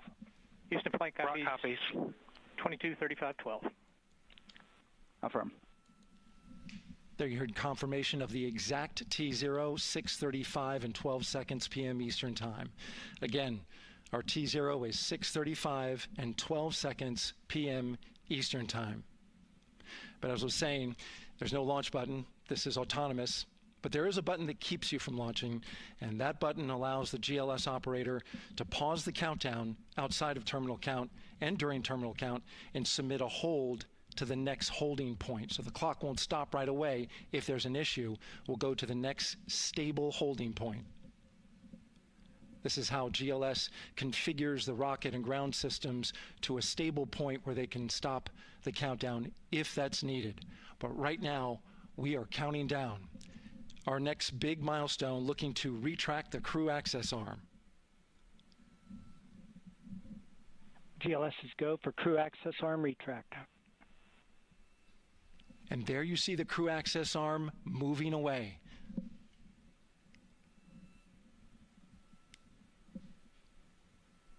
That's the path that the astronauts took to ingress into the rocket.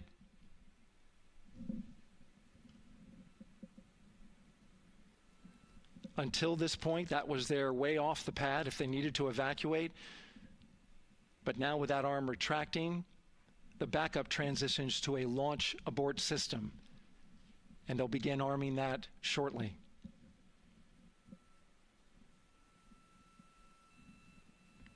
Of course, the launch abort system, great shot there of the crew access arm retracting away. The launch abort system is the tower at the top, and that's what would pull Orion and its crew off the top of the rocket in case of an emergency, whether it's on the ground or in flight. This is critical safety hardware that protects the lives of the astronauts.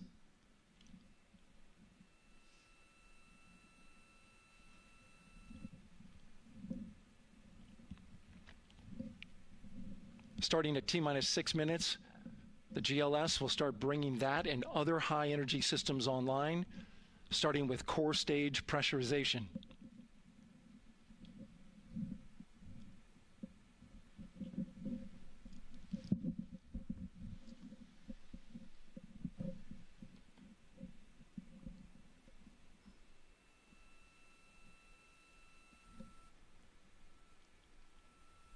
Weather is 90% go. The range is go. All systems are go.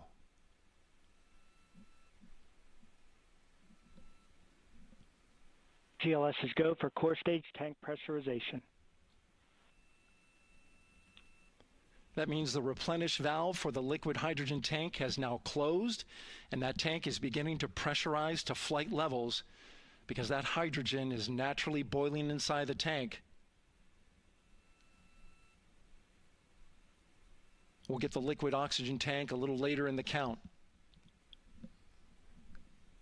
Now the team is waiting for verification that, if needed, the Artemis II crew could use the launch abort system to pull Orion safely off the top of the rocket in an emergency. Let's listen in for that call. GLS verifies last capability available. And CDR, do you copy? CDR copies, last available. That's great news, and you heard the NTD verify that with the commander of the mission. GLS is go for FTS arm. Now work is being done to arm the flight termination system. This is so the range safety can send a flight termination command if the rocket flies too far off track. There's a brief built-in delay, so the launch abort system has time to pull the astronauts to safety first. GLS is go for LH2 high flow bleed check. All right, the high flow bleed check. That's so the cryo team gets verification that the RS-25 engines, all 4 of them, are in the proper temperature range for launch.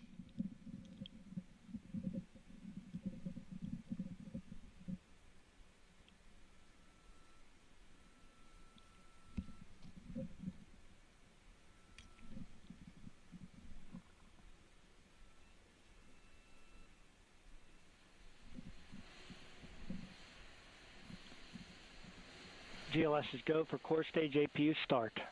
Core stage APUs start. Those are auxiliary power units, high-speed turbines which provide pressure to hydraulic pumps that steer the RS-25 engines. We're going to see a gimbal test a little later at T-minus 2 minutes and 30 seconds. This is what allows that to happen.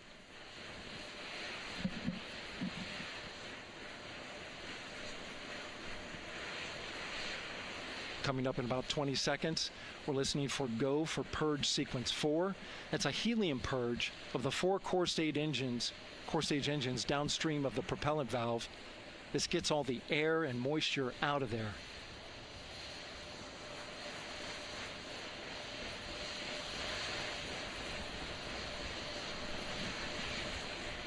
GLS is go for purge sequence 4. Moving through the milestones. All is looking good.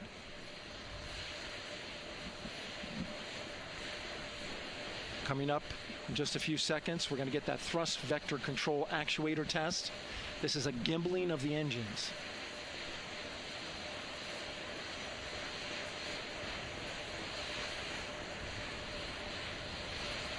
There are the 4 RS-25s, 3 of them Shuttle Heritage, 1 of them built from shuttle parts. And there you see them moving.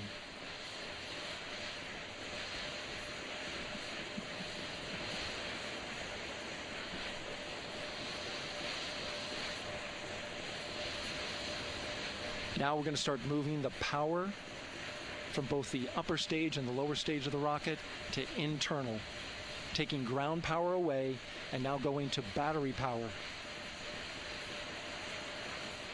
GLS is go for upper stage to internal power. All right, power is removed from the rocket's upper stage, the ICPS, and it's been switched to battery. Same milestone for the lower core stage coming up at T-minus 1 minute and 30 seconds. Right now, The 4-person Artemis 2 crew is 248,000 miles away from the moon. And if all goes well, they will fly by it in 6 days. GLS is go for core stage to internal power. All right, there's the rocket's core stage, which houses 3 flight computers, is now on its own power. There's no more hold time because there's no more margin on these batteries. So we would have to recycle back to T-minus 10 to recharge if we had a hold.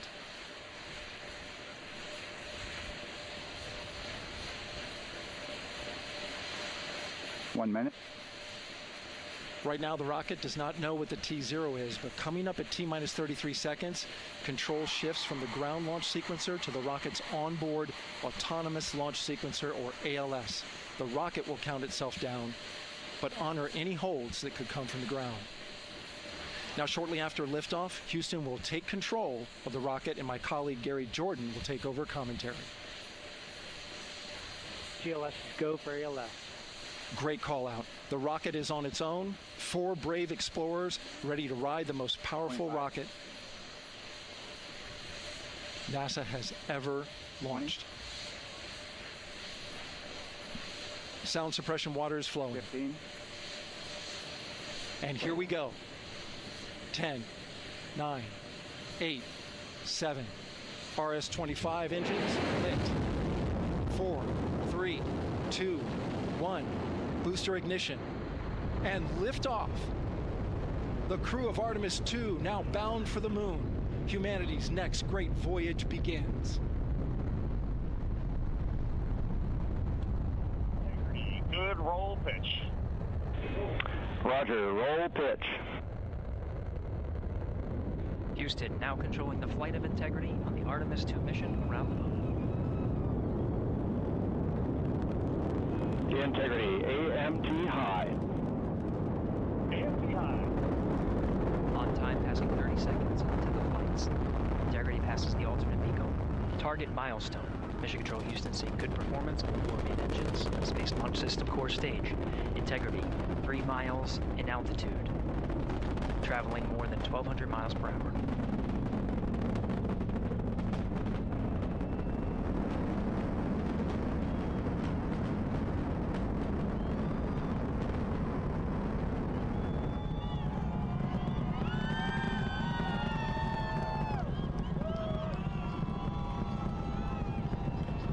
Mission elapsed time, passing 1 minute, approaching max Q.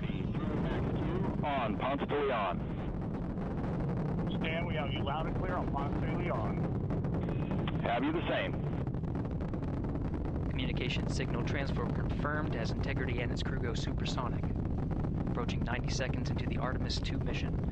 Integrity is 14 miles in altitude, 8 miles downrange, traveling more than 2,600 miles per hour.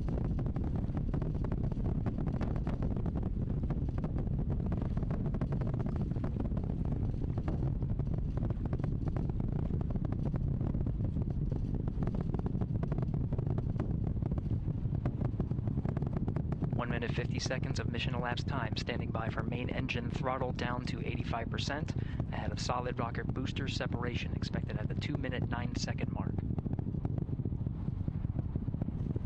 We see throttle down.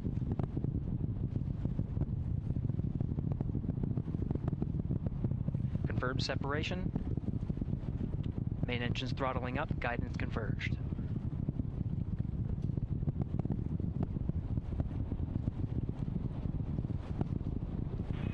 Integrity, guidance converged, performance nominal, upper stage RCS ready.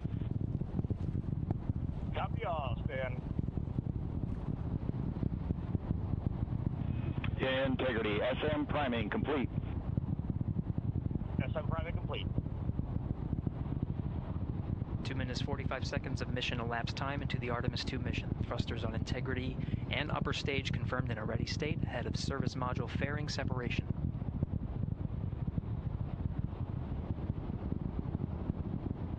3 minutes into the flight, Integrity 49 miles in altitude, 78 miles downrange, now passing 5,000 miles per hour.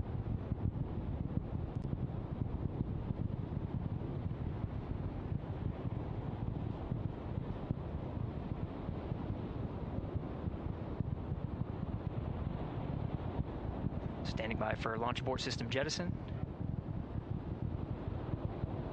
Houston integrity, good last jettison, great view.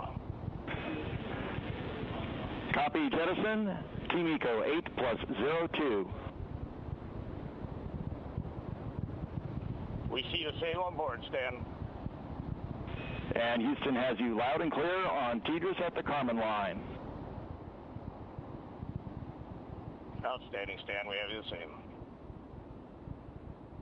3 minutes 50 seconds into the flight of Artemis II, Wiseman, Glover, Cook, and Hansen cross the boundary to space with good comm checks.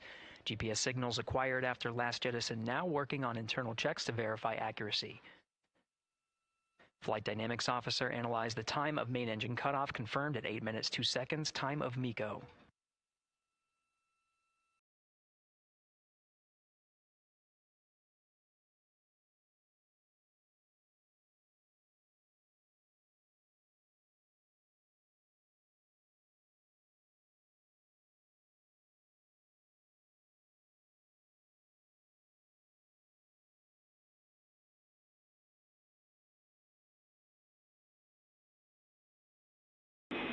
Integrity, GPS processing. Outstanding, Stan. We see the same, and we have a beautiful moonrise. We're headed right at it.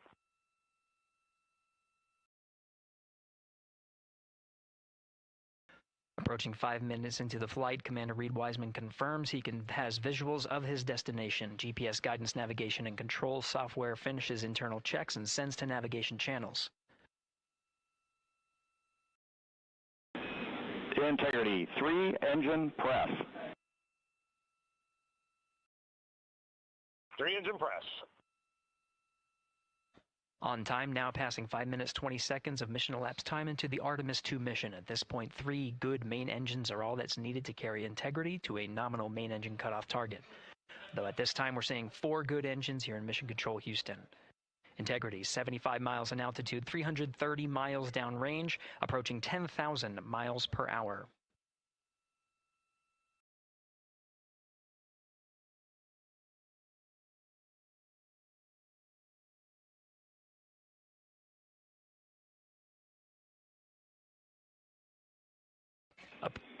Integrity, looking good at 6 minutes. Same on board, Stan. Good trajectory and engine performance. Booster officer will soon report the shutdown plan to Flight Director Judd Friedling, expected at the 7-minute mark. Integrity, 78 miles in altitude, 460 miles downrange. Integrity, expect nominal shutdown. Integrity copies nominal shutdown.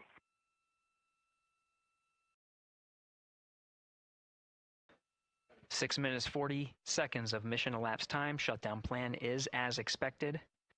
Again, the time of MECO was confirmed at 8 minutes 2 seconds into the flight.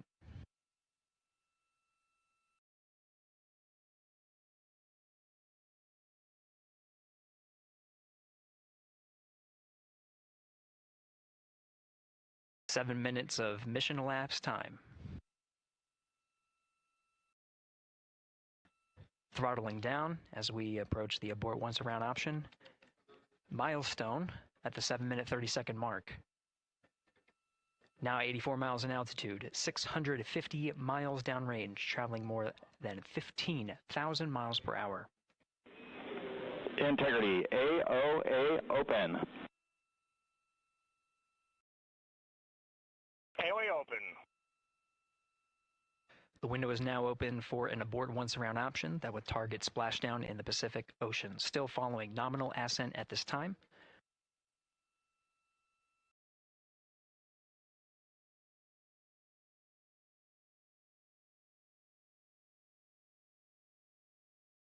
About 10 seconds remaining until the main engine cutoff of the Space Launch System core stage. Standing by for confirmation of MECO and core stage separation.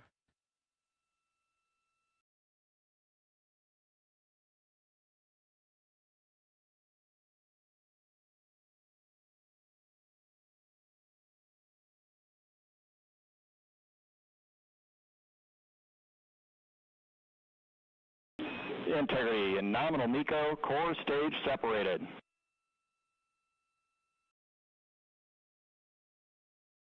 We see the same on board, Stan.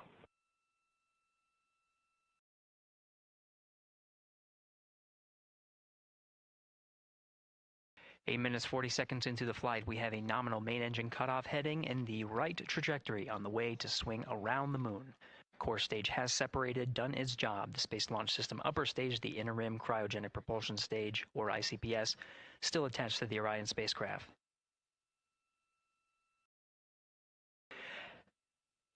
Nine minutes of mission elapsed time. Integrity crew of Reed Wiseman, Victor Glover, Christina Cook, and Jeremy Hansen now in orbit around the Earth at the beginning of their journey to the moon.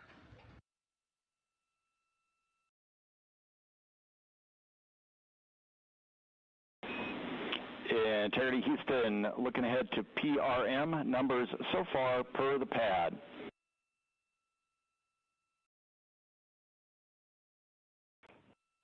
Copy that, Stan. Numbers for the pad.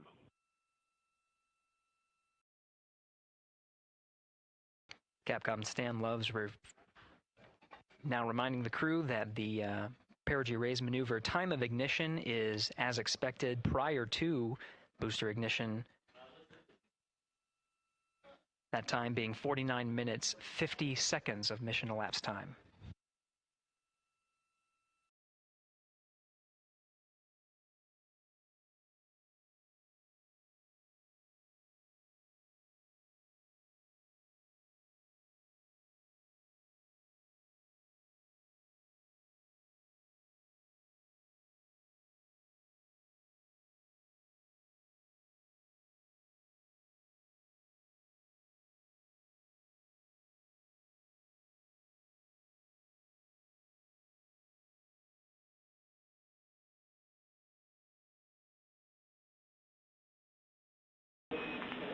Integrity, good. NEDS deploy.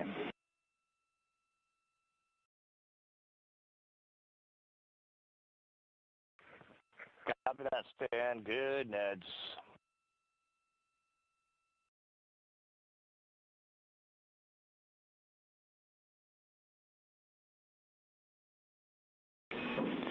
And Integrity Houston for PWD setup. Just a reminder, halfway open on the secondary.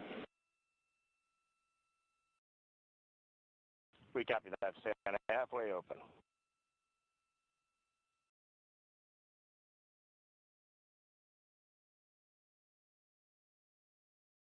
Passing 11 minutes of mission elapsed time.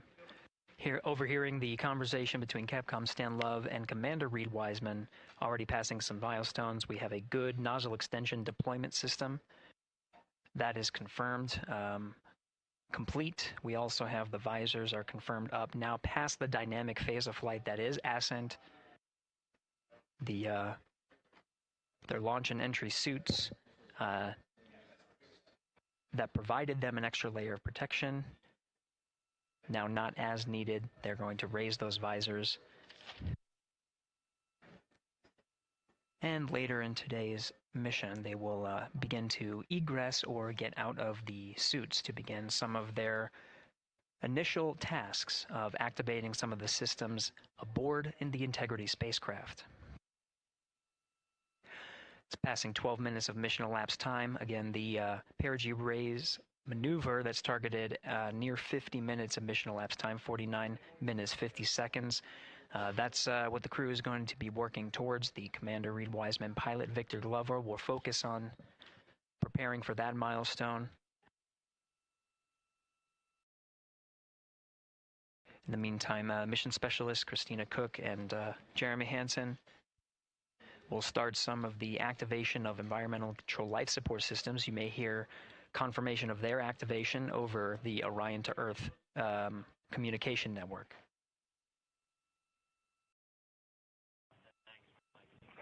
Houston, C3 aux power back in auto.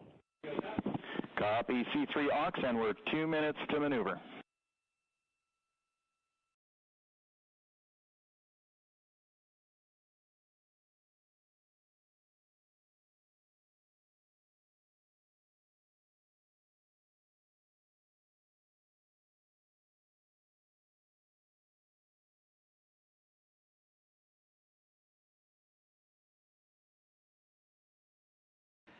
13 minutes and 30 seconds of mission elapsed time. We're going to continue to follow the crew of the Artemis 2 mission. They are beginning their journey around the moon to verify the systems that will take us to its surface. An incredible ascent. Artemis 2 is underway. Reed Wiseman, Victor Glover, Christina Cook, and Jeremy Hansen begin their journey to the moon. Still milestones to come up as we await solar array deploy and the critical burns that will get Integrity into high Earth orbit around the Earth before engines are fired to get us around the moon.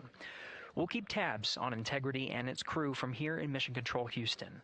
But for now, we're going to send it back to you, Megan and Nicole at the Kennedy Space Center. Very jealous to hear how the launch experience was over on the Space Coast.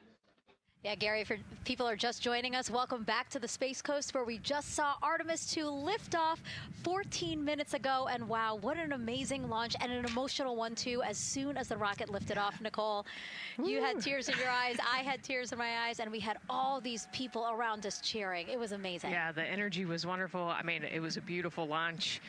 You know, we've got 4 friends and family members headed to the moon. It's pretty amazing. Yeah. How does that make you feel as someone who, you know, is an astronaut as well, but also, as you said, friends? Yeah, so proud of them. You know, man, we don't have the words in the English language to describe this kind of an event, and pride, love, so many emotions. You know, they are truly breaking some barriers, and hopefully, you know, as Gary just said, they've got a long day ahead of them, so wishing them well on everything. But so far, what a beautiful launch to watch. Yeah, to be returning to the lunar orbit in more than 50 years. Maybe they go farther from Earth than any other humans before them. Maybe they see parts of the moon that we've never seen before. I mean, what a great start to what could be all of these milestones that we break in just a 10-day mission. Yes, what a way to welcome in the Artemis generation. Yeah, how do you feel? I mean, we saw some beautiful shots we were covering of course, the rocket, of course, the Earth falling away as we continued up into our ascents, but also some of those crowd shots where we saw young and old, just emotional, overcome by this history-making moment. Man, we are going back to the moon for all, and we saw that today. We saw that in all the crowds. And yeah, you guys just saw that view, the sunrise or sunset, I guess. They just made it over the crest of the Earth, and you could see the sun peeking over. One of my favorite views from space. And I can't imagine what they're looking at now, and I can't wait to see what they're looking at in about 5 or 6 days. Yeah, and you know, I know a lot of people are like, you know what, I'm surprised this launched on the first try, because we know, like any little thing, we have to be keeping safety in mind, and we want to make sure we're ready to go. But we were ready to go, and I think it surprised a lot of people. What a wonderful surprise on this Wednesday evening. It did, you know, and it kind of surprised me as well. But you know, it's just a testament to the team here that has been working so hard on Artemis. You know, Artemis 1, we learned a ton of lessons. We learned a ton from the wet dress for Artemis 2. We were able to go in, fix those things. We even had a couple mishaps today, not mishaps, but a couple, you know, anomalies today that the team creatively came up with solutions for. It's just a testament to the teamwork that gets us to the moon. And so we can continue to watch Christina, Reed, Victor, and Jeremy on their way now to the moon in Earth's orbit and awaiting the next in-flight milestones, deploying Orion's solar arrays. So why don't we get back in with Mission Control and Gary. Hey, thank you, Megan. Again, we're following along in the action. It is a long day. They have a number of procedures they need to get to immediately in their timeline. And Integrity Houston, cross-tie is on board per the ETSI-DEM. We copy Houston. Thank you.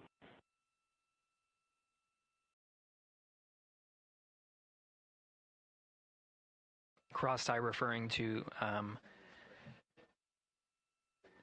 flight controllers here initiating a connection between some of the batteries aboard the Orion spacecraft, allowing for an even distribution of power. This is the flight control teams that took us through ascent of the Artemis 2 mission today. Right now we're, as you see, passing 18 minutes of mission elapsed time. The Orion spacecraft Integrity and the Inner-Rim Cryogenic Propulsion System are maneuvering tail to sun. It is in this orientation, this attitude. Integrity, any words on that momentary prop caution?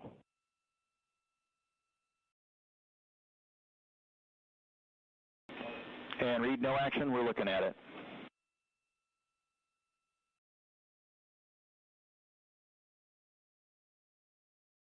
Commander Reed Wiseman verifying what is being routed to his displays aboard Integrity. Propulsion engineer confirming that no action is needed at this time. They're pressing through with their nominal procedures to prepare for the perigee raise maneuver. And of course, the solar array wing deploy ahead of that. The solar array wing deploy is a critical milestone. We'll continue to have our coverage follow the mission until that deployment. A successful launch is just the beginning. The deployment of the solar arrays and successful confirmation that those solar array wings are drawing power is a significant milestone, and says to the flight control teams that we will continue on today's mission. Power needs to be drawn to continue through some of the next milestones. Until then, the AOA open option that was called up upon ascent, the aboard once around, is the current option, and abort to orbit option ATO will be switched to a preferred mode at the time that the solar array wings are deployed and latched. It gives the flight control teams a little bit more flexibility.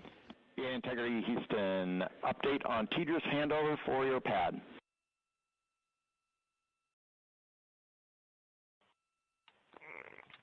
Give us just 1 minute.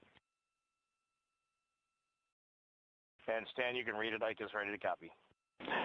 Roger. TDRS handover east to west expected 1 second earlier at 5:1 minutes 26 seconds.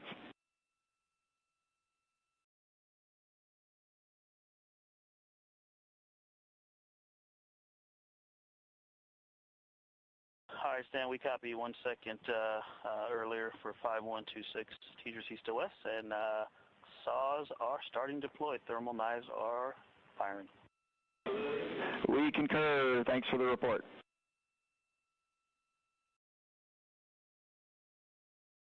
Read back of the reports that you just heard on the Orion to Earth network.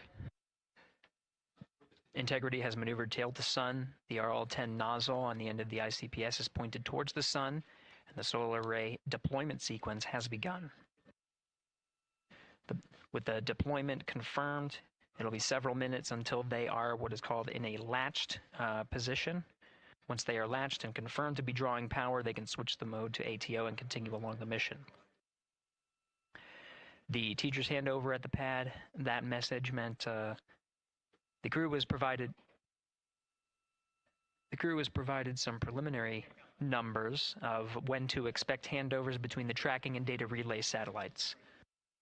Currently orbiting Earth at an altitude of 545 statute miles above the Earth, they are in a near-Earth network communication system. The tracking and data relay satellites, geosynchronous satellites that are stationed about 23,000 miles above the Earth.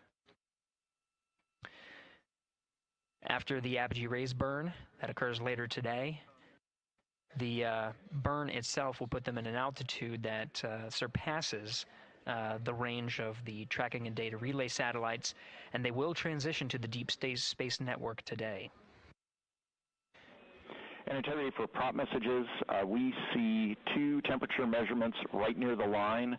It's a momentary message you saw earlier. We're going to suppress those. It's CM helium heater 2 T1 and heater 1 T1. They're going suppressed.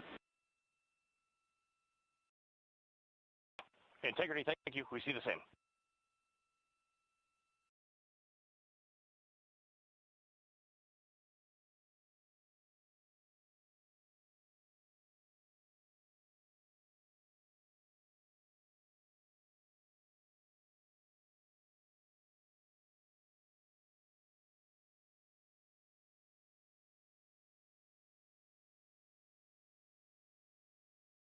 This is Mission Control Houston, passing 23 minutes of mission elapsed time into the Artemis II mission.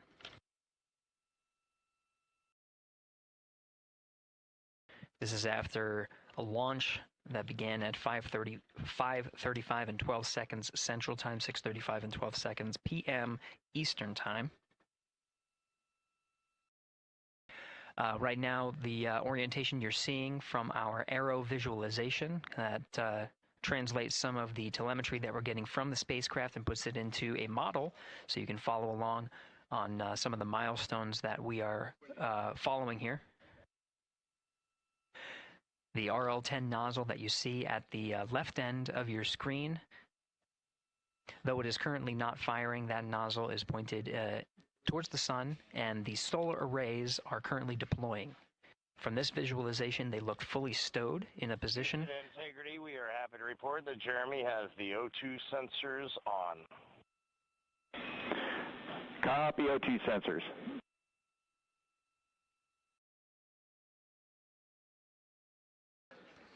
Again, Commander Reed Wiseman and pilot Victor Glover overseeing the deployment of the solar arrays. And we'll follow the attitude maneuver changes ahead of the first burn of the ICPS engine, the perigee raise maneuver. Integrity Houston, we see 4 saws deployed and latched, ready for ATO preferred. Yeah, we're almost there in the procedure stand, and we see the same thing. And Integrity Houston, we are seeing a 7-second miscompare between the MET on Orion and ICPS. We'd like you to read us the MET from your center status bar and for the ICPS on StackSum.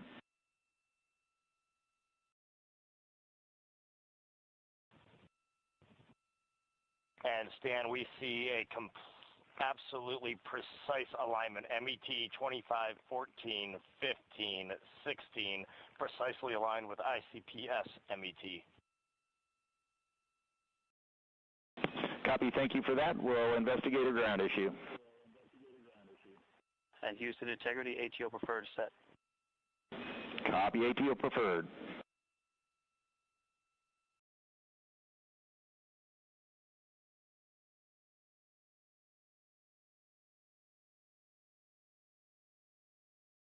This is Mission Control Houston, 25 minutes, 45 seconds into the flight of Artemis II. We have confirmation that all 4 solar array wings are deployed and latched. This is the configuration needed to switch to ATO preferred, which you did hear confirmed from pilot Victor Glover. That mode has been switched. There's also a discussion with Capcom Stan Love and Commander Reed Wiseman about the alignment of the MET clocks on the Orion spacecraft and the ICPS. Commander Reed Wiseman confirmed the clocks are in sync, no issues, they're going to investigate it on the ground. We're proceeding with today's mission. 26 minutes of mission elapsed time and counting.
This is Mission Control Houston. We're approaching 28 minutes of mission elapsed time into the Artemis II mission.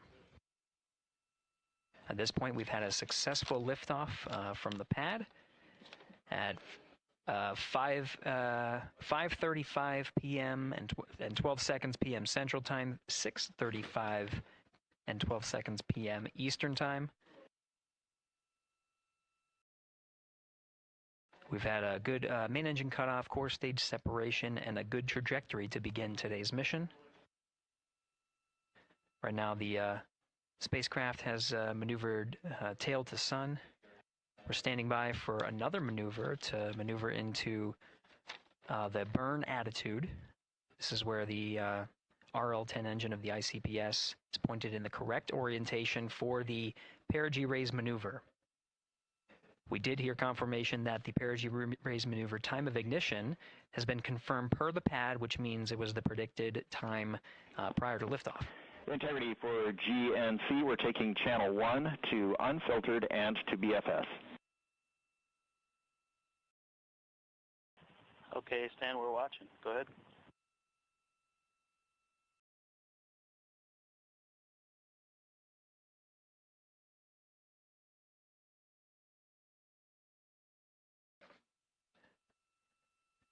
Capcom Stan Love rating up to the crew of Integrity. They will switch the navigation source from channel 1, standing by for confirmation that that switch has occurred. Pilot Victor Glover will receive confirmation when, and as at least watching to confirm that that switch has occurred. Again, the perigee raise maneuver that we're heading towards, not too long from now, we're actually inside 20 minutes at this time from the time of ignition of the perigee raise maneuver. We did have a successful deployment and launched of all 4 solar array wings. This is the configuration needed to commit to the perigee raise maneuver.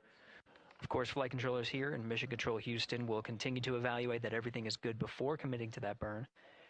The perigee raise maneuver does raise the perigee, the lowest point in the orbit, from 15 to 100 nautical miles. The 100 nautical mile mark is needed to continue in low Earth orbit and hit the target for the apogee raise burn. That will put them in a high Earth orbit for the remainder of the day and set them up for the right position to execute the translunar injection and head to the moon tomorrow. The burn duration of the perigee raise maneuver is 26 seconds. A relatively short burn, but it does raise the perigee and do the job to get into the correct position before firing that main engine on the ICPS. The pad had a teacher's handover. This is the tracking and data relay satellites. East to west, they are geosynchronous satellites that are positioned around the globe.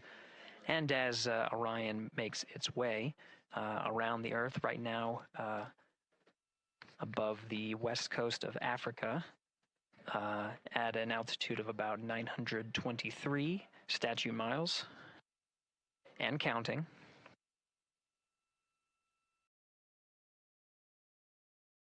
The perigee raise maneuver is not executed at the perigee. It is rather executed on the,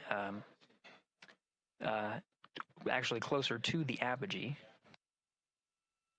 But what it does is it raises the perigee on the other end of the orbit to 100 nautical miles.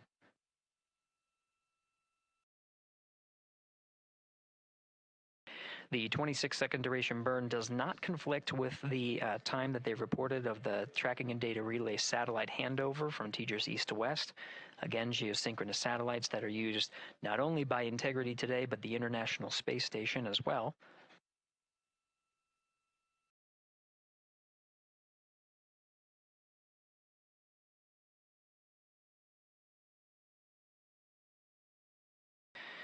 That time of handover is 51 minutes, 26 seconds. Plenty of margin before the perigee raise maneuver cutoff happens, and the trajectory is analyzed to see whether it was a good burn. A good burn means that the burn was performed as expected and sets the trajectory on course for that 100 nautical mile perigee target mark.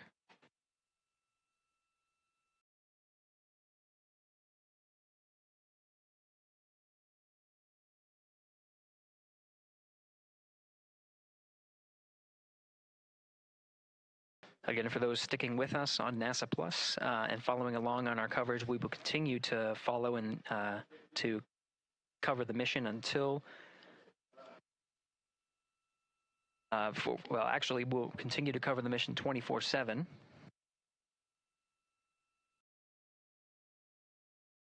But we'll wrap up our coverage here shortly.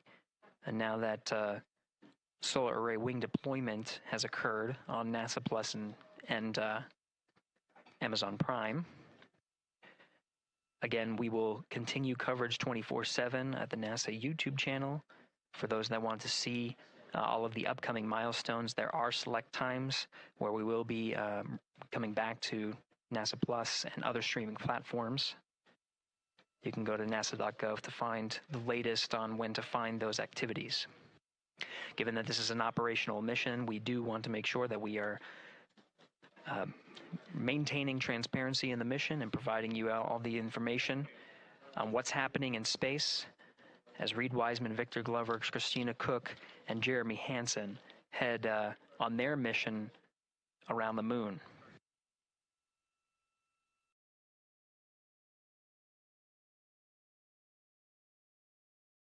Inside integrity at this time. Again, the solar array wings have deployed. The integrity is maneuvering to its burn attitude ahead of the execution of the perigee raise maneuver. Overseeing these steps is primarily done by Commander Reed Wiseman and pilot Victor Glover.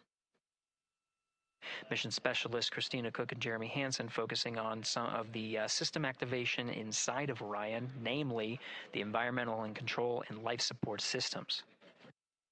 The activation and checkout of some of these critical systems are very important to continuing on the mission, making sure that those systems are in a good condition and in a reliable condition to provide the necessary environmental and control needs of the crew, with humans on board through the duration of the mission that extends 10 flight days.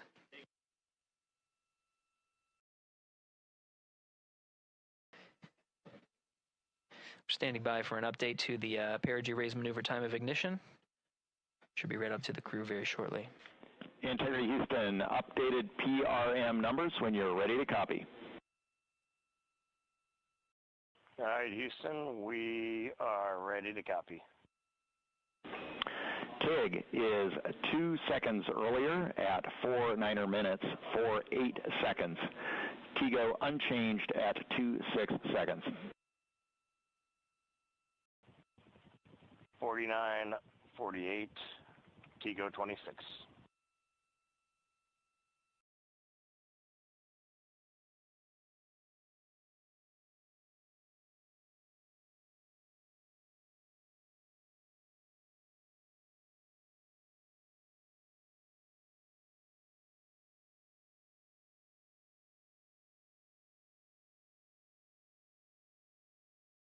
This is Mission Control Houston. With that update, we are approaching a little more than 13 minutes from the time of ignition of the perigee raise maneuver. That time updated to be 2 seconds earlier was 49 minutes, 50 seconds of mission elapsed time.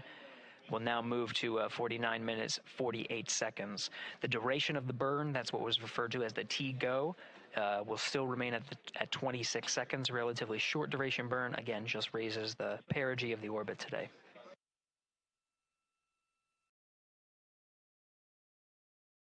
Making sure they hit the mark on that time of ignition is the primary concern of Commander Reed Wiseman and pilot Victor Glover.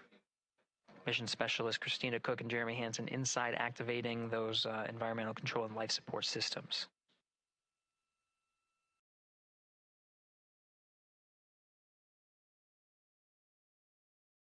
At this time, all 4 crew members are wearing the launch and entry suits.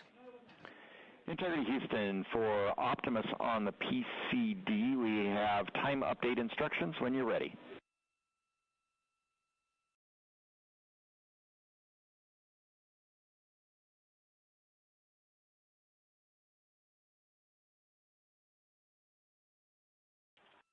And Houston, Integrity, we copy. Hands are pretty busy at this time. I think we will call you back when we're ready for that. All right, that one is not urgent. 2 minutes to maneuver to PRM attitude. We are watching and concurred. 90 seconds-ish, maybe. Pilot Victor Glover confirming that that maneuver less than 2 minutes. Again, that the point of that maneuver is to point the main engine of the ICPS, the RL-10 engine, in the proper orientation to execute that 26-second burn. It needs to point in the correct position to achieve the goal of raising the perigee to 100 nautical miles.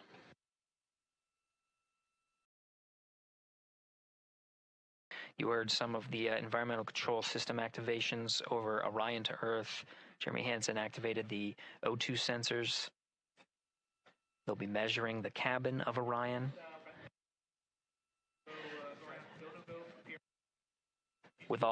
During all of the activations, here on the ground in Mission Control Houston, Flight Director Judd Freeling is doing a poll with all flight controllers in the room to see if we are in a go position to go ahead and execute the perigee raise maneuver.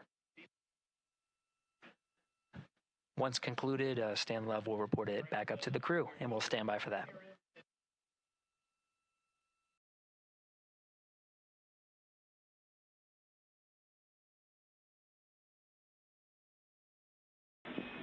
Integrity Houston, MCC polls go for PRM pending attitude and saws.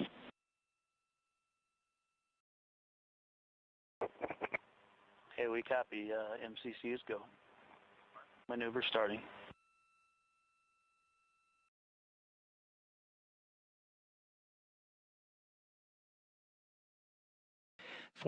Minutes of mission elapsed time. The maneuver to the burn attitude has begun. The maneuver also is paired with reorientation of the solar array wings that have been deployed. They will have various positions throughout the duration of the flight. Of course, solar array is meant to maximize the draw of power from the sun. So when deployed, we're in a biased solar array wing configuration that was called solar normal. This allows for the greatest surface area of the solar array wings to be drawing power and powering up those batteries of Integrity, of which a cross-tie was enabled between the four batteries, the four battery buses that are inside of Orion. However, for the perigee raise maneuver, the solar array wings will be put into a position to take on the loads imparted by the ICPS main engine when they execute the 26-second burn. You can see in the animation here, the solar array wings are in motion, and the attitude is being reconfigured to point the engine in the correct direction, those solar array wings being pointed forward.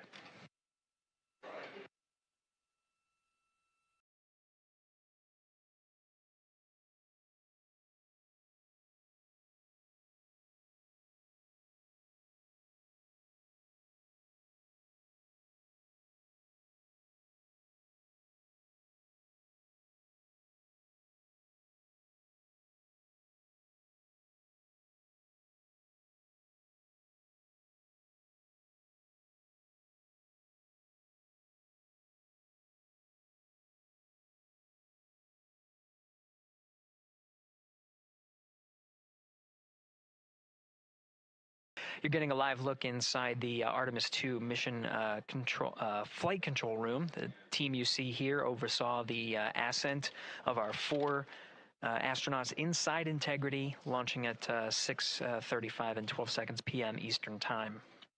Now, again, this room will be occupied 24 hours a day, 7 days a week, with flight controllers shifting on 3 shifts to oversee 24/7 operations of Artemis II while in flight.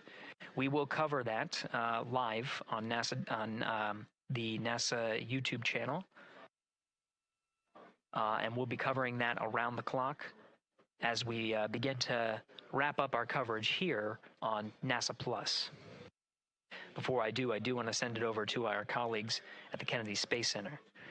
And to my colleagues, it was a pleasure to join the teams at the Kennedy Space Center and be a part of such a historic launch. Here in Houston, again, we're turning our attention to the mission. And for now, we'll say farewell and thank you to our colleagues there for today's launch coverage. We'll see you again soon for Splashdown. This is Mission Control Houston, sending it back over to Megan and Nicole at the host desk. Thank you, Gary. And yes, it was such a pleasure to be a part of this historic mission that started right here at Kennedy Space Center. It was such an amazing sight to be a part of. And now, as Reed Wiseman, Victor Glover, Christina Cook, and Jeremy Hansen begin their journey, we here at the Kennedy Space Center are about to wrap our broadcasts. We'll, of course, though, have 24/7 coverage with our colleagues at Johnson Space Center starting as soon as we sign off, so don't worry. You can follow along our 4 astronauts every minute of their nearly 10-day journey to the moon and back. Nicole, I'll definitely be watching it, and I'm sure you will, too. Yes, of course. You know, they just started, right? The launch was beautiful. This was a historic day. They're on their way back to the moon for the first time in over half a century, but they've got a lot of work ahead of them, and so we're excited to see what they have to do and excited to test out the Orion spacecraft. This is a test flight after all, and we're excited to see what we can learn from this mission. Very humbling, inspiring. It was really amazing to be a part of this, and I'm so glad that so many people joined along by either watching here in person or watching online. And of course, Nicole, thank you so much for sitting through this, answering questions, adding so much context and information that really brought a lot out of what we saw today. Oh man, I had a blast. You're a rock star. You're a professional. This was great. Oh, you're great. So this was a wonderful day. Well, again, thank you so much, and thank you to you for watching at home. You know, tonight we didn't just launch a rocket, we launched the next chapter of human exploration. Our Artemis II crew now on their way back to the moon, and we're taking you with us. So thank you again for watching, and go Artemis II.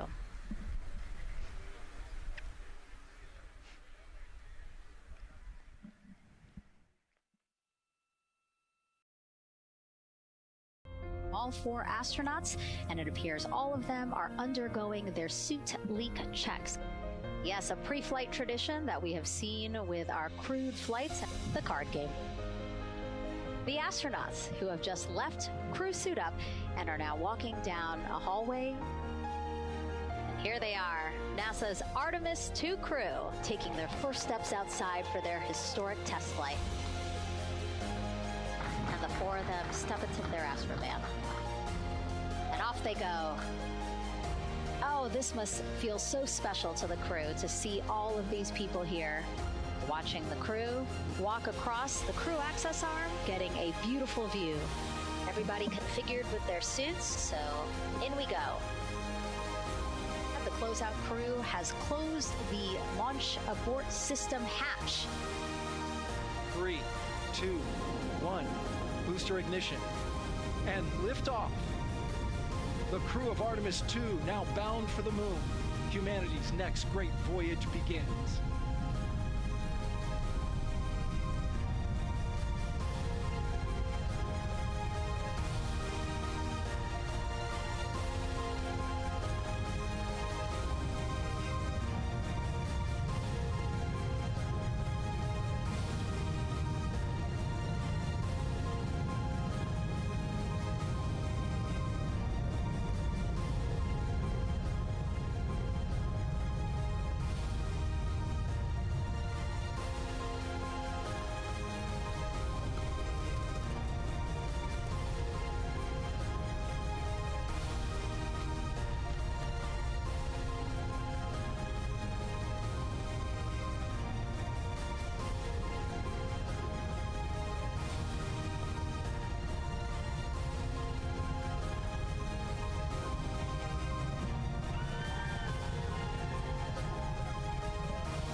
Oh,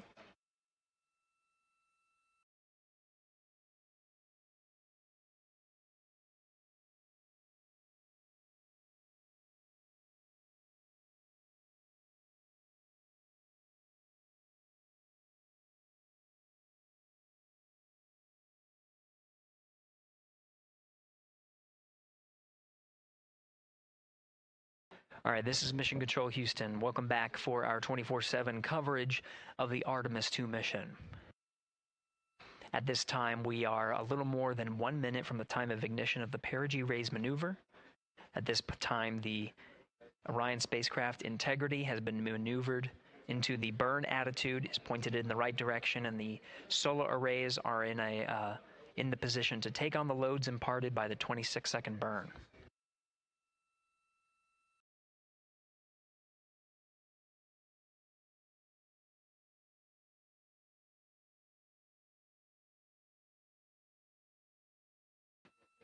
Now at 1 minute to the perigee raise maneuver.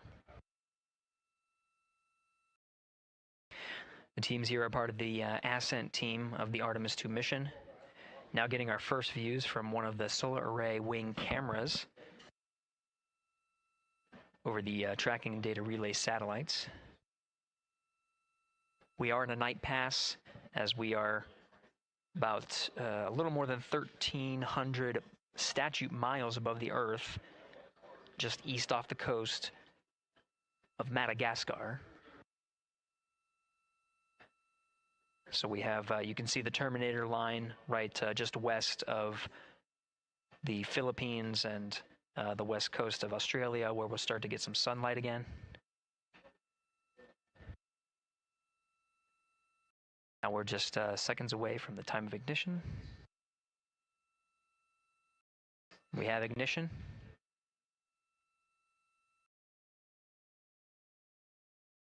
You can see the perigee raise maneuver from the main engine of the ICPS firing from the solar array wing.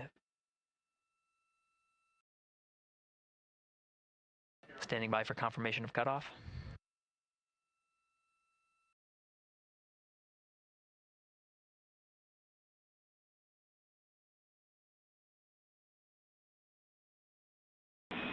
Integrity, good PRM, and 1 minute to Teeter's handover. Copy that. We see the Sable on board, and the sun is rising on integrity. Outstanding.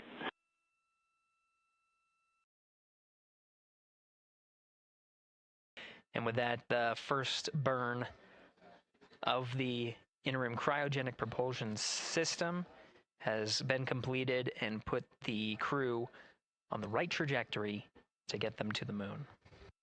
Houston, there are integrity for toilet setup, step 2.5. Go ahead. Yes, there was not an installed oxon inlet filter, even with empty oxone in the hose when I opened up the filter.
This is Mission Control Houston. Again, we had a good perigee raise maneuver that sets us on course to execute the next major burn, the apogee raise burn.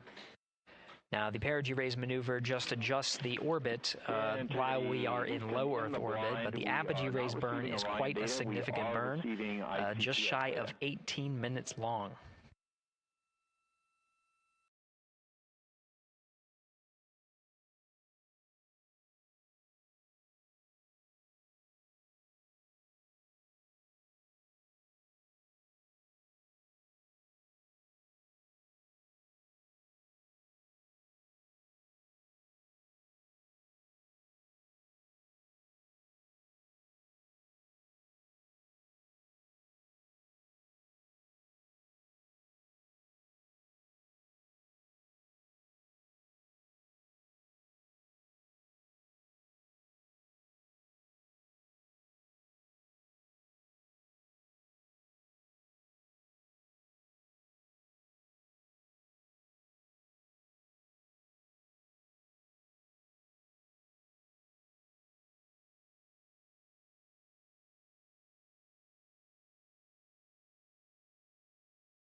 Integrity Houston, on TDRS West, White Sands is receiving data.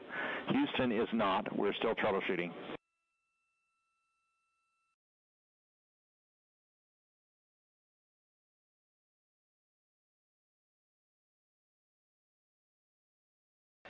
That was Capcom Stan Love, part of the Ascent team here in Mission Control Houston.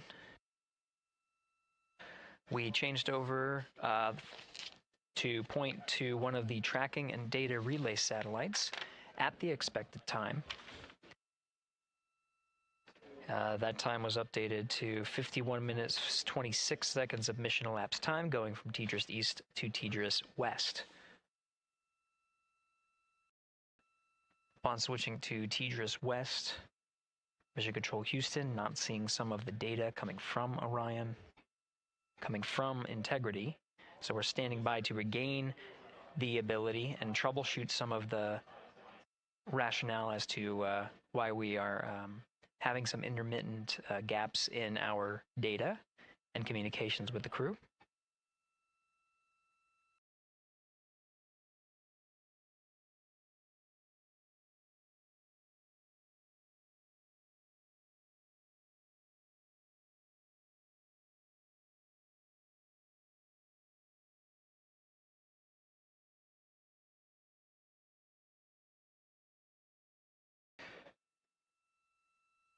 Now again, as the teams are troubleshooting. Integrity Houston in the blind. We see good solar normal maneuver. ARB TIG is expected to be 45 seconds earlier than the pad. That's 1 hour, 46 minutes, 0 9er seconds. No update to TIGO yet.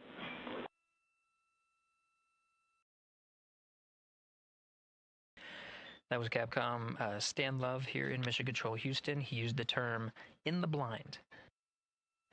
That refers to as part of the data that we are not getting from the TDRS West satellite, noting that we understand that we may not be receiving communications from the crew, though they may be able to hear us. So Stan Love reporting what status is known on our end.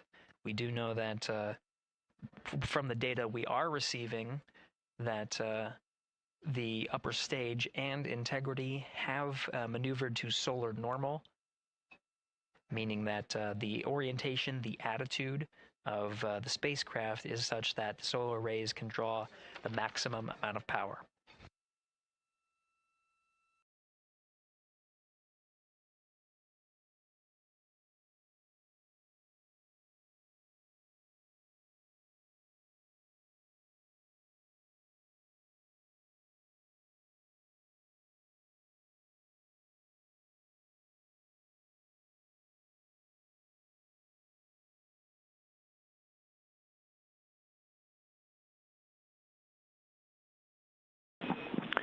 Integrity Houston in the blind for Christina.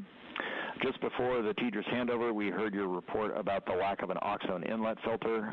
We copy that there is not one installed as expected, but please put in a new one.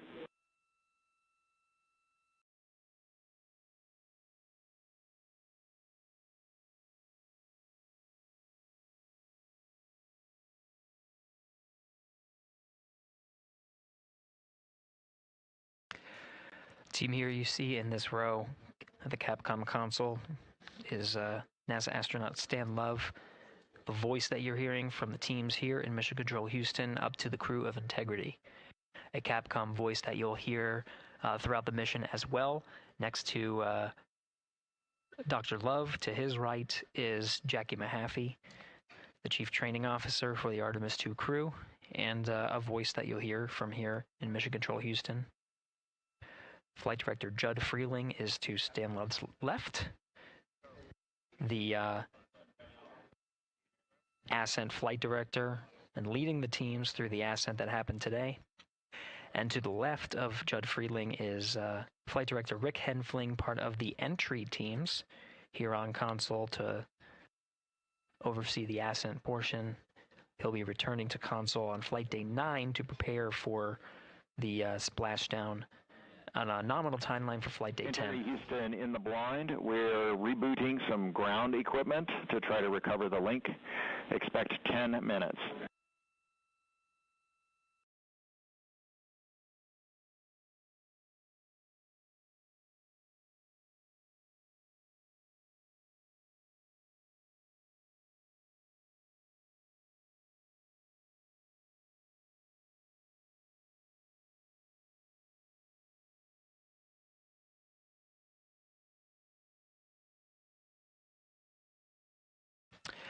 This is Mission Control Houston. Again, the teams here are troubleshooting the lack of a forward link, the inability to communicate with the crew aboard Orion. Teams are troubleshooting and planning to reset some ground equipment as the forward link was dropped at the time that we switched from TDRS East to TDRS West. That happened, that handover period started at mission elapsed time of 51 minutes, 26 seconds. Capcom Stan Love reporting some updates, what is called in the blind, meaning that though we... Integrity Houston in the blind, expecting an imminent automated swap to string 2 on board. Also, reminder, we are still receiving good ICPS data.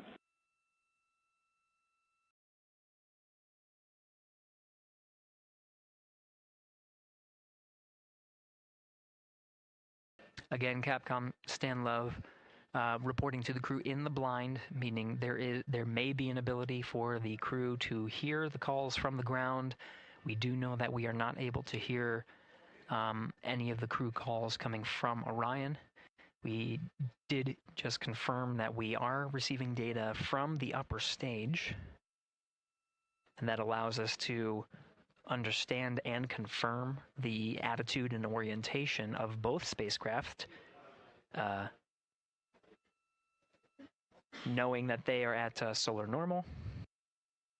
And with the reboot, we're starting to get some data here. We'll confirm that the data we are receiving is good.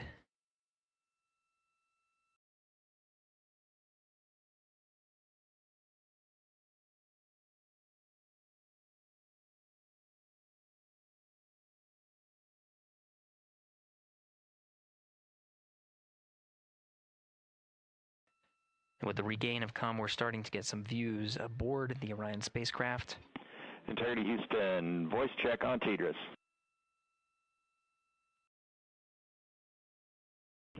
Loud and clear, Stan Hollis. And we now have you the same. Good to hear your voice. And good to hear yours as well. All right, we are still trying to understand whether the automated swap to S-band string 2 recovered comm for us or what was going on the ground. We gave you calls about an ARB TIG and an Oxone inlet filter. Did you copy them? Copied all. Excellent.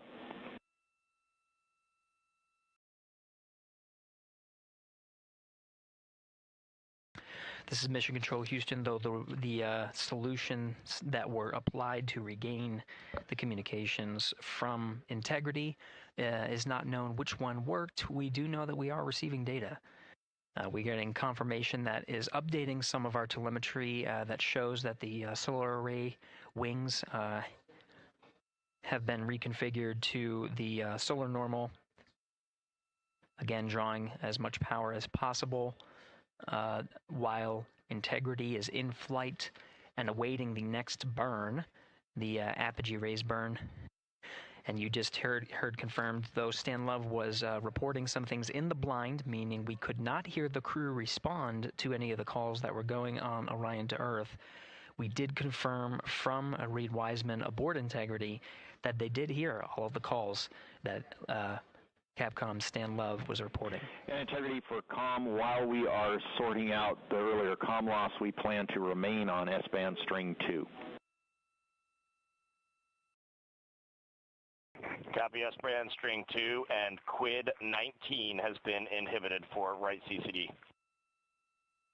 Copy quid 19.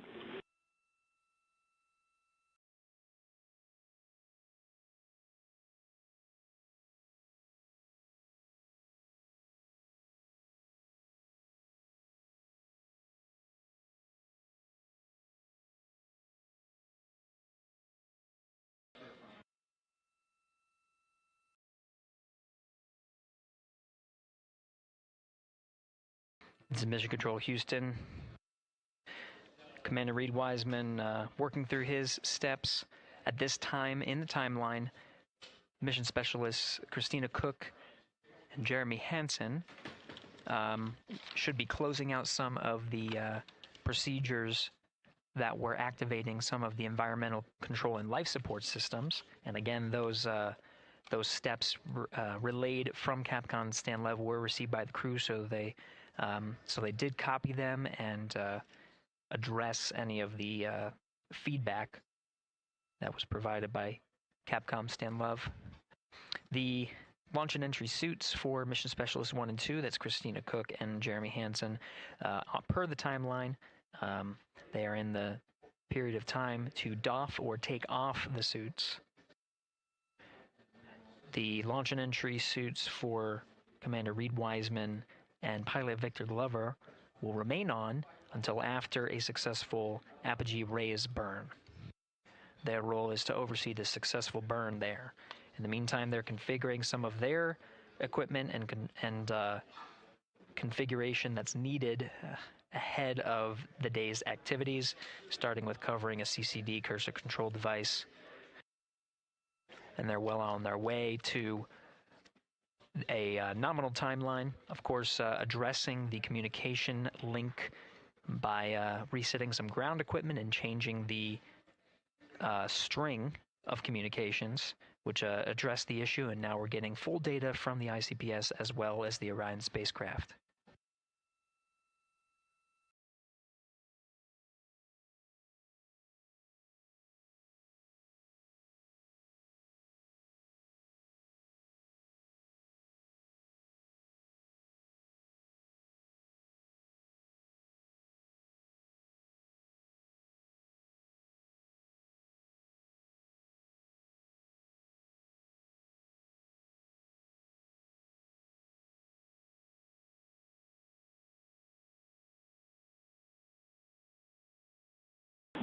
Interior Houston, questions for Jeremy and for Christina.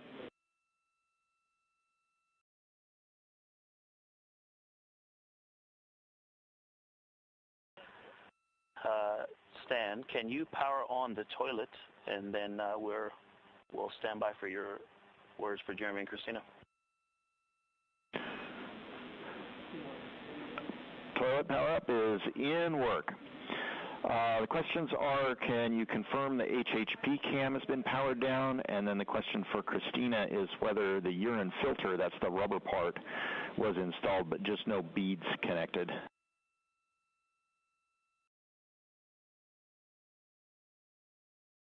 And that's affirmative.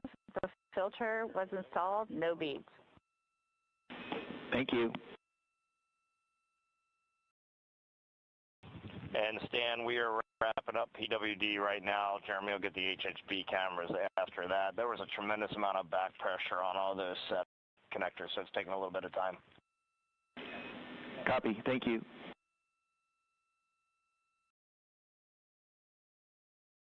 Commander Reed Wiseman aware of the steps, the initial steps for mission specialists Christina Cook and Jeremy Hansen, working on some of the systems inside, while the commander and pilot monitor the flight of Integrity. Integrity Houston, toilet is powered, waste tank purged.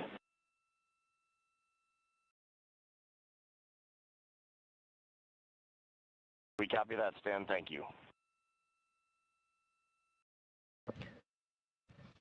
Some of the equipment inside needs to be activated by flight controllers here in Mission Control Houston. The activation of some of these necessary for their trip on their first day in orbit as part of the Artemis II mission. while Christina Cook addressed the waste systems that are on board now that they're activated and purged. Jeremy Hansen working on the potable water dispenser, rather. One of his initial steps is to activate the equipment and start filling some bags as a reserve. So he's working through those steps. The HHP camera is one of the internal cameras inside of Integrity. HHP camera was one that was captured through the duration of ascent and recorded into the flight computers. Go ahead.